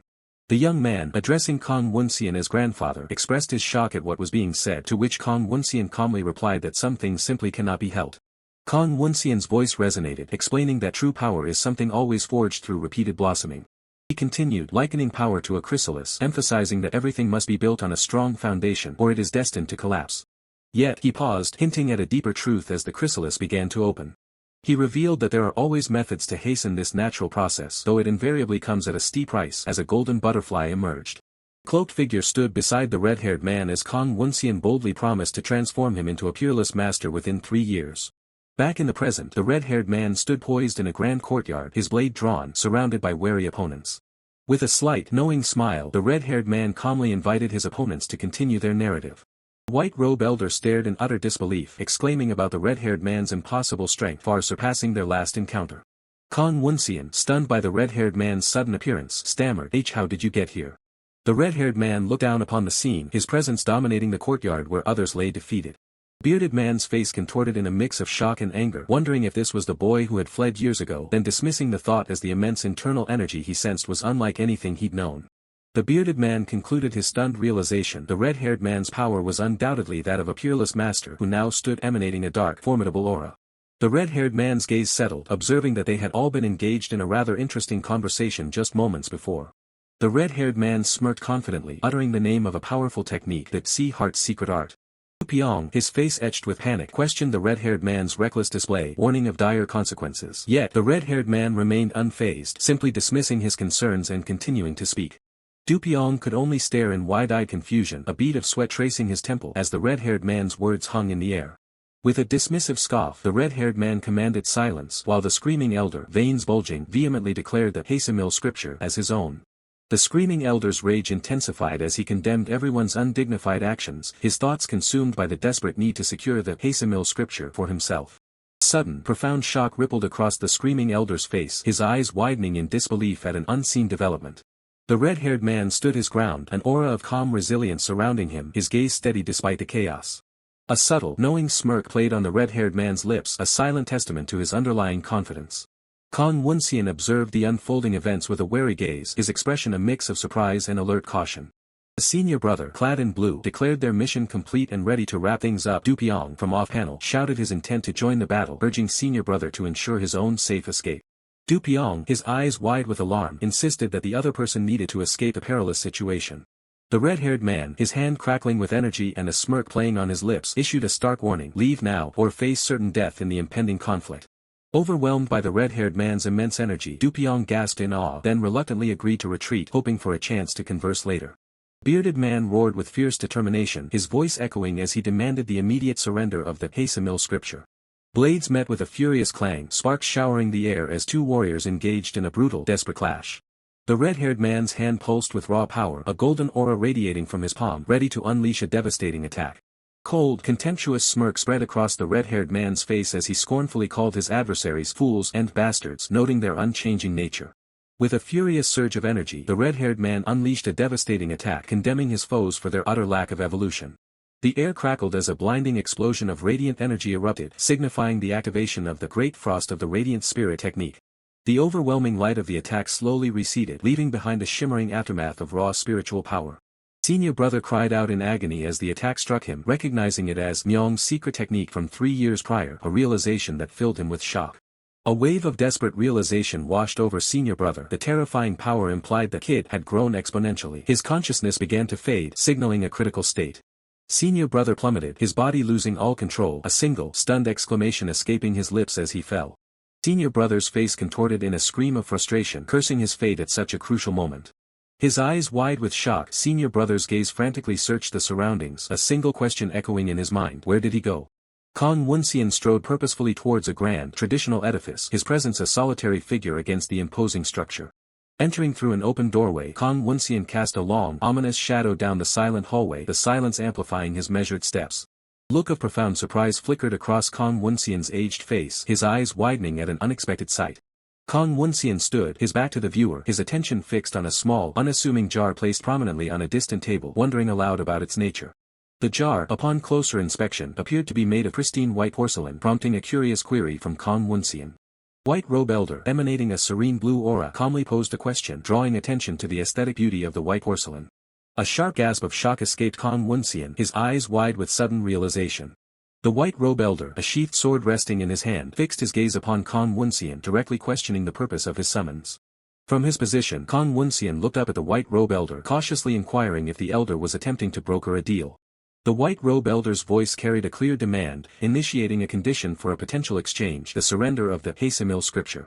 White robe elder maintained his calm, powerful demeanor, awaiting Woonseon's response to his explicit demand. Woonseon, under immense pressure, finally breaks, his face contorted with sweat as he declares that any deal is possible. A subtle smirk plays on the red-haired man's lips, a silent acknowledgement of Kong Woonseon's surrender. The red-haired man's eyes glow with a chilling intensity as he acknowledges the cunning of Elder Go, his smile now a menacing grin. Meanwhile, the grand courtyard of a majestic temple is shrouded in a mysterious haze, hinting at an ongoing conflict or a significant event. Warriors in yellow robes lie scattered and defeated across the stone ground, one groaning in pain, their weapons discarded. Two figures in dark robes stand over the fallen as a subordinate addresses their leader, referring to him as Sect Leader Go. Leader, a stern-faced man, questions his subordinate about his hidden thoughts while the subordinate begins to explain their current state. Kong Woonseon's face reveals deep internal conflict as he grapples with a difficult choice, acknowledging that hesitation cannot last forever. His expression tightens, a bead of sweat tracing his jawline as he mentally confirms the gravity of the decision he is about to make. A group of women, led by one with striking features, rushes forward, cursing and speculating that the cunning old fox is making a secret deal. The lead woman's eyes narrow with fierce determination, her thoughts consumed by the urgent need to capture Kong Woonseon before they lose their strategic advantage. She turns, her voice ringing out to her followers, demanding their attention for a crucial announcement. With a powerful declaration, she asserts that her words will be the final statement from the Mount Godi sect. Man, his face etched with sorrow and anger, recounts how his grandmaster and predecessors considered them brothers, even pleading with tears in the face of extermination. He continues his emotional plea, begging them not to abandon the Mount Godi sect. Two other men question the fate of the Mount Godi sect, wondering what transpired with the 5 great mountain swords. The lead woman's anger flares as she laments that no one heeded their desperate cries, cursing that young brat responsible. The enraged man shouts, condemning the actions that have tied the Mount Godi sect to the Tei faith, framing them as a demonic cult and questioning the loyalty of the 5 great mountain swords. Standing resolute before his group, the man declares that if this is the extent of their loyalty, then he and the Mount Godi sect no longer belong there. From an aerial perspective, the Mount Godi sect formally withdraws from its position as a pillar of the 5 great mountain swords, choosing to become an ordinary sect. One of the observing men reacts with visible shock and disbelief at this unexpected turn of events. The leader of the Mount Godi sect, walking away, turns back to bid everyone farewell, wishing them to stay safe amidst the chaos. The screaming elder, his face contorted in a desperate cry, shouts for Sect Leader Go to wait, attempting to halt the departure. The red-haired man observes the unfolding drama with a subtle, satisfied smile, thinking that with this, everything is finally done. Looking towards the horizon, the red-haired man contemplates the Mount Godi sect's demise, ready to take his first step towards what he believes is true honor. Under the serene night sky, a solitary building stands perched atop a rugged cliff, a beacon of calm after the storm. Inside, a meeting is underway, with several figures seated around a large table, the atmosphere tense and formal. A woman and a man react with sudden shock and surprise, their expressions mirroring a shared realization or an unexpected turn of events. An elder, holding a white porcelain jar, calmly enters the room, apologizing for his delay as he addresses the assembly. The man from earlier, now looking suspicious, eyes the elder with a questioning gaze. The elder, still composed, inquires about the whereabouts of the sect leader of the Mount Godi sect. The enraged man explains, with a look of disbelief, that the Mount Godi sect just declared its withdrawal from the 5 great mountain swords and left their seats, questioning the elder's absence. He vehemently demands to know where the elder was during such a critical moment, accusing him of leaving without resolving the Yellowstone sect incident, calling the situation absurd. The elder calmly responds that he had an unavoidable situation, forcing him to vacate his seat, while the enraged man questions what could possibly be more urgent than the current crisis. The elder delivers a shocking revelation: he had just met with Kong Woonseon, leaving the enraged man utterly stunned. The woman shouts in disbelief, her thoughts racing, convinced that the cunning old man wouldn't confess so easily and that there must be a deeper ploy, urging herself to remain calm and listen to the full story. The shocking truth is laid bare as Kong Woonseon reveals the contents of the urn, declaring it to be the remains of sect leader Ma. Kong Woonseon, composed, reiterates his purpose, stating that he specifically came to deliver this grim package. The woman, feigning composure, acknowledges the revelation, but her internal thoughts seethe with contempt, convinced Kong Woonseon is cowardly using sect leader Ma's name to evade a real confrontation. The screaming elder erupts in fury, demanding to know why sect leader Go would ever associate with such a despicable character, a sentiment echoed by the woman. Kong Woonseon, unfazed by their outrage, confidently states his intention to hide nothing, ready to reveal the full truth. He dramatically produces a book, declaring it to be the handwritten copy of the revered Sea Heart secret scripture that Kong Woonseon himself received. The screaming elder is visibly stunned, his eyes wide with shock at the mention of the legendary Sea Heart secret scripture. Chilling smile spreads across the woman's face, her eyes glowing with sinister intent as she internally celebrates the scripture's appearance. She quickly regains control, suppressing her true emotions, realizing she almost betrayed her hidden agenda. As Kong Woonseon prepares to elaborate, the woman's thoughts question his possession of the scripture, while Kong Woonseon sternly declares he is not someone to blindly trust the words of a beast like him. With a piercing gaze, Woonseon prepares to unveil the full, shocking narrative. Woman reacts with a jolt, a wave of unease washing over her as Woonseon begins his tale. The scene shifts to a flashback, revealing Woonseon in a moment of past distress, his face etched with pain and regret. A younger Woonseon, armed with a sword, stands amidst swirling dark energy, confronting another figure in a tense, dimly lit chamber. In the flashback, Woonseon explains the terms of a past deal, clarifying that the scripture he's offering is a handwritten copy with crucial interpretive information held separately. He confidently states that the interpretive information will only be revealed if the elder accepts his deal, prompting the older Woonseon to internally scoff at such arrogance. The red-haired man, in the past, coolly asks Woonseon to state his demands, his expression hinting at deeper motives. Returning to the present, the screaming elder questions the sudden mention of Alliance Master Zhou, sensing a shift in the conversation's direction. Woonseon, with a serious demeanor, explains that the discussion around Alliance Master Zhou is vital, asserting the credibility of the information he received. Screaming elder is aghast, his face contorted in disbelief as he repeats the shocking revelation: Alliance Master Zhou possesses that Sea Heart's secret scripture. The red-haired man, still in the flashback, calmly explains that his master, the sword god Kong Yulcheon, entrusted the scripture to Zhou Yang, leading him to share its contents without suspicion. He recounts his endless regret upon discovering the truth, then impatiently urges Woonseon to quickly state his desires. With a chilling grin, the red-haired man reveals his true demand for Elder Go to inform the sect leaders of the 5 great mountain swords about this critical fact. Woonseon reacts with a sharp intake of breath, his expression a mix of shock and dawning anger at the audacious request. His face contorted in fury, Woonseon denounces the red-haired man as a cheeky rascal, accusing him of attempting to sow discord among the 5 great mountain swords. The red-haired man feigns surprise, denying any intention of causing discord and insisting he bears no malice towards the esteemed 5 great mountain swords. He attempts to placate Woonseon, reminding him that he even learned martial arts from sect leader Ma and now considers Elder Go as his eldest senior brother, dismissing past malice as childish ignorance. Woonseon, visibly conflicted, processes the red-haired man's words while the younger man earnestly pleads for his trust. Woonseon's eye narrows, a flicker of understanding or deep contemplation crossing his aged features. Red-haired man, with a sinister glint in his eye, finally reveals his true hatred: Zhou Yang, the sole target of his animosity. Back in the present, Woonseon recounts the red-haired man's words about Alliance Master Zhou already possessing the scripture, a thought that sends a shiver of doubt through the woman, while the screaming elder questions the veracity of the claim. The woman, smug and confident, dismisses Woonseon's hidden thoughts, asserting that his machinations are irrelevant as long as she holds that Sea Heart's secret scripture. The red-haired man stands atop a precipice, gazing down at a grand traditional edifice bathed in the golden light of dawn, his ambition clear. A subtle, knowing smile plays on the red-haired man's lips, a silent testament to his calculated moves and impending triumph. The grand structure of the sect stands majestically atop a cliff, yet a subtle dust of unease begins to settle around its hallowed grounds. Inside, an injured senior brother lies bandaged on a simple cot, his body recovering from a recent ordeal, yet his mind remains sharp and vigilant. Senior brother approaches the bedside, concern etched on his face, asking the injured man, "Senior brother, how are you feeling?" The injured senior brother, stirring slightly, acknowledges his presence with a soft, "You're here."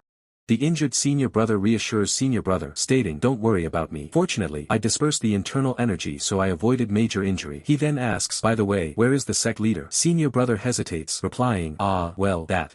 Senior brother finally reveals, "He hasn't come out of closed-door training yet." The injured senior brother's eyes narrow, a silent exclamation of concern. The injured senior brother's thoughts race, finding it strange that the sect leader's promised return date is nearing, yet there's no energy felt from his closed-door training. He questions if this lack of presence is normal. A growing sense of unease settles over the injured senior brother. No, something is strange. Looking out at the vast, silent landscape, the injured senior brother realizes the chilling truth: it's the first time I haven't even felt the energy of life. Injured senior brother's internal alarm blares. Could it be that something happened? Just as Dupyong bursts into the room, screaming, "Senior brother, it's a disaster." A disciple admonishes Dupyong, "Why are you making such a fuss? Senior brother is currently resting." But Dupyong insists, "I apologize. I have something I must tell him." Dupyong, visibly distressed and sweating, pleads, "Senior brother, what do we do?" The injured senior brother's eyes widen in disbelief, his voice barely a whisper, What?" As the group gathers, the red-haired man, his expression unreadable, simply utters, "What?" The cult leader, his face grim, questions the unfolding situation. "That is the plan." His resolve hardens as he declares, "I cannot allow that, Woonseon." The red-haired man passionately argues, "Eldest senior brother, don't you know? There is no other way." But the cult leader firmly retorts, "No, that is too dangerous." The cult leader continues, emphasizing, "Whether for the revival of Ryo or to carry on the will, your safety must be the first principle." He presses further, "Do you think we would allow you to intrude into the Murim Alliance grounds alone? Cult leader dismisses the plan as suicidal. That kind of plan cannot even be called a plan. It is an action only someone crazy about dying would take. He urges, if you understand, leave it to us, your senior brothers, and hide with Seo Lai. The red-haired man, his face contorted in a scream of frustration, cries out, until when must I be the one being protected? The cult leader holds the struggling red-haired man firmly, preventing him from rushing headlong into danger. A bead of sweat trickles down the cult leader's temple as he senses a sudden surge of power, thinking, what is this energy? A chilling realization dawns on him. Woonseon, when did you? The red-haired man continues his fervent plea, declaring, I am also no longer a child. I mean that I am a core force of the Tei faith. His resolve burns bright as he adds, and the justification to take revenge on those scoundrels is more than enough. I will not lose to my senior brothers. The red-haired man, his eyes blazing with fierce determination, cries out, therefore, as the cult leader's hand gently, yet firmly, settles on his shoulder, a clear command in his voice, that is enough. The cult leader turns to the bearded man, asking, Seo Moon, do you not know? The red-haired man, startled, calls out, cult leader. The cult leader states with finality, we can no longer stop Woonseon's will. The bearded man interjects, a hint of protest in his voice, but... Cult leader continues, a profound wisdom in his gaze, isn't it time for him to carve out his given destiny on his own now? A tear forms in the cult leader's eye as he speaks to the bearded man. It's not that I don't understand your heart, Seo Moon. He then adds, with a touch of melancholy, however, that is merely our greed. The bearded man, a tear welling in his own eye, finally concedes, I understand. A long procession of figures wins its way up the treacherous cliff path, a silent army on a determined march. The cult leader stands alone beneath an ancient tree, his gaze fixed on the distant cliffs, observing the unfolding events. A flicker of surprise crosses the cult leader's face as he muses, to think this would really work. He reflects on Kong Woonseon's foresight, as Woonseon said, I never expected the 5 great mountain swords to make such a hasty move. A hint of suspicion enters his mind, it is suspiciously easy. He ponders if their opponents are simply endlessly foolish.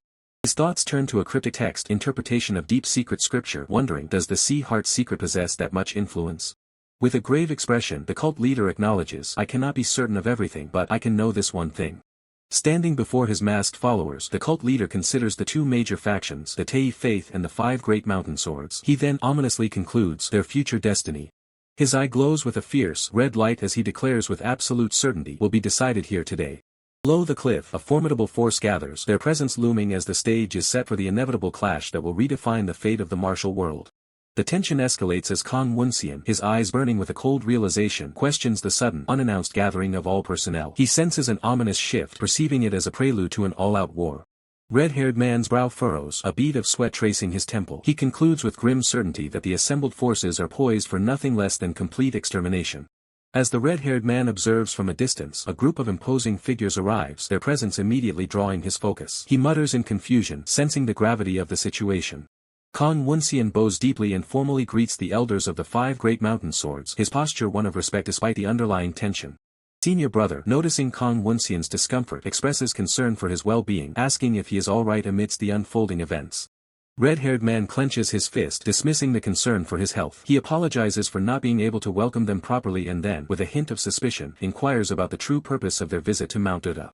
The white robe elder, with a calm yet probing gaze, explains that the sects have come to meet the Alliance Master. He then subtly challenges Kong Woonseon, asking if their arrival makes him uncomfortable. Kong Woonseon quickly dismisses the insinuation, reaffirming his welcome. However, he swiftly presses the white robe elder, asking for the Alliance Master's current whereabouts. The white robe elder, his eyes narrowed, reveals that the Alliance Master is currently undergoing closed-door training. He then immediately suggests that in such a case, he should be guided to the training location. Kong Woonseon, now emanating a menacing red aura, demands to be guided to the Alliance Master, asserting that there are many critical matters to discuss with him. Senior brother, visibly sweating and perturbed, reiterates that the Alliance Master is in closed-door training, implying that he cannot be disturbed. Close-up on senior brother's eye reveals his growing apprehension as he senses the escalating danger. The white robe elder's lips curl into a slight, unsettling smirk as he calmly acknowledges the situation, his true intentions still veiled. He then reveals a sacred text, asking if the Alliance Master Zhou's perspective might change upon seeing it, subtly implying a powerful leverage. Red-haired man's eyes widen in shock as he recognizes the mention of the Sea Heart, a name that clearly holds immense significance. Enraged, red-haired man unleashes his fury, directly accusing Kong Woonseon of orchestrating this entire treacherous scheme. As the red-haired man's anger mounts, a sinister woman with a mocking smirk appears, her presence confirming the malicious intent behind the unfolding events. The sinister woman with a mocking smirk reveals her true intentions, observing that the reaction confirms her scheme. She remarks on Mount Uda's pitiful collapse. She coldly states that the survival of the 5 great mountain swords is irrelevant to her. Her sect only needs to eliminate competitors and secure the Sea Heart Secret Scriptures interpretation. Woonseon, holding the sacred text, dismisses the fate of the Yongmun sect. His focus shifts to the Below Stone sect and a figure named Go Yusang, pondering how to deal with this old man in the future. Suddenly, the ground beneath them shatters, fissures erupting with violent energy spikes, signifying a powerful, unseen force at play. Woonseon, visibly shaken and sweating, expresses his alarm, recognizing that this is no ordinary vibration but a surge of immense energy. Desolate forest floor is scarred with cracks, and dust fills the air, painting a picture of widespread destruction and powerful energy discharge. The white robe elder, with a casual oops, moves with blinding speed, his form momentarily glowing and blurring as he shifts, indicating a powerful teleportation. A close-up reveals the white robe elder's serene yet formidable countenance, his eyes glowing with an inner power that commands absolute authority. The white robe elder, now fully manifested and radiating power, stands dominantly over Woonseon, calmly suggesting they talk, though his tone implies a command. Woonseon's face contorts in fear and distress, a single word escaping his lips as he recognizes the immense power before him. The bearded man, his face contorted in rage, confronts the white robe elder, accusing Yong Song Hyan of a grave oversight and demanding answers from Alliance Master Zhou. The bearded man, fueled by indignation, grabs the white robe elder's shoulder, furiously demanding to know what he has been doing. In a swift and brutal display of power, the white robe elder strikes the bearded man, a burst of dark, bloody energy erupting from the impact. The white robe elder, his expression chillingly calm amidst the splattered blood, asserts his authority, reminding the fallen sect leader Go who holds the power in this conversation. Woonseon, now frail and covered in blood, kneels in terror, stammering a response as the white robe elder coldly demands to know the true reason for his visit. Woonseon, utterly defeated, bows in submission to the white robe elder, declaring his eternal loyalty to the alliance leader. The aftermath is stark. The bearded man lies dead, a bloody stain on the ground, while the white robe elder stands triumphant, and Woonseon remains kneeling in utter defeat. A nearby figure gasps in disbelief, witnessing the brutal display and the swift, merciless outcome. He screams in outrage, unable to comprehend the audacity and cruelty of the white robe elder's actions, his face contorted in a mix of shock and fury. As the white robe elder coldly announces the Yongmun sect's forced allegiance to the alliance leader, a silent question mark hangs in the air, echoing the screaming elder's continued outrage. White robe elder's face twists into a subtle, chilling smirk as he declares his next move, right then what remains is. Turning his attention to the next target, the white robe elder directly challenges the Seonun sword sect, demanding, "What is your answer?" The Seonun sect leader's face contorts in a nervous, almost manic laugh, questioning, ha ha ha ha. An answer. Her mind races, wondering, is this really Zhou Jiang, that old man? I knew there was some difference in internal energy, but... Her thoughts spiral in terror, emitting such overwhelming aura is impossible. Is this the ability of the Haitian secret? Right, if that old man showed this much growth, then if it were me. Seonun sect leader attempts to respond, yes. What do you mean? Our Seonun sword sect obviously swears eternal loyalty to the alliance leader. The white robe elder cuts her off, his voice laced with disdain. Stop spouting nonsense. It seems you haven't grasped the situation yet. The white robe elder's chilling words echo, threatening, your act of rolling that stupid head of yours ends here too. The white robe elder offers a grim choice, his smile menacing. All right, now please speak. So, do you really want to die? The white robe elder stands over the kneeling Seonun sect leader, his presence radiating absolute dominance. Seonun sect leader, trembling with fear, finally relents, her voice breaking as she declares, the Seonun sword sect also swears eternal loyalty to the alliance leader. With a broad, unsettling smile, the white robe elder dismisses her terror. Haha, it was a joke. Don't be so tense. The white robe elder glances back at Woonseon, asking with a hint of mockery, don't I look too authoritative? Woonseon's brow furrows, sweat beading on his face as he thinks, no, that can't be. Woonseon's internal monologue continues, grappling with the impossible. Even if the interpretation of the Haitian secret is finished and his internal energy increased, the fundamental energy a person possesses cannot change. A person? Is he really a person? The white robe elder, now radiating a menacing red aura, declares his sinister intent. Now then, as of today, let's end this tough, ill-fated relationship. A devastating wave of energy erupts from the white robe elder, distorting the very ground beneath him and his subordinates. Red-haired man's eyes widen in shock, sweat trickling down his face as he witnesses the sheer destructive force. The red-haired man stares up at the sky, where a colossal, ominous energy formation manifests, signaling immense danger. The red-haired man clenches his jaw, declaring, this is ridiculous. What on earth is this energy? Bearded man, kneeling in distress, urgently commands, Geomoon, we are modifying the plan. The red-haired man calls out, his voice filled with concern, cult leader. The bearded man's eyes glow with fierce resolve as he projects a blue energy aura, commanding, listen well to what I say from now on. His thoughts race, damn it, I predicted a situation like this might occur, but it's much faster than expected. Standing defiantly on the cliff edge, the bearded man confronts the overwhelming energy, declaring his sacrifice, "I will buy time," so all members of the tall divine cult focus only on retreating and surviving. The red-haired man, tears welling in his eyes, shouts, "Move quickly." His voice cracks as he calls out, Cult leader." Red-haired man grits his teeth, his face a mask of pain and determination. As the bearded man unleashes a potent blue energy shield, the red-haired man shouts, relaying the urgent command, "Everyone follow the cult leader's orders." A subordinate, glancing back at the unfolding chaos, urges, "Run as far away as possible." Senior brother, pushing through the chaos, relays the urgent command, "It's the cult leader's order to retreat." He then reacts in disbelief, "Wah, what is this? Everyone run as far as you can." Amidst the frantic retreat, one hand firmly grips another's wrist, halting their escape, a moment of desperate connection. The injured woman, her face etched with panic, pulls at Woonseon, urging, "Woonseon, we have to go quickly." The red-haired man, his eyes wide with concern, mutters, "Ah, understood." His mind races, the situation is flowing strangely. Woonseon observes the unfolding events, chuckling darkly, "Heh. As expected of the sword demon, quick reaction." "Yes, but..." White robe elder, radiating an air of superiority, questions the cowering figures before him, "What are you all doing crouching on the floor?" The white robe elder's expression shifts to slight annoyance, demanding, "What are you saying?" The screaming elder, his face etched with urgency, reports, "The tall divine cult was ambushed on that hillside over there. It seems my energy was noticed by the sword demon, so go chase them quickly."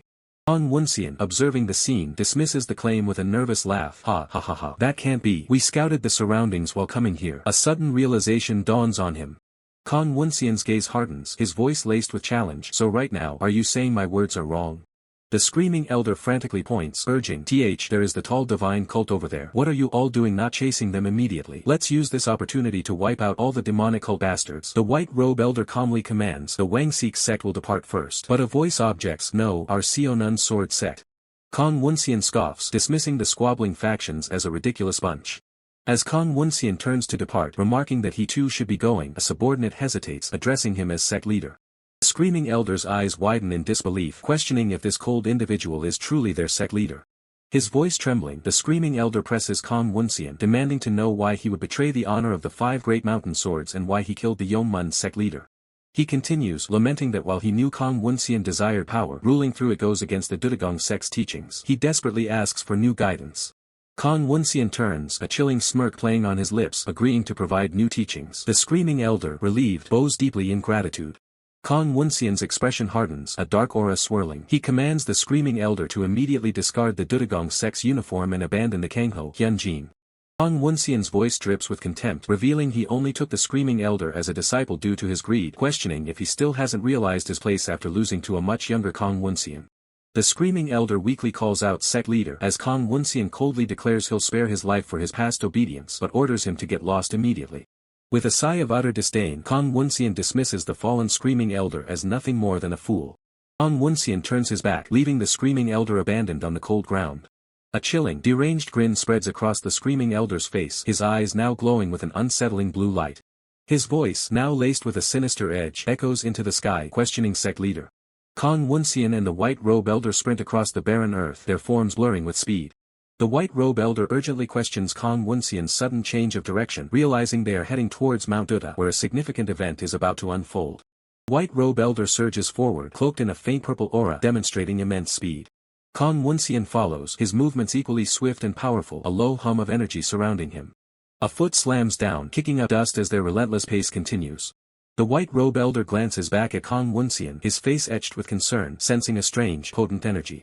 Sweat beads on Woonseon's brow as he urges Ju-Eon, the white robe elder, to increase their speed even further. Through the dense forest, the red-haired man and the enraged dark aura wielder push their limits, their footsteps pounding the earth. The enraged dark aura wielder, engulfed in a furious red-black aura, roars, "Die, you demonic cult wretches." A guttural scream of pain erupts from one of his targets. The red-haired man observes the brutal scene, his expression grave, a sense of unease washing over him. A subtle shift in his posture betrays his mounting tension. The enraged dark aura wielder screams at the fleeing figure, "Unseen, what are you doing?" The enraged dark aura wielder bellows orders to keep chasing and kill them, labeling their targets as demonic cult scoundrels. The red-haired man, however, senses a deeper deception. The enraged dark aura wielder's eyes burn crimson as he unleashes a furious die. Fists clash with brutal force, eliciting a pained grunt as a fighter takes a heavy blow. A powerful strike sends an opponent soaring through the air, their body a mere projectile. Another fighter lands with controlled precision, ready for the next move. From a low vantage, two figures, Senior Brother and Dupyong, stand over the fallen, their swords drawn, eliciting a gasp of surprise. The enraged dark aura wielder's eyes glow with a fierce red light as a cunning idea sparks in his mind. Kong Woonseon floats effortlessly above a deep chasm, enveloped in a swirling vortex of potent blue energy. Kong Woonseon's eyes blaze with fury as he taunts, "You are suffering greatly because of your unworthy disciples, Sword Demon." Kong Woonseon, sword in hand, leads a devastating aerial assault, his allies cloaked in radiant energy descending upon their foes. A powerful foot connects with the cliff edge, blue energy rippling outwards from the impact point. The blue energy from Kong Woonseon's powerful attack ripples outwards, creating immense shockwaves. With a furious roar, he unleashes his full might, commanding his target to die. The devastating impact sends multiple figures hurtling through the air, debris exploding around them as they are violently thrown from the cliff edge. Kong Woonseon lands with a controlled force, his fist still glowing with residual energy, the ground cracking under the sheer power of his descent.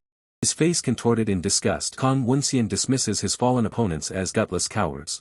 The Screaming Elder, surrounded by his own allies, confronts Kong Woonseon with indignant fury, demanding, "Aren't you wretches even ashamed?" Kong Woonseon responds with a cold, mocking query, "Ashamed?"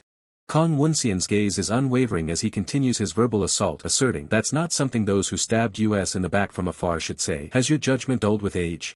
Bearded man, defiant, admits to his shameful life but vehemently declares, "However, I do not kneel to a scoundrel like Jo Young, unlike you wretches with leashes around your necks."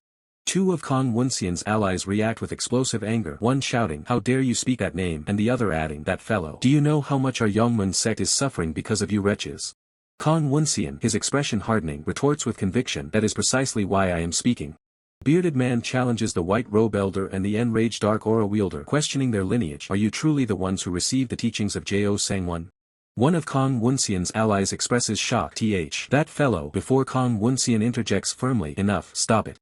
Kong Woonseon addresses the bearded man, acknowledging his point about the former leader, Sword Demon. "You are right. If it were sect leader Jo, he wouldn't have acted like this. However, sect leader Jo is no longer in this world. Answer me." Kong Woonseon presses his point, turning his back on the bearded man, demanding, "Will the tall divine cult take responsibility for our Yongmun sect?" Bearded man, sweat beading on his brow, delivers a harsh truth. "Right, you cannot answer. Because we are all those who follow the will of the five great mountain swords. Then, must all disciples of The bearded man, now radiating a fierce aura, continues his declaration, "I have no interest in your true intentions or goals. I am only making a choice to save the Yongmun sect." Kong Woonseon's allies jeer in agreement, "Ha ha ha. Well said, Elder Yong. In the Jianghu, the only correct answer is the choice for survival. Everything else is just the work of the demonic cult." One of Kong Woonseon's allies warns the bearded man, "Look here, Sword Demon. You are too arrogant." He then adds a chilling reminder, "Shame, injustice. Those are all meaningless once you are dead." Kong Woonseon's eyes glow with a menacing red light, his face etched with grim determination as he utters a single, foreboding word, "So." A fierce clash erupts as one of Kong Woonseon's allies lunges with a polearm, meeting the defensive stance of the bearded man. Another of Kong Woonseon's allies presses the attack, declaring with disdain, "Just accept the times, old man." The Screaming Elder, witnessing the unfolding chaos, reacts with a look of utter shock and disbelief.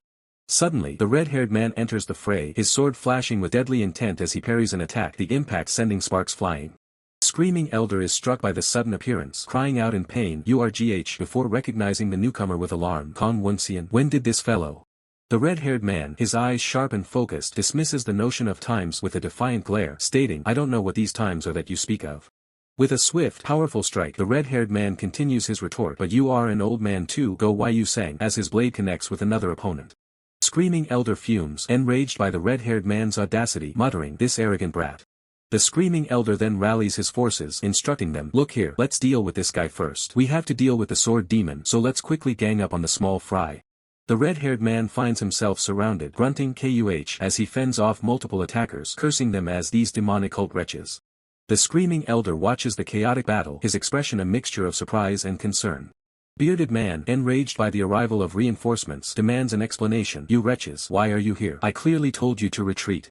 The bearded man confronts Senior Brother, his voice filled with urgency and concern, calling out, "Esilman. Senior Brother looks at the bearded man with a serious expression, stating, "You planned to die together with Jo Young alone, didn't you?" "Leader, I apologize but..." Senior Brother continues, declaring, "It seems that plan is wrong." The bearded man reacts with a stunned question, "What did you say?" Across the distant mountains, muffled cries of UGH and GH echo, hinting at a powerful, unseen struggle unfolding elsewhere. The battle rages on, a chaotic flurry of strikes and parries. Blue and red energy clash, indicating a high-stakes conflict with powerful combatants. The white robe elder, his face etched with urgency, warns Woonseon, unseen, there is no time for this. The energy I just felt. Woonseon, his expression grim, acknowledges the warning with a sharp retort, I know. With his eyes burning with red energy, Woonseon reveals the source of the ominous power. The owner of that energy is probably Jianghu. It seems the wretch has finally succeeded in fully deciphering the core secret. Red-haired man, launching a swift sword strike, declares that the leader's order to retreat was a strategic move, a plan for the future. As his attack connects, red-haired man vehemently asserts that his uncle's true intention is a suicidal pact to die alongside Jianghu. His face contorted in a furious scream, red-haired man demands an explanation for the notion of can't win. With unyielding conviction, red-haired man shouts that his earlier words are absolute truth. Red-haired man declares that Jianghu, already the strongest, will not merely monopolize power but wield it as a tool to enforce absolute obedience. He warns that if Jianghu succeeds, the 5 great mountain swords will become exponentially more powerful, inevitably pushing them into retreat. His eyes burning with fierce resolve, red-haired man directly accuses his uncle of planning self-sacrifice to ensure his escape. White robe elder, standing serene amidst the chaos, calls out to Woonseon. Red-haired man acknowledges the importance of his existence for the revival of Ryo but contemplates whether it leads to national revival or eternal ruin. His expression grim, red-haired man resolves that such a fate built upon the corpses of precious people is unacceptable. White robe elder calmly states he understands red-haired man's concerns but insists this is a strategic matter, not one for personal emotions, especially with Jianghu's current overwhelming power. He emphasizes that this moment, with Jianghu's dominance, is their sole opportunity to survive and strike against the 5 great mountain swords. As Woonseon descends with a devastating sword strike, the screaming elder lets out a furious cry, denouncing him as a wretch. Woonseon sneers, challenging red-haired man for daring to face him despite a slight increase in his internal energy. The screaming elder, his face contorted in pure rage, yells at Woonseon, reminding him of his past betrayal and asking if he's forgotten his history of fleeing. Red-haired man, his expression unreadable, calmly acknowledges the past accusation. As their blades meet in a furious clash, red-haired man declares his intent to cut off Woonseon's head, thereby erasing his own weaker past self. Red-haired man, channeling glowing blue energy into his blade, prepares to unleash a decisive move. Woonseon, enraged, blocks the incoming attack, roaring at red-haired man for daring to test his might. With a furious sneer, Woonseon dismisses red-haired man's slight power increase, branding him a cowardly leader, and vows to reveal the true power of the spirit right fist. Calmly, red-haired man responds to Woonseon's threats, a rainbow aura beginning to emanate from him as he prepares a counter. Enveloped in a formidable blue aura, red-haired man taunts Woonseon, questioning if the esteemed sect leader of the 5 great mountain swords would stoop to dodging a coward's attack.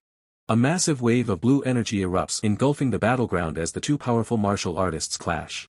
Woonseon's face twists in shock and fear as he realizes the overwhelming internal energy is far beyond his match, letting out a terrified gasp. The blue energy detonates with blinding force, tearing through the air and leaving a trail of destruction. Impact reverberates, a cascade of blue energy pushing outwards with immense pressure. Woonseon lies defeated on the ground, letting out a pained groan as the aftermath of the attack settles. Red-haired man gazes down at his defeated opponent, a subtle smirk playing on his lips, remarking on the rare spectacle of Woonseon's downfall. Standing over Woonseon, red-haired man coolly observes that he barely exerted any strength, yet Woonseon fell from sheer fright. Bearded man, deep in thought, questions where things went awry, then quickly corrects himself, convinced that nothing went wrong. His thoughts continue, accepting his imminent death but finding solace that the Dragon Gate sect will finally achieve its destiny. The enraged dark aura wielder, shrouded in a sinister aura, dismisses the bearded man's reflections as weak, contemptible thoughts. Grabbing the bearded man's head, the enraged dark aura wielder asserts his dominance, proclaiming that under his leadership the 5 great mountain swords know no defeat. The screaming elder, his face crimson with fury, berates red-haired man as a cowardly brat, accusing him of manipulating an elder to learn the forbidden spirit right grey cold. He continues his furious tirade, declaring the duel invalid due to red-haired man's theft of martial arts and demanding he put away his sword immediately. Red-haired man, with a dismissive turn of his head, states this is the final time he will tolerate such nonsense. Standing at the edge of a dark abyss, red-haired man delivers a chilling final judgment, commanding Woonseon to fall into the void. The chilling judgment echoes, and a sudden realization grips red-haired man as he stares into the void, the name Woonseon reverberating in his mind with a profound sense of shock and disbelief. From the depths Woonseon emerges, engulfed in a terrifying aura of purple and red energy. He vows with absolute fury to slaughter all who stand before him, his power escalating to monstrous levels. Red-haired man recoils, his eyes wide with alarm, questioning the grotesque and horrifying transformation that has befallen Woonseon. The screaming elder, his face contorted in disbelief, can only utter a bewildered question, utterly stunned by the unfolding catastrophe. Senior brother and Dupyeong look on in utter shock, unable to comprehend the drastic turn of events, their expressions a mixture of horror and confusion. The bearded man erupts in a fit of rage, condemning brother Also as irresponsible trash and demanding he repent for his sins with death, his fury palpable. The injured woman observes the chaotic scene, noting that the internal energy of the two combatants has become turbid and is rapidly rising, a phenomenon she attributes to a single powerful individual. The screaming elder gazes upwards at Kong Woonseon, who hovers in the sky, demanding to know what kind of trick Zhou Yang has pulled, his voice filled with accusation. White robe elder, calm amidst the chaos, dismisses the accusation of a trick, stating he merely offered words of encouragement to the sect leaders. The enraged dark aura wielder charges through the air, his body engulfed in dark energy, questioning if Zhou Yang has truly forsaken his humanity. The enraged dark aura wielder descends with devastating force, aiming a powerful strike at the white robe elder, who stands ready to meet the assault. As their powers collide, the enraged dark aura wielder shouts, accusing the white robe elder of having given up on being human, the impact radiating intense energy. Red-haired man grimaces in pain, acknowledging the system notification that his internal energy has suddenly surged, realizing this delay was not part of his plan. Senior brother, with a resolute expression, declares that he will not simply stand by and let events unfold without his intervention. Senior brother swiftly parries an attack from Kong Woonseon, the clash of their weapons sending sparks flying through the air. With a desperate cry, senior brother urges Kong Woonseon to run immediately and without hesitation, despite their current conflict. Red-haired man looks on, his face etched with a mixture of shock and concern, sweat beading on his brow. Red-haired man turns his head, his expression still one of deep concern, reflecting on the desperate plea he just heard. Kong Woonseon continues his relentless assault on red-haired man, their battle intensifying with powerful blows. Red-haired man, steeling his resolve, acknowledges senior brother's command, his face now determined. The white robe elder confronts another figure, declaring that events will not unfold according to Zhou Yang's will, a silent tension hanging between them. The white robe elder's hands glow with potent blue energy, poised to unleash a formidable attack or defense. Red-haired man expertly evades a massive, sweeping wave of energy unleashed by the white robe elder, leaping through the air to escape its destructive path. The white robe elder's face is illuminated by a sinister, knowing smile, his eyes dark and unsettling. Kong Woonseon, radiating power, issues a direct challenge, addressing someone as Sword Demon, his expression intense. Red-haired man skillfully dodges a barrage of shadowy, claw-like attacks, moving with swift precision across the battlefield. Vast, mountainous landscape serves as a backdrop for the intense battles, the sounds of clashing energy echoing across the terrain. A powerful female combatant, glowing with vibrant pink energy, engages in a fierce exchange of blows with an unseen opponent. The powerful female combatant grins maniacally, exclaiming her certainty that her opponent would eventually seek her out, suggesting a deeper connection and a breaking free from past constraints. White-haired warrior, muscular and resolute, parries an attack with his twin swords, as the female combatant asserts he has finally broken free from the shackles of the past. The white-haired warrior, his jaw set, calmly retorts that he is not the one who needs to break free. The white-haired warrior and the powerful female combatant clash again, as he declares that their predicament is a problem they must face together. The powerful female combatant scoffs at the notion of we, finding it amusing, and questions her opponent's purpose in coming all this way. White-haired warrior maintains his stoic demeanor as the female combatant challenges him, asking if he is now attempting to discuss personal feelings. A traditional building stands prominently as the announcement is made for the next sect leader of the Seonan Sword sect. Two women with similar features look on in astonishment as the name Sojong is called, revealing her as the chosen successor. Matron vehemently questions the decision, asserting her own martial prowess far surpasses that of the chosen successor, Sojong. The calm sister urges the disgruntled sister to stay still, but Sojong cries out to her sister in distress. The matron's gaze hardens as she declares the decision a mandate from the heavens, asserting that the disgruntled sister's talent is inferior to Sojong's, and she must accept the council of elders' judgment obediently. With a dismissive turn, the matron declares the conversation finished, ordering them to leave. The disgruntled sister, however, screams out to her mother in protest. Tears welling in her eyes, the disgruntled sister's voice cracks with anguish, questioning how her mother could betray her after all her dedicated work for the sect. A silent thought hangs in the air. The scene shifts, offering a wide view of the grand, traditional architecture of the sect, a silent witness to the familial strife. Alone in a quiet room, the disgruntled sister kneels, her posture reflecting profound sorrow and isolation. Her hand instinctively covers her mouth, but a tear escapes, revealing an inner turmoil as she realizes she can no longer conceal a secret. Lord Jinjian enters, his voice filled with concern, asking the distressed disgruntled sister what troubles her. The disgruntled sister looks up, recognizing him as Lord Jinjian. He then notes her unwell appearance and, with a softer tone, asks if something is wrong. Disgruntled sister frantically pushes Lord Jinjian away, warning him of severe consequences if her mother discovers his presence. He playfully dismisses her fears, confessing how much he missed her. Lord Jinjian's playful expression shifts to one of subtle concern as he observes her more closely. Lord Jinjian's voice softens, realizing the depth of her sorrow and that she had been crying alone. The disgruntled sister flinches, a silent acknowledgement of his words. The flickering flame of a candle casts a soft glow as the disgruntled sister begins to reveal her truth. Lord Jinjian gravely acknowledges the difficult situation, noting that their already strained family bond would shatter completely if things continued this way. The disgruntled sister then adds, with hesitation, that she has one more crucial thing to confess. Her eyes wide with a mix of fear and resolve, the disgruntled sister delivers a shocking revelation. She believes she is pregnant. Lord Jinjian's eyes widen in utter disbelief and shock at her confession. Shock quickly turns to urgency as Lord Jinjian demands to know the father's identity. The disgruntled sister rises, her anger flaring as she challenges Lord Jinjian, asking if he truly sees her as a vulgar woman. He quickly tries to defuse the tension, laughing it off as a joke. With a determined expression, the disgruntled sister declares there is only one path left for them, leaving Lord Jinjian questioning her meaning. As Lord Jinjian embraces her, the disgruntled sister reveals her desperate plan. They must run away together. She clings to him, envisioning a life where they abandon the martial world and everything they know, living together for the rest of their lives. Her grip tightens on his robe, a flicker of doubt in her voice as she questions if he truly understands the sacrifice, fearing his life will be ruined because of her. Lord Jinjian offers a reassuring, gentle smile, his resolve unwavering. Gently stroking her head, Lord Jinjian reassures her, telling her not to worry about him, as her presence alone is all he needs. Her form now crackles with a furious pink aura as the disgruntled sister's voice echoes, recounting how she trusted his words and abandoned her sect, only to be betrayed the moment their child was born.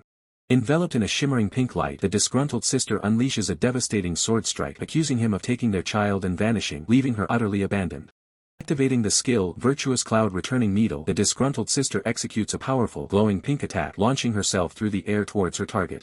Back in the present, the disgruntled sister's eyes are wide with renewed shock and disbelief, her voice trembling as she asks for clarification on what was just said. The matron delivers the devastating news: the child the disgruntled sister bore has died, executed by the Taiyuel religion to sever the rotten bloodline of the five great mountain sword. Disgruntled sister's body slumps, the weight of the tragic news crushing her. Clutching her head in utter despair, the disgruntled sister denies the impossible truth, her mind reeling with questions of how and why. Engulfed in a furious purple aura, Lord Jinjian declares his decision to become stronger, his rage directed at the wretched sect. He unleashes a devastating, aura-infused strike, vowing to eradicate all those he deems scum. Blood drips from Lord Jinjian's mouth as he grits his teeth, enduring immense pain during a fierce battle. The matron stands over a defeated Lord Jinjian, expressing disappointment that he was so easily overcome, especially after she sought that sea heart nectar for his purpose. From his defeated position, Lord Jinjian weakly urges the matron to speak, seeking answers or an explanation. Blood still staining his lips, Lord Jinjian confesses his misguided belief that his actions were the only path to her happiness. Her face contorted in a furious scream, surrounded by a pink aura, the disgruntled sister vehemently rejects his words, accusing him of killing her child while spouting shameless nonsense about happiness. With a look of profound regret, Lord Jinjian refutes her accusation, admitting his mistake in concealing the truth for her sake before beginning to reveal the fate of their daughter, Jianghu. The truth of Jianghu's fate is finally revealed: she is alive.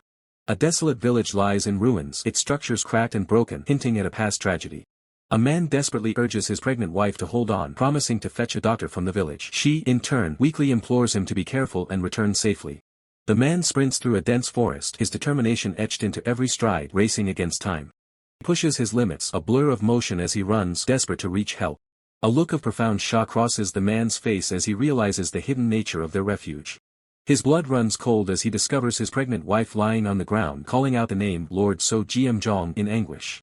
He confronts a woman in elegant robes, questioning why she, the new sect leader, is present. She dismissively states her right to the position, asserting the previous leader's existence was never an issue. The woman in robes smiles ominously, a chilling expression crossing her face, hinting at a deeper scheme. She reveals that the true problem is yet to manifest, a looming threat that will soon emerge. The woman continues, acknowledging that this impending issue might place her in a difficult position as the pregnant woman lies in agony. The man, overwhelmed by despair, screams in disbelief at the unfolding tragedy. The woman calmly tells him to compose himself, asserting her status as the sect leader and offering a proposal to avoid the distasteful task of killing a newborn. With glowing red eyes, the woman dictates her terms. The man must take the child and vanish from the martial world forever the moment it is born. The man, recalling his past decision, admits he believed this sacrifice would ensure the child's and his wife's safety, but expresses regret over So Jiamzhong's deception. The woman in robes is consumed by a furious pink aura, screaming at him to shut up, her rage boiling over. Her fury intensifies, the pink aura flaring as she continues to yell, refusing to hear his words. She challenges if he expects her to believe him now, to which the man, blood trickling from his mouth, quietly affirms. He reflects on an irreversible choice he made, accepting his current end as a consequence. A crimson spray erupts into the air, a silent testament to a fatal strike. A sword is plunged into the man's side, its blade stained with fresh blood. The woman, distraught, questions why he didn't dodge the fatal blow, her voice laced with confusion and pain. Tears stream down her face as she asks why he ceased attacking, a desperate plea for understanding. Standing over the fallen man, the woman wonders if it is now too late to change anything, her words heavy with regret. Woonseon grunts in pain as a powerful strike lands, sending him reeling. He cries out as he is violently thrown backwards by the force of the impact. The red-haired man screams in anguish, calling out to his uncle as he witnesses the brutal attack. The injured woman, senior brother, and red-haired man all react with shock and alarm, their attention split amidst the chaotic battle. The bearded man sneers, mocking the injured woman for her distraction before delivering a devastating blow. The bearded man's powerful punch connects, sending the injured woman flying through the air. The injured woman gasps, her consciousness fading as she curses her weakening state, blood splattering from her mouth. She desperately thinks of Woonseon, realizing that if he witnesses the leader's death, something irreversible will occur. The bearded man delivers a brutal finishing blow to Woonseon, who lies helpless on the ground. Woonseon weakly urges Woonseon, red-haired man, to flee, but the red-haired man cries out in denial, refusing to accept his uncle's death and vowing to save him. White Robe Elder intervenes, striking the red-haired man and commanding him to stop his futile efforts. The White Robe Elder coldly declares that Woonseon's internal organs are destroyed, rendering any attempt to save him utterly in vain. Despite his supposed death, Woonseon stands powerful and sinister. His voice drips with cruel mockery as he asks his captive how it feels to have his entire family, from his master to his kin, slaughtered by one man. He presses further, asking if the boy's rage makes him want to kill him right now. The captive elder unleashes a desperate cry, branding Woonseon a wretch lower than a dog. Unfazed, Woonseon merely scoffs, remarking that verbal defiance is all they have left while he secretly plots to escape with the sacred cord. He asks if their predicament isn't utterly unfair. The red-haired man's face is shrouded in shadow, trembling with agonizing realization. His eyes are wide with shock and despair as Woonseon's words pierce through him, hinting at a deeper, more painful truth. Chilling smile plays on Woonseon's lips as he mockingly repeats, 3, you say. He leans in, his tone laced with venom, asking if the sword demon had already revealed the full extent of the tragedy. Woonseon sits with an air of smug superiority, calmly declaring that he granted the red-haired man's parents eternal rest. He adds that the man wouldn't remember it, as he was merely an infant at the time. Woonseon erupts in maniacal laughter. The elder, desperate, urges the red-haired man not to believe the lies, fearing that he will lose his reason and fall into chi deviation. Red-haired man's eyes glow with a dangerous, dark red light, and veins bulge on his neck as a menacing aura emanates from him. Barely able to speak through his trembling rage, he demands that Woonseon repeat his words. Woonseon maintains his calm demeanor, a subtle smirk playing on his lips as he asks if the truth is simply too unbelievable to accept. The red-haired man's face contorts with unbearable agony. Woonseon dismisses the importance of parents or a country to someone who lived as a lowly orphan. With sinister resolve, Woonseon offers to kindly recount the tragic end of the red-haired man's parents, starting with his father, Jianghu, the king of the ruined kingdom. A grim flashback unfolds. A once grand palace burns, bodies strewn amidst the rubble. Woonseon's voice narrates how the parents, clinging to the past, desperately tried to revive their ruined kingdom, refusing to accept the flow of time. The flashback continues, showing King Jianghu kneeling and questioning how such a betrayal could occur after a peace treaty was proposed. An imposing figure, the emperor, coldly states he has no memory of such a treaty. In the past, the red-haired man's mother clutches her infant child and pleads for the swords to be withdrawn. She challenges the Murim Alliance master, asking how he can commit such acts and still claim to be righteous. The leader dismisses righteousness as a meaningless word. He declares that in the Jianghu, the king of the ruined kingdom situation is proof of only one rule. Woonseon's face contorts into a chilling grin as he declares the brutal truth, might makes right. He concludes that this principle dictated the demise of the king of the ruined kingdom and his wife. Woonseon clenches his fist, dark energy swirling around him. He recounts his decision to eliminate all who refuse to accept a new era. He asserts that this is the fundamental truth of the world, only the strong survive. The elder desperately calls out to the red-haired man, Zhou Yang, warning him that Woonseon is deliberately provoking him. He reminds Zhou Yang that his father fought to protect their country until his very last breath. Zhou Yang bites his lip until blood trickles down, his body trembling uncontrollably as the elder pleads with him to control his emotions before he falls into madness. Woonseon vehemently dismisses the elder's words, asserting that the Ryo kingdom was doomed regardless. He declares that the Jiang Empire's only condition for peace was the surrender and disposal of a wretch like Zhou Yang. A flashback shows the infant Zhou Yang crying. Woonseon narrates how his parents failed to follow the rules simply because they were unable to abandon their child. The scene of the ruined palace floor is revealed. Khan Woonseon's voice continues, stating that from the perspective of the kingdom's survival, Zhou Yang was. Zhou Yang looks down, devastated, as Khan Woonseon delivers the final blow. You were an existence that should never have been born. The elder tries to reason with Zhou Yang, asserting that Khan Woonseon is wrong. Zhou Yang quietly utters a single word, uncle. Zhou Yang remains silent, his head bowed. The weight of the cruel words presses down on him, his expression hidden but filled with immense pain. Tears of blood streaming from his eyes, Zhou Yang looks up. A dark red aura begins to engulf him as he declares with resignation and resolve, "This is as far as I go." Zhou Yang is completely enveloped in a massive, swirling dark aura as his power erupts. The elder watches in horror as chi deviation consumes him, transforming him into something far more dangerous. Khan Woonseon's calm facade shatters. His eyes go wide with shock and fear as he screams, Zhou Yang, in utter disbelief at the sudden, powerful transformation. Engulfed in dark energy, Zhou Yang lets out a guttural scream of pure rage. He declares his absolute intent to kill Khan Woonseon today and put an end to his wretched fate.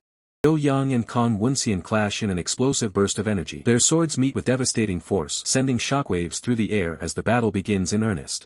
Khan Woonseon quickly regains his composure. He observes that while Zhou Yang is unstable, he has entered an awakened state. He muses that he expected anyone who mastered the Haitian secret scripture to fall into chi deviation. Zhou Yang lunges forward, screaming die, as he attacks with abandon. Khan Woonseon deflects the strike, realizing his opponent had been hiding the secrets of the Haitian secret scripture until the very end. Cunning smile spreads across Khan Woonseon's face. He reflects on how he shook off the interference of both his rival and Myong, achieving his goals despite their efforts. In a flashback, Khan Woonseon is seen collapsed on the ground in pain. He acknowledges that despite his struggles, he ultimately succeeded in interpreting the secrets of the Haitian secret scripture. Khan Woonseon's past self grimaces, recalling how he nearly fell into chi deviation multiple times. He eventually realized the true meaning behind the cryptic phrase, a cow drinking from a white brook and 9 wells looked down upon by that cow's horns. He reflects on how hopeless it seemed. Even if he overcame the Soul Heart Sword, the Taeyul Divine Art and Duda Sex Simic Art were completely contradictory, making mastery seem impossible. Khan Woonseon's internal monologue concludes, revealing his breakthrough. The complete interpretation of the Haitian secret scripture required the energy of one who mastered both the Taeyul Divine Art and Soul Heart Sword, based on a perfected physical body. Khan Woonseon's sinister smile spreads across his face as he declares his true identity, or perhaps a new, more powerful persona, as Zhou Yang. The red-haired man recoils, his head thrown back in a silent scream as immense dark power begins to manifest around him. Engulfed in a tempest of dark energy, Khan Woonseon reveals his ultimate goal, to complete the forcefully inserted piece using the Taeyul Divine Art Ultimate Technique. The red-haired man, radiating fierce energy, charges Khan Woonseon, challenging the rotten old man and offering a brutal response to his twisted ambitions, telling him if he needs a conversation partner so badly. With a furious roar, the red-haired man unleashes his power, commanding Khan Woonseon to go find one in hell. As a massive explosion erupts from their clash, the two combatants' hands lock around a glowing blade, a maelstrom of energy sparking violently as their wills collide in a desperate struggle. The red-haired man cries out in pain, clearly overwhelmed by the opposing force. Khan Woonseon's mocking laughter echoes, asking if the foolish thing still doesn't understand. In a moment of vulnerability, Khan Woonseon collapses, his mind racing with internal questions about Zhou Yang and the core seal, realizing that Yunseon has completely lost his reason. As Khan Woonseon's powerful form is drawn into a menacing vortex, a chilling realization grips an observer. If that wretched entity absorbs all of Yunseon's power, everything will truly come to an end. Suddenly, glowing red chains erupt, binding Khan Woonseon's arm and shocking him with their potent sealing power.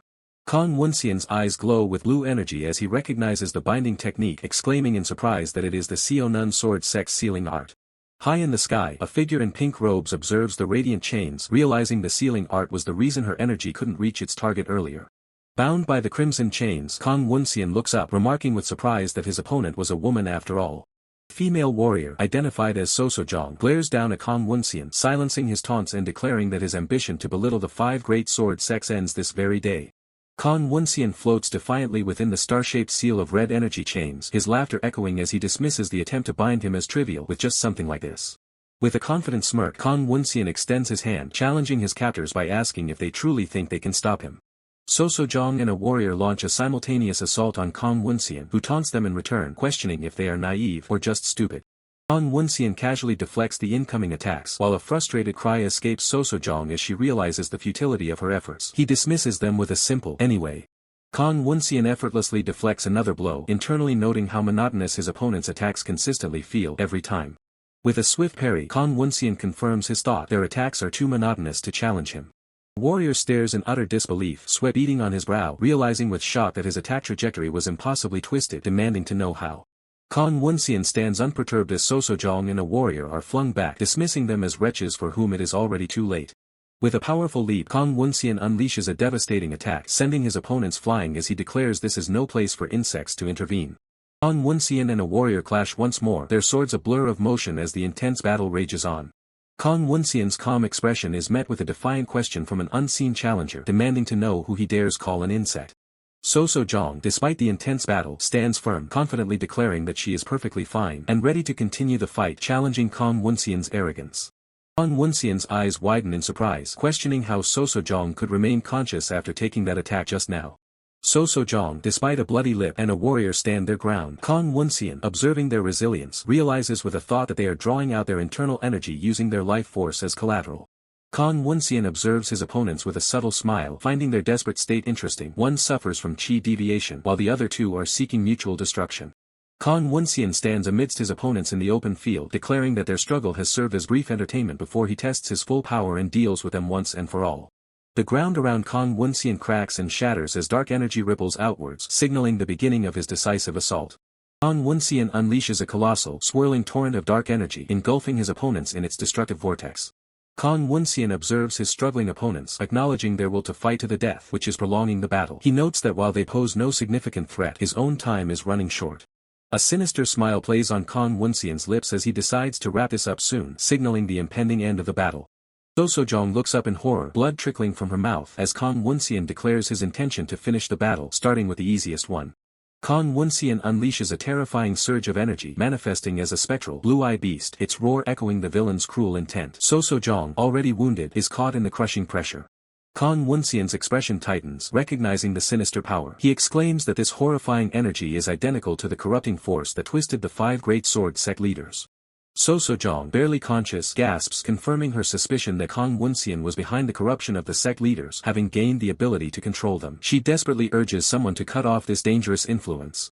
Kang Woonseon, blade pressed against the screaming elder's throat, addresses Sosojong, urging her to listen if she has regained her senses. He commands her to eliminate the demon present before anything else. Kang Woonseon's eyes glow with an ominous blue light as he pauses, hinting at a further, sinister command. A wave of confusion, or perhaps defiance, ripples through the air. Instead of obeying, Sosojong lunges, her sword piercing Kang Woonseon as she furiously rejects his commands, refusing to be ordered around by the rotten old man. The impact sends Kang Woonseon reeling, his body skidding across the ground as dust and debris explode around him, a testament to Sosojong's desperate strike. Kang Woonseon recovers, a trickle of blood at his lip, and acknowledges Sosojong's incredible mental fortitude to resist his domination.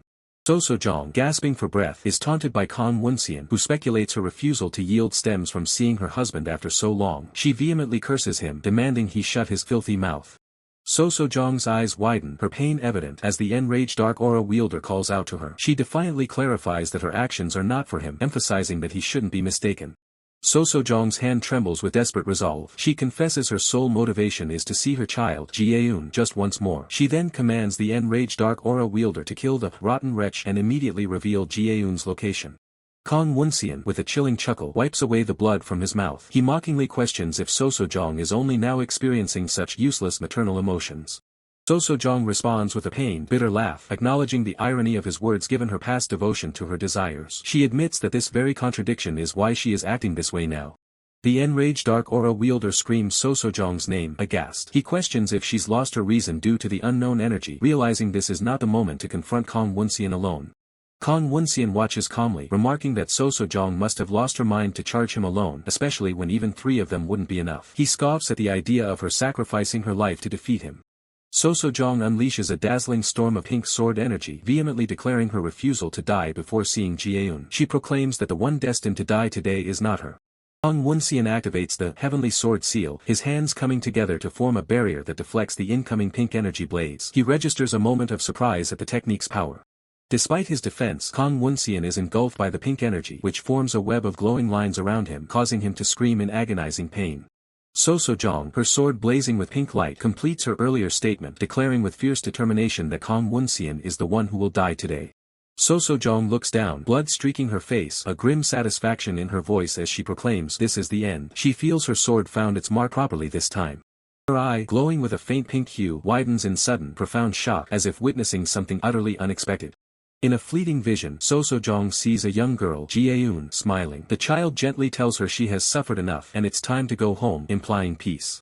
Tears mix with blood on So-Sojong's face as the vision continues, mentioning that dad is also waiting. So-Sojong responds with a soft, resigned, I see. Her face remains obscured, a single, broken word hanging in the air, hinting at a final, unsaid thought. The enraged dark aura wielder, now standing firm, calls out So-Sojong's name with a look of grim determination. In a shocking turn, Woonseon appears behind So-Sojong, his sword impaling her as blood splatters. He mockingly asks if she truly dreamed of killing him. So-Sojong's life drains from her eyes, blood staining her lips. Woonseon offers a sarcastic apology, noting she can no longer respond, for she is already dead. The enraged dark aura wielder, witnessing So-Sojong's death, screams Woonseon's name in an uncontrollable, blood-soaked rage. Woonseon delivers a brutal kick to the enraged dark aura wielder, taunting him about joining his wife so soon in death.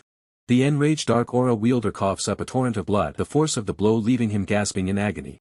Woonseon, with a cold, detached gaze, declares his intention to end the tedious farce. He dismisses the enraged dark aura wielder, telling him to get lost to the underworld. Scene shifts, an ominous declaration hanging in the air, now, then, signaling a decisive turning point. The red-haired man lies prone on the ground, his sword discarded nearby, groaning in pain and struggle.